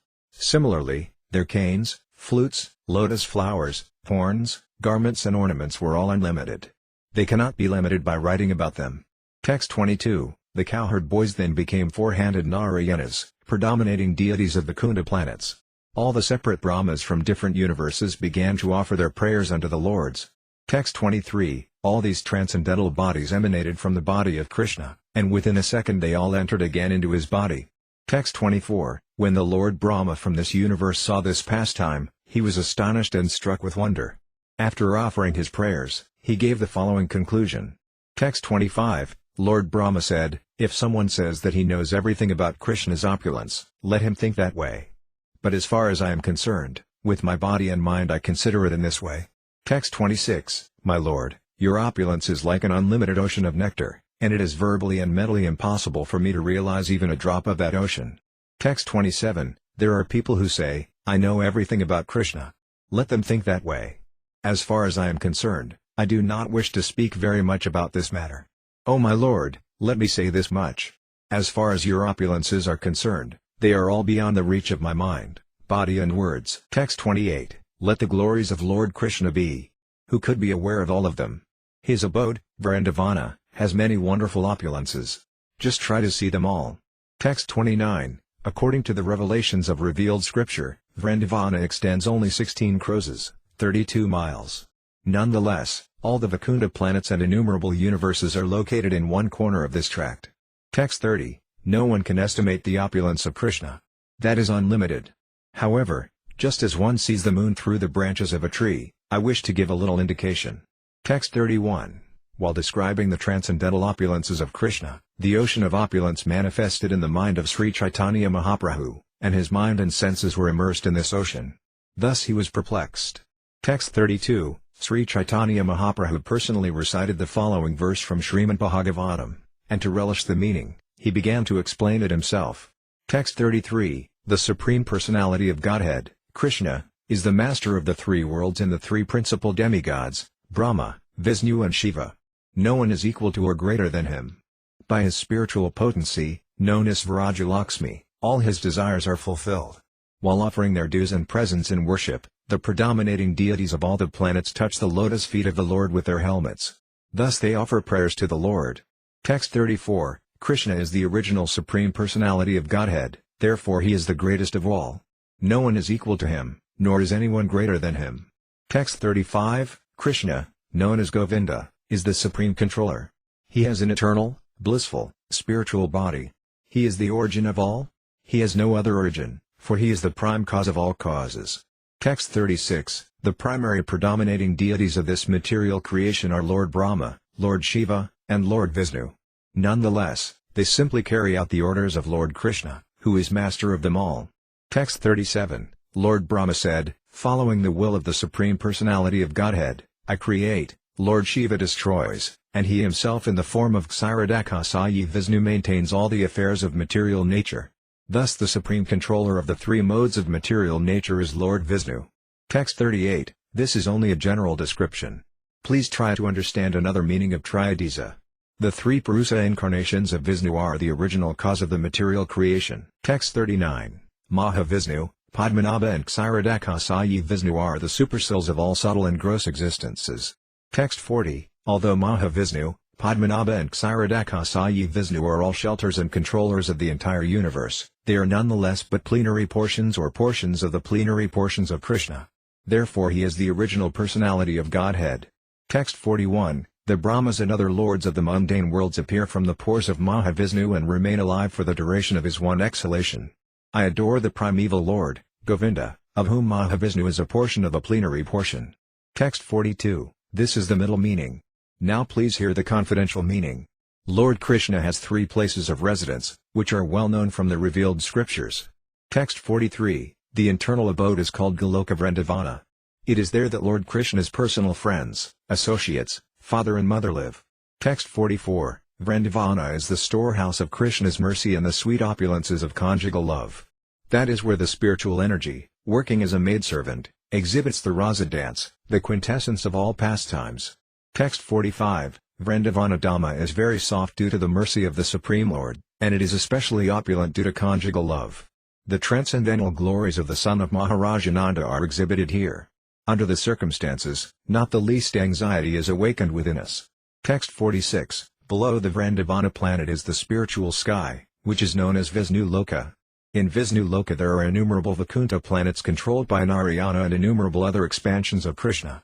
Text 47, the spiritual sky, which is full in all six opulences, is the intermediate residence of Lord Krishna. It is there that an unlimited number of forms of Krishna enjoy their pastimes. Text 48, innumerable Vaikuntha planets, which are just like different rooms of a treasure house, are all there, filled with all opulences. Those unlimited planets house the Lord's eternal associates, who are also enriched with the six opulences. Text 49, below the planet named Goloka Vrindavana are the planets known as Devi Dhamma, Mahesa Dhamma and Hari Dhamma.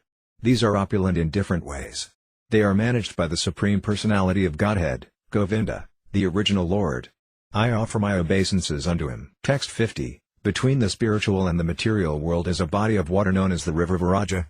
This water is generated from the bodily perspiration of the Supreme Personality of Godhead, who is known as Vedanga. Thus the river flows. Text 51, beyond the river Viraja is the spiritual nature, which is indestructible, eternal, inexhaustible and unlimited. It is the supreme abode, consisting of 3/4 of the Lord's opulences. It is known as Paravyoma, the spiritual sky. Text 52, on the other side of the river Viraja is the external abode, which is full of unlimited universes, each containing unlimited atmospheres.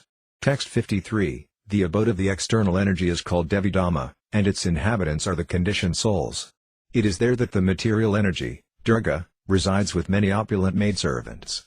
Text 54, Krishna is the supreme proprietor of all Dhammas, including Goloka Dhamma, Vaikuntha Dhamma and Devi Dhamma. The Paravyoma and Goloka Dhamma are beyond Devi Dhamma, this material world. Text 55, the spiritual world is considered to be 3/4 of the energy and opulence of the Supreme Personality of Godhead, whereas this material world is only 1/4 of that energy. That is our understanding. Text 56, because it consists of 3/4 of the Lord's energy, the spiritual world is called Tripadbhuta. Being a manifestation of 1/4 of the Lord's energy, the material world is called Ekapada. Text 57, the 3/4 part of Lord Krishna's energy is beyond our speaking power. Let us therefore hear elaborately about the remaining 1/4 of his energy. Text 58, actually it is very difficult to ascertain the number of universes. Every universe has its separate Lord Brahma and Lord Shiva, who are known as permanent governors. Therefore there is also no counting them. Text 59, once, when Krishna was ruling Dwaraka, Lord Brahma came to see him, and the doorman immediately informed Lord Krishna of Brahma's arrival. Text 60, when Krishna was so informed, he immediately asked the doorman, which Brahma? What is his name? The doorman therefore returned and questioned Lord Brahma. Text 61, when the doorman asked, which Brahma? Lord Brahma was surprised. He told the doorman, please go inform Lord Krishna that I am the four-headed Brahma who is the father of the four Kumaras. Text 62, the doorman then informed Lord Krishna of Lord Brahma's description, and Lord Krishna gave him permission to enter. The doorman escorted Lord Brahma in, and as soon as Brahma saw Lord Krishna, he offered obeisances at his lotus feet. Text 63, after being worshipped by Lord Brahma, Lord Krishna also honored him with suitable words. Then Lord Krishna asked him, why have you come here? Text 64, being questioned, Lord Brahma immediately replied, later I shall tell you why I have come. First of all there is a doubt in my mind which I wish you would kindly dissipate. Text 65, why did you inquire which Brahma had come to see you? What is the purpose of such an inquiry? Is there any other Brahma besides me within this universe? Text 66, upon hearing this, Sri Krishna smiled and immediately meditated. Unlimited Brahmas arrived instantly. Text 67. These Brahmas had different numbers of heads. Some had 10 heads, some 20, some 100, some 1,000, some 10,000, some 100,000, some 10 million and others 100 million. No one can count the number of faces they had. Text 68. There also arrived many Lord Shivas with various heads numbering 100,000 and 10 million. Many Indras also arrived, and they had hundreds of thousands of eyes all over their bodies. Text 69. When the four-headed Brahma of this universe saw these opulences of Krishna, he became very much bewildered and considered himself a rabbit among many elephants. Text 70. All the Brahmas who came to see Krishna offered their respects at his lotus feet, and when they did this, their helmets touched his lotus feet. Text 71. No one can estimate the inconceivable potency of Krishna. All the Brahmas who were there were resting in the one body of Krishna. Text 72. When all the helmets struck together at Krishna's lotus feet, there was a tumultuous sound. It appeared that the helmets themselves were offering prayers unto Krishna's lotus feet. Text 73. With folded hands, all the Brahmas and Shivas began to offer prayers unto Lord Krishna, saying, O Lord, you have shown me a great favor. I have been able to see your lotus feet. Text 74. All of them then said, It is my great fortune, Lord, that you have called me, thinking of me as your servant. Now let me know what your order is so that I may carry it on my heads. Text 75. Lord Krishna replied, Since I wanted to see all of you together, I have called all of you here. Text 76. All of you should be happy. Is there any fear from the demons?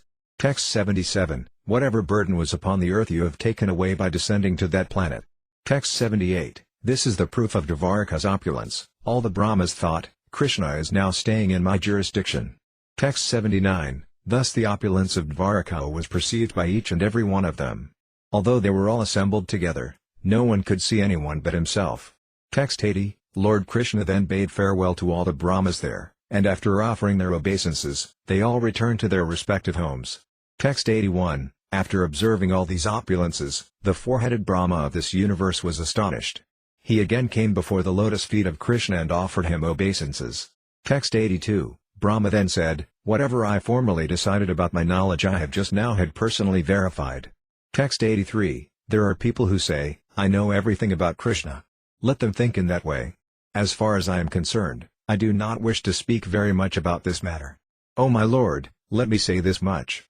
As far as your opulences are concerned, they are all beyond the reach of my mind, body and words. Text 84. Krishna said, Your particular universe has a diameter of 4 billion miles, therefore it is the smallest of all the universes.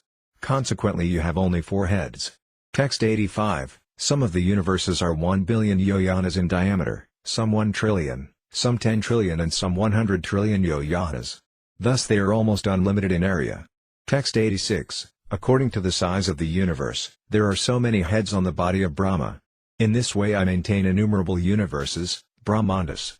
Text 87. No one can measure the length and breadth of the 1/4 of my energy manifested in the material world. Who then can measure the 3/4 that is manifested in the spiritual world? Text 88. Beyond the river Viraja is the spiritual nature, which is indestructible, eternal, inexhaustible and unlimited. It is the supreme abode, consisting of 3/4 of the Lord's opulences. It is known as Paravyoma, the spiritual sky. Text 89. In this way Lord Krishna bade farewell to the four-headed Brahma of this universe. We may thus understand that no one can calculate the extent of Krishna's energies. Text 90. There is a very deep meaning in the word Triyadhisvara, which indicates that Krishna possesses 3 different lokas, or natures. Text 91. The 3 lokas are Gokula, Goloka, Mathura and Dvaraka. Krishna lives eternally in these 3 places. Text 92. These 3 places are full of internal potencies, and Krishna, the Supreme Personality of Godhead, is their sole proprietor. Texts 93 to 94. As previously mentioned, the jewels on the helmets of all the predominating deities of all the universes and Vaikunta planets touched the throne and the lotus feet of the Lord when those deities all offered obeisances. Text 95. When the gems on the helmets of all the predominating deities collided before the throne and the Lord's lotus feet, there was a jingling sound, which seemed like prayers offered by the helmets at Krishna's lotus feet. Text 96. Krishna is thus situated eternally in his spiritual potency, and the opulence of that spiritual potency is called Sadesvarya, indicating 6 kinds of opulences. Text 97. Because he possesses the spiritual potencies, which fulfill all his desires, Krishna is accepted as the Supreme Personality of Godhead. This is the Vedic version. Text 98. The unlimited potencies of Krishna are just like an ocean of nectar. Since one cannot bathe within that ocean, I have only touched a drop of it. Text 99. When Sri Caitanya Mahaprabhu was describing the opulences and spiritual potencies of Krishna in this way, there was an awakening of love of Krishna within him. His mind became immersed in the sweetness of conjugal love, and he quoted the following verse from Srimad Bhagavatam. Text 100. To exhibit the strength of his own spiritual potency, Lord Krishna manifested a form just suitable for his pastimes in the material world. This form was wonderful even for him and was the supreme abode of the wealth of good fortune. Its limbs were so beautiful that they increased the beauty of the ornaments worn on different parts of his body. Text 101. Lord Krishna has many pastimes, of which his pastimes as a human being are the best. His form as a human being is the supreme transcendental form. In this form he is a cowherd boy. He carries a flute in his hand, and his youth is new. He is also an expert dancer. All this is just suitable for his pastimes as a human being. Text 102. My dear Sanatana, the sweet, attractive transcendental form of Krishna is so nice. Just try to understand it. Even a fractional understanding of Krishna's beauty can merge all three worlds in the ocean of love. He attracts all living entities within the three worlds. Text 103. The transcendental form of Krishna is shown to the world by Lord Krishna's internal, spiritual energy, which is a transformation of pure goodness. This jewel-like form is the most confidential treasure of the devotees. This form is manifested from Krishna's eternal pastimes. Text 104. The wonderful form of Krishna in his personal feature is so great that it attracts even Krishna to taste his own association. Indeed, Krishna becomes very eager to taste it. Total beauty, knowledge, wealth, strength, fame and renunciation are the six opulences of Krishna. He is eternally situated in his opulences. Text 105. Ornaments caress that body, but the transcendental body of Krishna is so beautiful that it beautifies the ornaments he wears. Therefore Krishna's body is said to be the ornament of ornaments. Enhancing the wonderful beauty of Krishna is his three-curved style of standing. Above all these beautiful features, Krishna's eyes dance and move obliquely, acting like arrows to pierce the minds of Srimati Radharani and the Gopis. When the arrow succeeds in hitting its target, their minds become agitated. Text 106. The beauty of Krishna's body is so attractive that it attracts not only the demigods and other living entities within this material world but the personalities of the spiritual sky as well, including the Narayanas, who are expansions of Krishna's personality.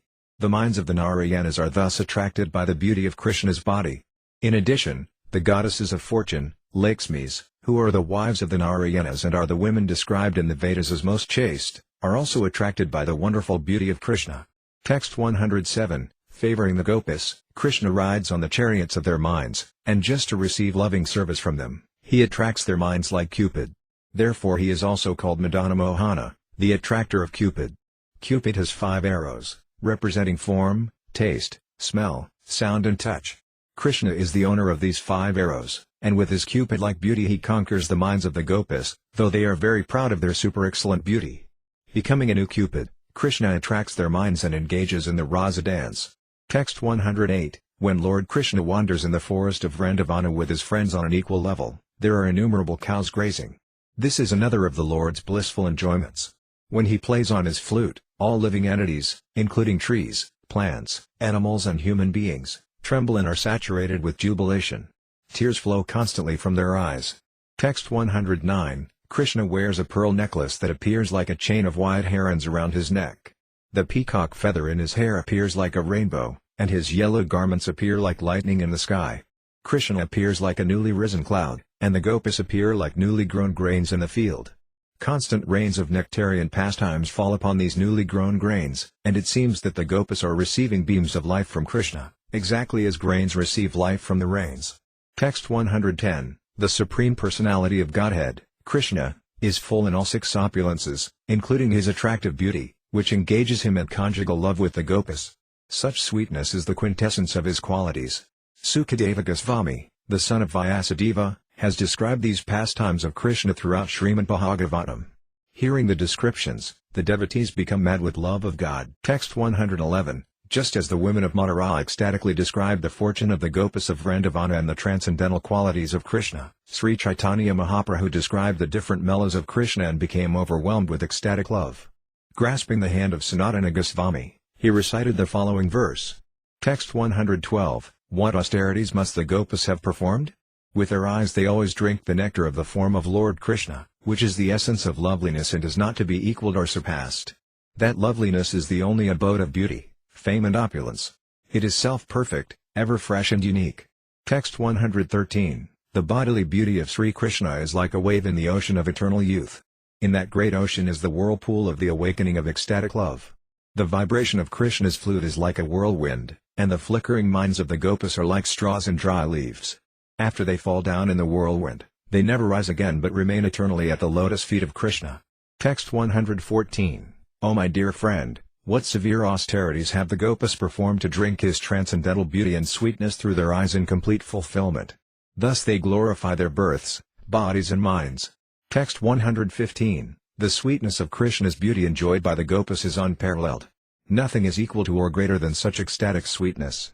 Even the predominating deities of the Vaikunta planets, the Narayanas, do not possess such sweetness.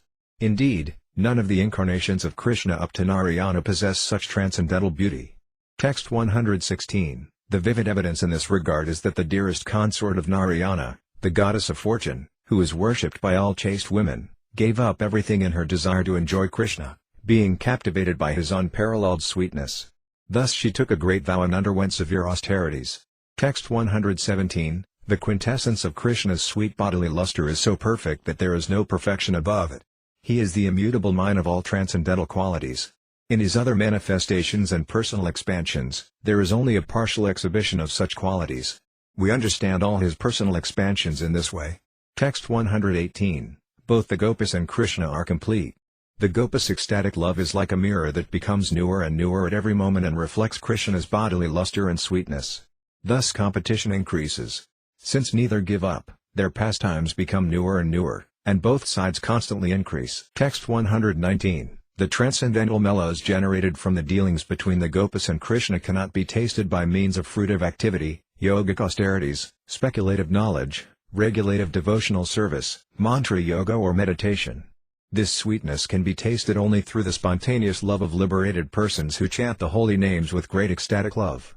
Text 120. Such ecstatic transactions between Krishna and the Gopas are possible only in Vrindavana, which is full of the opulences of transcendental love. The form of Krishna is the original source of all transcendental qualities.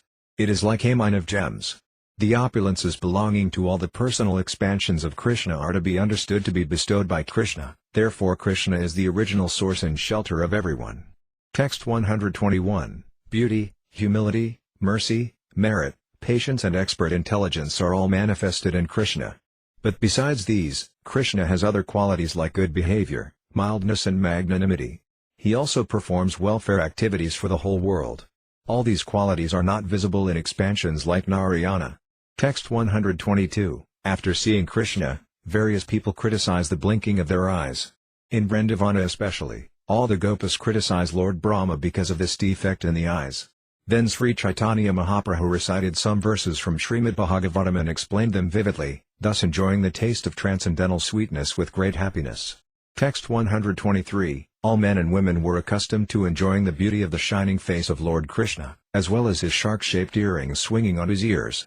His beautiful features, his cheeks and his playful smiles all combined to form a constant festival for the eyes, and the blinking of the eyes became obstacles that impeded one from seeing that beauty.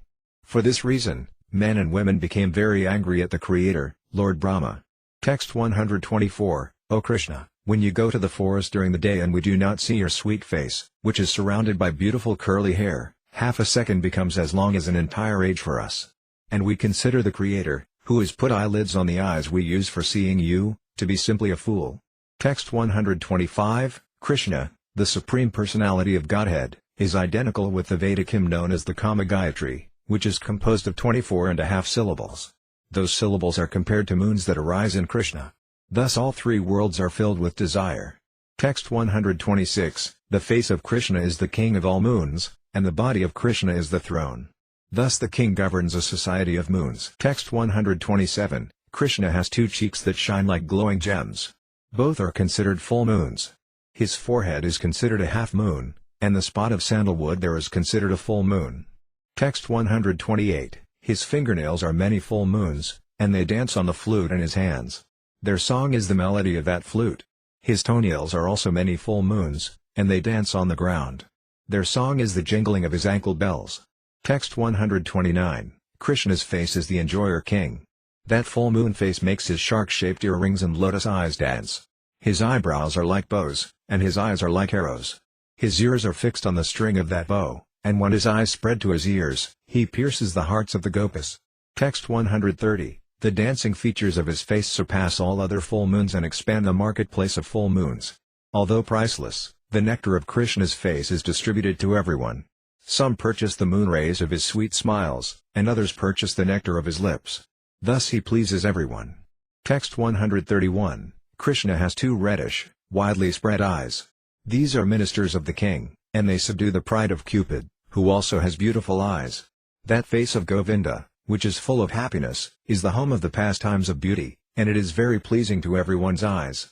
Text 132, if by devotional service one gets the results of pious activities and sees Lord Krishna's face, what can he relish with only two eyes? His greed and thirst increase twofold by seeing the nectarian face of Krishna. Due to his inability to sufficiently drink that nectar, he becomes very unhappy and criticizes the Creator for not having given more than two eyes.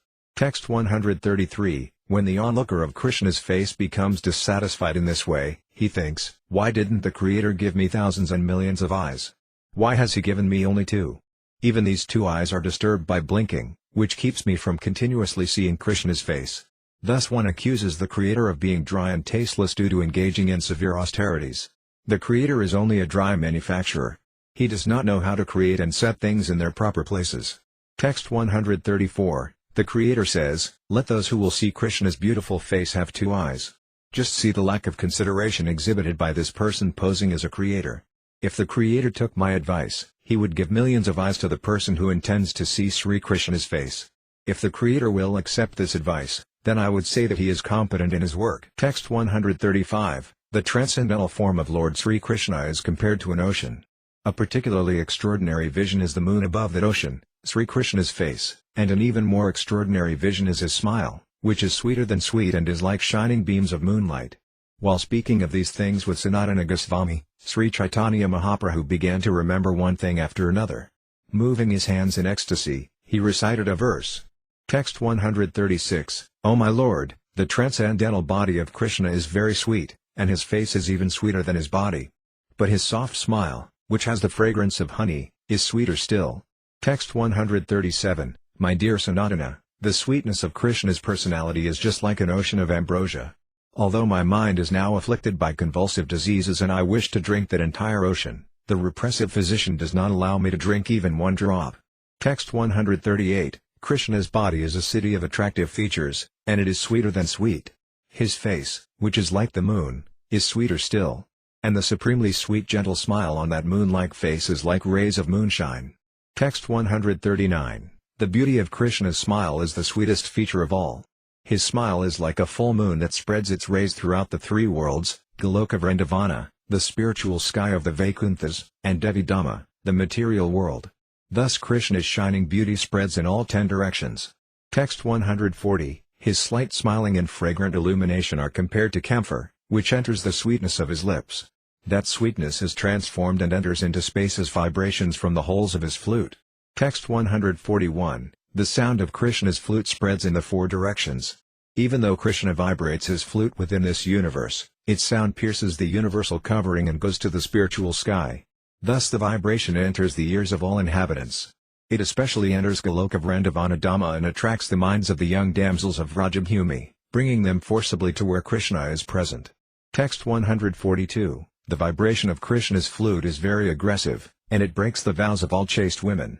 Indeed, its vibration takes them forcibly from the laps of their husbands. The vibration of his flute attracts even the goddesses of fortune in the Vaikunta planets, to say nothing of the poor damsels of Vrindavana. Text 143, the vibration of his flute slackens the knots of their underwear even in front of their husbands. Thus the gopas are forced to abandon their household duties and come before Lord Krishna. In this way all social etiquette, shame and fear are vanquished. The vibration of his flute causes all women to dance. Text 144, the vibration of his flute is just like a bird that creates a nest within the ears of the gopas and always remains prominent there, not allowing any other sound to enter their ears. Indeed, the gopas cannot hear anything else, Nor are they able to concentrate on anything else, not even to give a suitable reply. Such are the effects of the vibration of Lord Krishna's flute. Text 145. Resuming his external consciousness, Sri Caitanya Mahaprabhu told Sanatana Goswami, "I have not spoken of what I intended. Lord Krishna is very merciful to you because by bewildering my mind he has revealed his personal opulence and sweetness. He has caused you to hear all these things from me for your understanding." Text 146. Since I have become a madman, I am saying one thing instead of another. This is because I am being carried away by the waves of the nectarian ocean of Lord Krishna's transcendental sweetness. Text 147. Sri Caitanya Mahaprabhu then remained silent for a moment. Finally, adjusting things within his mind, he again spoke to Sanatana Goswami.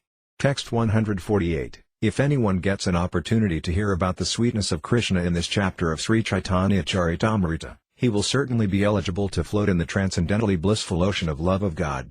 Text 149. Praying at the lotus feet of Sri Rupa and Sri Raghunatha, always desiring their mercy, I, Krishnadasa, narrate Sri Caitanya-caritamrta, following in their footsteps. Chapter 22. The process of devotional service. In the 22nd chapter, Sri Caitanya Mahaprabhu describes the process of devotional service. In the beginning he describes the truth about the living entity and the super-excellence of devotional service. He then describes the uselessness of mental speculation and mystic yoga. In all circumstances the living entity is recommended to accept the path of devotional service as personally explained by Sri Caitanya Mahaprabhu. The speculative method of the so-called jnanis is considered a waste of time, and that is proved in this chapter. An intelligent person should abandon the processes of karmakanda, jnanakanda and mystic yoga. One should give up all these useless processes and take seriously to the path of Krishna consciousness. In this way one's life will be successful.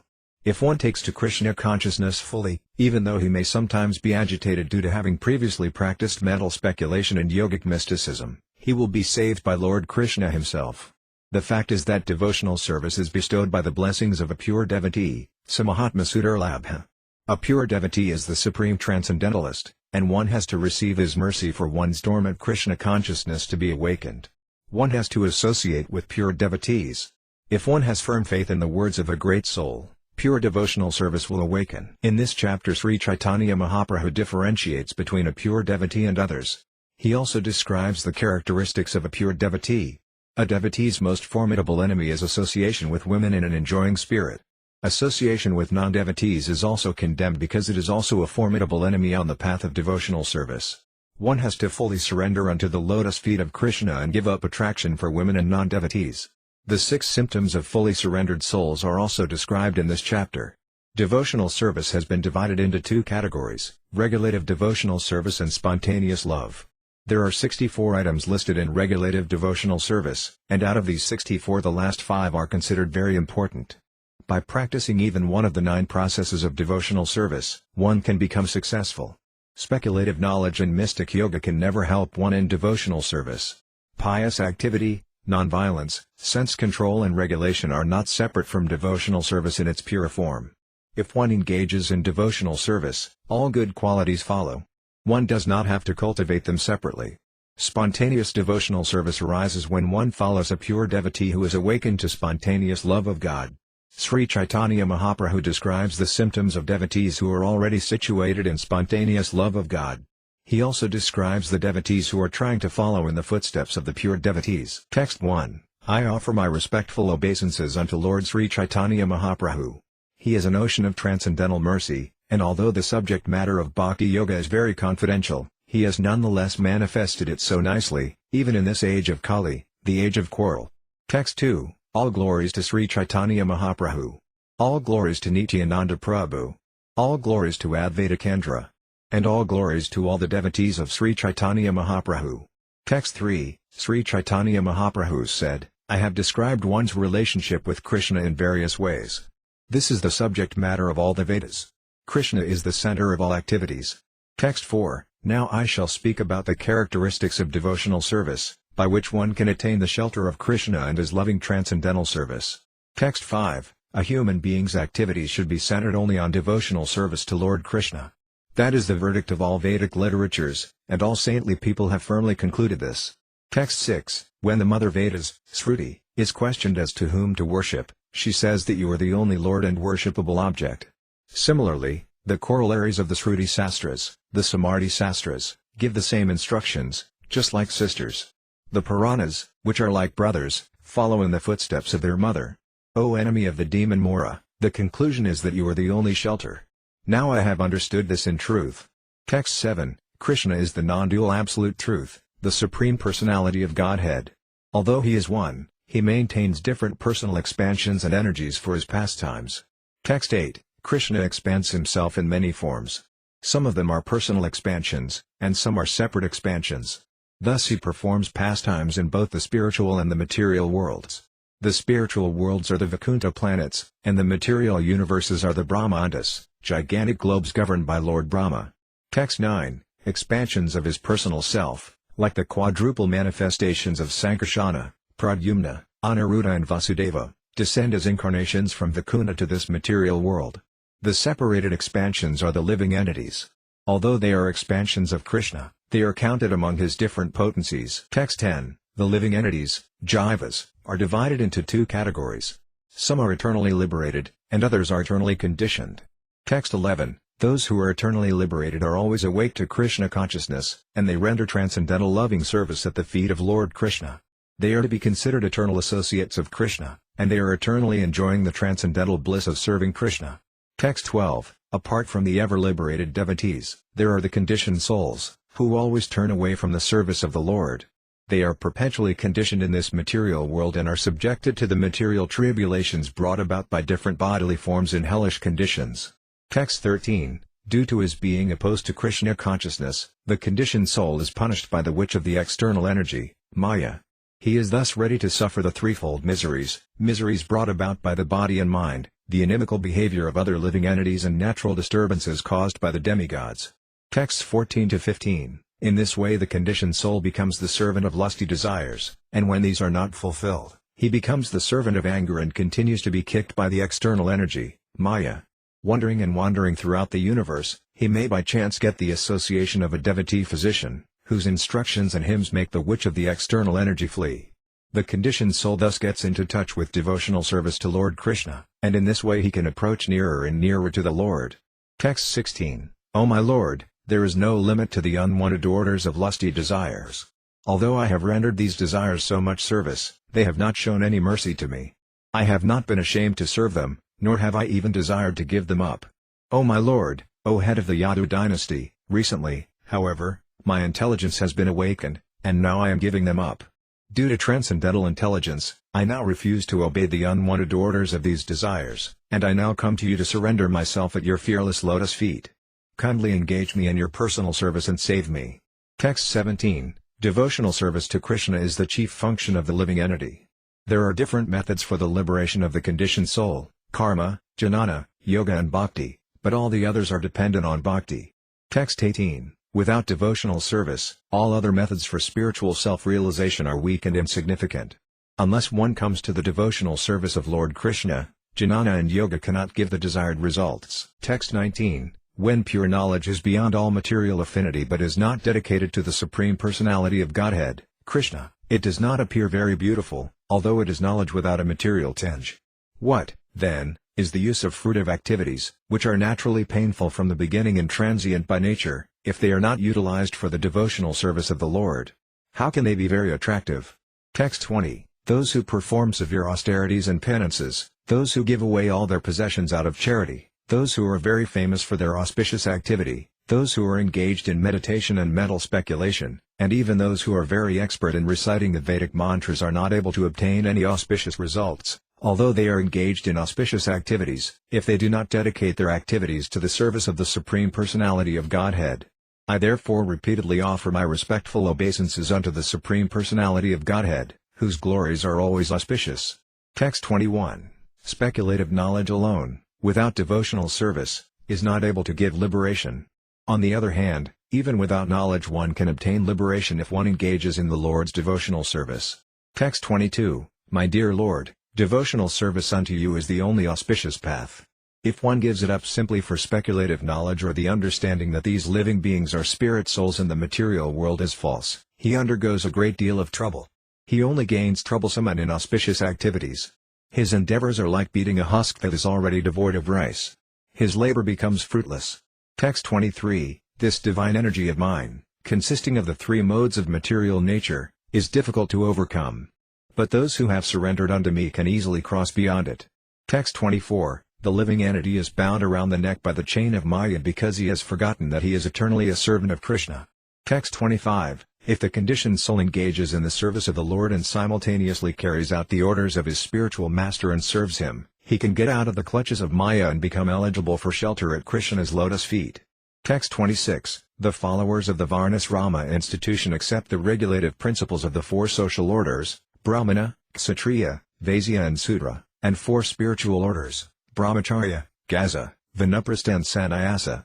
However, if one carries out the regulative principles of these orders but does not render transcendental service to Krishna, he falls into a hellish condition of material life. Text 27, from the mouth of Brahma, the Brahminical order has come into existence. Similarly, from his arms the Kshatriyas have come, from his waist the Vaisyas have come, and from his legs the Sudras have come.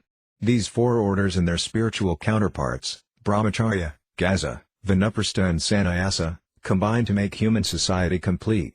Text 28, if one simply maintains an official position in the four Varnas and Asramas but does not worship the Supreme Lord Vishnu, he falls down from his puffed-up position into a hellish condition. Text 29, there are many philosophical speculators, Jnanis, belonging to the Mayavada school who consider themselves liberated and call themselves Narayana. But their intelligence is not purified unless they engage in Krishna's devotional service.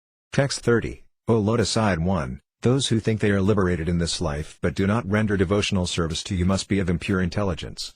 Although they accept severe austerities and penances and rise to the spiritual position, to impersonal Brahman realization, they fall down again because they neglect to worship your lotus feet. Text 31, Krishna is compared to sunshine, and Maya is compared to darkness. Wherever there is sunshine, there cannot be darkness. As soon as one takes to Krishna consciousness, the darkness of illusion, the influence of the external energy, will immediately vanish. Text 32, the external illusory energy of Krishna, known as Maya, is always ashamed to stand in front of Krishna, just as darkness is ashamed to remain before the sunshine. However, that Maya bewilders unfortunate people who have no intelligence. Thus they simply boast that this material world is theirs and that they are its enjoyers. Text 33, one is immediately freed from the clutches of Maya if he seriously and sincerely says, My dear Lord Krishna, although I have forgotten you for so many long years in the material world, today I am surrendering unto you. I am your sincere and serious servant. Please engage me in your service. Text 34, it is my vow that if one only once seriously surrenders unto me, saying My dear Lord, from this day I am yours, and prays to me for courage, I shall immediately award courage to that person, and he will always remain safe from that time on. Text 35, due to bad association, the living entity desires material happiness, liberation or merging into the impersonal aspect of the Lord, or he engages in mystic yoga for material power. If such a person actually becomes intelligent, he takes to Krishna consciousness by engaging himself in intense devotional service to Lord Sri Krishna. Text 36, whether one desires everything or nothing, or whether he desires to merge into the existence of the Lord, he is intelligent only if he worships Lord Krishna, the Supreme Personality of Godhead, by rendering transcendental loving service. Text 37, if those who desire material enjoyment or merging into the existence of the Absolute Truth engage in the Lord's transcendental loving service, they will immediately attain shelter at Krishna's lotus feet, although they did not ask for it. Krishna is therefore very merciful. Text 38, Krishna says, if one engages in my transcendental loving service but at the same time wants the opulence of material enjoyment, he is very, very foolish. Indeed, he is just like a person who gives up ambrosia to drink poison. Text 39, since I am very intelligent, why should I give this fool material prosperity? Instead I shall induce him to take the nectar of the shelter of my lotus feet and make him forget illusory material enjoyment. Text 40, whenever Krishna is requested to fulfill one's desire, he undoubtedly does so, but he does not award anything which, after being enjoyed, will cause one to petition him again and again to fulfill further desires. When one has other desires but engages in the Lord's service, Krishna forcibly gives one shelter at his lotus feet, where one will forget all other desires. Text 41, when someone engages in Lord Krishna's devotional service for the satisfaction of the senses and instead acquires a taste for serving Krishna, he gives up his material desires and willingly offers himself as an eternal servant of Krishna. Text 42, when he was being blessed by the Supreme Personality of Godhead, Dhruva Maharaja said, "O my lord, because I was seeking an opulent material position, I was performing severe types of penance and austerity. Now I have gotten you, who are very difficult for the great demigods, saintly persons and kings to attain. I was searching after a piece of glass, but instead I have found a most valuable jewel. Therefore I am so satisfied that I do not wish to ask any benediction from you." Text 43. The conditioned souls are wandering throughout the different planets of the universe, entering various species of life. By good fortune one of these souls may somehow or other be delivered from the ocean of nesads, just as one of the many big logs in a flowing river may by chance reach the bank. Text 44. Because I am so fallen, I shall never get a chance to see the Supreme Personality of Godhead. This was my false apprehension. Rather, by chance a person as fallen as I am may get to see the Supreme Personality of Godhead. Although one is being carried away by the waves of the river of time, one may eventually reach the shore. Text 45. By good fortune one becomes eligible to cross the ocean of nesads, and when one's term of material existence decreases, one may get an opportunity to associate with pure devotees. By such association, one's attraction to Krishna is awakened. Text 46. O my Lord! O infallible Supreme Person! When a person wandering throughout the universes becomes eligible for liberation from material existence, he gets an opportunity to associate with devotees. When he associates with devotees, his attraction for you is awakened. You are the Supreme Personality of Godhead, the highest goal of the topmost devotees and the Lord of the universe. Text 47. Krishna is situated in everyone's heart as the Caitanya Guru, the spiritual master within. When he is kind to some fortunate conditioned soul, he personally gives him lessons so he can progress in devotional service, instructing the person as the supersoul within and the spiritual master without. Text 48. O my Lord! Transcendental poets and experts in spiritual science could not fully express their indebtedness to you, even if they were endowed with the prolonged lifetime of Brahma, for you appear in two features, externally as the Akarya and internally as the supersoul, to deliver the embodied living being by directing him how to come to you. Text 49. By associating with a devotee, one awakens his faith in devotional service to Krishna. Because of devotional service, one's dormant love for Krishna awakens, and thus one's material, conditioned existence comes to an end. Text 50. Somehow or other, if one is attracted to talks about me and has faith in the instructions I have set forth in the Bhagavad Gita, and if one is neither falsely detached from material things nor very much attracted to material existence, his dormant love for me will be awakened by devotional service. Text 51. Unless one is favored by a pure devotee, one cannot attain the platform of devotional service. To say nothing of Krishna Bhakti, one cannot even be relieved from the bondage of material existence. Text 52. O King Rahugana, without taking upon one's head the dust from the lotus feet of a pure devotee, a Mahayana or a Mahatma, one cannot attain devotional service. Devotional service is not possible to attain simply by undergoing severe austerities and penances, by gorgeously worshipping the deity, or by strictly following the rules and regulations of the sannyasa or gas order, nor is it attained by studying the Vedas, submerging oneself in water, or exposing oneself to fire or scorching sunlight. Text 53. Unless human society accepts the dust of the lotus feet of great Mahatmas, devotees who have nothing to do with material possessions, mankind cannot turn its attention to the lotus feet of Krishna. Those lotus feet vanquish all the unwanted, miserable conditions of material life. Text 54. The verdict of all revealed scriptures is that by even a moment's association with a pure devotee, one can attain all success. Text 55. The value of a moment's association with a devotee of the Lord cannot be compared even to the attainment of the heavenly planets or liberation from matter, and what to speak of worldly benedictions in the form of material prosperity, which is for those who are meant for death. Text 56. Krishna is so merciful that simply by aiming his instructions at Arjuna, he has given protection to the whole world. Texts 57-58. Because you are my very dear friend, I am speaking to you my supreme instruction, the most confidential knowledge of all. Hear this from me, for it is for your benefit.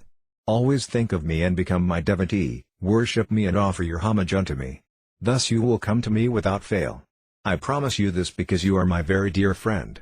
Text 59. Although Krishna previously explained the proficiency of executing Vedic rituals, performing fruitive activity as enjoined in the Vedas, practicing yoga and cultivating jnana, these last instructions are most powerful and stand above all the others. Text 60. If the devotee has faith in the strength of this order, he worships Lord Krishna and gives up all other activities. Text 61. as long as one is not satiated by fruitive activity and has not awakened his taste for devotional service by Sravanam Kirtanam Vishnu, one has to act according to the regulative principles of the Vedic injunctions. Text 62, Shraddha is confident, firm faith that by rendering transcendental loving service to Krishna one automatically performs all subsidiary activities. Such faith is favorable to the discharge of devotional service. Text 63, by pouring water on the root of a tree, one automatically satisfies the trunk, branches and twigs. Similarly, by supplying food to the stomach, where it nourishes the life air, one satisfies all the senses. In the same way, by worshipping Krishna and rendering him service, one automatically satisfies all the demigods. Text 64, a faithful devotee is a truly eligible candidate for the loving service of the Lord. According to one's faith, one is classified as a topmost devotee, an intermediate devotee or an inferior devotee. Text 65, one who is expert in logic, argument and the revealed scriptures and who has firm faith in Krishna is classified as a topmost devotee. He can deliver the whole world. Text 66, one who is expert in logic and in understanding the revealed scriptures, and who always has firm conviction and deep faith that is not blind, is to be considered a topmost devotee in devotional service. Text 67, one who is not very expert in argument and logic based on the revealed scriptures but who has firm faith is considered a second-class devotee. He also must be considered most fortunate. Text 68, he who does not know scriptural argument very well but who has firm faith is called an intermediate or second-class devotee. Text 69, one whose faith is soft and pliable is called a neophyte, but by gradually following the process he will rise to the platform of a first-class devotee. Text 70, one whose faith is not very strong, who is just beginning, should be considered a neophyte devotee. Text 71, a devotee is considered superlative or superior according to his attachment and love. In the 11th canto of Srimad Bhagavatam, the following symptoms have been given. Text 72, a person advanced in devotional service sees within everything the soul of souls, the Supreme Personality of Godhead, Sri Krishna. Consequently he always sees the form of the Supreme Personality of Godhead as the cause of all causes and understands that all things are situated in him. Text 73, an intermediate, second-class devotee shows love for the Supreme Personality of Godhead, is friendly to all devotees and is very merciful to neophytes and ignorant people. The intermediate devotee neglects those who are envious of devotional service. Text 74, a Prakriti Bhakta, or materialistic devotee, does not purposefully study the Sastra and try to understand the actual standard of pure devotional service. Consequently he does not show proper respect to advanced devotees. He may, however, follow the regulative principles learned from his spiritual master or from his family who worships the deity. He is to be considered on the material platform, although he is trying to advance in devotional service. Such a person is a Bhaktipriya, neophyte devotee, or Bhaktabhasa, for he is a little enlightened by Vaisnava philosophy. Text 75, a Vaisnava is one who has developed all good transcendental qualities. All the good qualities of Krishna gradually develop in Krishna's devotee. Text 76, in one who has unflinching devotional faith in Krishna, all the good qualities of Krishna and the demigods are consistently manifest. However, he who has no devotion to the Supreme Personality of Godhead has no good qualifications because he is engaged by mental concoction in material existence, which is the external feature of the Lord. Text 77, all these transcendental qualities are the characteristics of pure Vaisnavas, and they cannot be fully explained, but I shall try to point out some of the important qualities. Text 78-80, devotees are always merciful, humble, truthful, equal to all, faultless, magnanimous, mild and clean. They are without material possessions, and they perform welfare work for everyone. They are peaceful, surrendered to Krishna and desireless. They are indifferent to material acquisitions and are fixed in devotional service. They completely control the 6 bad qualities, lust, anger, greed and so forth. They eat only as much as required, and they are not inebriated. They are respectful, grave, compassionate and without false prestige. They are friendly, poetic, expert and silent. Text 81, devotees are always tolerant, forbearing and very merciful. They are the well-wishers of every living entity. They follow the scriptural injunctions, and because they have no enemies, they are very peaceful. These are the decorations of devotees. Text 82, it is the verdict of all sastras and great personalities that service to a pure devotee is the path of liberation. By contrast, association with materialistic people who are attached to material enjoyment and women is the path of darkness. Those who are actually devotees are broad-minded, equal to everyone and very peaceful. They never become angry, and they are friendly to all living entities. Text 83. The root cause of devotional service to Lord Krishna is association with advanced devotees. Even when one's dormant love for Krishna awakens, association with devotees is still most essential. Text 84. O my Lord! O infallible Supreme Person! When a person wandering throughout the universes becomes eligible for liberation from material existence, he gets an opportunity to associate with devotees. When he associates with devotees, his attraction for you is awakened. You are the Supreme Personality of Godhead, the highest goal of the topmost devotees, and the Lord of the universe. Text 85. O devotees! O you who are free from all sins! Let me inquire from you about that which is supremely auspicious for all living entities. Association with a pure devotee for even half a moment in this material world is the greatest treasure for human society. Text 86. The spiritually powerful message of Godhead can be properly discussed only in a society of devotees, and it is greatly pleasing to hear in that association. If one hears from devotees, the way of transcendental experience quickly opens, and gradually one attains firm faith that in due course develops into attraction and devotion. Text 87. A Vaisnava should always avoid the association of ordinary people. Common people are very much materially attached, especially to women. Vaisnavas should also avoid the company of those who are not devotees of Lord Krishna. Texts 88-90. By association with worldly people, one becomes devoid of truthfulness, cleanliness, mercy, gravity, spiritual intelligence, shyness, austerity, fame, forgiveness, control of the mind, control of the senses, fortune and all opportunities. One should not at any time associate with a coarse fool who is bereft of the knowledge of self-realization and who is no more than a toy animal in the hands of a woman. The illusion and bondage that accrue to a man from attachment to any other object are not as complete as that resulting from association with a woman or with men too much attached to women. Text 91. It is better to accept the miseries of being encaged within bars and surrounded by burning flames than to associate with those bereft of Krishna consciousness. Such association is a very great hardship. Text 92. One should not even see those who are bereft of devotional service in Krishna consciousness and who are therefore devoid of pious activities. Text 93. Without hesitation, one should take exclusive shelter of Lord Krishna with full confidence, giving up bad association and even neglecting the regulative principles of the four Varnas and four asramas. That is to say, one should abandon all material attachment. Text 94. After giving up all kinds of religious and occupational duties, if you come to me, the Supreme Personality of Godhead, and take shelter, I shall give you protection from all of life's sinful reactions. Do not worry. Text 95. Lord Krishna is very kind to his devotees. He is always very grateful and magnanimous, and he possesses all abilities. A learned man does not give up Krishna to worship anyone else. Text 96. My dear Lord, you are very affectionate to your devotees. You are also a truthful and grateful friend. Where is that learned man who would give you up and surrender to someone else? You fulfill all the desires of your devotees, so much so that sometimes you even give yourself to them. Still, you neither increase nor decrease by such activity. Text 97. Whenever an experienced person develops real knowledge of Krishna and his transcendental qualities, he naturally gives up all other engagements and renders service to the Lord. Uddhava gives evidence concerning this. Text 98. Oh, how wonderful it is! Putana, the sister of Bakasura, wanted to kill Krishna by smearing deadly poison on her breasts and having Krishna take it. Nonetheless, Lord Krishna accepted her as his mother, and thus she attained the destination befitting Krishna's mother. Of whom should I take shelter but Krishna, who is most merciful?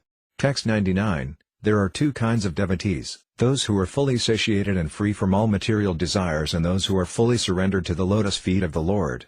Their qualities are one and the same. But those who are fully surrendered to Krishna's lotus feet are qualified with another transcendental quality, Atmasamarpana, full surrender without reservation. Text 100. The six divisions of surrender are the acceptance of those things favorable to devotional service, the rejection of unfavorable things, the conviction that Krishna will give protection, the acceptance of the Lord as one's guardian or master, full self-surrender, and humility. Text 101. One whose body is fully surrendered takes shelter at the holy place where Krishna had his pastimes, and he prays to the Lord, "My Lord, I am yours." Understanding this with his mind, he enjoys spiritual bliss. Text 102. When a devotee thus fully surrenders unto Krishna's lotus feet, Krishna accepts him as one of his confidential associates. Text 103. The living entity who is subjected to birth and death attains immortality when he gives up all material activities, dedicates his life to the execution of my order, and acts according to my directions. In this way he becomes fit to enjoy the spiritual bliss derived from exchanging loving mellows with me. Text 104, My dear Sanatana, please now hear about the regulative principles for the execution of devotional service. By this process, one can attain the highest perfection of love of Godhead, which is the most desirable treasure.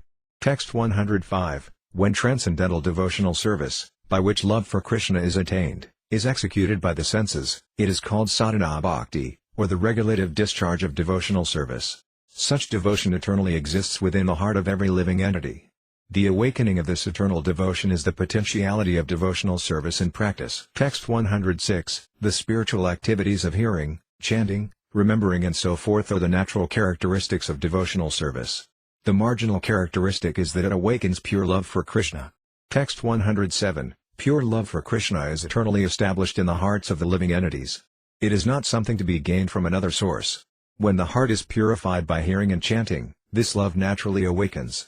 Text 108, There are two processes of practical devotional service.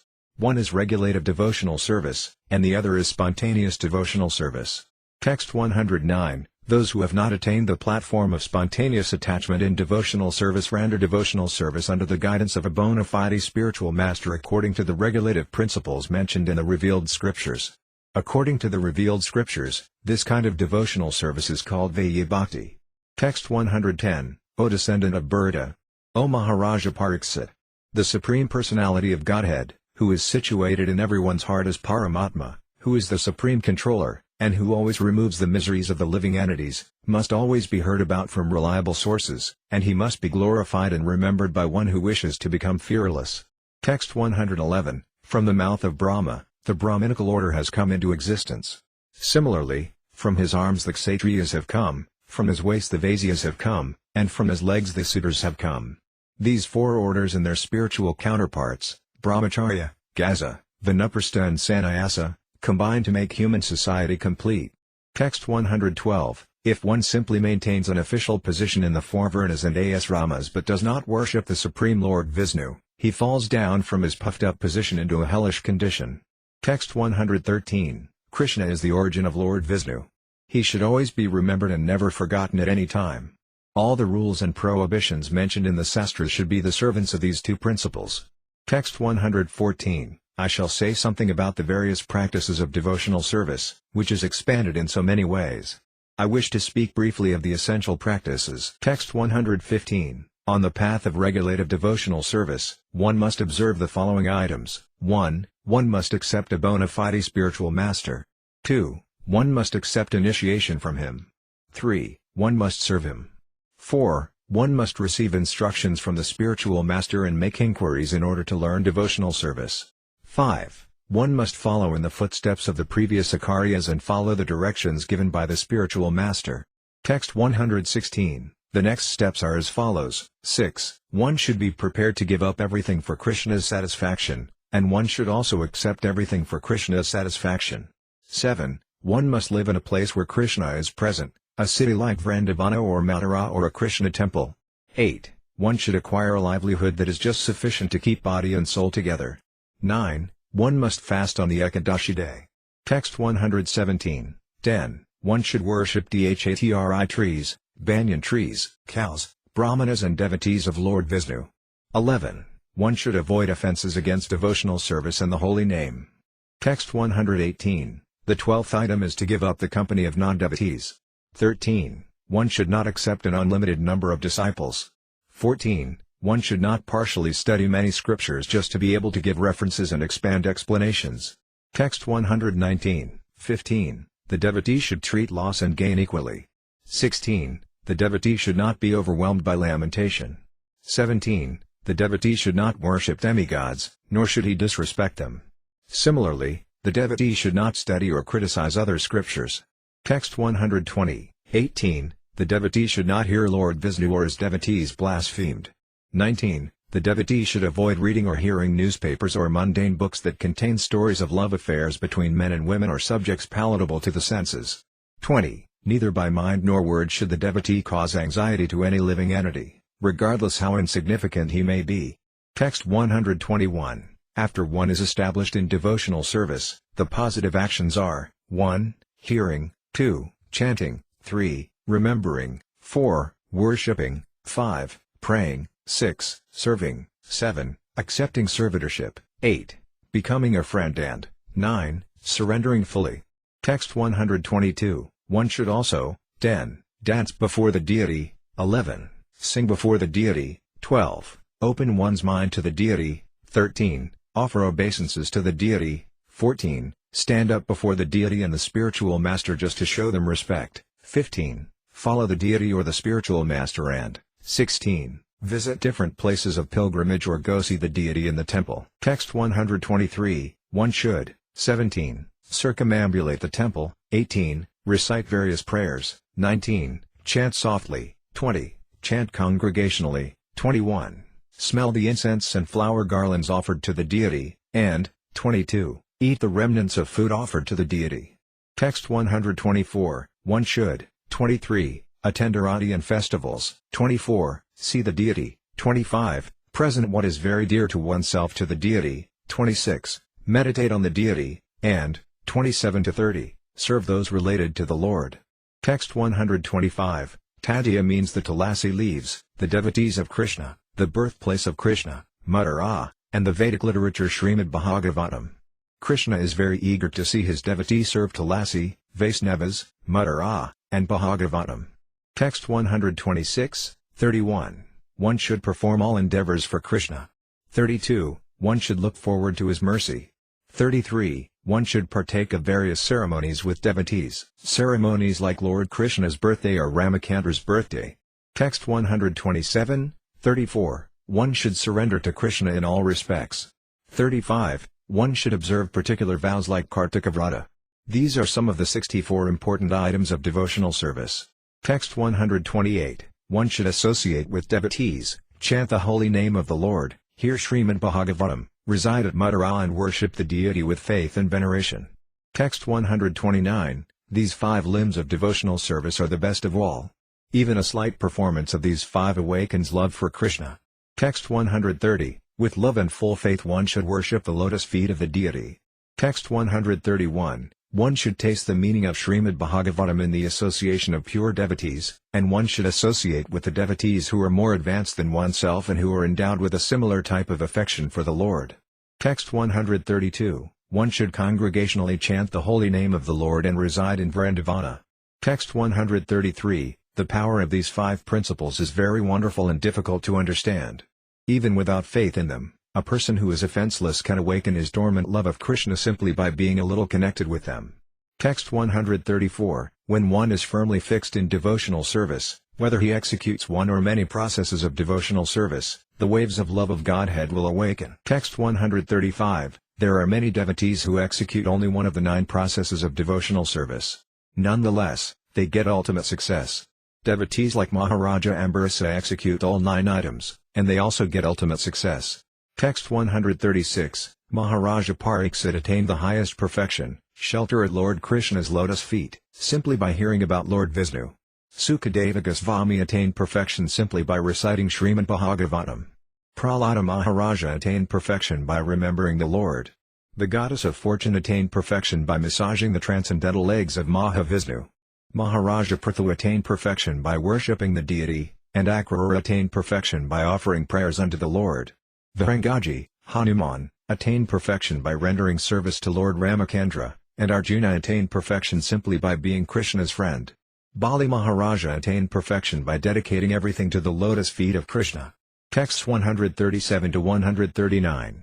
Maharaja Ambarasa always engaged his mind at the lotus feet of Krishna, his words in describing the spiritual world and the Supreme Personality of Godhead, his hands in cleansing and washing the Lord's temple, his ears in hearing topics about the Supreme Lord, his eyes in seeing the deity of Lord Krishna in the temple, his body in embracing Vaisnavas or touching their lotus feet, his nostrils in smelling the aroma of the tulasi leaves offered to Krishna's lotus feet, his tongue in tasting food offered to Krishna, his legs in going to places of pilgrimage like Vrindavana and Mathura or to the Lord's temple, his head in touching the lotus feet of the Lord and offering him obeisances, and his desires in serving the Lord faithfully.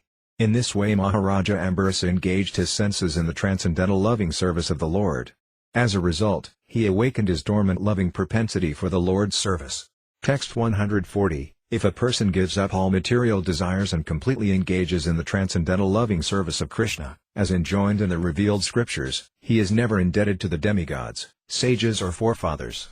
Text 141, one who has given up all material duties and taken full shelter at the lotus feet of Mukunda, who gives shelter to all, is not indebted to the demigods, great sages, ordinary living beings, relatives, friends, mankind or even his forefathers who have passed away. Text 142, although the pure devotee does not follow all the regulative principles of Varnasrama, he worships the lotus feet of Krishna. Therefore he naturally has no tendency to commit sin. Text 143, if, however, a devotee accidentally becomes involved in a sinful activity, Krishna purifies him. He does not have to undergo the regulative form of atonement. Text 144, one who has given up everything and taken full shelter at the lotus feet of Hari, the Supreme Personality of Godhead, is very dear to Krishna. If he is involved in some sinful activity by accident, the Supreme Personality of Godhead, who is seated within everyone's heart, removes his sins without difficulty. Text 145, the path of speculative knowledge and renunciation is not essential for devotional service. Indeed, good qualities such as non-violence and control of the mind and senses automatically accompany a devotee of Lord Krishna. Text 146, for one who is fully engaged in my devotional service, whose mind is fixed on me in bhakti yoga, the path of speculative knowledge and dry renunciation is not very beneficial. Text 147, O hunter, good qualities like non-violence, which you have developed, are not very astonishing, for those who are engaged in the Lord's devotional service are never inclined to give pain to others because of envy. Text 148, my dear Sanatana, I have now in detail described devotional service according to the regulative principles. Now hear from me about spontaneous devotional service and its characteristics. Text 149, the original inhabitants of Vrindavana are attached to Krishna spontaneously in devotional service. Nothing can compare to such spontaneous devotional service, which is called ragadmika bhakti. When a devotee follows in the footsteps of the devotees of Vrindavana, his devotional service is called raganuga bhakti. Text 150, when one becomes attached to the Supreme Personality of Godhead according to one's natural inclination to love Him and is fully absorbed in thoughts of the Lord, that state is called transcendental attachment, and devotional service according to that attachment is called ragadmika, or spontaneous devotional service. Text 151, the primary characteristic of spontaneous love is deep attachment for the Supreme Personality of Godhead. Absorption in thought of Him is a marginal characteristic. Text 152, thus devotional service which consists of raga, deep attachment, is called ragadmika, spontaneous loving service. If a devotee covets such a position, he is considered to be most fortunate. Text 153, if one follows in the footsteps of the inhabitants of Vrindavana out of such transcendental covetousness, he does not care for the injunctions or reasonings of Sastra. That is the way of spontaneous love. Text 154, devotional service in spontaneous love is vividly expressed and manifested by the inhabitants of Vrindavana. Devotional service that accords with their devotional service is called raganuga bhakti, or devotional service following in the wake of spontaneous loving service. Text 155, when an advanced, realized devotee hears about the affairs of the devotees of Vrindavana, in the mellows of Santa, Dasya, Sakhya, Vatsalya and Madhurya, he becomes inclined in one of these ways, and his intelligence becomes attracted. Indeed, he begins to covet that particular type of devotion. When such covetousness is awakened, one's intelligence no longer depends on the instructions of Sastra, revealed scripture, or on logic and argument. Texts 156 to 157, there are two processes by which one may execute this raganuga bhakti, external and internal. When self-realized, the advanced devotee externally remains like a neophyte and executes all the sastric injunctions, especially those concerning hearing and chanting. But within his mind, in his original, purified, self-realized position, he serves Krishna and Vrindavana in his particular way. He serves Krishna 24 hours a day, all day and night. Text 158, the advanced devotee who is inclined to spontaneous loving service should follow the activities of a particular associate of Krishna's in Vrindavana. He should execute service externally as a regulative devotee as well as internally from his self-realized position. Thus he should perform devotional service both externally and internally. Text 159, actually the inhabitants of Vrindavana are very dear to Krishna. If one wants to engage in spontaneous loving service, he must follow the inhabitants of Vrindavana and constantly engage in devotional service within his mind. Text 160, The devotee should always think of Krishna within himself and should choose a very dear devotee who is a servitor of Krishna in Vrindavana. One should constantly engage in topics about that servitor and his loving relationship with Krishna, and one should live in Vrindavana. If one is physically unable to go to Vrindavana, he should mentally live there. Text 161. Krishna has many types of devotees. Some are servants, some are friends, some are parents, and some are conjugal lovers. Devotees who are situated in one of these attitudes of spontaneous love according to their choice are considered to be on the path of spontaneous loving service. Text 162. My dear mother, Devahuti, O emblem of peace. My weapon, the disk of time, never vanquishes those for whom I am very dear, for whom I am the supersoul, son, friend, spiritual master, well-wisher, worshipable deity and desired goal. Since the devotees are always attached to me, they are never vanquished by the agents of time. Text 163. Let me offer my respectful obeisances again and again to those who always eagerly meditate upon the Supreme Personality of Godhead as a husband, son, friend, brother, father or intimate friend. Text 164. If one engages in spontaneous loving service to the Lord, his affection for the lotus feet of Krishna gradually increases. Text 165. In the seed of affection, there is attachment which goes by two names, Rati and Bhava. The Supreme Personality of Godhead comes under the control of such attachment. Text 166. That by which one can attain loving service to the Lord I have described in detail as the execution of devotional service, called abhyaya. Text 167. My dear Sanatana, I have briefly described the process of devotional service in practice, which is the means for obtaining love of Krishna. It cannot be described broadly. Text 168. Whoever hears this description of the process of practical devotional service very soon attains shelter at the lotus feet of Krishna in love and affection. Text 169. Praying at the lotus feet of Sri Rupa and Sri Raghunatha, always desiring their mercy, I, Krishnadasa, narrate Sri Caitanya-caritamrta, following in their footsteps. Chapter 23 Life's Ultimate Goal, Love of Godhead. The following summary of the 23rd chapter is given by Srila Bhaktivinoda Thakura in his Amrita Pravaha Bhasya. In this chapter Sri Caitanya Mahaprabhu describes the symptoms of emotion and love and the awakening of one's original loving relationship with the Lord, as well as the characteristics of a devotee who has actually attained that stage. He then describes the gradual increase of love of God up to the point of Mahabhava. He then describes the 5 divisions of attraction and how they continue. He also describes the mila derived from conjugal love, which is the supreme emotion. Conjugal love is divided into 2 categories, svakya and parakya. Svakya refers to loving affairs between husband and wife, and parakya refers to loving affairs between 2 lovers. There are a number of descriptions in this connection. There is also a description of the 64 transcendental qualities of Krishna and the 25 transcendental qualities of Srimati Radharani. Sri Caitanya Mahaprabhu then describes those candidates who are eligible to taste the melas of devotional service. Their fundamental natures and their varieties are also described. The Lord also informs Sanatana Goswami about all the confidential paraphernalia of devotional service.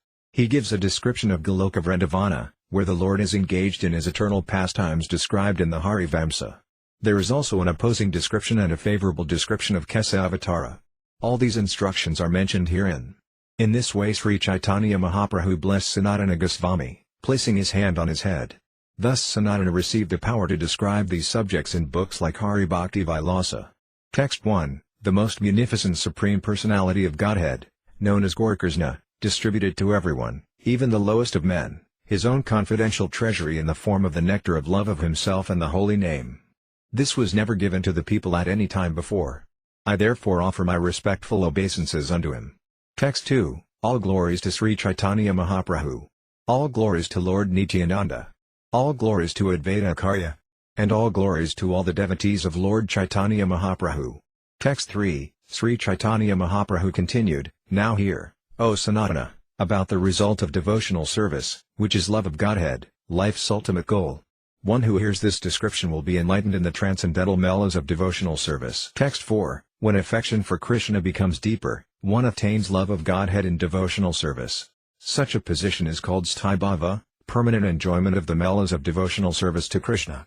Text 5. When devotional service is executed on the transcendental platform of pure goodness, it is like a sunray of love for Krishna. At such a time, devotional service causes the heart to be softened by various tastes, and one is then situated in bhava, emotion. Text 6. Bhava, emotion, has two different symptoms, constitutional and marginal. Now, my dear Sanatana, listen to the symptoms of love. Text 7, when that bhava softens the heart completely, becomes endowed with a great feeling of possessiveness in relation to the Lord and becomes very much condensed and intensified, it is called prema, love of Godhead, by learned scholars.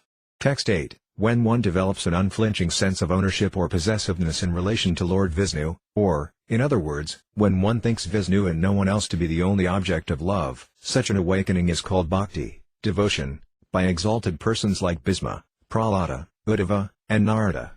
Text 9, if, by good fortune, a living entity develops faith in Krishna, he begins to associate with devotees. Text 10, when one is encouraged in devotional service by the association of devotees, one becomes free from all unwanted contamination by following the regulative principles and chanting and hearing. Text 11, when one is freed from all unwanted contamination, he advances with firm faith.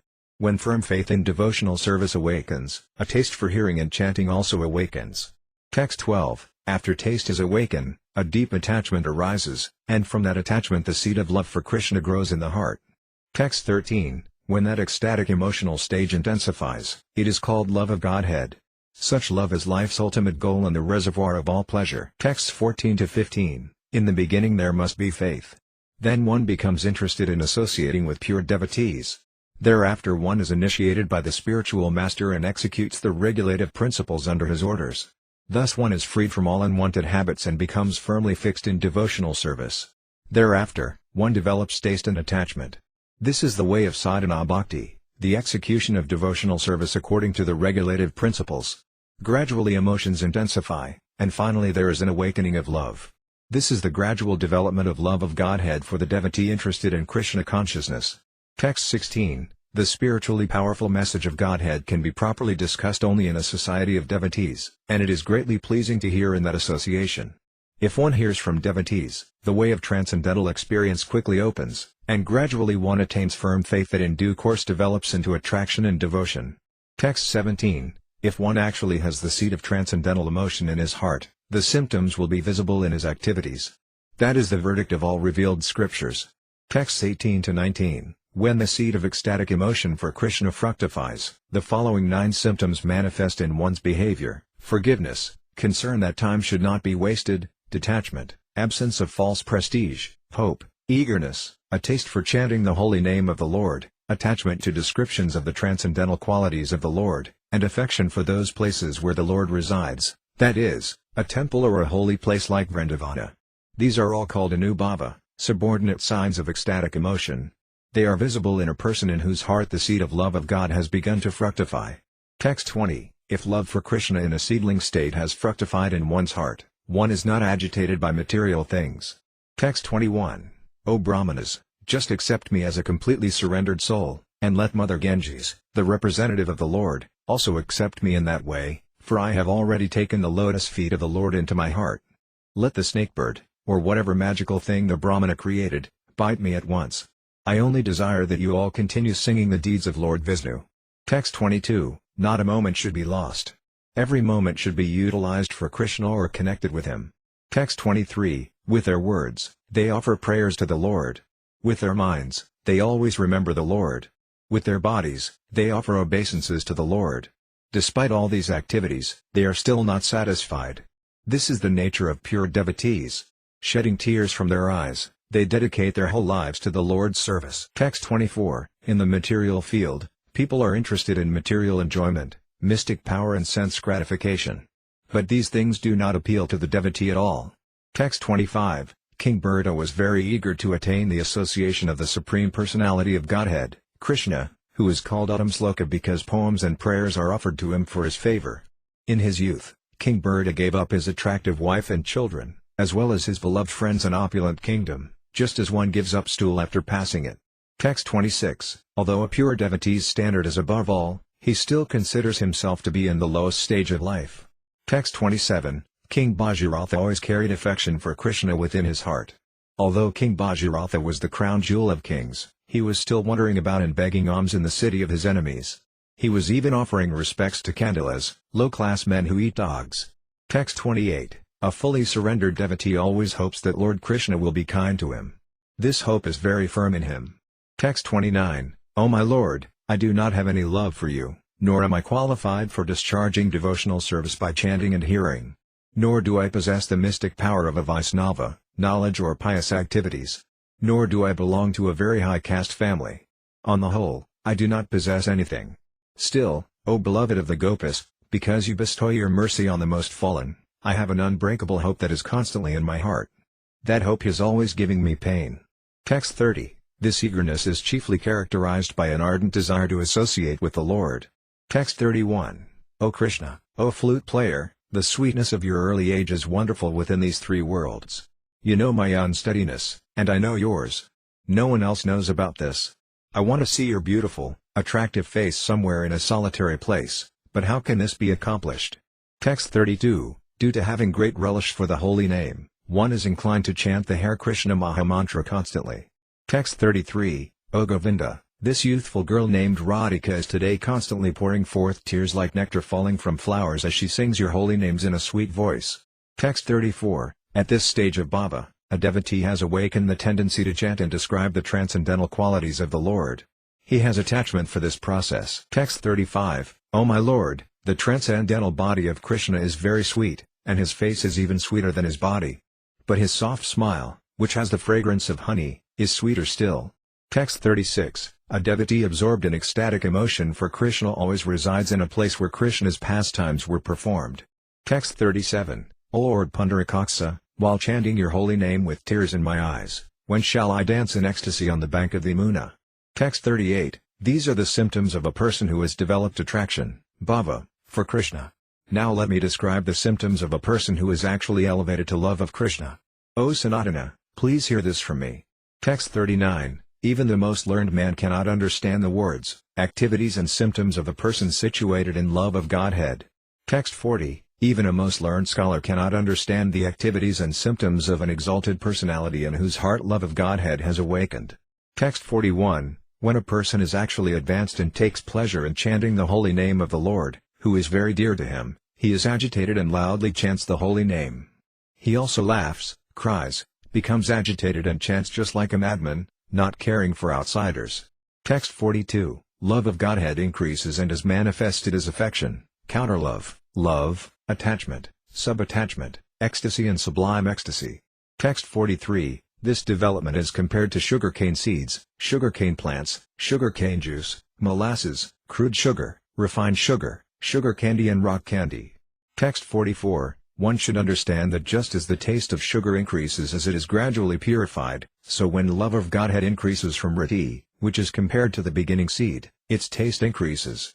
Text 45, according to the candidate possessing these transcendental qualities, sneha, mana and so on, there are 5 transcendental mellows: neutrality, servitorship, friendship, parental love and conjugal love.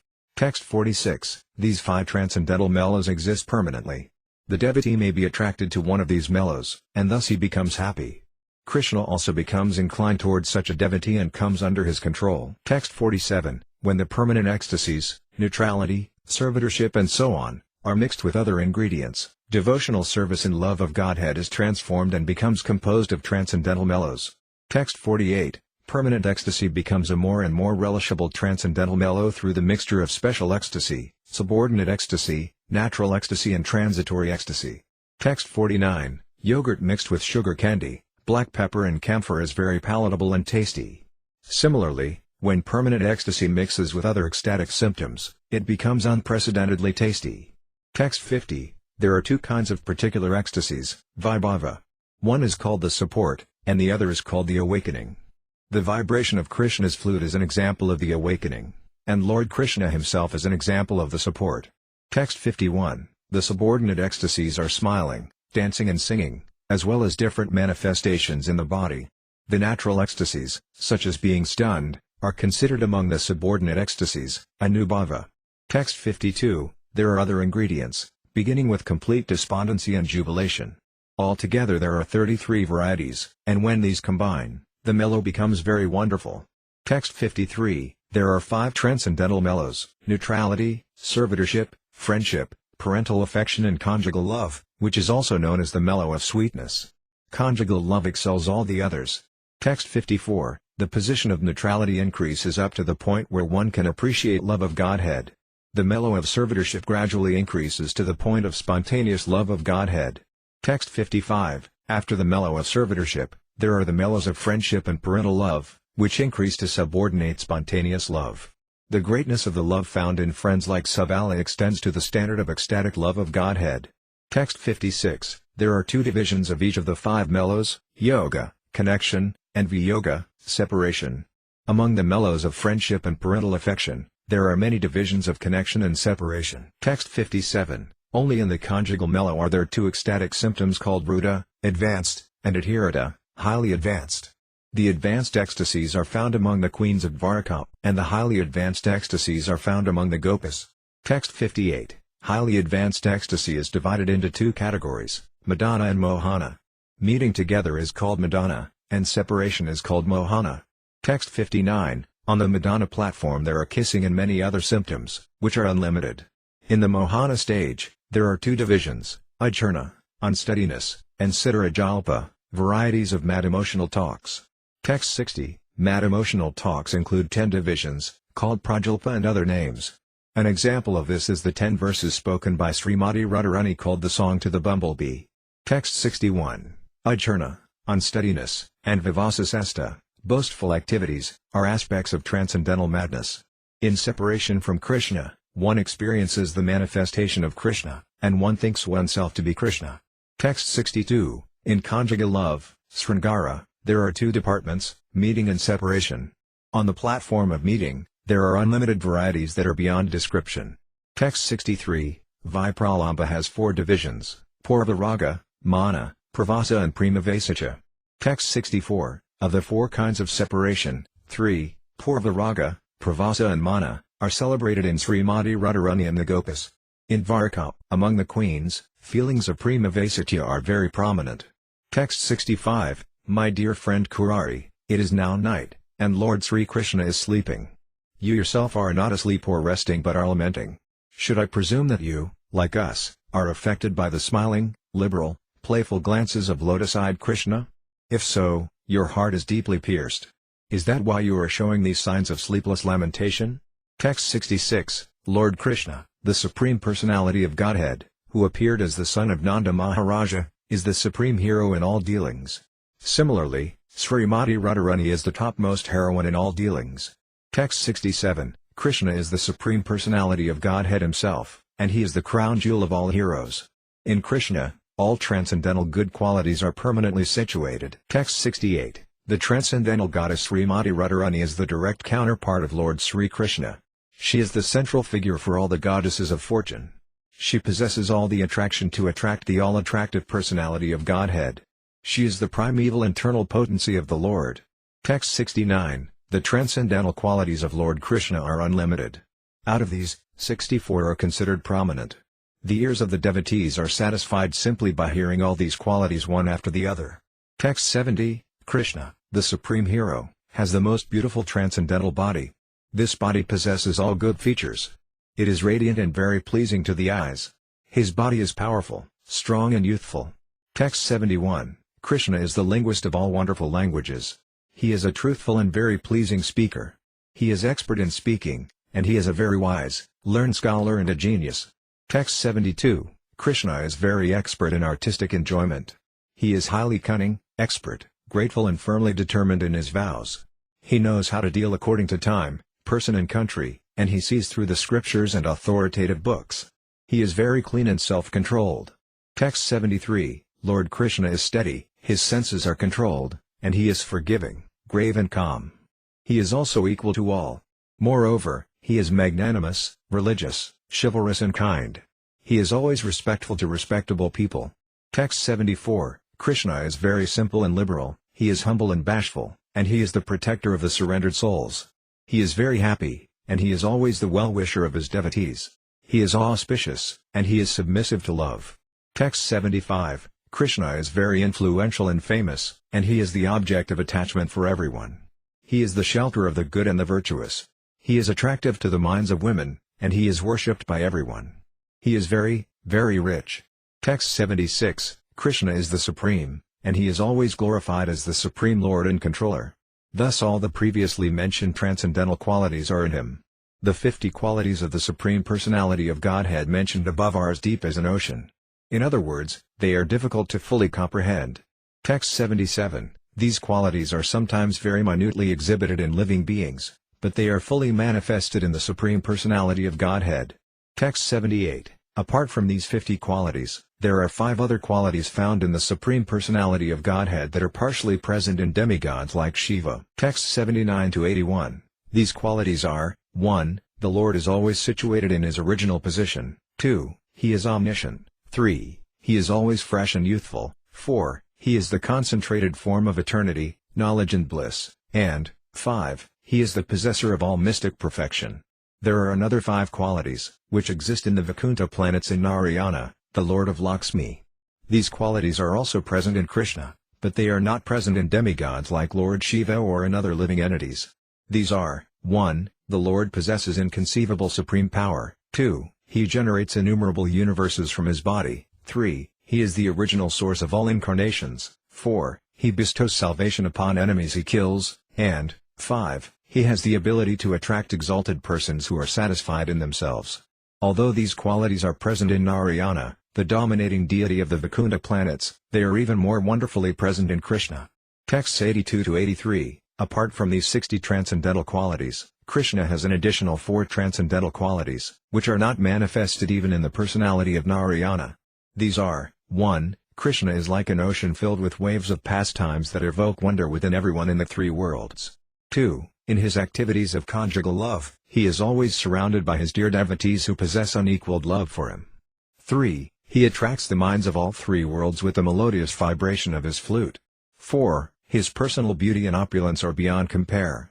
No one is equal to him, and no one is greater than him. Thus the personality of Godhead astonishes all living entities, both moving and non-moving, within the 3 worlds. He is so beautiful that he is called Krishna. Texts 84-85. Above Narayana, Krishna has 4 specific transcendental qualities: his wonderful pastimes, an abundance of wonderful associates who are very dear to him, like the Gopas, his wonderful beauty and the wonderful vibration of his flute. Lord Krishna is more exalted than ordinary living beings and demigods like Lord Shiva. He is even more exalted than his personal expansion Narayana. In all, the Supreme Personality of Godhead has 64 transcendental qualities in full. Text 86. Similarly, Srimati Radharani has unlimited transcendental qualities, of which 25 are principal. Sri Krishna is controlled by these transcendental qualities of Srimati Radharani. Texts 87-91. Srimati Radharani's 25 chief transcendental qualities are: 1. She is very sweet. 2. She is always freshly youthful. 3. Her eyes are restless. 4. She smiles brightly.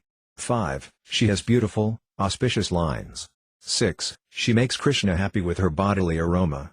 7. She is very expert in singing. 8. Her speech is charming. 9. She is very expert in joking and speaking pleasantly.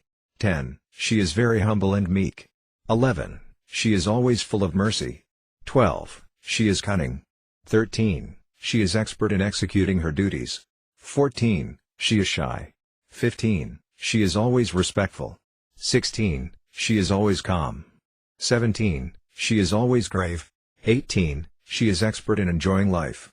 19. She is situated at the topmost level of ecstatic love. 20. She is the reservoir of loving affairs in Gokula. 21. She is the most famous of submissive devotees. 22. She is very affectionate to elderly people. 23. She is very submissive to the love of her friends. 24. She is the chief gopi. 25. She always keeps Krishna under her control. In short, she possesses unlimited transcendental qualities, just as Lord Krishna does. Text 92. The basis of all transcendental mellows is the hero and the heroine, and Srimati Radharani and Lord Krishna, the son of Maharajananda, are the best. Text 93. Just as Lord Krishna and Srimati Radharani are the object and shelter of the mellow of conjugal love, respectively, so in the mellow of servitorship, Krishna, the son of Maharajananda, is the object, and servants like Citraka, Raktaka and Patraka are the shelter. Similarly, in the transcendental mellow of friendship, Lord Krishna is the object, and friends like Sridama, Sudama and Subala are the shelter. In the transcendental mellow of parental affection, Krishna is the object, and Mother Yasoda and Maharaja Nanda are the shelter. Text 94. Now hear how the mellows appear and how they are realized by the devotees on different transcendental platforms. Texts 95 to 98. For those who are completely washed of all material contamination by pure devotional service, who are always satisfied and brightly enlightened in the heart, who are always attached to understanding the transcendental meaning of Srimad Bhagavatam, who are always eager to associate with advanced devotees, whose happiness in the service of the lotus feet of Govinda is their very life, who always discharge the confidential activities of love, for such advanced devotees, who are by nature situated in bliss, the seed of love, riti, is expanded in the heart by previous and current reformatory processes. Thus the mixture of ecstatic ingredients becomes tasty and, being within the perception of the devotee, reaches the highest platform of wonder and deep bliss. Text 99. The exchange between Krishna and different devotees situated in different transcendental mellows is not to be experienced by non-devotees. Advanced devotees can understand and appreciate the different varieties of devotional service reciprocated with the Supreme Personality of Godhead. Text 100. Non-devotees cannot understand the exchange of transcendental mellows between the devotees and the Lord. In all respects, this is very difficult to understand, but one who has dedicated everything to the lotus feet of Krishna can taste the transcendental mellows. Text 101. This brief description is an elaboration of the ultimate goal of life. Indeed, this is the fifth and ultimate goal, which is beyond the platform of liberation. It is called Krishna Premadana, the treasure of love for Krishna. Text 102. Previously I empowered your brother Rupa Goswami to understand these mellows. I did this while instructing him at the Dasashvamedha Gata in Prayaga. Text 103. O Sanatana, you should broadcast the revealed scriptures on devotional service and excavate the lost places of pilgrimage in the district of Mathura. Text 104. Establish devotional service to Lord Krishna and Radharani in Vrindavana. You should also compile bhakti scriptures and preach the bhakti cult from Vrindavana. Text 105. Sri Caitanya Mahaprabhu then told Sanatana Goswami about proper renunciation according to a particular situation, and the Lord forbade dry renunciation and speculative knowledge in all respects. Texts 106 to 107. One who is not envious but is a kind friend to all living entities, who does not think himself a proprietor and is free from false ego, who is equal in both happiness and distress, who is always satisfied, forgiving and self-controlled, and who is engaged in devotional service with determination, his mind and intelligence dedicated to me, such a devotee of mine is very dear to me.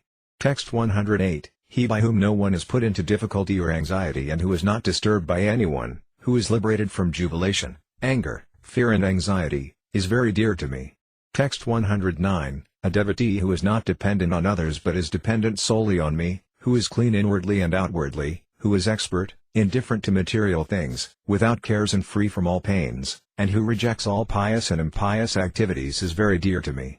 Text 110. One who is free of all material jubilation, hatred, lamentation and desire, who renounces both materially auspicious and materially inauspicious things, and who is devoted to me is very dear to me. Texts 111 to 112. One who is equal to friends and enemies, who is equipoised in honor and dishonor, heat and cold, happiness and distress, fame and infamy, who is always free from attachment to material things and always grave and satisfied in all circumstances, who doesn't care for any residence, and who is always fixed in devotional service, such a person is very dear to me. Text 113. Devotees who follow these imperishable religious principles of Krishna consciousness with great faith and devotion, fully accepting me as the supreme goal, are very, very dear to me. Text 114. Are there no torn clothes lying on the common road? Do the trees, which exist for maintaining others, no longer give alms in charity? Do the rivers, being dried up, no longer supply water to the thirsty? Are the caves of the mountains now closed, or, above all, does the unconquerable Supreme Personality of Godhead not protect the fully surrendered souls? Why then should learned persons like devotees go to flatter those who are intoxicated by hard-earned wealth? Text 115. Thereafter Sanatana Goswami inquired from Sri Caitanya Mahaprabhu about all the conclusive statements concerning devotional service, and the Lord very vividly explained all the confidential meanings of Srimad Bhagavatam. Text 116. In the revealed scripture Harivamsa, there is a description of Goloka Vrindavana, the planet where Lord Sri Krishna eternally resides. This information was given by King Indra when he surrendered to Krishna and offered prayers after Krishna had raised Govardhana hill. Texts 117 to 118. Illusory stories opposed to the conclusions of Krishna consciousness concern the destruction of the Yadu dynasty, Krishna's disappearance, The story that Krishna and Balarama arise from a black hair and a white hair of Kshirodakasaya Vishnu, and the story about the kidnapping of the queens.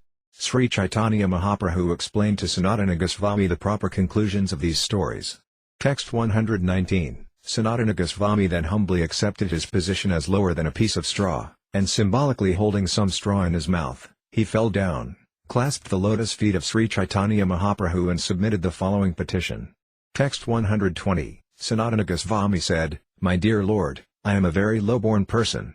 Indeed, I am a servant to low-born people, therefore I am very, very downtrodden. Nonetheless, you have taught me conclusions unknown even to Lord Brahma." Text 121. The conclusions that you have told me are the ocean of the ambrosia of truth. My mind is unable to approach even a drop of that ocean. Text 122. If you want to make a layman like me dance, kindly bestow your transcendental blessings by placing your lotus feet on my head. Text 123. Now, will you please tell me, let whatever I have instructed all be fully manifested unto you. By blessing me in this way, you will give me strength to describe all this. Text 124. Sri Caitanya Mahaprabhu then placed his hand on Sanatana Goswami's head and blessed him, saying, "Let all these instructions be manifested to you." Text 125. Thus I have briefly described a discussion of the ultimate goal of life, love of Godhead. The mercy of Sri Caitanya Mahaprabhu cannot be described expansively. Text 126. Whoever hears these instructions given to Sanatana Goswami by the Lord comes very soon to realize love of God, Krishna. Text 127. Praying at the lotus feet of Sri Rupa and Sri Raghunatha, always desiring their mercy, I, Krishnadasa, narrate Sri Caitanya-caritamrta, following in their footsteps. Chapter 24. The 61 explanations of the Atmarama verse. The following summary of this chapter is given by Srila Bhaktivinoda Thakura in his Amrita Pravaha Bhasya. According to Sri Sanatana Goswami's request, Sri Caitanya Mahaprabhu explained the well-known Srimad Bhagavatam verse beginning Atmaramsca Munyaya. He explained this verse in 61 different ways. He analyzed all the words and described each word with its different connotations. Adding the words ca and api, he described all the different meanings of the verse. He then concluded that different classes of transcendentalists, jnanis, karmas, yogis, utilize this verse according to their own interpretation, but if they would give up this process and surrender to Krishna, as indicated by the verse itself, they would be able to comprehend the real meaning of the verse. In this regard, Sri Caitanya Mahaprabhu narrated a story about how the great sage Narada converted a hunter into a great Vaisnava, and how this was appreciated by Narada's friend Purvata Muni. Sanatana Goswami then offered a prayer to Sri Caitanya Mahaprabhu, and Sri Caitanya Mahaprabhu explained the glory of Srimad Bhagavatam. After this, the Lord gave Sanatana Goswami a synopsis of Hari Bhakti Vilasa, which Sanatana Goswami later developed into the guiding principle of all Vaisnavas. Text 1. All glories to Sri Caitanya Mahaprabhu, who acted as the eastern horizon where the sun of the Atmarama verse rose. He manifested its rays in the form of different meanings and thus eradicated the darkness of the material world. May he protect the universe. Text 2. All glories to Lord Chaitanya. All glories to Lord Nityananda. All glories to Advaita Kendra. And all glories to all the devotees of Lord Chaitanya.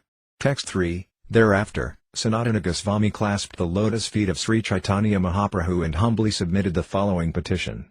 Text 4. Sanatana Goswami said, "My Lord, I have heard that previously, at the home of Sarvabhauma Bhattacharya, you explained the Atmarama verse in 18 different ways." Text 5. Those who are self-satisfied and unattracted by external material desires are also attracted to the loving service of Sri Krishna, whose qualities are transcendental and whose activities are wonderful. Hari, the personality of Godhead, is called Krishna because he has such transcendentally attractive features. Text 6. I have heard this wonderful story and am therefore very inquisitive to hear your explanation again. If you would kindly repeat it, I would be very pleased to hear. Text 7. Sri Caitanya Mahaprabhu replied, I am one madman, and Sarvabhauma Bhattacharya is another. Therefore he took my words to be the truth. Text 8. I do not recall what I spoke in that connection, but if something comes to my mind due to association with you, I shall explain it. Text 9. Generally by myself I cannot give an explanation, but by the strength of your association something may manifest itself. Text 10. There are 11 clear words in this verse, but when they are studied separately, various meanings glitter from each word. Text 11. The 7 different meanings of the word Atma are the absolute truth, the body, the mind, endeavor, firmness, intelligence and nature. Text 12. The following are synonyms of the word Atma: the body, mind, absolute truth, natural characteristics, firmness, intelligence and endeavor. Text 13. The word Atmarama refers to one who enjoys these 7 items, the absolute truth, body, mind and so on. Later, I shall enumerate the Atmaramas. Text 14. My dear Sanatana, first hear the meanings of the other words, beginning with the word muni. I shall first explain their separate meanings, then combine them. Text 15. The word muni refers to one who is thoughtful, one who is grave or silent, an ascetic, one who keeps great vows, one in the renounced order and a saint. These are the different meanings of the word muni. Text 16. The word nirgrantha refers to one who is liberated from the material knots of ignorance. It also refers to one who is devoid of all regulative principles enjoined in the Vedic literature.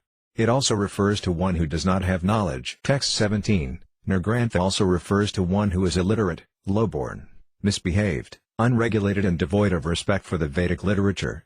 The word also refers to one who is a capitalist and to one who has no riches.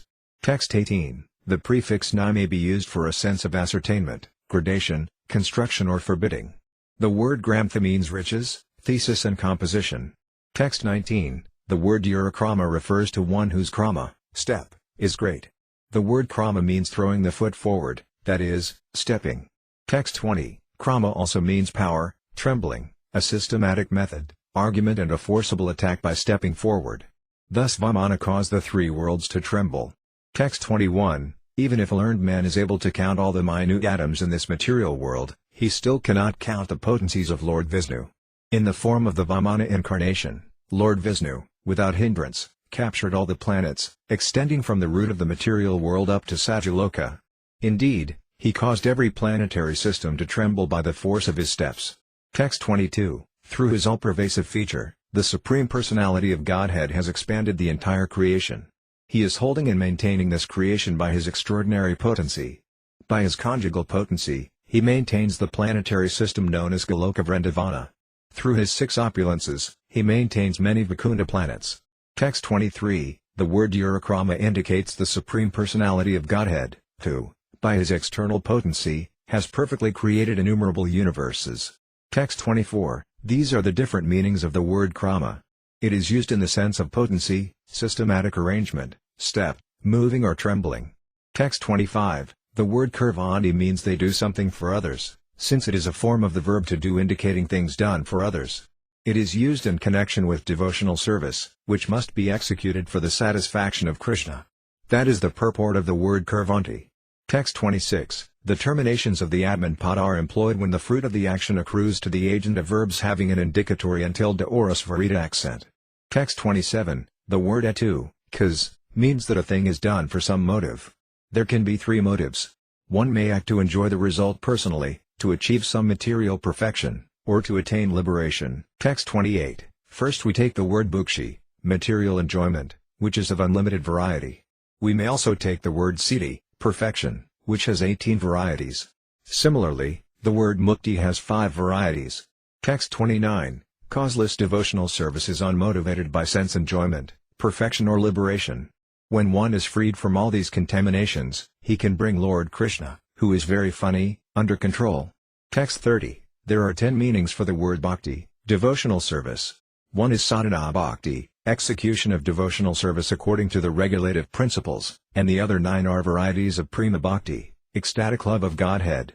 Text 31. Next are explained the symptoms of love of Godhead, which can be divided into 9 varieties, beginning with attraction and extending up to ecstatic love and finally up to the topmost ecstatic love, Mahabhava.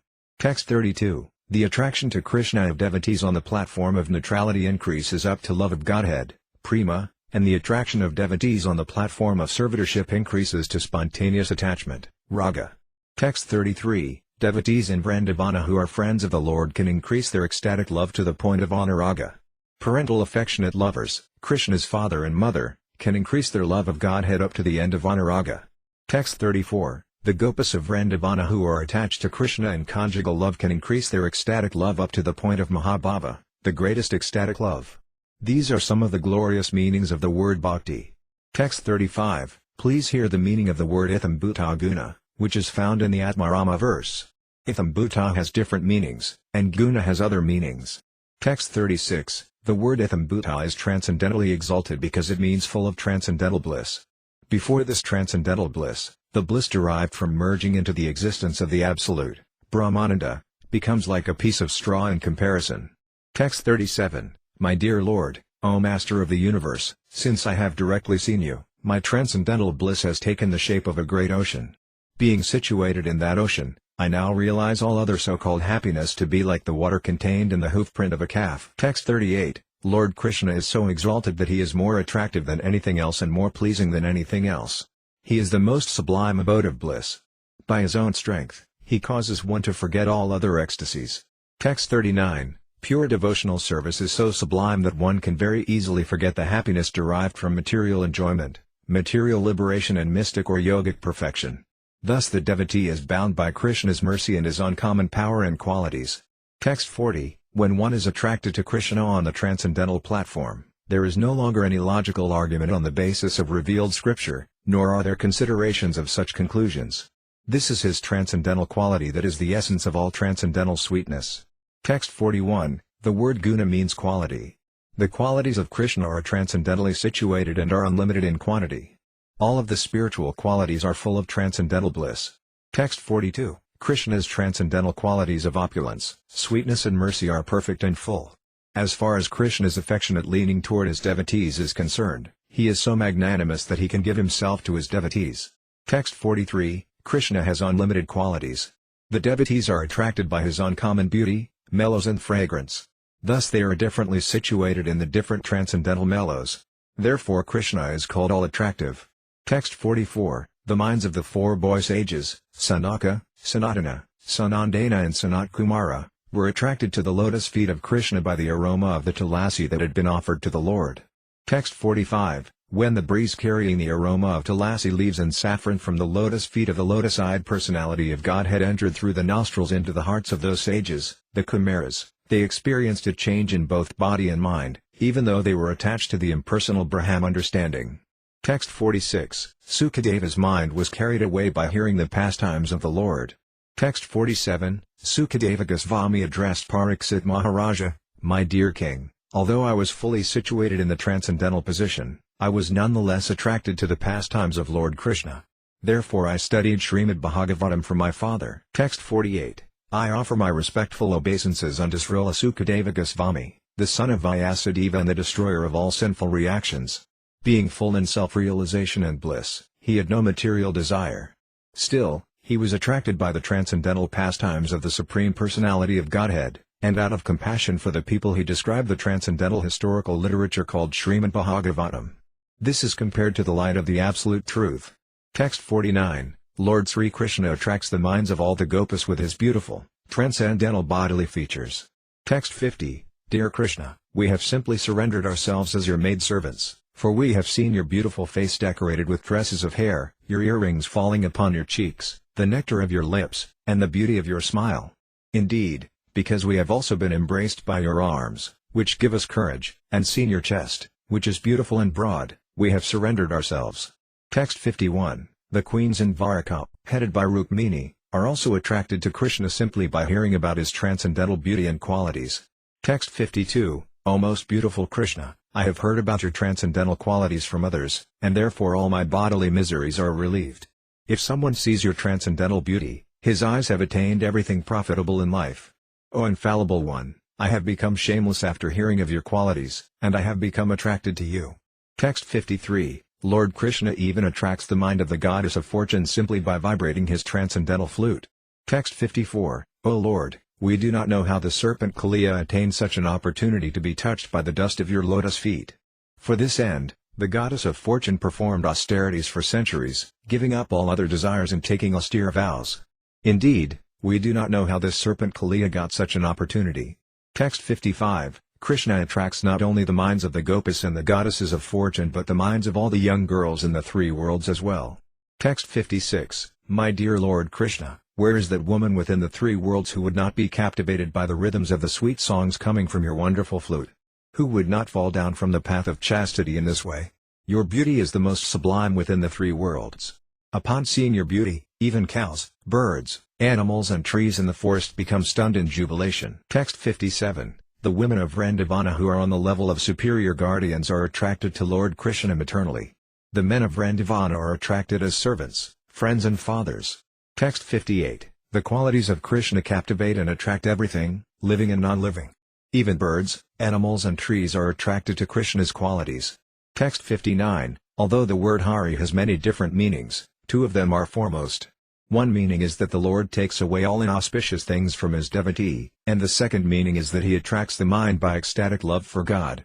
Text 60. When the devotee somehow or other always remembers the Supreme Personality of Godhead anywhere and everywhere, Lord Hari takes away life's four miserable conditions. Text 61. As all fuel is burned to ashes by a full-fledged fire, all sinful activities are totally erased when one engages in devotional service to me. Text 62. In this way, when all sinful activities are vanquished by the grace of the Supreme Personality of Godhead, one gradually vanquishes all kinds of impediments on the path of devotional service, as well as the ignorance resulting from these impediments. After this, one totally manifests his original love of Godhead through devotional service in 9 different ways, hearing, chanting and so forth. Text 63. When the devotee is freed from all sinful material activities, Krishna attracts his body, mind and senses to his service. Thus Krishna is very merciful, and his transcendental qualities are very attractive. Text 64. When one's mind, senses and body are attracted to the transcendental qualities of Hari, one gives up the 4 principles of material success. Thus I have explained the chief meanings of the word Hari. Text 65. When the conjunctions ca, n, and api, although, are added to this verse, the verse can assume whatever meaning one wants to give it. Text 66. The word ca can be explained in 7 ways. Text 67. The word ca, and, is used to connect a word or sentence with a previous word or sentence, to give the sense of aggregation, to assist the meaning, to give a collective understanding, to suggest another effort or exertion, or to fulfill the meter of a verse. It is also used in the sense of certainty. Text 68. There are 7 chief meanings of the word API. They are as follows. Text 69. The word API is used in the sense of possibility, question, doubt, censure, aggregation, appropriate application of things, and extravagance. Text 70. I have now described the different meanings of the 11 separate words. Now let me give the complete meaning of the sloka, as it is applied in different places. Text 71. The word Brahma indicates the summum bonum, the absolute truth, which is greater than all other truths. It is the original identity, and there can be nothing equal to that absolute truth. Text 72. I offer my respectful obeisances to the absolute truth, the summum bonum. He is the all-pervasive, all-increasing subject matter for the great yogis. He is changeless, and he is the soul of all. Text 73. The proper meaning of the word Brahma is the Supreme Personality of Godhead, who is one without a second and without whom nothing else exists. Text 74. Learned transcendentalists who know the absolute truth say that it is non-dual knowledge and is called impersonal Brahman, localized Paramatma and the Personality of Godhead. Text 75. That absolute truth without a second is Lord Krishna, the Supreme Personality of Godhead. He is the supreme truth in the past, present and future. That is the evidence of all revealed scriptures. Text 76. Prior to the cosmic creation, only I exist, and no phenomena exist, either gross, subtle or primordial. After creation, only I exist in everything, and after annihilation only I remain eternally. Text 77. The word Atma, self, indicates the highest truth, Krishna. He is the all-pervasive witness of all, and he is the supreme form. Text 78. Hari, the personality of Godhead, is the all-pervasive original source of everything, he is therefore the supersoul of everything. Text 79. There are 3 ways to attain the lotus feet of the absolute truth, Krishna. There is the process of philosophical speculation, the practice of mystic yoga and the execution of devotional service. Each of these has its different characteristics. Text 80. The absolute truth is the same, but according to the process by which one understands him, he appears in 3 forms, as Brahman, Paramatma, and Bhagavan, the Supreme Personality of Godhead. Text 81. Learned transcendentalists who know the absolute truth say that it is non-dual knowledge and is called impersonal Brahman, localized Paramatma and the Personality of Godhead. Text 82. Although the words Brahma and Atma indicate Krishna, their direct meaning refers only to the impersonal Brahman and the Supersoul respectively. Text 83. If one follows the path of philosophical speculation, the absolute truth manifests himself as impersonal Brahman, and if one follows the path of mystic yoga, he manifests himself as the Supersoul. Text 84. There are two kinds of devotional activity, spontaneous and regulative. By spontaneous devotional service, one attains the original personality of Godhead, Krishna, and by the regulative process one attains the expansion of the Supreme Personality of Godhead.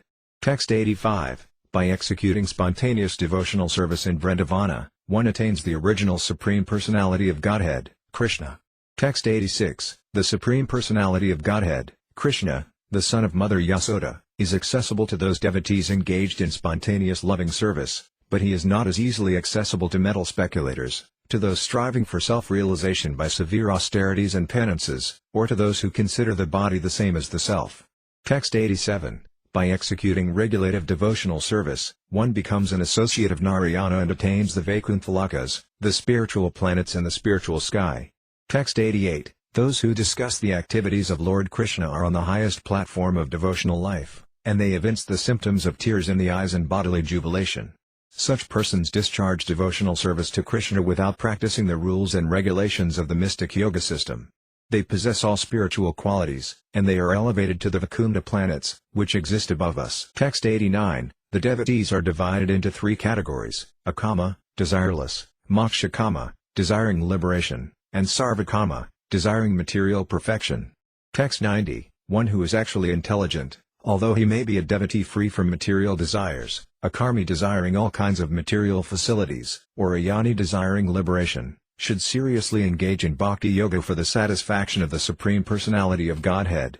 Text 91. The meaning of the word udarati is buddhiman, intelligent or considerate. Because of this, even for one's own sense gratification one engages in the devotional service of Lord Krishna. Text 92. The other processes cannot yield results unless they are associated with devotional service. Devotional service, however, is so strong and independent that it can give one all the desired results. Text 93. With the exception of devotional service, all the methods of self-realization are like the nipples on the neck of a goat. Therefore an intelligent person adopts only devotional service, giving up all other processes of self-realization.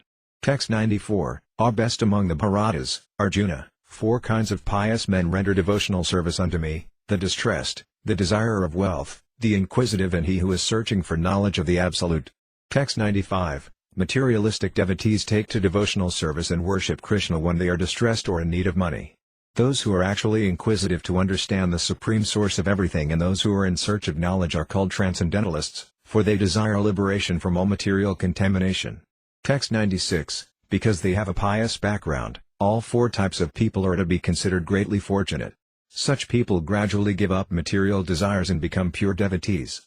Text 97. One is elevated to the platform of devotional life by the mercy of a Vaisnava, the bona fide spiritual master, and by the special mercy of Krishna. On that platform, one gives up all material desires and the association of unwanted people. Thus one is elevated to the platform of pure devotional service. Text 98. The intelligent, who have understood the Supreme Lord in the association of pure devotees and have become free from bad, materialistic association, can never avoid hearing the glories of the Lord, even though they have heard them only once. Text 99. Cheating oneself and cheating others is called kaitava. Associating with those who cheat in this way is called dashanga, bad association. Those who desire things other than Krishna's service are also called dashanga, bad association. Text 100. The great scripture Srimad Bhagavatam, compiled by Mahamuni Vyasadeva from 4 original verses, describes the most elevated and kind-hearted devotees and completely rejects the cheating ways of materially motivated religiosity. It propounds the highest principle of eternal religion, which can factually mitigate the threefold miseries of a living being and award the highest benediction of full prosperity and knowledge. Those willing to hear the message of this scripture in a submissive attitude of service can at once capture the Supreme Lord in their hearts. Therefore there is no need for any scripture other than Srimad Bhagavatam. Text 101. The prefix pra in the word prajchita specifically refers to those desiring liberation or oneness with the Supreme. Such a desire should be understood to be the foremost cheating propensity. The great commentator Sridhara Svami has explained this verse in that way. Text 102. When merciful Lord Krishna understands that a foolish devotee desires material prosperity, he gratefully gives him the shelter of his lotus feet. In this way, the Lord covers the devotee's undesirable ambitions. Text 103. Whenever Krishna is requested to fulfill one's desire, he undoubtedly does so, but he does not award anything which, after being enjoyed, will cause one to petition him again and again to fulfill further desires. When one has other desires but engages in the Lord's service, Krishna forcibly gives one shelter at his lotus feet, where one will forget all other desires. Text 104, Association with a devotee, the mercy of Krishna, and the nature of devotional service help one to give up all undesirable association and gradually attain elevation to the platform of love of Godhead. Text 105, In this way I shall progressively explain all the words in the Atmarama verse. It should be understood that all these words are meant to enable one to taste the transcendental qualities of Krishna. Text 106, I have given all these explanations just to give some indication of the verse's meaning. Now let me explain the real meaning of the verse. Text 107, There are two kinds of worshippers on the path of philosophical speculation. One is called Brahma Upasaka, a worshipper of the impersonal Brahman, and the other is called Mokshakanksi, one who desires liberation. Text 108, There are three types of people who worship the impersonal Brahman. The first is the beginner, the second is one whose thoughts are absorbed in Brahman, and the third is one who is actually merged in the impersonal Brahman. Text 109, One cannot attain liberation simply through philosophical speculation devoid of devotional service. However, if one renders devotional service, he is automatically on the Brahman platform. Text 110, Characteristically, one in devotional service is attracted away from the impersonal Brahman platform. He is offered a transcendental body to engage in Lord Krishna's service. Text 111, When one gets a devotee's spiritual body, he can remember the transcendental qualities of Krishna. Simply by being attracted to Krishna's transcendental qualities, one becomes a pure devotee engaged in his service. Text 112, Even a liberated soul merged in the impersonal Brahman effulgence is attracted to the pastimes of Krishna. He thus installs a deity and renders the Lord's service. Text 113, Although Sukadeva Goswami and the four Kumaras were always absorbed in the thought of impersonal Brahman and were thus Brahmavadis, they were nonetheless attracted by the transcendental pastimes and qualities of Krishna. Therefore they later became devotees of Krishna. Text 114, The minds of the four Kumaras were attracted by the aroma of the flowers offered to Krishna's lotus feet. Being thus attracted by the transcendental qualities of Krishna, they engaged in pure devotional service. Text 115, When the breeze carrying the aroma of tulasi leaves and saffron from the lotus feet of the lotus-eyed personality of Godhead entered through the nostrils into the hearts of those sages, the Kumaras, they experienced a change in both body and mind, even though they were attached to the impersonal Brahman understanding. Text 116, By the mercy of Srila Vyasadeva, Sukadeva Goswami was attracted by the pastimes of Lord Krishna. Being thus attracted by Krishna's transcendental qualities, he also became a devotee and engaged in his service. Text 117, Being very much attracted by the transcendental pastimes of the Lord, the mind of Srila Sukadeva Goswami was agitated by Krishna consciousness. He therefore began to study Srimad Bhagavatam by the grace of his father. Text 118, From their very births, the 9 great mystic yogis, Yogendras, were impersonal philosophers of the absolute truth. But because they heard about Lord Krishna's qualities from Lord Brahma, Lord Shiva and the great sage Narada, they also became Krishna's devotees. Text 119, In the 11th canto of Srimad Bhagavatam there is a full description of the devotional service of the 9 Yogendras, who rendered devotional service because they were attracted by the Lord's transcendental qualities. Text 120, The 9 Yogendras entered Lord Brahma's association and heard from him the real meaning of the topmost Vedic literatures, the Upanishads. Although the Yogendras were already conversant in Vedic knowledge, they became very jubilant in Krishna consciousness just by listening to Brahma. Thus they wanted to enter Dwarka, the abode of Lord Krishna. In this way they finally achieved the place known as Rang etc. Text 121, Those who wish to merge into the impersonal Brahman are also divided into 3 categories, those desiring to be liberated, those already liberated and those who have realized Brahman. Text 122, There are many people within this material world who desire liberation, and for this purpose they render devotional service to Lord Krishna. Text 123, Those who want to be relieved from the material clutches give up the worship of the various demigods who have fearful bodily features. Such peaceful devotees, who are not envious of the demigods, worship the different forms of the Supreme Personality of Godhead, Narayana. Text 124, If those who are attached to demigod worship fortunately associate with the devotees, their dormant devotional service and appreciation of the Lord's qualities gradually awaken. In this way they also engage in Krishna's devotional service and give up the desire for liberation and the desire to merge into the existence of impersonal Brahman. Text 125, O great learned devotee, although there are many faults in this material world, There is one good opportunity, the association with devotees. Such association brings about great happiness. Due to this good quality, our strong desire to achieve liberation by merging into the Brahma effulgence has become weakened. Text 126. By associating with the great Saint Narada, Saunaka and other great sages gave up the desire for liberation and engaged in Krishna's devotional service. Text 127. Simply by meeting Krishna or receiving Krishna's special favor, one can give up the desire for liberation. Being attracted by the transcendental qualities of Krishna, one can engage in his service. Text 128. In this Dvaraka Dhamma, I am being attracted by the Supreme Personality of Godhead, Krishna, who is personified spiritual bliss. Simply by seeing him, I am feeling great happiness. Oh, I have wasted so much time trying to become self-realized through impersonal cultivation. This is a cause for lamentation. Text 129. There are many people who are liberated even in this lifetime. Some are liberated by discharging devotional service, and others are liberated through the philosophical speculative process. Text 130. Those who are liberated by devotional service become more and more attracted by the transcendental qualities of Krishna. Thus they engage in his service. Those who are liberated by the speculative process eventually fall down again due to offensive activity. Text 131. O lotus-eyed one, those who think they are liberated in this life but are without devotional service to you are of impure intelligence. Although they accept severe austerities and penances and rise to the spiritual position, to impersonal Brahman realization, they fall down again because they neglect to worship your lotus feet. Text 132. One who is thus transcendentally situated at once realizes the Supreme Brahman and becomes fully joyful. He never laments or desires to have anything, he is equally disposed to every living entity. In that state he attains pure devotional service unto me. Text 133. Although I was worshipped by those on the path of monism and initiated into self-realization through the yoga system, I have nonetheless been forcibly turned into a maidservant by some cunning boy who is always joking with the gopas. Text 134. One who has attained his constitutional position by the strength of devotional service attains a transcendental body even in this lifetime. Being attracted by Lord Krishna's transcendental qualities, he fully engages in service at his lotus feet.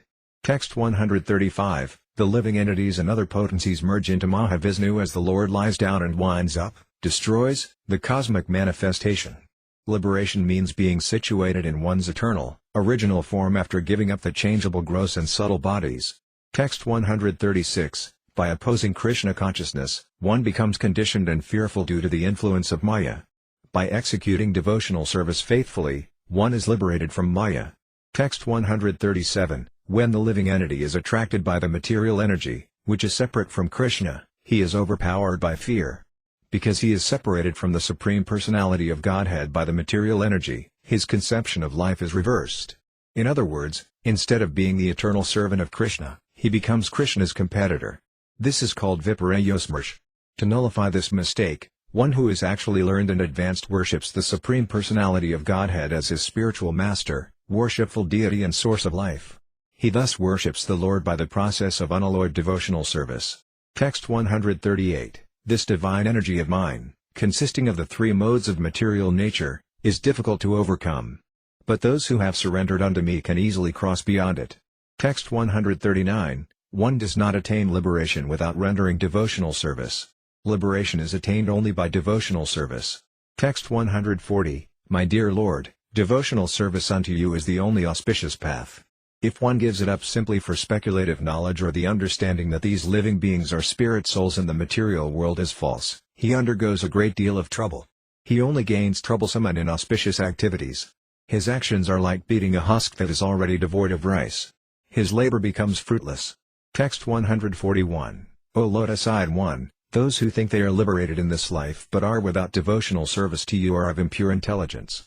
Although they accept severe austerities and penances and rise to the spiritual position, to impersonal Brahman realization, they fall down again because they neglect to worship your lotus feet. Text 142. If one simply maintains an official position in the four Varnas and asramas but does not worship the Supreme Lord Vishnu, he falls down from his puffed-up position into a hellish condition. Text 143. When one is actually liberated by executing devotional service, he always engages in the transcendental loving service of the Lord. Text 144. Even a liberated soul merged in the impersonal Brahma effulgence is attracted to the pastimes of Krishna. He thus installs a deity and renders the Lord's service. Text 145. These 6 kinds of Atmaramas engage in the loving service of Krishna. The varieties of service are indicated by adding ca, and they also bear the meaning of api, indeed. Text 146. The 6 kinds of Atmaramas render devotional service to Krishna without ulterior motives. The words Munyaya and Santa indicate those who are very much attached to meditating upon Krishna. Text 147. The word Nirgrantha means without ignorance and devoid of rules and regulations. Whichever meaning fits may be applied. Text 148. The use of the word ca in different places produces different meanings. Over and above them, there is another meaning that is very important. Text 149. Although the words atmaраmasca would be repeated 6 times, simply by adding the word ca, 5 Atmaramas are deleted.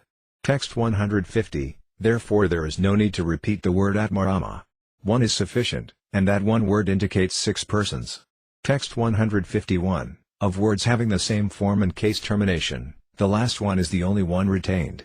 For example, the word Rama is used to stand for Ramasca, Ramasca, Ramasca, etc. Text 152. By the aggregate use of the word ca, it is indicated that all the Atmaramas and saints serve and worship Krishna.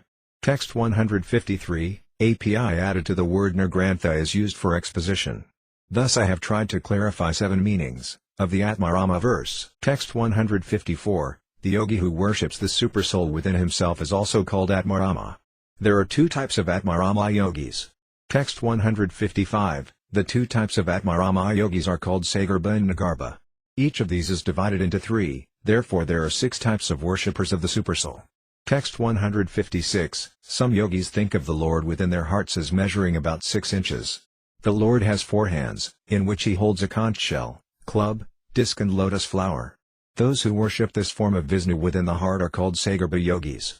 Text 157. When one is in ecstatic love with the Supreme Personality of Godhead, one's heart is melted by bhakti yoga and one feels transcendental bliss. There are bodily symptoms manifest, and due to eagerness, there are tears in the eyes. Thus one is subjected to spiritual bliss. When the heart is overly afflicted, the meditative mind, like a fishing hook, is gradually separated from the object of meditation. Text 158. By these 3 divisions of advancement in yoga, Yogaruruksu, Yogaruta and Praptasiddhi, there are 6 kinds of mystic yogis. Text 159. For those saintly persons who wish to rise to the platform of yogic perfection, the means consists of practicing the yoga system by strictly following its regulative principles and practicing the yoga postures and breathing exercises.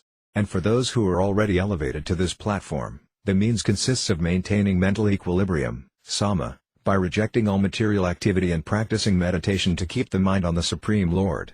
Text 160. When a person is no longer interested in acting for sense gratification and when he renounces all material desires, he is said to be situated in perfect yoga, Yogaruta. Text 161. When a purified yogi associates with devotees, he engages in Lord Krishna's devotional service, being attracted by the Lord's transcendental qualities. Text 162. The meanings of the words ca and api can be applied here.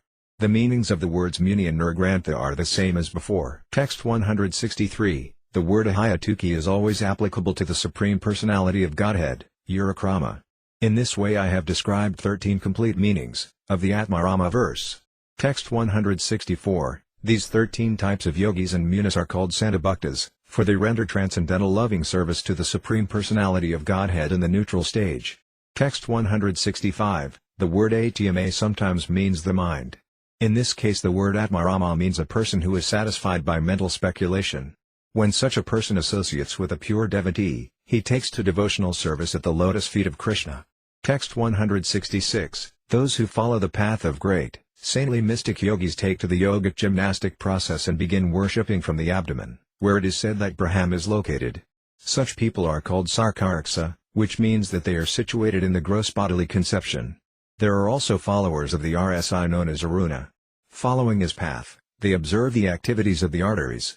Thus they gradually rise to the heart, where subtle Brahman, Paramatma, is situated. They then worship him. O unlimited Ananta! Better than these persons are the mystic yogis who worship you from the top of their heads. Beginning with the abdomen and proceeding through the heart, they reach the top of the head and pass through the Brahmarandra, the hole at the top of the skull. Thus these yogis attain the perfectional platform and do not enter the cycle of birth and death again. Text 167, being attracted by the transcendental qualities of Krishna, such yogis become great saints. At that time, not being hampered by the yogic process, they engage in unalloyed devotional service. Text 168, atma also means endeavor. Being attracted by Krishna's transcendental qualities, some saints make a great endeavor to come to the point of rendering service to him. Text 169, the transcendental position cannot be attained by wandering up and down from Brahmaloka and Satyaloka to Pataloka. If one is actually intelligent and learned, he should endeavor for that rare transcendental position. By the force of time one attains whatever material happiness is available within the 14 worlds, just as one attains distress in due course of time. But since spiritual consciousness is not attained in this way, one should try for it. Text 170, those who are eager to awaken their spiritual consciousness and who thus have unflinching, undeviated intelligence certainly attain the desired goal of life very soon. Text 171, the word ca may be used in place of api, which gives emphasis to something. Thus it means that without sincere endeavor in devotional service, one cannot attain love of Godhead. Text 172, devotional perfection is very difficult to attain for two reasons. First, unless one is attached to Krishna, he cannot attain devotional perfection even if he renders devotional service for a long time. Second, Krishna does not easily deliver perfection in devotional service.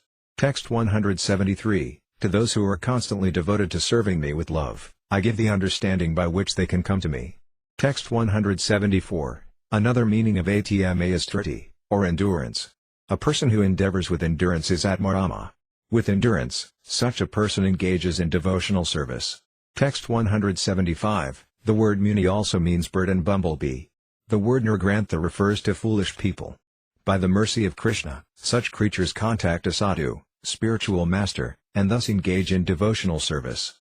Text 176, my dear mother, in this forest, all the birds, after rising on the beautiful branches of the trees, are closing their eyes and, not being attracted by any other sound, are simply listening to the vibration of Krishna's flute.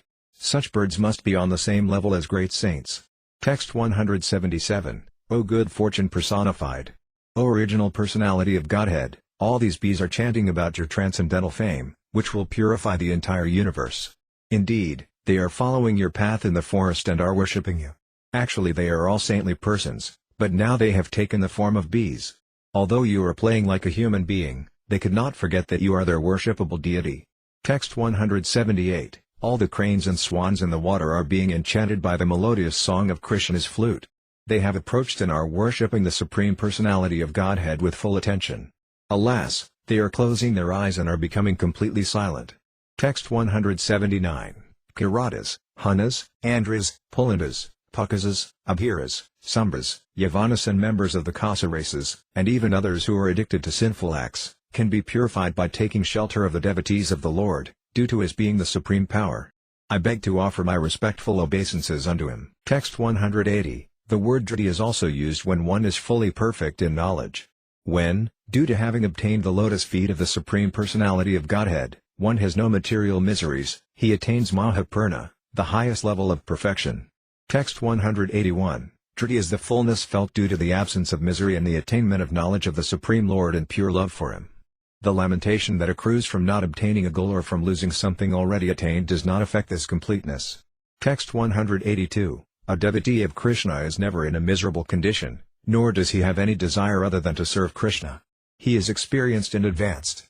He feels the transcendental bliss of love of Krishna and always engages in his service in full perfection. Text 183, my devotees, having fulfilled their desires by serving me, do not accept the 4 kinds of salvation that are easily earned by such service. Why then should they accept any pleasures that are lost in the course of time? Text 184, in this material world, all living entities are disturbed due to their flickering position. A devotee, however, is fixed in the service of the lotus feet of the Lord, the master of the senses. Such a person is to be considered situated in endurance and patience. Text 185, the word ca is for emphasis, and the word api is used to indicate an aggregate. Thus it is to be understood that even dull creatures, birds and illiterates, can also be situated in endurance and engage in Krishna's devotional service. Text 186, the word atma is also used for a particular type of intelligence. Since all living entities generally have some intelligence, more or less, they are included. Text 187, Everyone has some kind of intelligence, and one who utilizes his intelligence is called an Atmarama. There are two types of Atmaramas. One is a learned scholar and philosopher, and the other is an uneducated, illiterate, foolish person. Text 188. By the mercy of Krishna and by the association of devotees, one increases his attraction to and intelligence for pure devotional service, therefore one gives up everything and engages himself at the lotus feet of Krishna and his pure devotees. Text 189. I, Krishna, am the original source of everything. Everything emanates from me. The wise who perfectly know this engage in my service with love and devotion. Text 190. Women, fourth-class men, uncivilized hill tribes, hunters and many others born of low families, as well as birds and beasts, can engage in the service of the Supreme Personality of Godhead, who acts very wonderfully, and follow the path of the devotees and take lessons from them. Although the ocean of nescience is vast, they can still cross over it. What, then, is the difficulty for those who are advanced in Vedic knowledge? Text 191. Considering all these points, when one engages in the service of Krishna's lotus feet, Krishna gives one the intelligence by which he can gradually progress toward perfection in service to the Lord. Text 192. To those who are constantly devoted to serving me with love, I give the understanding by which they can come to me. Text 193. To be elevated to the platform of devotional service, the following 5 items should be observed: association with devotees, engagement in the service of Lord Krishna, the reading of Srimad Bhagavatam, the chanting of the holy names and residence at Vrindavana or Mathura. Text 194. One's dormant love for Krishna gradually awakens if one is a little advanced in one of these 5 items and is intelligent. Text 195. The power of these 5 principles is very wonderful and difficult to understand. Even without faith in them, a person who is offenseless can awaken his dormant love of Krishna simply by being a little connected with them. Text 196. If a person is actually liberal and intelligent, he can advance and become perfect in devotional service even if he has material desires and serves the Lord with some motive. Text 197. Whether one desires everything or nothing, or whether he desires to merge into the existence of the Lord, he is intelligent only if he worships Lord Krishna, the Supreme Personality of Godhead, by rendering transcendental loving service. Text 198. Devotional service is so strong that when one engages in it, he gradually gives up all material desires and becomes fully attracted to the lotus feet of Krishna. All this is brought about by attraction for the transcendental qualities of the Lord. Text 199. Whenever Krishna is requested to fulfill one's desire, he undoubtedly does so, but he does not award anything which, after being enjoyed, will cause one to petition him again and again to fulfill further desires. When one has other desires but engages in the Lord's service, Krishna forcibly gives one shelter at his lotus feet, where one will forget all other desires. Text 200. Another meaning of the word Atma is one's characteristic nature. Whoever enjoys his particular type of nature is called Atmarama. Therefore, all living entities, be they moving or non-moving, are also called Atmarama. Text 201. The original nature of every living entity is to consider himself the eternal servant of Krishna.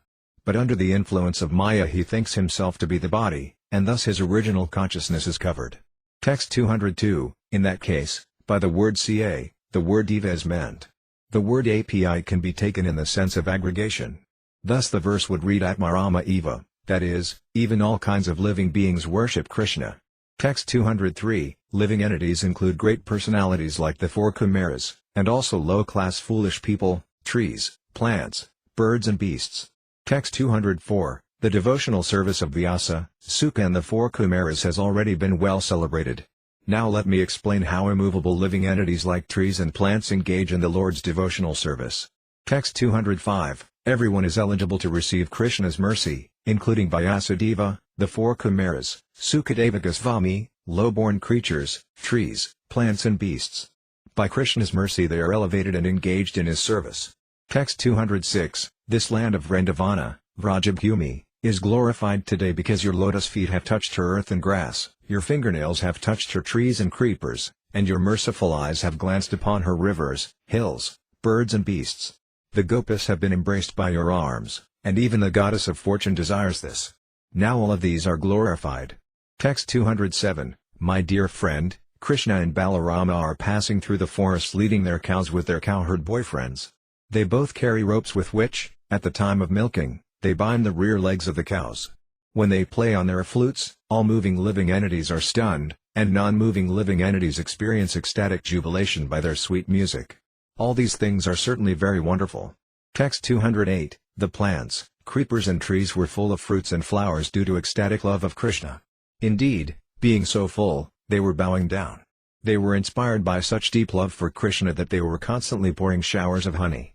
In this way the Gopas saw all the forests of Vrindavana. Text 209, Kiratas, Hanas, Andras, Pulandas, Pakasas, Abhiras, Sumbras, Yavanas and members of the Kasa races, and even others who are addicted to sinful acts, can be purified by taking shelter of the devotees of the Lord, due to his being the supreme power.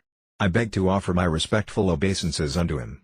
Text 210, I have already spoken about 13 meanings of the Atmarama verse. Now there are 6 more. Combined, these make 19. Text 211, I have already explained 19 different meanings. Now please hear further meanings. The word Atma also refers to the body, and this can be taken in 4 ways. Text 212, 1 in the bodily conception worships his own body as Braham, but when he comes in contact with a devotee, he gives up this mistaken idea and engages himself in the devotional service of Lord Krishna. Text 213, those who follow the path of great, saintly mystic yogis take to the yogic gymnastic process and begin worshipping from the abdomen, where it is said that Braham is located. Such people are called sarkariksa, which means that they are situated in the gross bodily conception. There are also followers of the RSI known as Aruna. Following his path, they observe the activities of the arteries. Thus they gradually rise to the heart, where subtle Braham, Paramatma, is situated. They then worship him. O unlimited Ananta! Better than these persons are the mystic yogis who worship you from the top of their heads. Beginning with the abdomen and proceeding through the heart, they reach the top of the head and pass through the Brahmarandra, the hole at the top of the skull. Thus these yogis attain the perfectional platform and do not enter the cycle of birth and death again.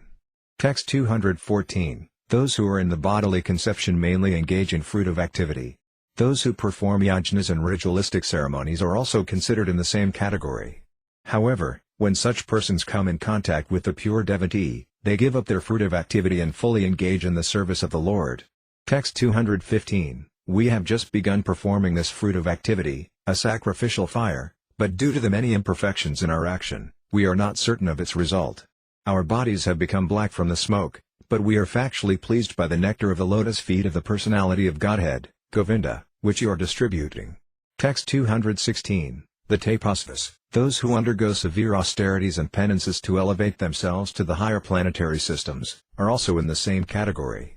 When such persons come in contact with a devotee, they give up all those practices and engage in Lord Krishna's service. Text 217, the taste for loving service is like the water of the river Ganges, which flows from the feet of Lord Krishna. Every day the taste diminishes the results of sinful activities acquired over a period of many births by those who perform austerities. Text 218, as long as one labors under the bodily conception, he must fulfill volumes and volumes of material desires. Thus a person is called Atmarama. When such an Atmarama is favored by the mercy of Krishna, he gives up his so-called self-satisfaction and engages in the transcendental loving service of the Lord. Text 219, when he was being blessed by the Supreme Personality of Godhead, Dhruva Maharaja said, O my Lord, because I was seeking an opulent material position, I was performing severe types of penance and austerity. Now I have gotten you, who are very difficult for the great demigods, saintly persons and kings to attain. I was searching after a piece of glass, but instead I have found a most valuable jewel. Therefore I am so satisfied that I do not wish to ask any benediction from you. Text 220, in addition to the 19 meanings of the verse mentioned previously, there are these 4 further meanings when the word Atmarama is taken to mean those laboring under the bodily conception. This brings the total to 23. Now hear of another 3 meanings, which are very suitable. Text 221, as mentioned above, the word Ca can be used to mean aggregate. According to this meaning, all the Atmaramas and Munis engage in Krishna's service. Besides aggregate, there is another meaning of the word Ca. Text 222, the word Nirgrantha can be used as an adjective, and Api can be used in the sense of certainty. For instance, Rama Ca Krishna's Ca means that both Rama and Krishna enjoy walking in the forest. Text 223, the word Ca can also present a secondary thing to be done at the same time. This way of understanding the word Ca is called Anvaka. An example is O Brahmachari, go out to collect alms and at the same time bring in the cows. Text 224, Saintly persons who are always meditating upon Krishna are engaged in the devotional service of the Lord. The Atmaramas are also engaged in the Lord's service. That is the indirect import. Text 225. The word ca can also be used to indicate the certainty that only saintly persons are engaged in rendering devotional service to Krishna. In the combination atmarama API is used in the sense of censure. Text 226. The word nirgrantha can be taken as an adjective modifying muni and atmarama. There is another meaning, which you may hear from me, indicating association with a devotee. Now I shall explain how it is that through the association of devotees, even a nirgrantha can become a devotee. Text 227. The word nirgrantha, when combined with API used in the sense of certainty, indicates a person who is a hunter by profession or who is very poor. Nonetheless, when such a person associates with a great saint like Narada, he engages in Lord Krishna's devotional service. Text 228. The words Krishnaramas ca refer to one who takes pleasure in thinking of Krishna. Even though such a person may be a hunter, he is still worshipable and is the best of devotees. Text 229. I shall now narrate the story of how a hunter became a great devotee by the association of such an exalted personality as Narada Muni. From this story, one can understand the greatness of association with pure devotees. Text 230. Once upon a time the great Saint Narada, after visiting Lord Narayana in the Vaikunthas, went to Prayag to bathe at the confluence of three rivers, the Ganges, Yamuna, and Sarasvati. Text 231. Narada Muni saw that a deer was lying on the path through the forest and that it was pierced by an arrow. It had broken legs and was twisting due to much pain. Text 232. Farther ahead, Narada Muni saw a boar pierced by an arrow. Its legs were also broken, and it was twisting in pain. Text 233. When he went farther, he saw a rabbit that was also suffering. Narada Muni was greatly pained at heart to see living entities suffer so. Text 234. When Narada Muni advanced farther, he saw a hunter behind a tree. This hunter was holding arrows, and he was ready to kill more animals. Text 235. The hunter's body was blackish. He had reddish eyes, and he appeared fierce. It was as if the superintendent of death, Yamaraja, were standing there with a bow and arrows in his hands.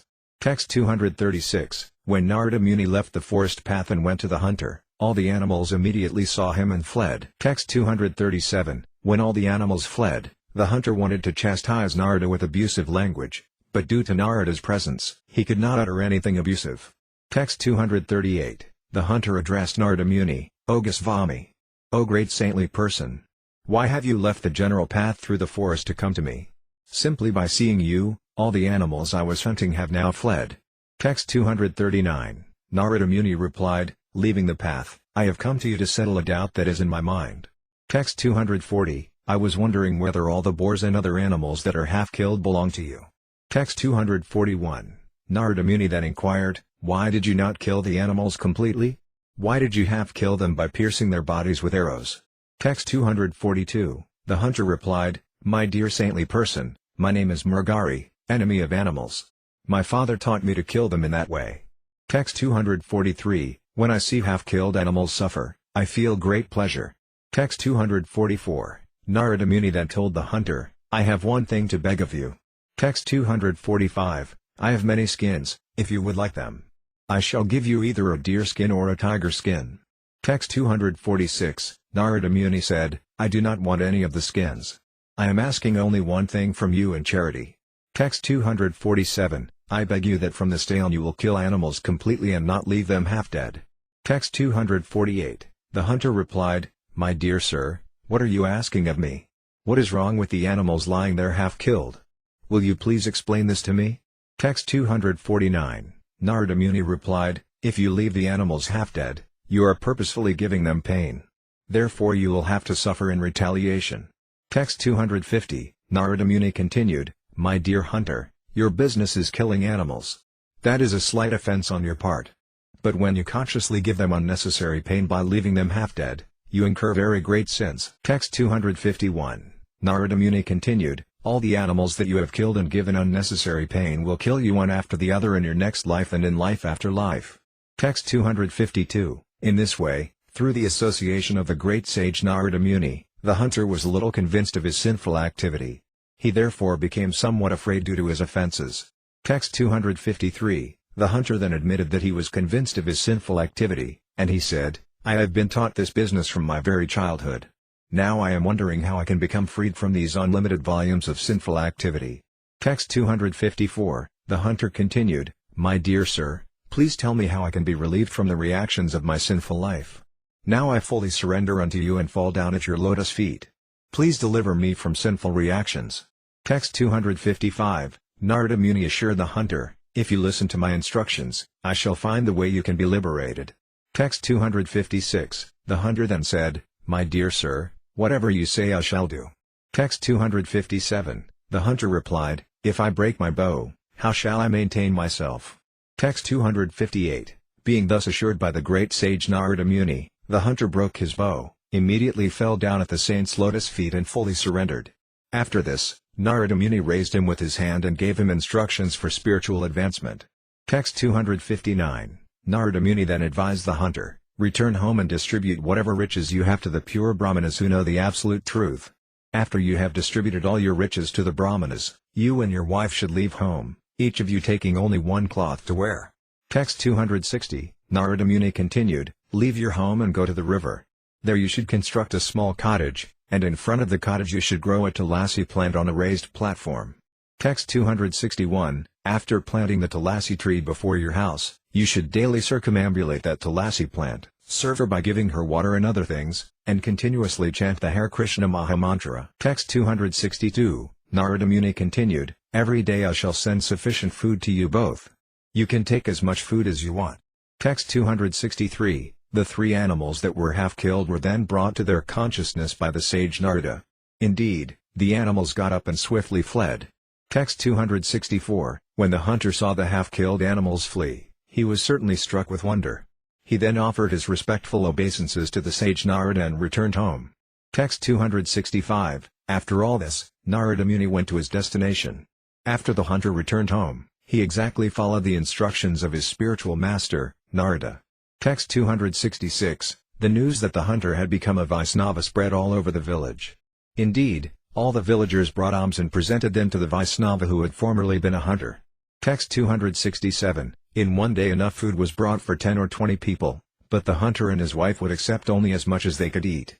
Text 268, One day, while speaking to his friend Purvata Muni, Narada Muni requested him to go with him to see his disciple the hunter.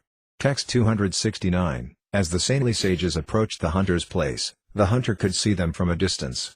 Text 270, With great alacrity the hunter began to run toward his spiritual master, but he could not fall down and offer obeisances because ants were running hither and thither around his feet.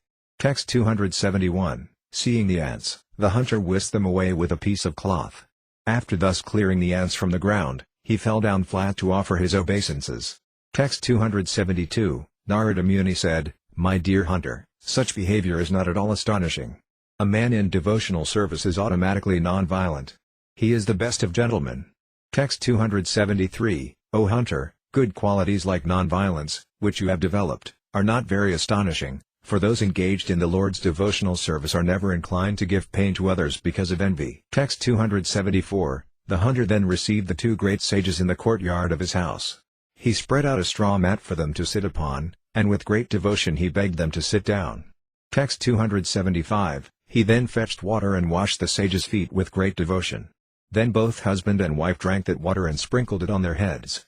Text 276, When the hunter chanted the Hare Krishna Mahamantra before his spiritual master, his body trembled and tears welled up in his eyes.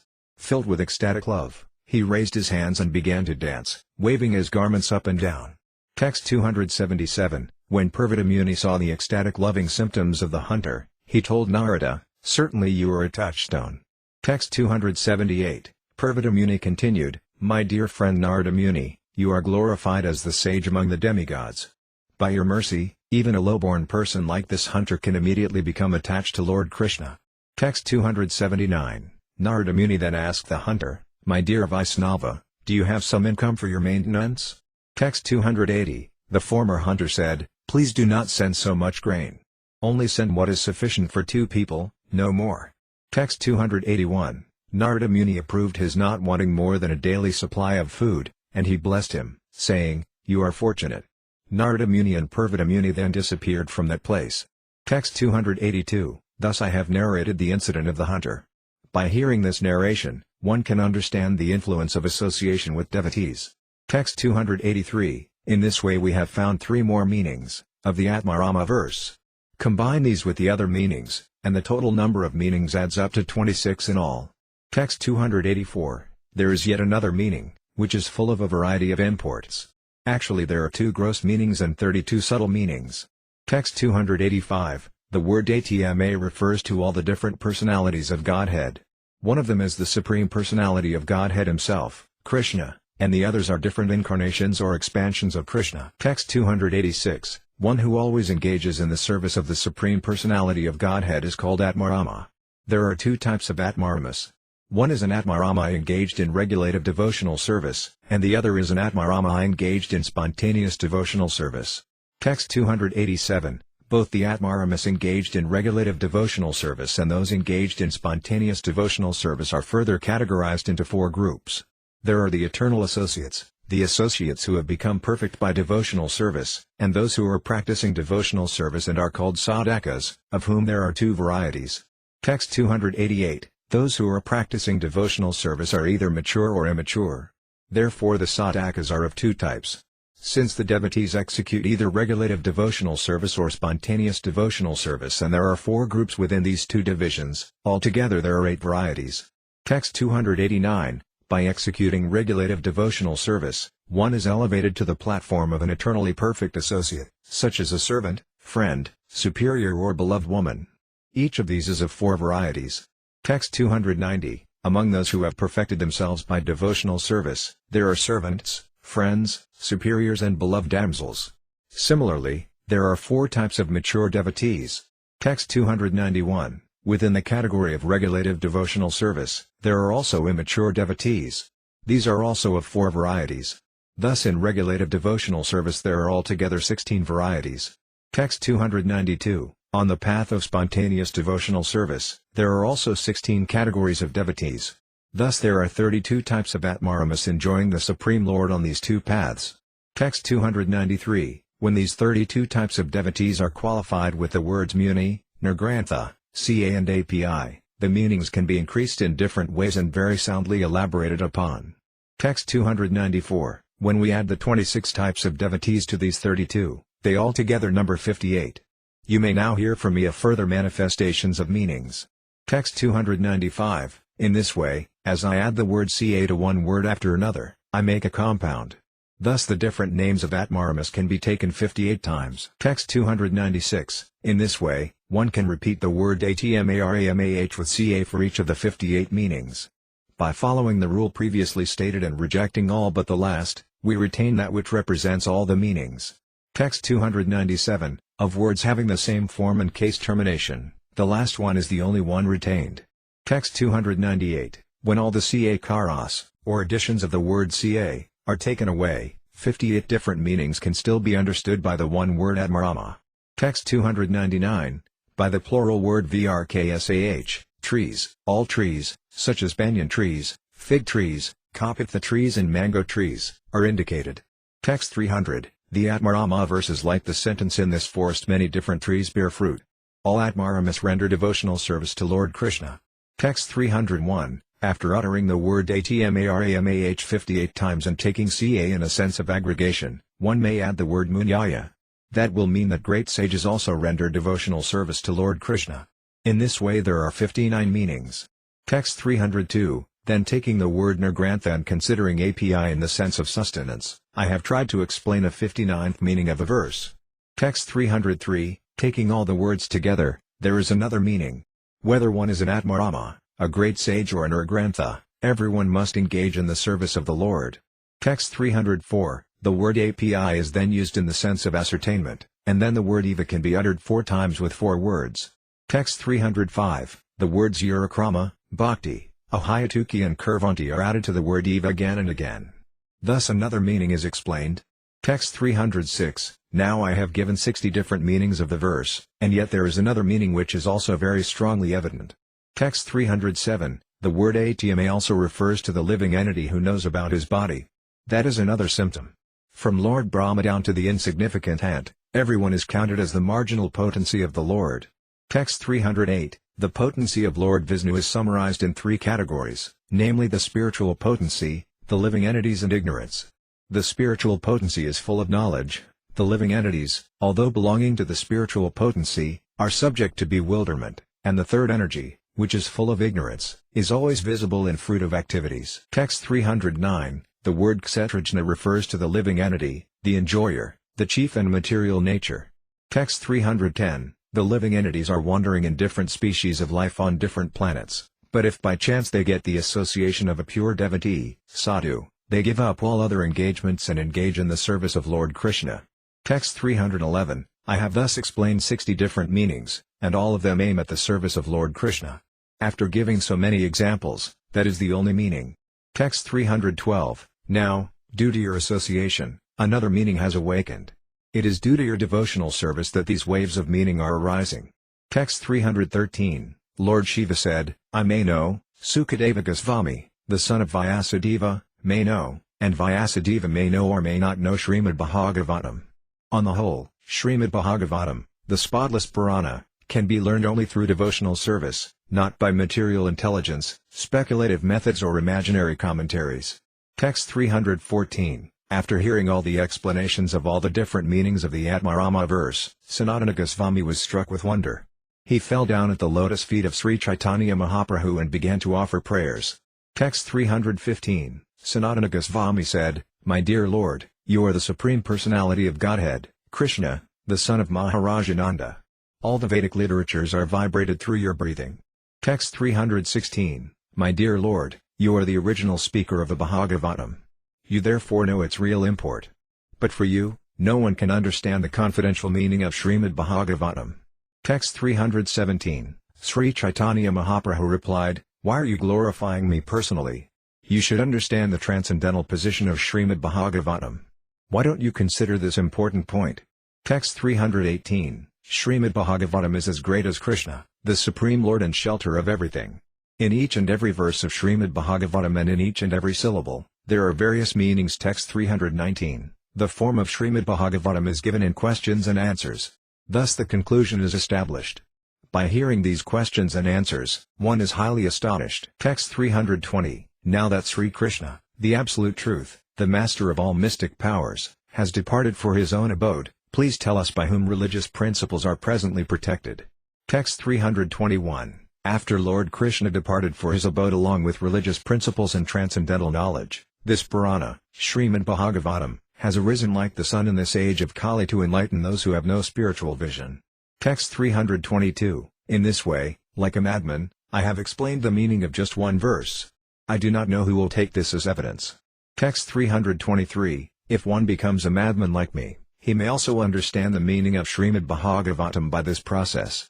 Text 324, folding his hands, Sanatana Goswami said, My Lord, you ordered me to write a directory about the activities of Vaisnavas. Text 325, I am a most low-born person. I have no knowledge of good behavior. How is it possible for me to write authorized directions about Vaisnava activities? Text 326, Sanatana Goswami then requested the Lord, please personally tell me how I can write this difficult book about Vaisnava behavior. Please manifest yourself in my heart. Text 327, if you would please manifest yourself within my heart and personally direct me in writing this book, then, although I am lowborn, I may hope to be able to write it. You can do this because you are the Supreme Personality of Godhead yourself, and whatever you direct is perfect. Text 328, Sri Caitanya Mahaprabhu replied, whatever you want to do you will be able to do correctly by Lord Krishna's favor. He will manifest the real purport. Text 329, because you asked me for a synopsis, please hear these few indications. In the beginning describe how one must take shelter of a bona fide spiritual master. Text 330, your book should describe the characteristics of the bona fide guru and the bona fide disciple. Then, before accepting a spiritual master, one can be assured of the spiritual master's position. Similarly, the spiritual master can also be assured of the disciple's position. The Supreme Personality of Godhead, Krishna, should be described as the worshipable object, and you should describe the Bija mantra for the worship of Krishna, as well as that for Rama and for other expansions of the Supreme Personality of Godhead. Text 331, you should discuss the qualifications necessary for receiving a mantra, the perfection of the mantra, the purification of the mantra, initiation, morning duties, remembrance of the Supreme Lord, cleanliness and washing the mouth and other parts of the body. Text 332. You should describe how in the morning one should regularly brush his teeth, take his bath, offer prayers to the Lord and offer obeisances to the spiritual master. You should also describe how one should render service to the spiritual master and paint one's body in 12 places with urdhva tilaka, as well as how one should stamp one's body with the holy names of the Lord or the symbols of the Lord, such as the disc and club. Text 333. After this, you should describe how one should decorate his body with gopakandana, wear neck beads, collect tulasi leaves from the tulasi tree, cleanse his cloth in the altar, cleanse his own house or apartment and go to the temple and ring the bell just to draw the attention of Lord Krishna. Text 334. Also describe deity worship, wherein one should offer food to Krishna at least 5 times daily and in due time place him on a bed.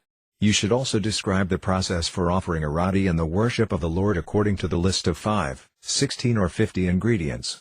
Text 335. The characteristics of the deities should be discussed, as well as the characteristics of the Salagrama Sila. You should also discuss visiting the deities in the temple and touring holy places like Vrindavana, Mathura, and Dwaraka. Text 336. You should glorify the holy name and explain that one must carefully give up offenses when chanting the holy name. You should also describe the symptoms of a Vaisnava and explain that one must give up or nullify all kinds of seva aparata, offenses in deity worship. Text 337. The items of worship, such as water, conch shell, flowers, incense and lamp, should be described. You should also mention chanting softly, offering prayers, circumambulating and offering obeisances. All these should be carefully described. Text 338. Other items you should describe are the method of performing puraskarana, taking Krishna prasadam, giving up unoffered food and not blaspheming the Lord's devotees. Text 339. You should describe the symptoms of a devotee, how to associate with devotees, how to satisfy a devotee by rendering service, and how to give up the association of non-devotees. You should also explain the value of regularly hearing the recitation of Srimad Bhagavatam. Text 340. You should describe the ritualistic duties to be performed every day, and you should also describe the fortnightly duties, especially how to observe the fortnightly Ekadashi fast. You should also describe the duties to be observed every month, and you should especially describe the observance of ceremonies like Janmashtami, Ramanavami and Nrsimha-Chaturdasi. Text 341. Ekadashi, Janmashtami, Vamana Devadasi, Ramanavami and Nrsimha-Chaturdasi, all these should be described. Text 342. You should recommend the avoidance of mixed Ekadashi and the performance of pure Ekadashi.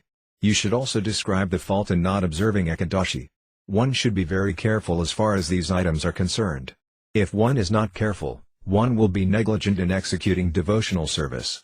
Text 343. Whatever you say about Vaisnava behavior, the establishment of Vaisnava temples and deities, and everything else should be supported by evidence from the Puranas. Text 344. You should give general and specific descriptions of the behavior and activities of a Vaisnava. You should outline things that are to be done and things that are not to be done. All this should be described as regulations and etiquette. Text 345. I have thus given a synopsis of the Vaisnava regulative principles. I have given this in brief just to give you a little direction. When you write on this subject, Krishna will help you by spiritually awakening you. Text 346. Thus I have narrated Lord Chaitanya's mercy upon Sanatana Goswami. When one hears these topics, one's heart will be cleansed of all contamination. Text 347. The authorized poet Kavi Karnapura has written a book named Caitanya-caritamrta. This book tells how Sri Caitanya Mahaprabhu blessed Sanatana Goswami with his specific mercy. Text 348. Srila Sanatana Goswami, the elder brother of Srila Rupa Goswami, was a most important minister in the government of Hussain Shah, the ruler of Bengal, and he was considered a most brilliant gem in that assembly. He possessed all the opulences of a royal position, but he gave up everything just to accept the youthful goddess of renunciation.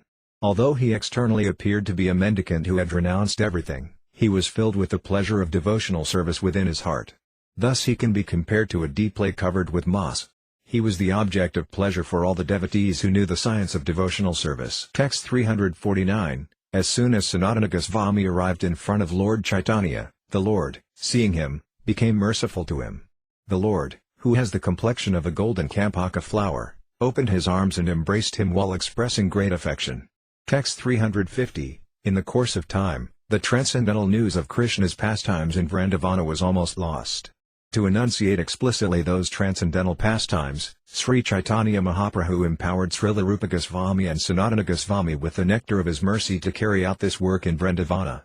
Text 351. I have thus explained the mercy bestowed on Sanatana Goswami by Sri Caitanya Mahaprabhu. If one hears this description, all moroseness in the heart will diminish.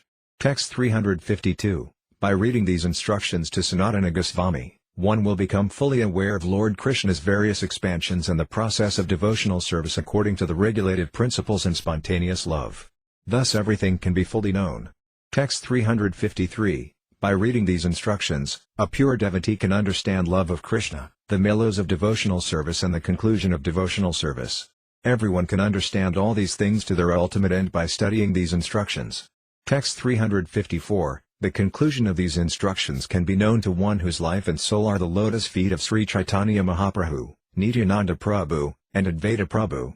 Text 355. Praying at the lotus feet of Sri Rupa and Sri Raghunatha, always desiring their mercy, I, Krishnadasa, narrate Sri Caitanya-caritamrta, following in their footsteps. Chapter 25. How all the residents of Varanasi became Vaisnavas. The following is a summary of Chapter 25.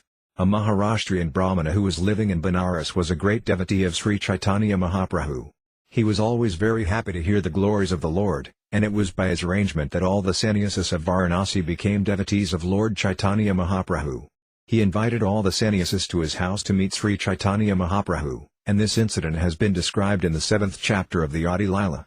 From that day, Sri Caitanya Mahaprabhu became famous in the city of Varanasi, and many important men in that city became his followers. By and by, one of the disciples of the great sannyasi Prakasananda Sarasvati became devoted to Sri Caitanya Mahaprabhu, and this devotee explained Sri Caitanya Mahaprabhu to Prakasananda Sarasvati and supported his views with various arguments. One day Sri Caitanya Mahaprabhu went to take a bath at Pankanada, and afterwards all his devotees began chanting the Hare Krishna mantra in front of the temple of Bindu Madhava. At this time Prakasananda Sarasvati and all his devotees approached the Lord. Prakasananda Sarasvati immediately fell down at the lotus feet of Sri Caitanya Mahaprabhu and very much regretted his past behavior toward the Lord. He asked Sri Caitanya Mahaprabhu about devotional service in terms of the Vedanta Sutra, and the Lord told him about devotional service that is approved by great personalities who know the Vedanta Sutra. Sri Caitanya Mahaprabhu then pointed out that Srimad Bhagavatam is the proper commentary on the Vedanta Sutra. He then explained the Katasloki, 4 shlokas, of Srimad Bhagavatam, the essence of that great scripture. From that day on, all the sannyasis of Varanasi became devotees of Sri Caitanya Mahaprabhu. Before returning to his headquarters at Jagannath Puri, the Lord advised Sanatana Goswami to go to Vrindavana. The Lord then departed for Jagannath Puri. Kaviraja Goswami then describes something about Srila Rupa Goswami, Sanatana Goswami, and Subhuti Raya. Sri Caitanya Mahaprabhu returned to Jagannath Puri through the great forest of Jharkhand, Jharkhand, in central India.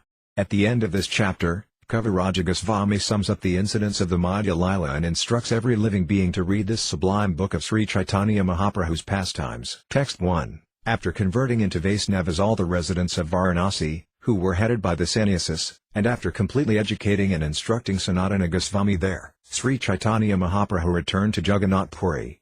Text 2. All glories to Lord Chaitanya. All glories to Lord Nityananda. All glories to Advaita Kendra. And all glories to all the devotees of Lord Chaitanya. Text 3. Lord Chaitanya Mahaprabhu instructed Sri Sanatana Goswami in all the conclusions of devotional service for 2 consecutive months. Text 4. For as long as Sri Caitanya Mahaprabhu was in Varanasi, Paramananda Kirtaniya, who was a friend of Chandrasekara's, chanted the Hare Krishna Maha Mantra and other songs to Sri Caitanya Mahaprabhu in a very humorous way. Text 5. When the Mayavadi sannyasis at Varanasi criticized Sri Caitanya Mahaprabhu, the Lord's devotees became very much depressed. To satisfy them, Sri Caitanya Mahaprabhu showed his mercy to the sannyasis. Text 6. In the 7th chapter of the Adi Līlā I have already elaborately described Sri Caitanya Mahaprabhu's deliverance of the sannyasis at Varanasi, but I shall briefly repeat it in this chapter. Text 7. When the Mayavadi sannyasis were criticizing Sri Caitanya Mahaprabhu anywhere and everywhere in Varanasi, the Maharashtrian Brahmana, hearing this blasphemy, began to think about this unhappily.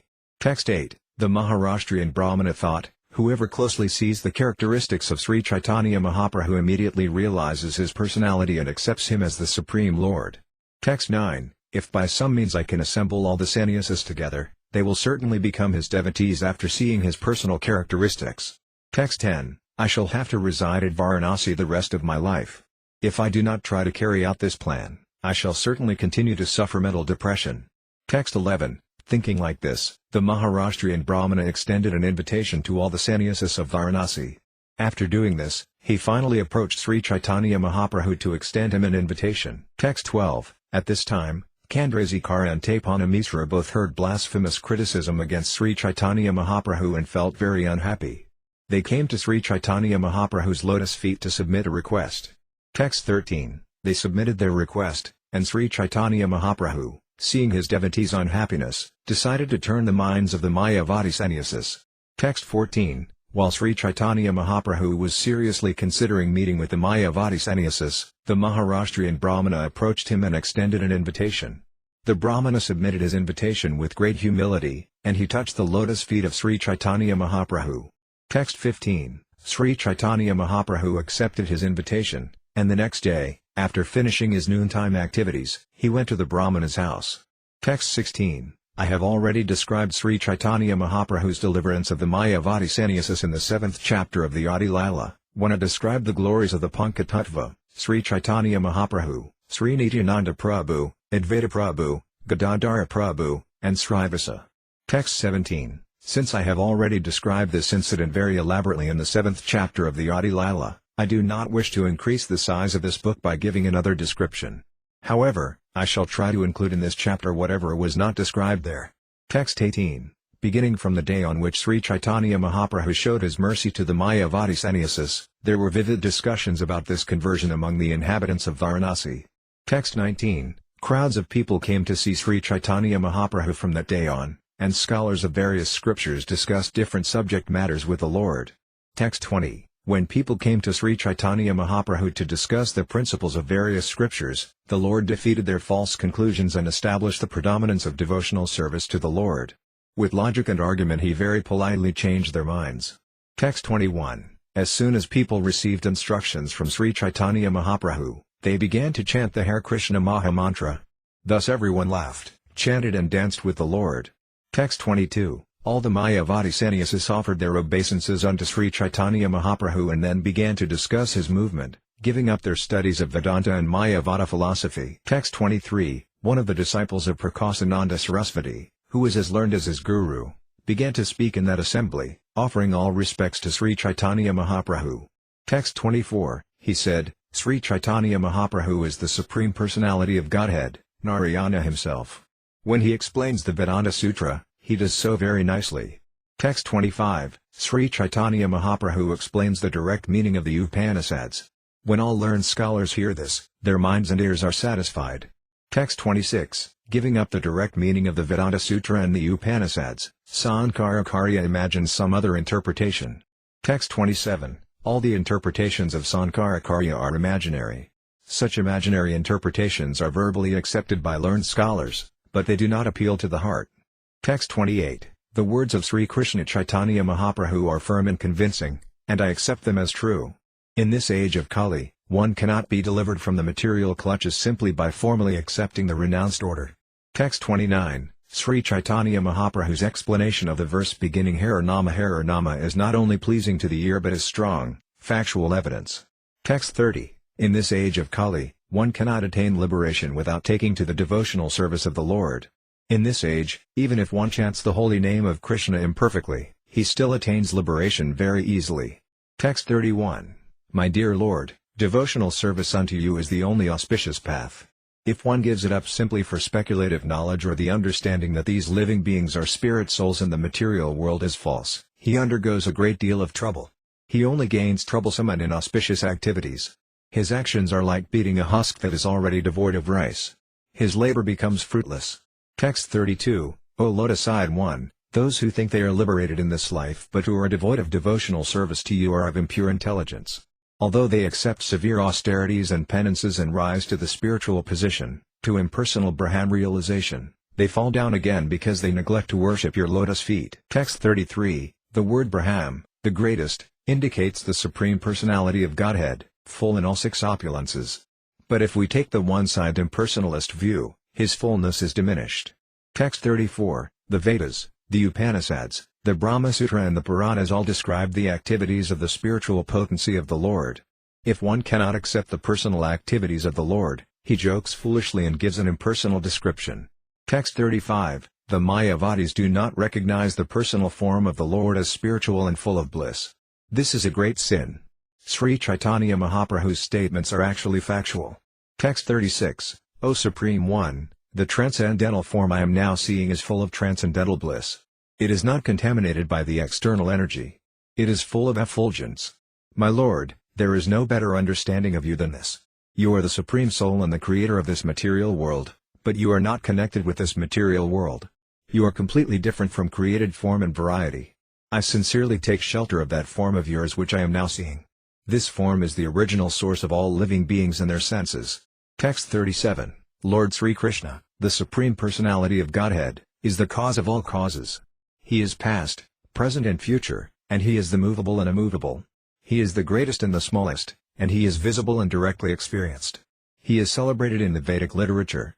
Everything is Krishna, and without him there is no existence.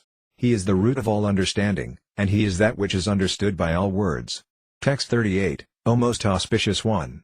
For our benefit, you enable our worship of you by manifesting your transcendental form, which you show to us in our meditation. We offer our respectful obeisances unto you, the Supreme Person, and we worship you, whom impersonalists do not accept due to their poor fund of knowledge. Thus they are liable to descend into a hellish condition. Text 39, Fools disrespect me because I appear like a human being. They do not know my supreme position as the cause of all causes, the creator of the material energy. Text 40, Those who are envious of my form, who are cruel and mischievous and the lowest among men, are perpetually cast by me into hellish existence in various demoniac species of life. Text 41. Not accepting the transformation of energy, Sripada Sankaracharya has tried to establish the theory of illusion under the plea that Vyasadeva has made a mistake. Text 42. Sripada Sankaracharya has given his interpretation an imaginary meaning. It does not actually appeal to the mind of any sane man. He has done this to convince the atheists and bring them under his control. Text 43. The atheists, headed by the Mayavadi philosophers, do not care for liberation or Krishna's mercy. They simply continue to put forward false arguments and counter-theories to atheistic philosophy, not considering or engaging in spiritual matters. Text 44. The conclusion is that the import of the Vedanta Sutra is covered by the imaginary explanation of Sankaracharya. Whatever Sri Krishna Caitanya Mahaprabhu has said is perfectly true. Text 45. Whatever meaning Sri Caitanya Mahaprabhu gives is perfect. Any other interpretation is only a distortion. Text 46. After saying this, the disciple of Prakasananda Sarasvati began to chant the holy name of Krishna. Hearing this, Prakasananda Sarasvati made the following statement. Text 47. Prakasananda Sarasvati said, Sankaracharya was very eager to establish the philosophy of monism. Therefore he explained the Vedanta Sutra, or Vedanta philosophy, in a different way to support monistic philosophy. Text 48. If one accepts the personality of Godhead, the philosophy that maintains that God and the living entity are one cannot be established. Therefore Sankaracharya argued against and refuted all kinds of revealed scriptures. Text 49. Anyone who wants to establish his own opinion or philosophy certainly cannot explain any scripture according to the principle of direct interpretation. Text 50. The Mimamsaka philosophers conclude that if there is a God, he is subject to our fruitive activities. Similarly, the Sankhya philosophers, who analyze the cosmic manifestation, say that the cause of the cosmos is material nature. Text 51. The followers of Nyaya, the philosophy of logic, maintain that the atom is the cause of the cosmic manifestation, and the Mayavadi philosophers maintain that the impersonal Brahma effulgence is the cause of the cosmic manifestation. Text 52. The Patanjala philosophers say that when one is self-realized, he understands the Lord. Similarly, according to the Vedas and Vedic principles, the original cause is the Supreme Personality of Godhead. Text 53. After studying the 6 philosophical theses, Vyasadeva completely summarized them all in the aphorisms of Vedanta philosophy. Text 54. According to Vedanta philosophy, the absolute truth is a person. When the word nirguna, without qualities, is used, it is to be understood that the Lord has attributes that are totally spiritual. Text 55. Of the philosophers mentioned, none really cares for the Supreme Personality of Godhead, the cause of all causes. They are always busy refuting the philosophical theories of others and establishing their own. Text 56. By studying the 6 philosophical theories, one cannot reach the absolute truth. It is therefore our duty to follow the path of the Mahayanas, the authorities. Whatever they say should be accepted as the supreme truth. Text 57. Dry arguments are inconclusive. A great personality whose opinion does not differ from others is not considered a great sage. Simply by studying the Vedas, which are variegated, one cannot come to the right path by which religious principles are understood. The solid truth of religious principles is hidden in the heart of an unadulterated, self-realized person. Consequently, as the Sastras confirm, one should accept whatever progressive path the Mahayanas advocate. Text 58. The words of Sri Caitanya Mahaprabhu are a shower of nectar. Whatever he concludes to be the ultimate truth is indeed the summum bonum of all spiritual knowledge. Text 59. After hearing all these statements, the Maharashtrian Brahmana very jubilantly went to inform Lord Sri Caitanya Mahaprabhu. Text 60. When the Maharashtrian Brahmana went to see Caitanya Mahaprabhu, the Lord was going to the temple of Bindu Madhava after bathing in the waters of the Pankanada. Text 61. While the Lord was on his way, the Maharashtrian Brahmana informed him about the incident that took place in the camp of Prakasananda Sarasvati. Hearing this, Sri Caitanya Mahaprabhu smiled happily. Text 62. Upon reaching the temple of Bindu Madhava, Sri Caitanya Mahaprabhu, seeing the beauty of Lord Bindu Madhava, became overwhelmed in ecstatic love.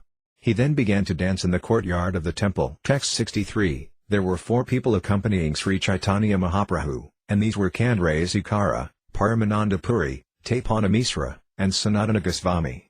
They were all chanting the Hare Krishna Mahamantra in the following way. Text 64. They chanted, Hare Nama Krishna Yadavaya Nama, Gopala Govinda Rama Sri Madhusudana. Text 65. In all directions, hundreds of thousands of people began to chant, Hari, Hari. Thus there rose a tumultuous and auspicious sound filling the entire universe. Text 66. When Prakasananda Sarasvati, who was staying nearby, heard this tumultuous chanting of the Hare Krishna Mahamantra, he and his disciples immediately came to see the Lord. Text 67. When Prakasananda Sarasvati saw the Lord, he and his disciples also joined the chanting with Sri Caitanya Mahaprabhu. Prakasananda Sarasvati was charmed by the Lord's dancing and ecstatic love and by the transcendental beauty of his body. Text 68. Ecstatic spiritual transformations began to take place in the Lord's body. His body trembled, and his voice faltered. He perspired, turned pale and wept a constant flow of tears, which wet all the people standing there.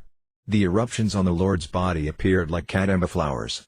Text 69. All the people were astonished to see the Lord's jubilation and humility and to hear him talk in ecstasy. Indeed, all the residents of Benares, Kasi, saw the bodily transformations and were astonished. Text 70. When Sri Caitanya Mahaprabhu regained his external consciousness, he saw that many Mayavadi sannyasis and other people were gathered there. He therefore suspended his dancing for the time being. Text 71. After stopping the kirtana, Sri Caitanya Mahaprabhu, who is a great example of humility, offered prayers under the feet of Prakasananda Sarasvati. At this, Prakasananda Sarasvati immediately came forward and clasped the Lord's lotus feet. Text 72. When Prakasananda Sarasvati caught hold of the Lord's lotus feet, the Lord said, My dear sir, you are the spiritual master of the whole world, therefore you are most worshipable. As far as I am concerned, I am not even on the level of the disciple of your disciple. Text 73. Sri Caitanya Mahaprabhu continued, You are a great, spiritually advanced personality, and therefore you cannot worship a person like me. I am far inferior. If you do so, my spiritual power will be diminished, for you are as good as the impersonal Brahman. Text 74. My dear sir, for you everyone is on the level of impersonal Brahman, but for the enlightenment of people in general you should not behave in that way. Text 75. Prakasananda Sarasvati replied, Formerly I committed many offenses against you by blaspheming you, but now the effects of my offenses are counteracted by my touching your lotus feet. Text 76. If a person considered liberated in this life commits offenses against the reservoir of inconceivable potencies, the Supreme Personality of Godhead, he will again fall down and desire the material atmosphere for material enjoyment. Text 77. Being touched by the lotus feet of Sri Krishna, that serpent was immediately freed from the reactions of his sinful life. Thus the serpent gave up his body and assumed the body of a beautiful Vidyadhara demigod. Text 78. When Prakasananda Sarasvati supported himself by quoting the verse from Srimad Bhagavatam, Sri Caitanya Mahaprabhu immediately protested by uttering the holy name of Lord Vishnu. The Lord then presented himself as a most fallen living entity, and he said, If someone accepts a fallen conditioned soul as Vishnu, Bhagavan, or an incarnation, he commits a great offense. Text 79, Sri Caitanya Mahaprabhu continued, to say nothing of ordinary living entities, even Lord Brahma and Lord Shiva cannot be considered on the level of Vishnu or Narayana. If one considers them as such, he is immediately considered an offender and atheist. Text 80, a person who considers demigods like Brahma and Shiva to be on an equal level with Narayana is to be considered an offender, a pasandi. Text 81, Prakasananda replied, "You are the Supreme Personality of Godhead, Krishna himself. Nonetheless, you are considering yourself his eternal servant." Text 82, My dear Lord, you are the Supreme Lord, and although you consider yourself the Lord's servant, you are nonetheless worshipable. You are much greater than I am, therefore all my spiritual achievements have been lost because I have blasphemed you.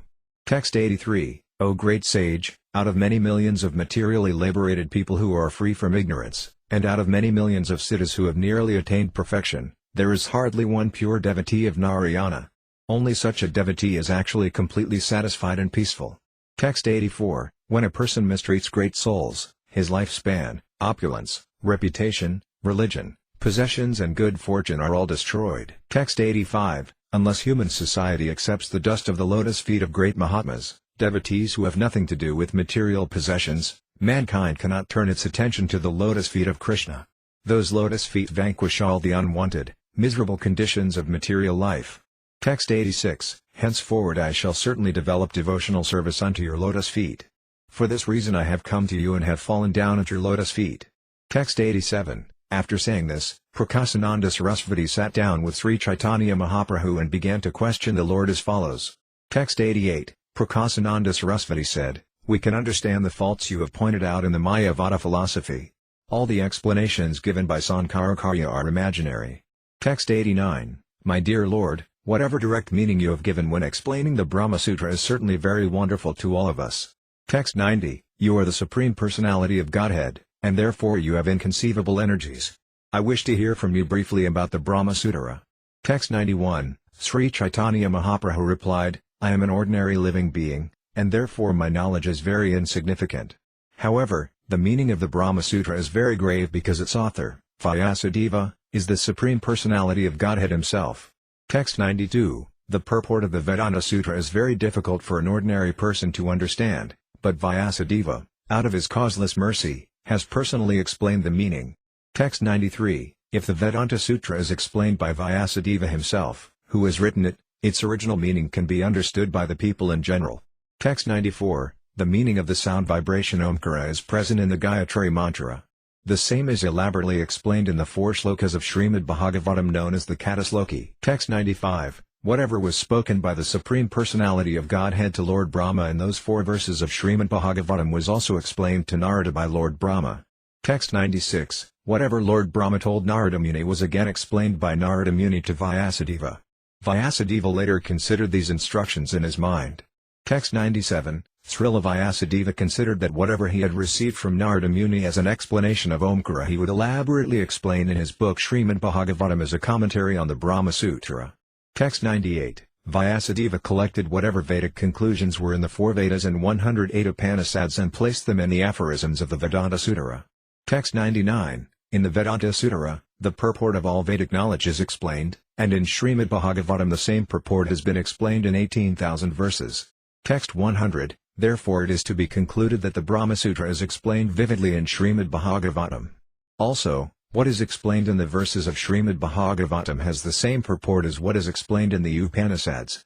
Text 101, everything animate or inanimate that is within the universe is controlled and owned by the Lord. One should therefore accept only those things for himself that are set aside as his quota, and one should not accept other things, knowing well to whom they belong.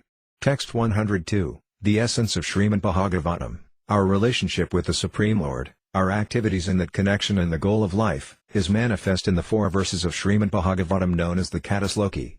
Everything is explained in those verses. Text 103, Lord Krishna says, I am the center of all relationships. Knowledge of me and the practical application of that knowledge is actual knowledge. Approaching me for devotional service is called abhyaya. Text 104, by rendering devotional service, one gradually rises to the platform of love of Godhead. That is the chief goal of life. On the platform of love of Godhead, One is eternally engaged in the service of the Lord. Text 105. Please hear attentively what I shall speak to you, for transcendental knowledge about me is not only scientific but full of mysteries. Text 106. O Brahma, I shall explain all these truths to you. Since you are living being, Jiva, without my explanation you will not be able to understand your relationship with me, devotional activity and life's ultimate goal. Text 107. I shall explain to you my actual form and situation, my attributes, activities and 6 opulences. Text 108. Lord Krishna assured Lord Brahma, by my mercy all these things will be awakened in you. Saying this, the Lord began to explain the 3 truths, tattvas, to Lord Brahma. Text 109. By my causeless mercy, be enlightened in truth about my personality, manifestations, qualities and pastimes. Text 110. Before the creation of the cosmic manifestation, the Lord said, I existed, and the total material energy, material nature and the living entities all existed in me. Text 111. After creating the cosmic manifestation, I entered into it. Whatever you see in the cosmic manifestation is but an expansion of my energy. Text 112. When the whole universe dissolves, I remain full in myself, and everything that was manifested is again preserved in me. Text 113. Prior to the cosmic manifestation, only I exist, and no phenomena exist, either gross, subtle or primordial. After creation, only I exist in everything, and after annihilation, only I remain eternally. Text 114. In the verse beginning Aham Eva, the word Aham is expressed 3 times. In the beginning there are the words Aham Eva. In the second line there are the words Pascat Aham. At the end are the words Sosmai Aham. This Aham indicates the Supreme Person. By the repetition of Aham, the transcendental personality who is complete with 6 opulences is confirmed. Text 115. Impersonalists do not accept the personal feature of the Supreme Personality of Godhead. The Personality of Godhead is stressed in this verse in order to impress upon them the necessity of accepting Him. Therefore the word Aham is mentioned 3 times. To stress something important, one repeats it 3 times. Text 116. Lord Krishna continued, actual spiritual knowledge and its practical application are considered in all these sound vibrations. Although the external energy comes from me, I am different from it.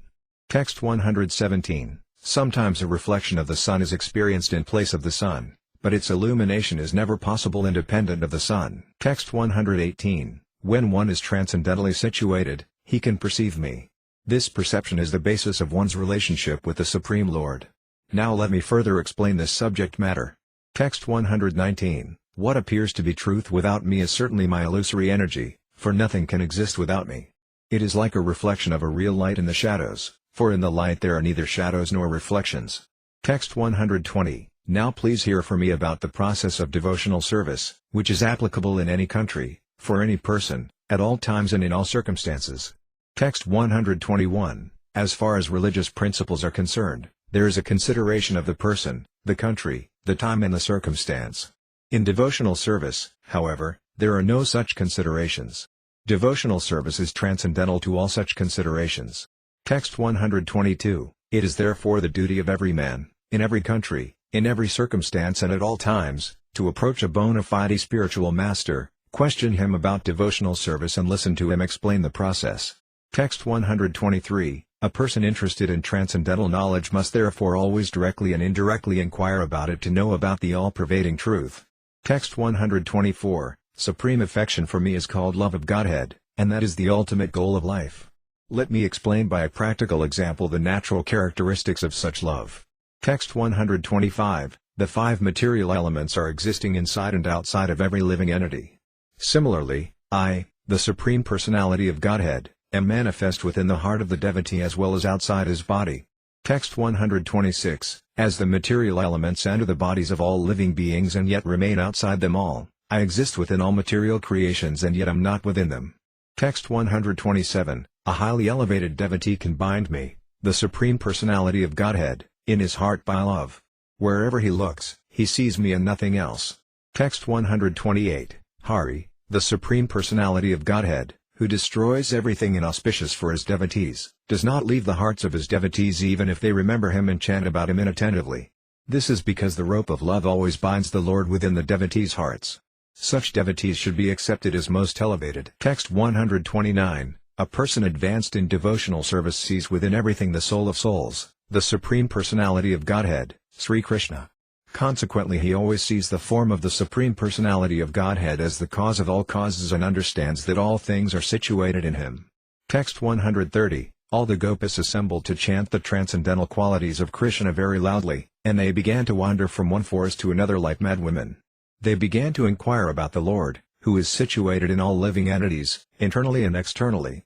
Indeed, they even asked all the plants and vegetables about him, the Supreme Person.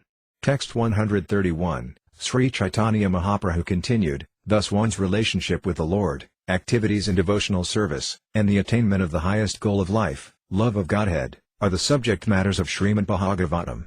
Text 132. The Absolute Truth is known by the self-realized souls as a unified identity known by different names, impersonal Brahman, localized Paramatma, and Bhagavan, the Supreme Personality of Godhead.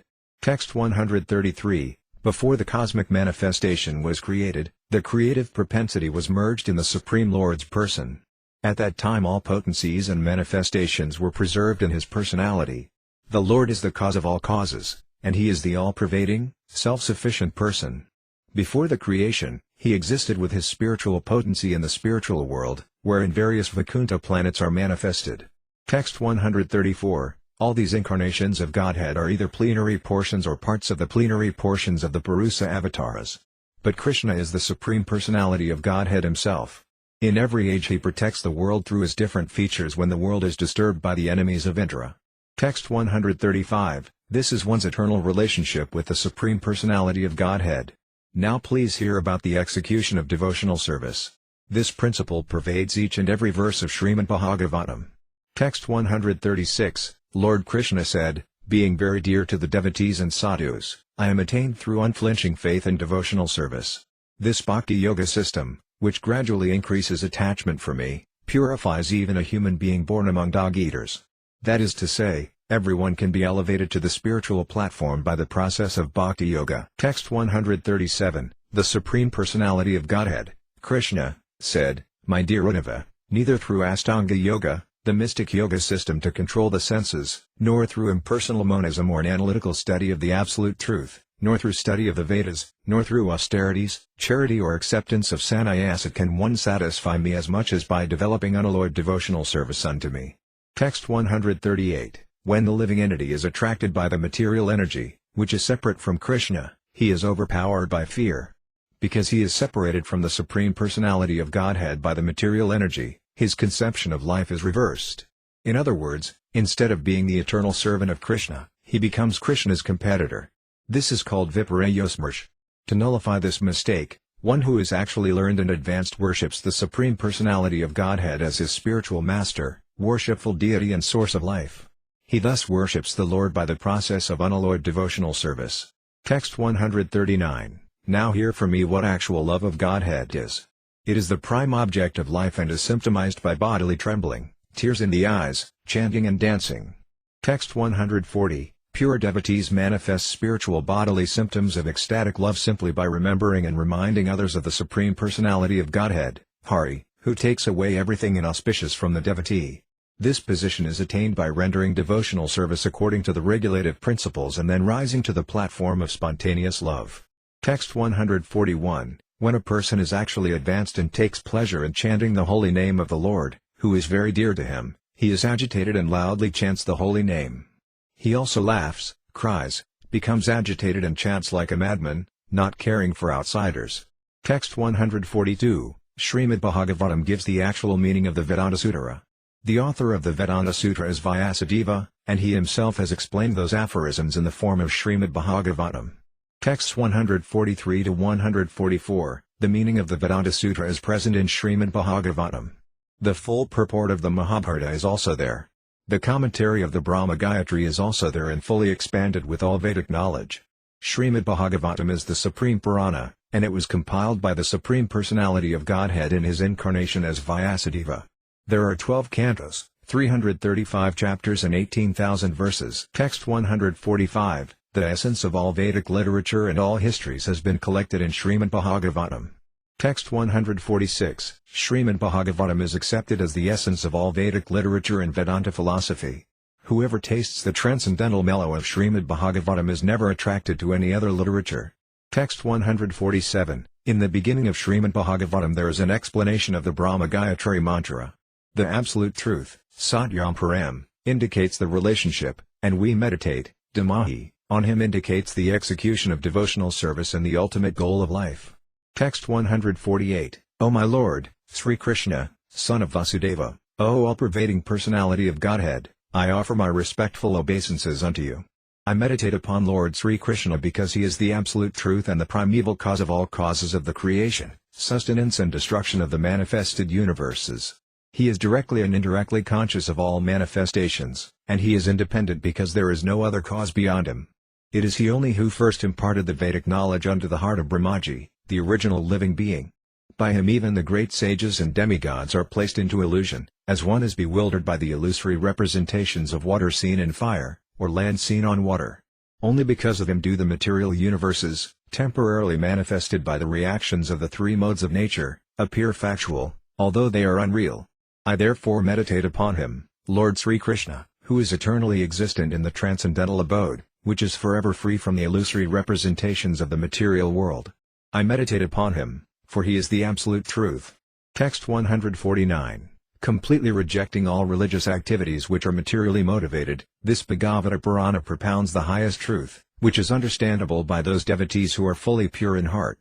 The highest truth is reality distinguished from illusion for the welfare of all. Such truth uproots the threefold miseries.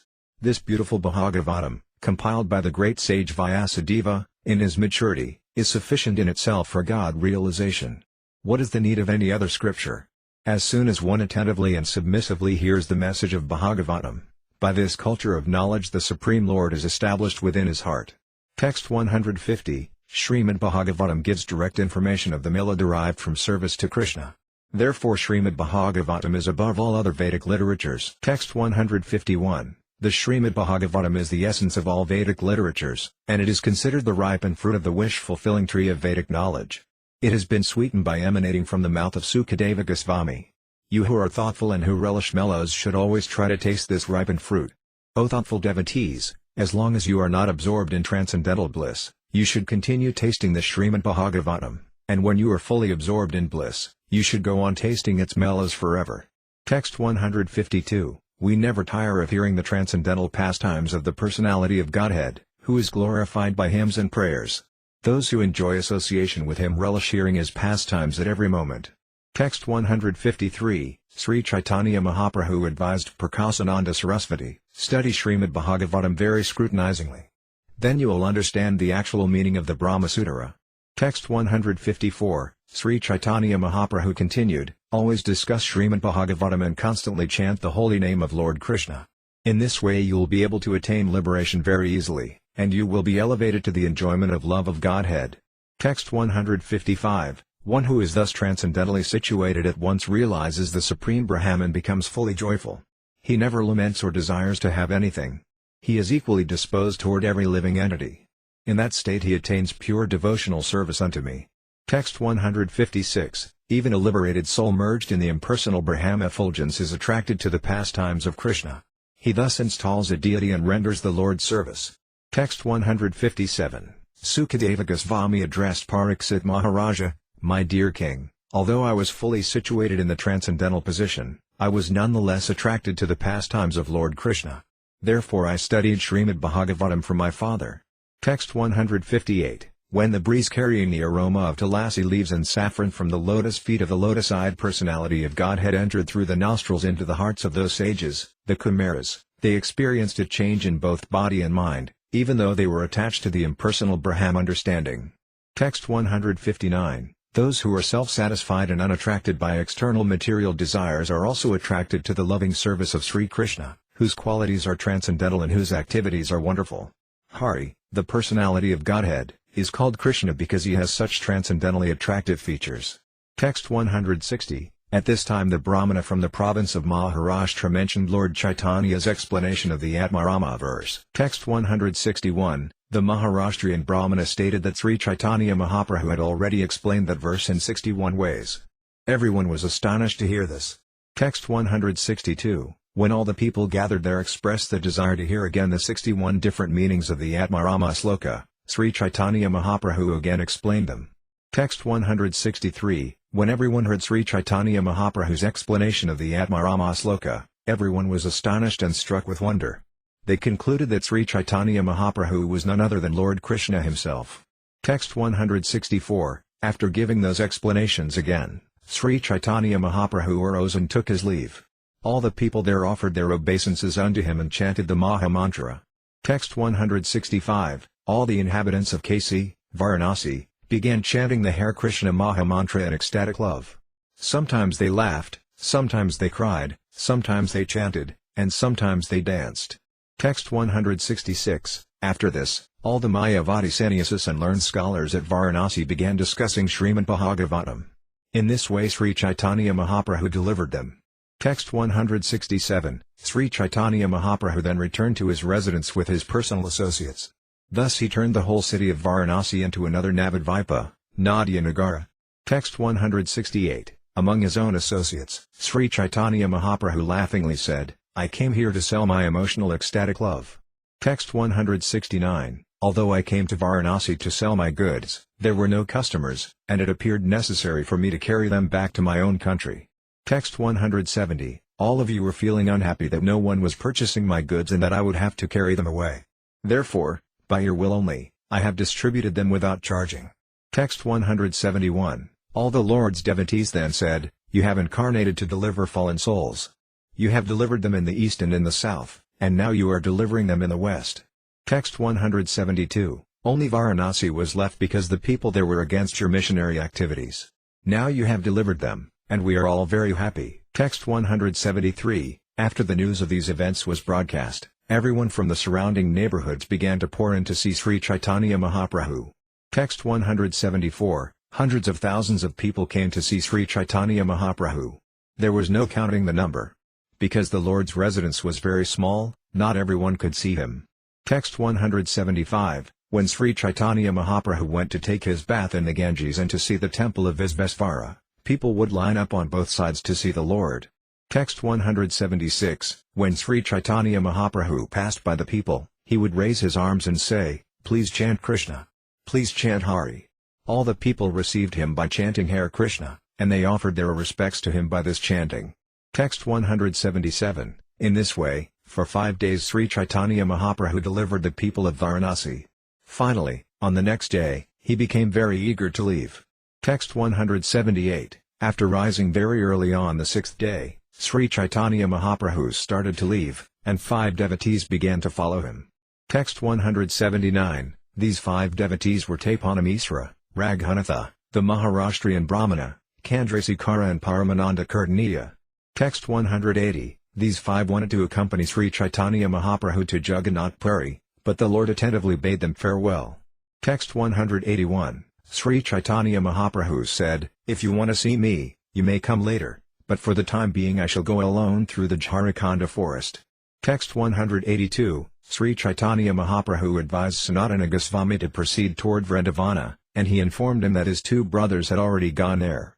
Text 183, Sri Caitanya Mahaprabhu told Sanatana Goswami, all my devotees who go to Vrindavana are generally very poor. They each have nothing with them but a torn quilt and a small water pot. Therefore, Sanatana, you should give them shelter and maintain them.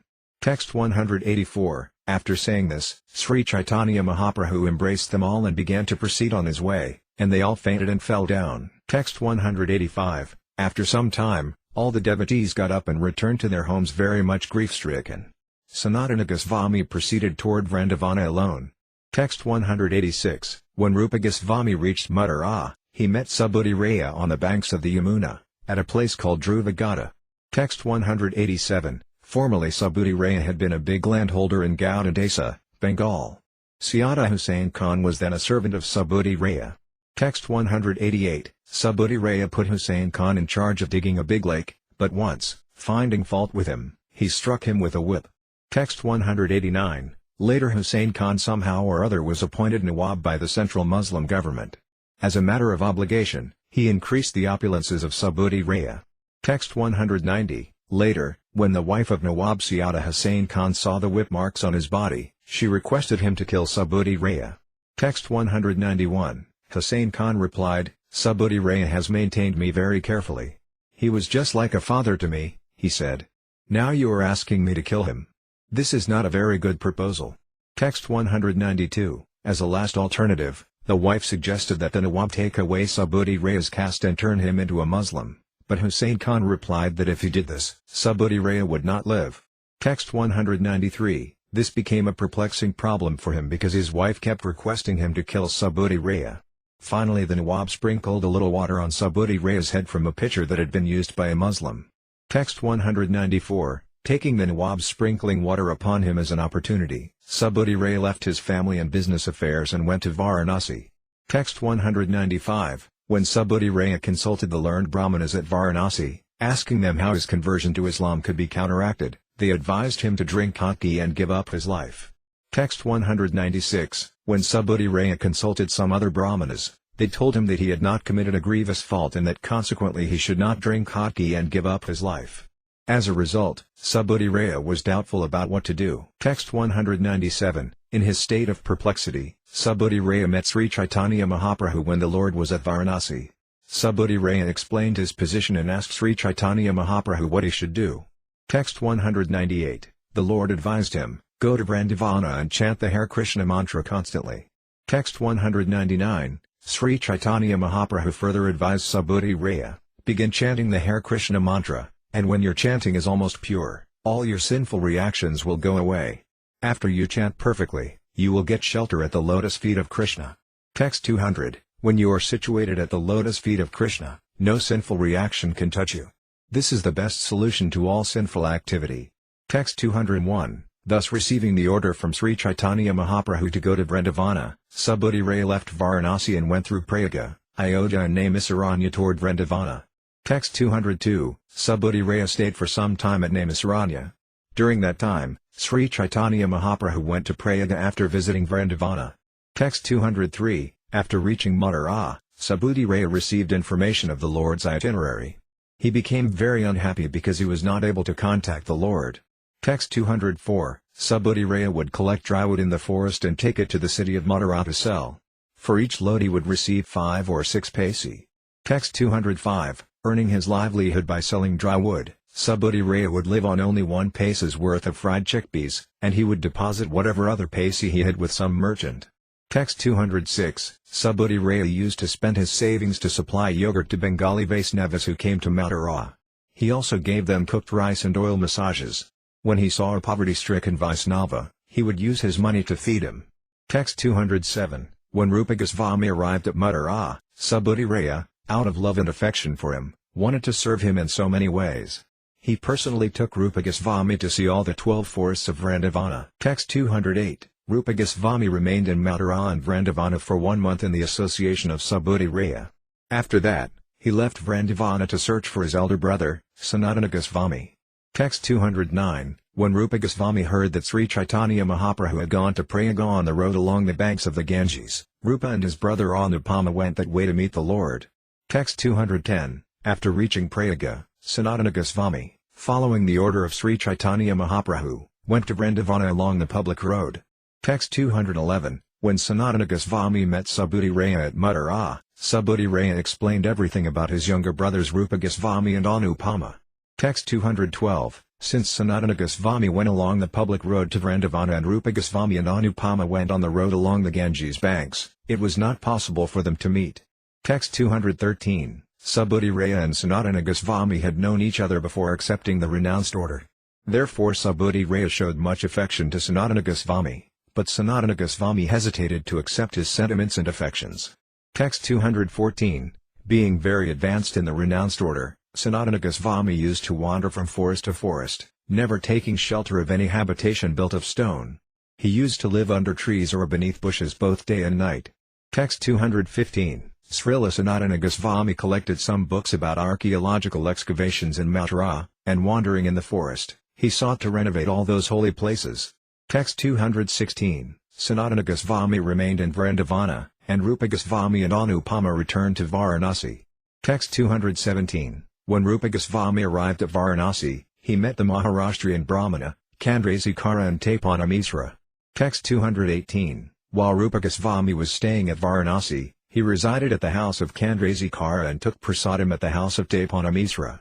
In this way he heard of Sri Caitanya Mahaprabhu's instructions to Sanatana Goswami in Varanasi. Text 219. While staying at Varanasi, Rupa Goswami heard of all Sri Caitanya Mahaprabhu's activities. When he heard of his deliverance of the Mayavadi sannyasis, he became very happy. Text 220. When Rupa Goswami saw that all the people of Varanasi respected Sri Caitanya Mahaprabhu, he became very happy. He even heard stories from the general populace. Text 221. After staying in Varanasi for about 10 days, Rupa Goswami returned to Bengal. In this way I have described the activities of Rupa and Sanatana. Text 222. As Sri Caitanya Mahaprabhu was returning to Jagannath Puri, he passed through the solitary forest, and he received great pleasure in doing so. Text 223. Sri Caitanya Mahaprabhu happily returned to Jagannath Puri in the company of his servant, Balabhadra Bhattacharya. As previously, the Lord performed many pleasing pastimes with the forest animals. Text 224. When Sri Caitanya Mahaprabhu arrived at a place known as Athranala, near Jagannath Puri, he sent Balabhadra Bhattacharya to call for his devotees. Text 225. Hearing news of the Lord's arrival from Balabhadra Bhattacharya, hordes of devotees became so happy that they seemed to be getting their lives back. It was as though their consciousness had returned to their bodies. Their senses also became agitated. Text 226. Being overwhelmed with great pleasure, all the devotees hastily went to see the Lord. They met him on the banks of the celebrated lake called Narendra Sarovara. Text 227. When Paramananda Puri and Brahmananda Bharati met Sri Caitanya Mahaprabhu, the Lord offered them his respectful obeisances due to their being god-brothers of his spiritual master. They both then embraced Sri Caitanya Mahaprabhu in love and affection. Text 228. Devotees like Svarupa Damodara, Gadadhara Pandita, Jagadananda, Kesasvara, Govinda and Vikresvara all came to meet the Lord. Text 229. Kasi Misra, Pradyumna Misra, Damodara Pandita, Haridasa Thakura and Sankar Pandita also came there to meet the Lord. Text 230. All the other devotees also came and fell down at the Lord's lotus feet. In return, Sri Caitanya Mahaprabhu embraced them all with great ecstatic love. Text 231. Thus they all merged in the ocean of transcendental bliss. Then the Lord and all his devotees proceeded toward the temple of Jagannath to see the deity. Text 232. As soon as Sri Caitanya Mahaprabhu saw Lord Jagannath in the temple, he was immediately overwhelmed with love and affection. He chanted and danced with his devotees for a long time. Text 233. The priests immediately brought them flower garlands and prasadam. The temple's watchman, who was named Tulasi, also came and offered his obeisances to Sri Caitanya Mahaprabhu. Text 234. When the news spread that Sri Caitanya Mahaprabhu had arrived at Jagannath Puri, devotees like Sarvabhauma Bhattacharya, Ramananda Raya and Vinanatha Raya all came to meet him. Text 235. The Lord and all his devotees then went to the residence of Kasi Misra. Sarvabhauma Bhattacharya and Pandita Goswami also invited the Lord to dine at their homes. Text 236. Accepting their invitation, the Lord asked them to bring all the prasadam there so that he could eat it with his devotees. Text 237. Upon receiving Sri Caitanya Mahaprabhu's order, Sarvabhauma Bhattacharya and Pandita Goswami brought sufficient prasadam from the temple of Jagannath. The Lord then dined with everyone at his own place. Text 238. Thus I have described how Sri Caitanya Mahaprabhu returned to Jagannath Puri from Vrindavana. Text 239. Whoever hears Sri Caitanya Mahaprabhu's pastimes with faith and love very soon attains shelter at the Lord's lotus feet. Text 240. I have thus given a summary description of the Madhya līlā, Sri Caitanya Mahaprabhu's travels to and from Jagannath Puri. Indeed, the Lord traveled to and fro continuously for 6 years. Text 241. After taking sannyasa at the age of 24, Sri Caitanya Mahaprabhu lived another 24 years. For 6 of these years, he traveled extensively throughout India, sometimes going to Jagannath Puri and sometimes leaving. After traveling for 6 years, the Lord fixed his residence at Jagannath Puri and stayed there for the 18 remaining years of his life. During these 18 years he mainly chanted Hare Krishna with his devotees. Text 242. I shall now review the chapters of the Madhya līlā chronologically so that one can relish the transcendental features of these topics. Text 243. In the first chapter I have given a synopsis of the last pastimes, Andhya līlā. Within this chapter is a vivid description of some of the pastimes of the Lord that took place toward the end of his life. Text 244. In the second chapter I have described Sri Caitanya Mahaprabhu's talking like a crazy man. Within this chapter it is indicated how Sri Caitanya Mahaprabhu manifested his different emotional moods. Text 245. In the third chapter I have described the Lord's acceptance of the renounced order and how he enjoyed his pastimes at the house of Advaita Acharya. Text 246. In the fourth chapter I have described Madhavendra Puri's installation of the Gopala deity as well as Gopinatha stealing a pot of condensed milk at Ramuna. Text 247. In the fifth chapter I have narrated the story of Saksi Gopala. Lord Nityananda Prabhu narrated this while Sri Caitanya Mahaprabhu listened. Text 248. In the sixth chapter I have told how Sarvabhauma Bhattacharya was delivered, and in the seventh chapter I have described the Lord's tour of different holy places and his deliverance of Vasudeva. Text 249. In the eighth chapter I have recorded the Lord's elaborate discussion with Ramananda Raya. The Lord personally listened as Ramananda gave the conclusive essence of all Vedic literatures. Text 250. In the ninth chapter I have described the Lord's tour of South India and the different places of pilgrimage. In the 10th chapter I have described his meeting with all his devotees. Text 251. In the 11th chapter I have described the great chanting of the Hare Krishna Mahamantra that surrounded the Lord. In the 12th chapter I have given a narration of the cleansing and washing of the Gandhika temple. Text 252. In the 13th chapter I have described Sri Caitanya Mahaprabhu's dancing before the chariot of Jagannath. In the 14th chapter, there is an account of the Haripankami function. Text 253. Also in the 14th chapter is an account of how the emotional ecstasy of the Gopas was described by Svarupa Damodara and tasted by Sri Caitanya Mahaprabhu. Text 254. In the 15th chapter I have described how Sri Caitanya Mahaprabhu highly praised the qualities of his devotees and accepted lunch at the house of Sarvabhauma Bhattacharya. At that time, he delivered a magga. Text 255. In the 16th chapter I have described how Sri Caitanya Mahaprabhu departed for Vrindavana and journeyed through Bengal.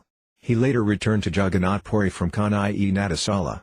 Text 256. In the 17th chapter I have described the Lord's journey through the great forest of Jharikhanda and his arrival at Mathura. In the 18th chapter there is a description of his tour of the forest of Vrindavana. Text 257. In the 19th chapter I have described how the Lord returned to Prayaga from Mathura and empowered Sri Rupa Goswami to spread devotional service. Text 258. In the 20th chapter the Lord's meeting with Sanatana Goswami is described. The Lord described the personal features of the Supreme Personality of Godhead in depth. Text 259. In the 21st chapter there is a description of Krishna's beauty and opulence, and in the 22nd chapter there is a description of the twofold discharge of devotional service. Text 260. In the 23rd chapter there is a description of the mellows of transcendental loving service, and in the 24th chapter I have described how the Lord analyzed the Atmarama verse. Text 261. In the 25th chapter there is a description of how the residents of Varanasi were converted to Vaishnavism and how the Lord returned to Nilakala, Jagannath Puri, from Varanasi. Text 262. I have thus summarized these pastimes in the 25th chapter. Hearing this summary, one can understand the whole purport of this scripture. Text 263. I have now summarized the entire subject matter of the Madhya Līlā. These pastimes cannot be described elaborately even in millions of books. Text 264. To deliver all fallen souls, the Lord traveled from country to country. He personally tasted the transcendental pleasure of devotional service, and he simultaneously spread the cult of devotion everywhere. Text 265. Krishna consciousness means understanding the truth of Krishna, the truth of devotional service, the truth of love of Godhead, the truth of emotional ecstasy, the truth of transcendental mellows and the truth of the pastimes of the Lord. Text 266. Sri Caitanya Mahaprabhu has personally preached the transcendental truths and mellows of Srimad Bhagavatam. Srimad Bhagavatam and the Supreme Personality of Godhead are identical, for Srimad Bhagavatam is the sound incarnation of Sri Krishna. Text 267. Sri Caitanya Mahaprabhu broadcast the purport of Srimad Bhagavatam. He sometimes spoke for the benefit of his devotees and sometimes empowered one of his devotees to speak while he listened. Text 268. All sane men within these three worlds certainly accept the conclusion that no one is more merciful and magnanimous than Sri Caitanya Mahaprabhu and that no one is as kind to his devotees. Text 269. All devotees should hear about Sri Caitanya Mahaprabhu's pastimes with faith and love. By the grace of the Lord, one can thus attain shelter at his lotus feet.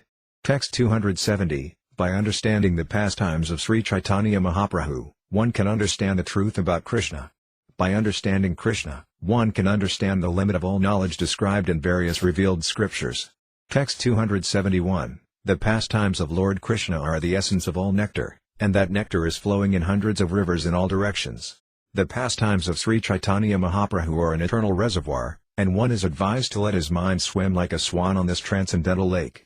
Text 272, With all humility, I submit myself to the lotus feet of all of you devotees, taking the dust from your feet as my bodily ornaments. Now, my dear devotees, please hear one thing more from me. Text 273, Devotional service to Krishna is exactly like a pleasing, jubilant forest of lotus flowers wherein there is ample honey. I request everyone to taste this honey. If all the mental speculators bring the bees of their minds into this forest of lotus flowers and jubilantly enjoy ecstatic love of Krishna day and night, their mental speculation will be completely transcendentally satisfied. Text 274, The devotees who have a relationship with Krishna are like the swans and caitanya birds who play in that forest of lotus flowers. The buds of those lotus flowers are the pastimes of Krishna, and they are edibles for the swan-like devotees. Lord Sri Krishna is always engaged in his transcendental pastimes, therefore the devotees, following in the footsteps of Sri Caitanya Mahaprabhu, can always eat those lotus buds, for they are the pastimes of the Lord. Text 275, All the devotees of Sri Caitanya Mahaprabhu should go to that lake and, remaining always under the shelter of the lotus feet of Sri Caitanya Mahaprabhu, become swans and caitanya birds in those celestial waters. They should go on rendering service to Lord Sri Krishna and enjoy life perpetually. In this way all miseries will be diminished, the devotees will attain great happiness, and there will be jubilant love of God. Text 276, The devotees who have taken shelter of the lotus feet of Sri Caitanya Mahaprabhu take the responsibility for distributing nectarian devotional service all over the world. They are like clouds pouring water on the ground that nourishes the fruit of love of Godhead in this world. The devotees eat that fruit to their heart's content, and whatever remnants they leave are eaten by the general populace. Thus they live happily. Text 277, The pastimes of Sri Caitanya Mahaprabhu are full of nectar, and the pastimes of Lord Krishna are like camphor. When one mixes these, they taste very sweet. By the mercy of the pure devotees, whoever tastes them can understand the depths of that sweetness. Text 278, Men become strong and stout by eating sufficient grains, but the devotee who simply eats ordinary grains but does not taste the transcendental pastimes of Lord Caitanya Mahaprabhu and Krishna gradually becomes weak and falls down from the transcendental position. However, if one drinks but a drop of the nectar of Krishna's pastimes, his body and mind begin to bloom, and he begins to laugh, sing and dance. Text 279, The readers should relish this wonderful nectar because nothing compares to it.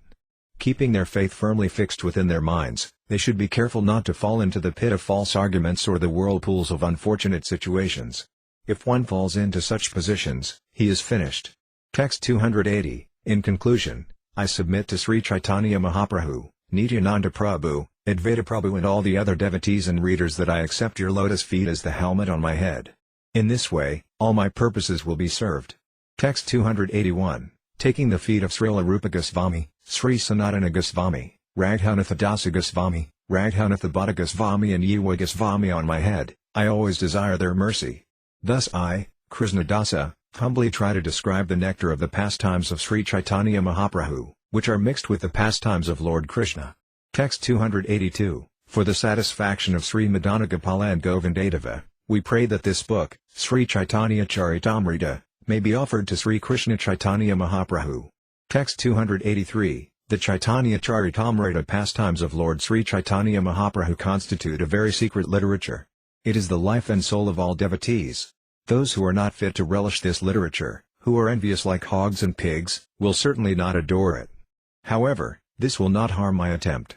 These pastimes of Lord Sri Caitanya Mahaprabhu will certainly please all saintly people who have clear hearts. They will certainly enjoy it. We wish that this will enhance their enjoyment more and more.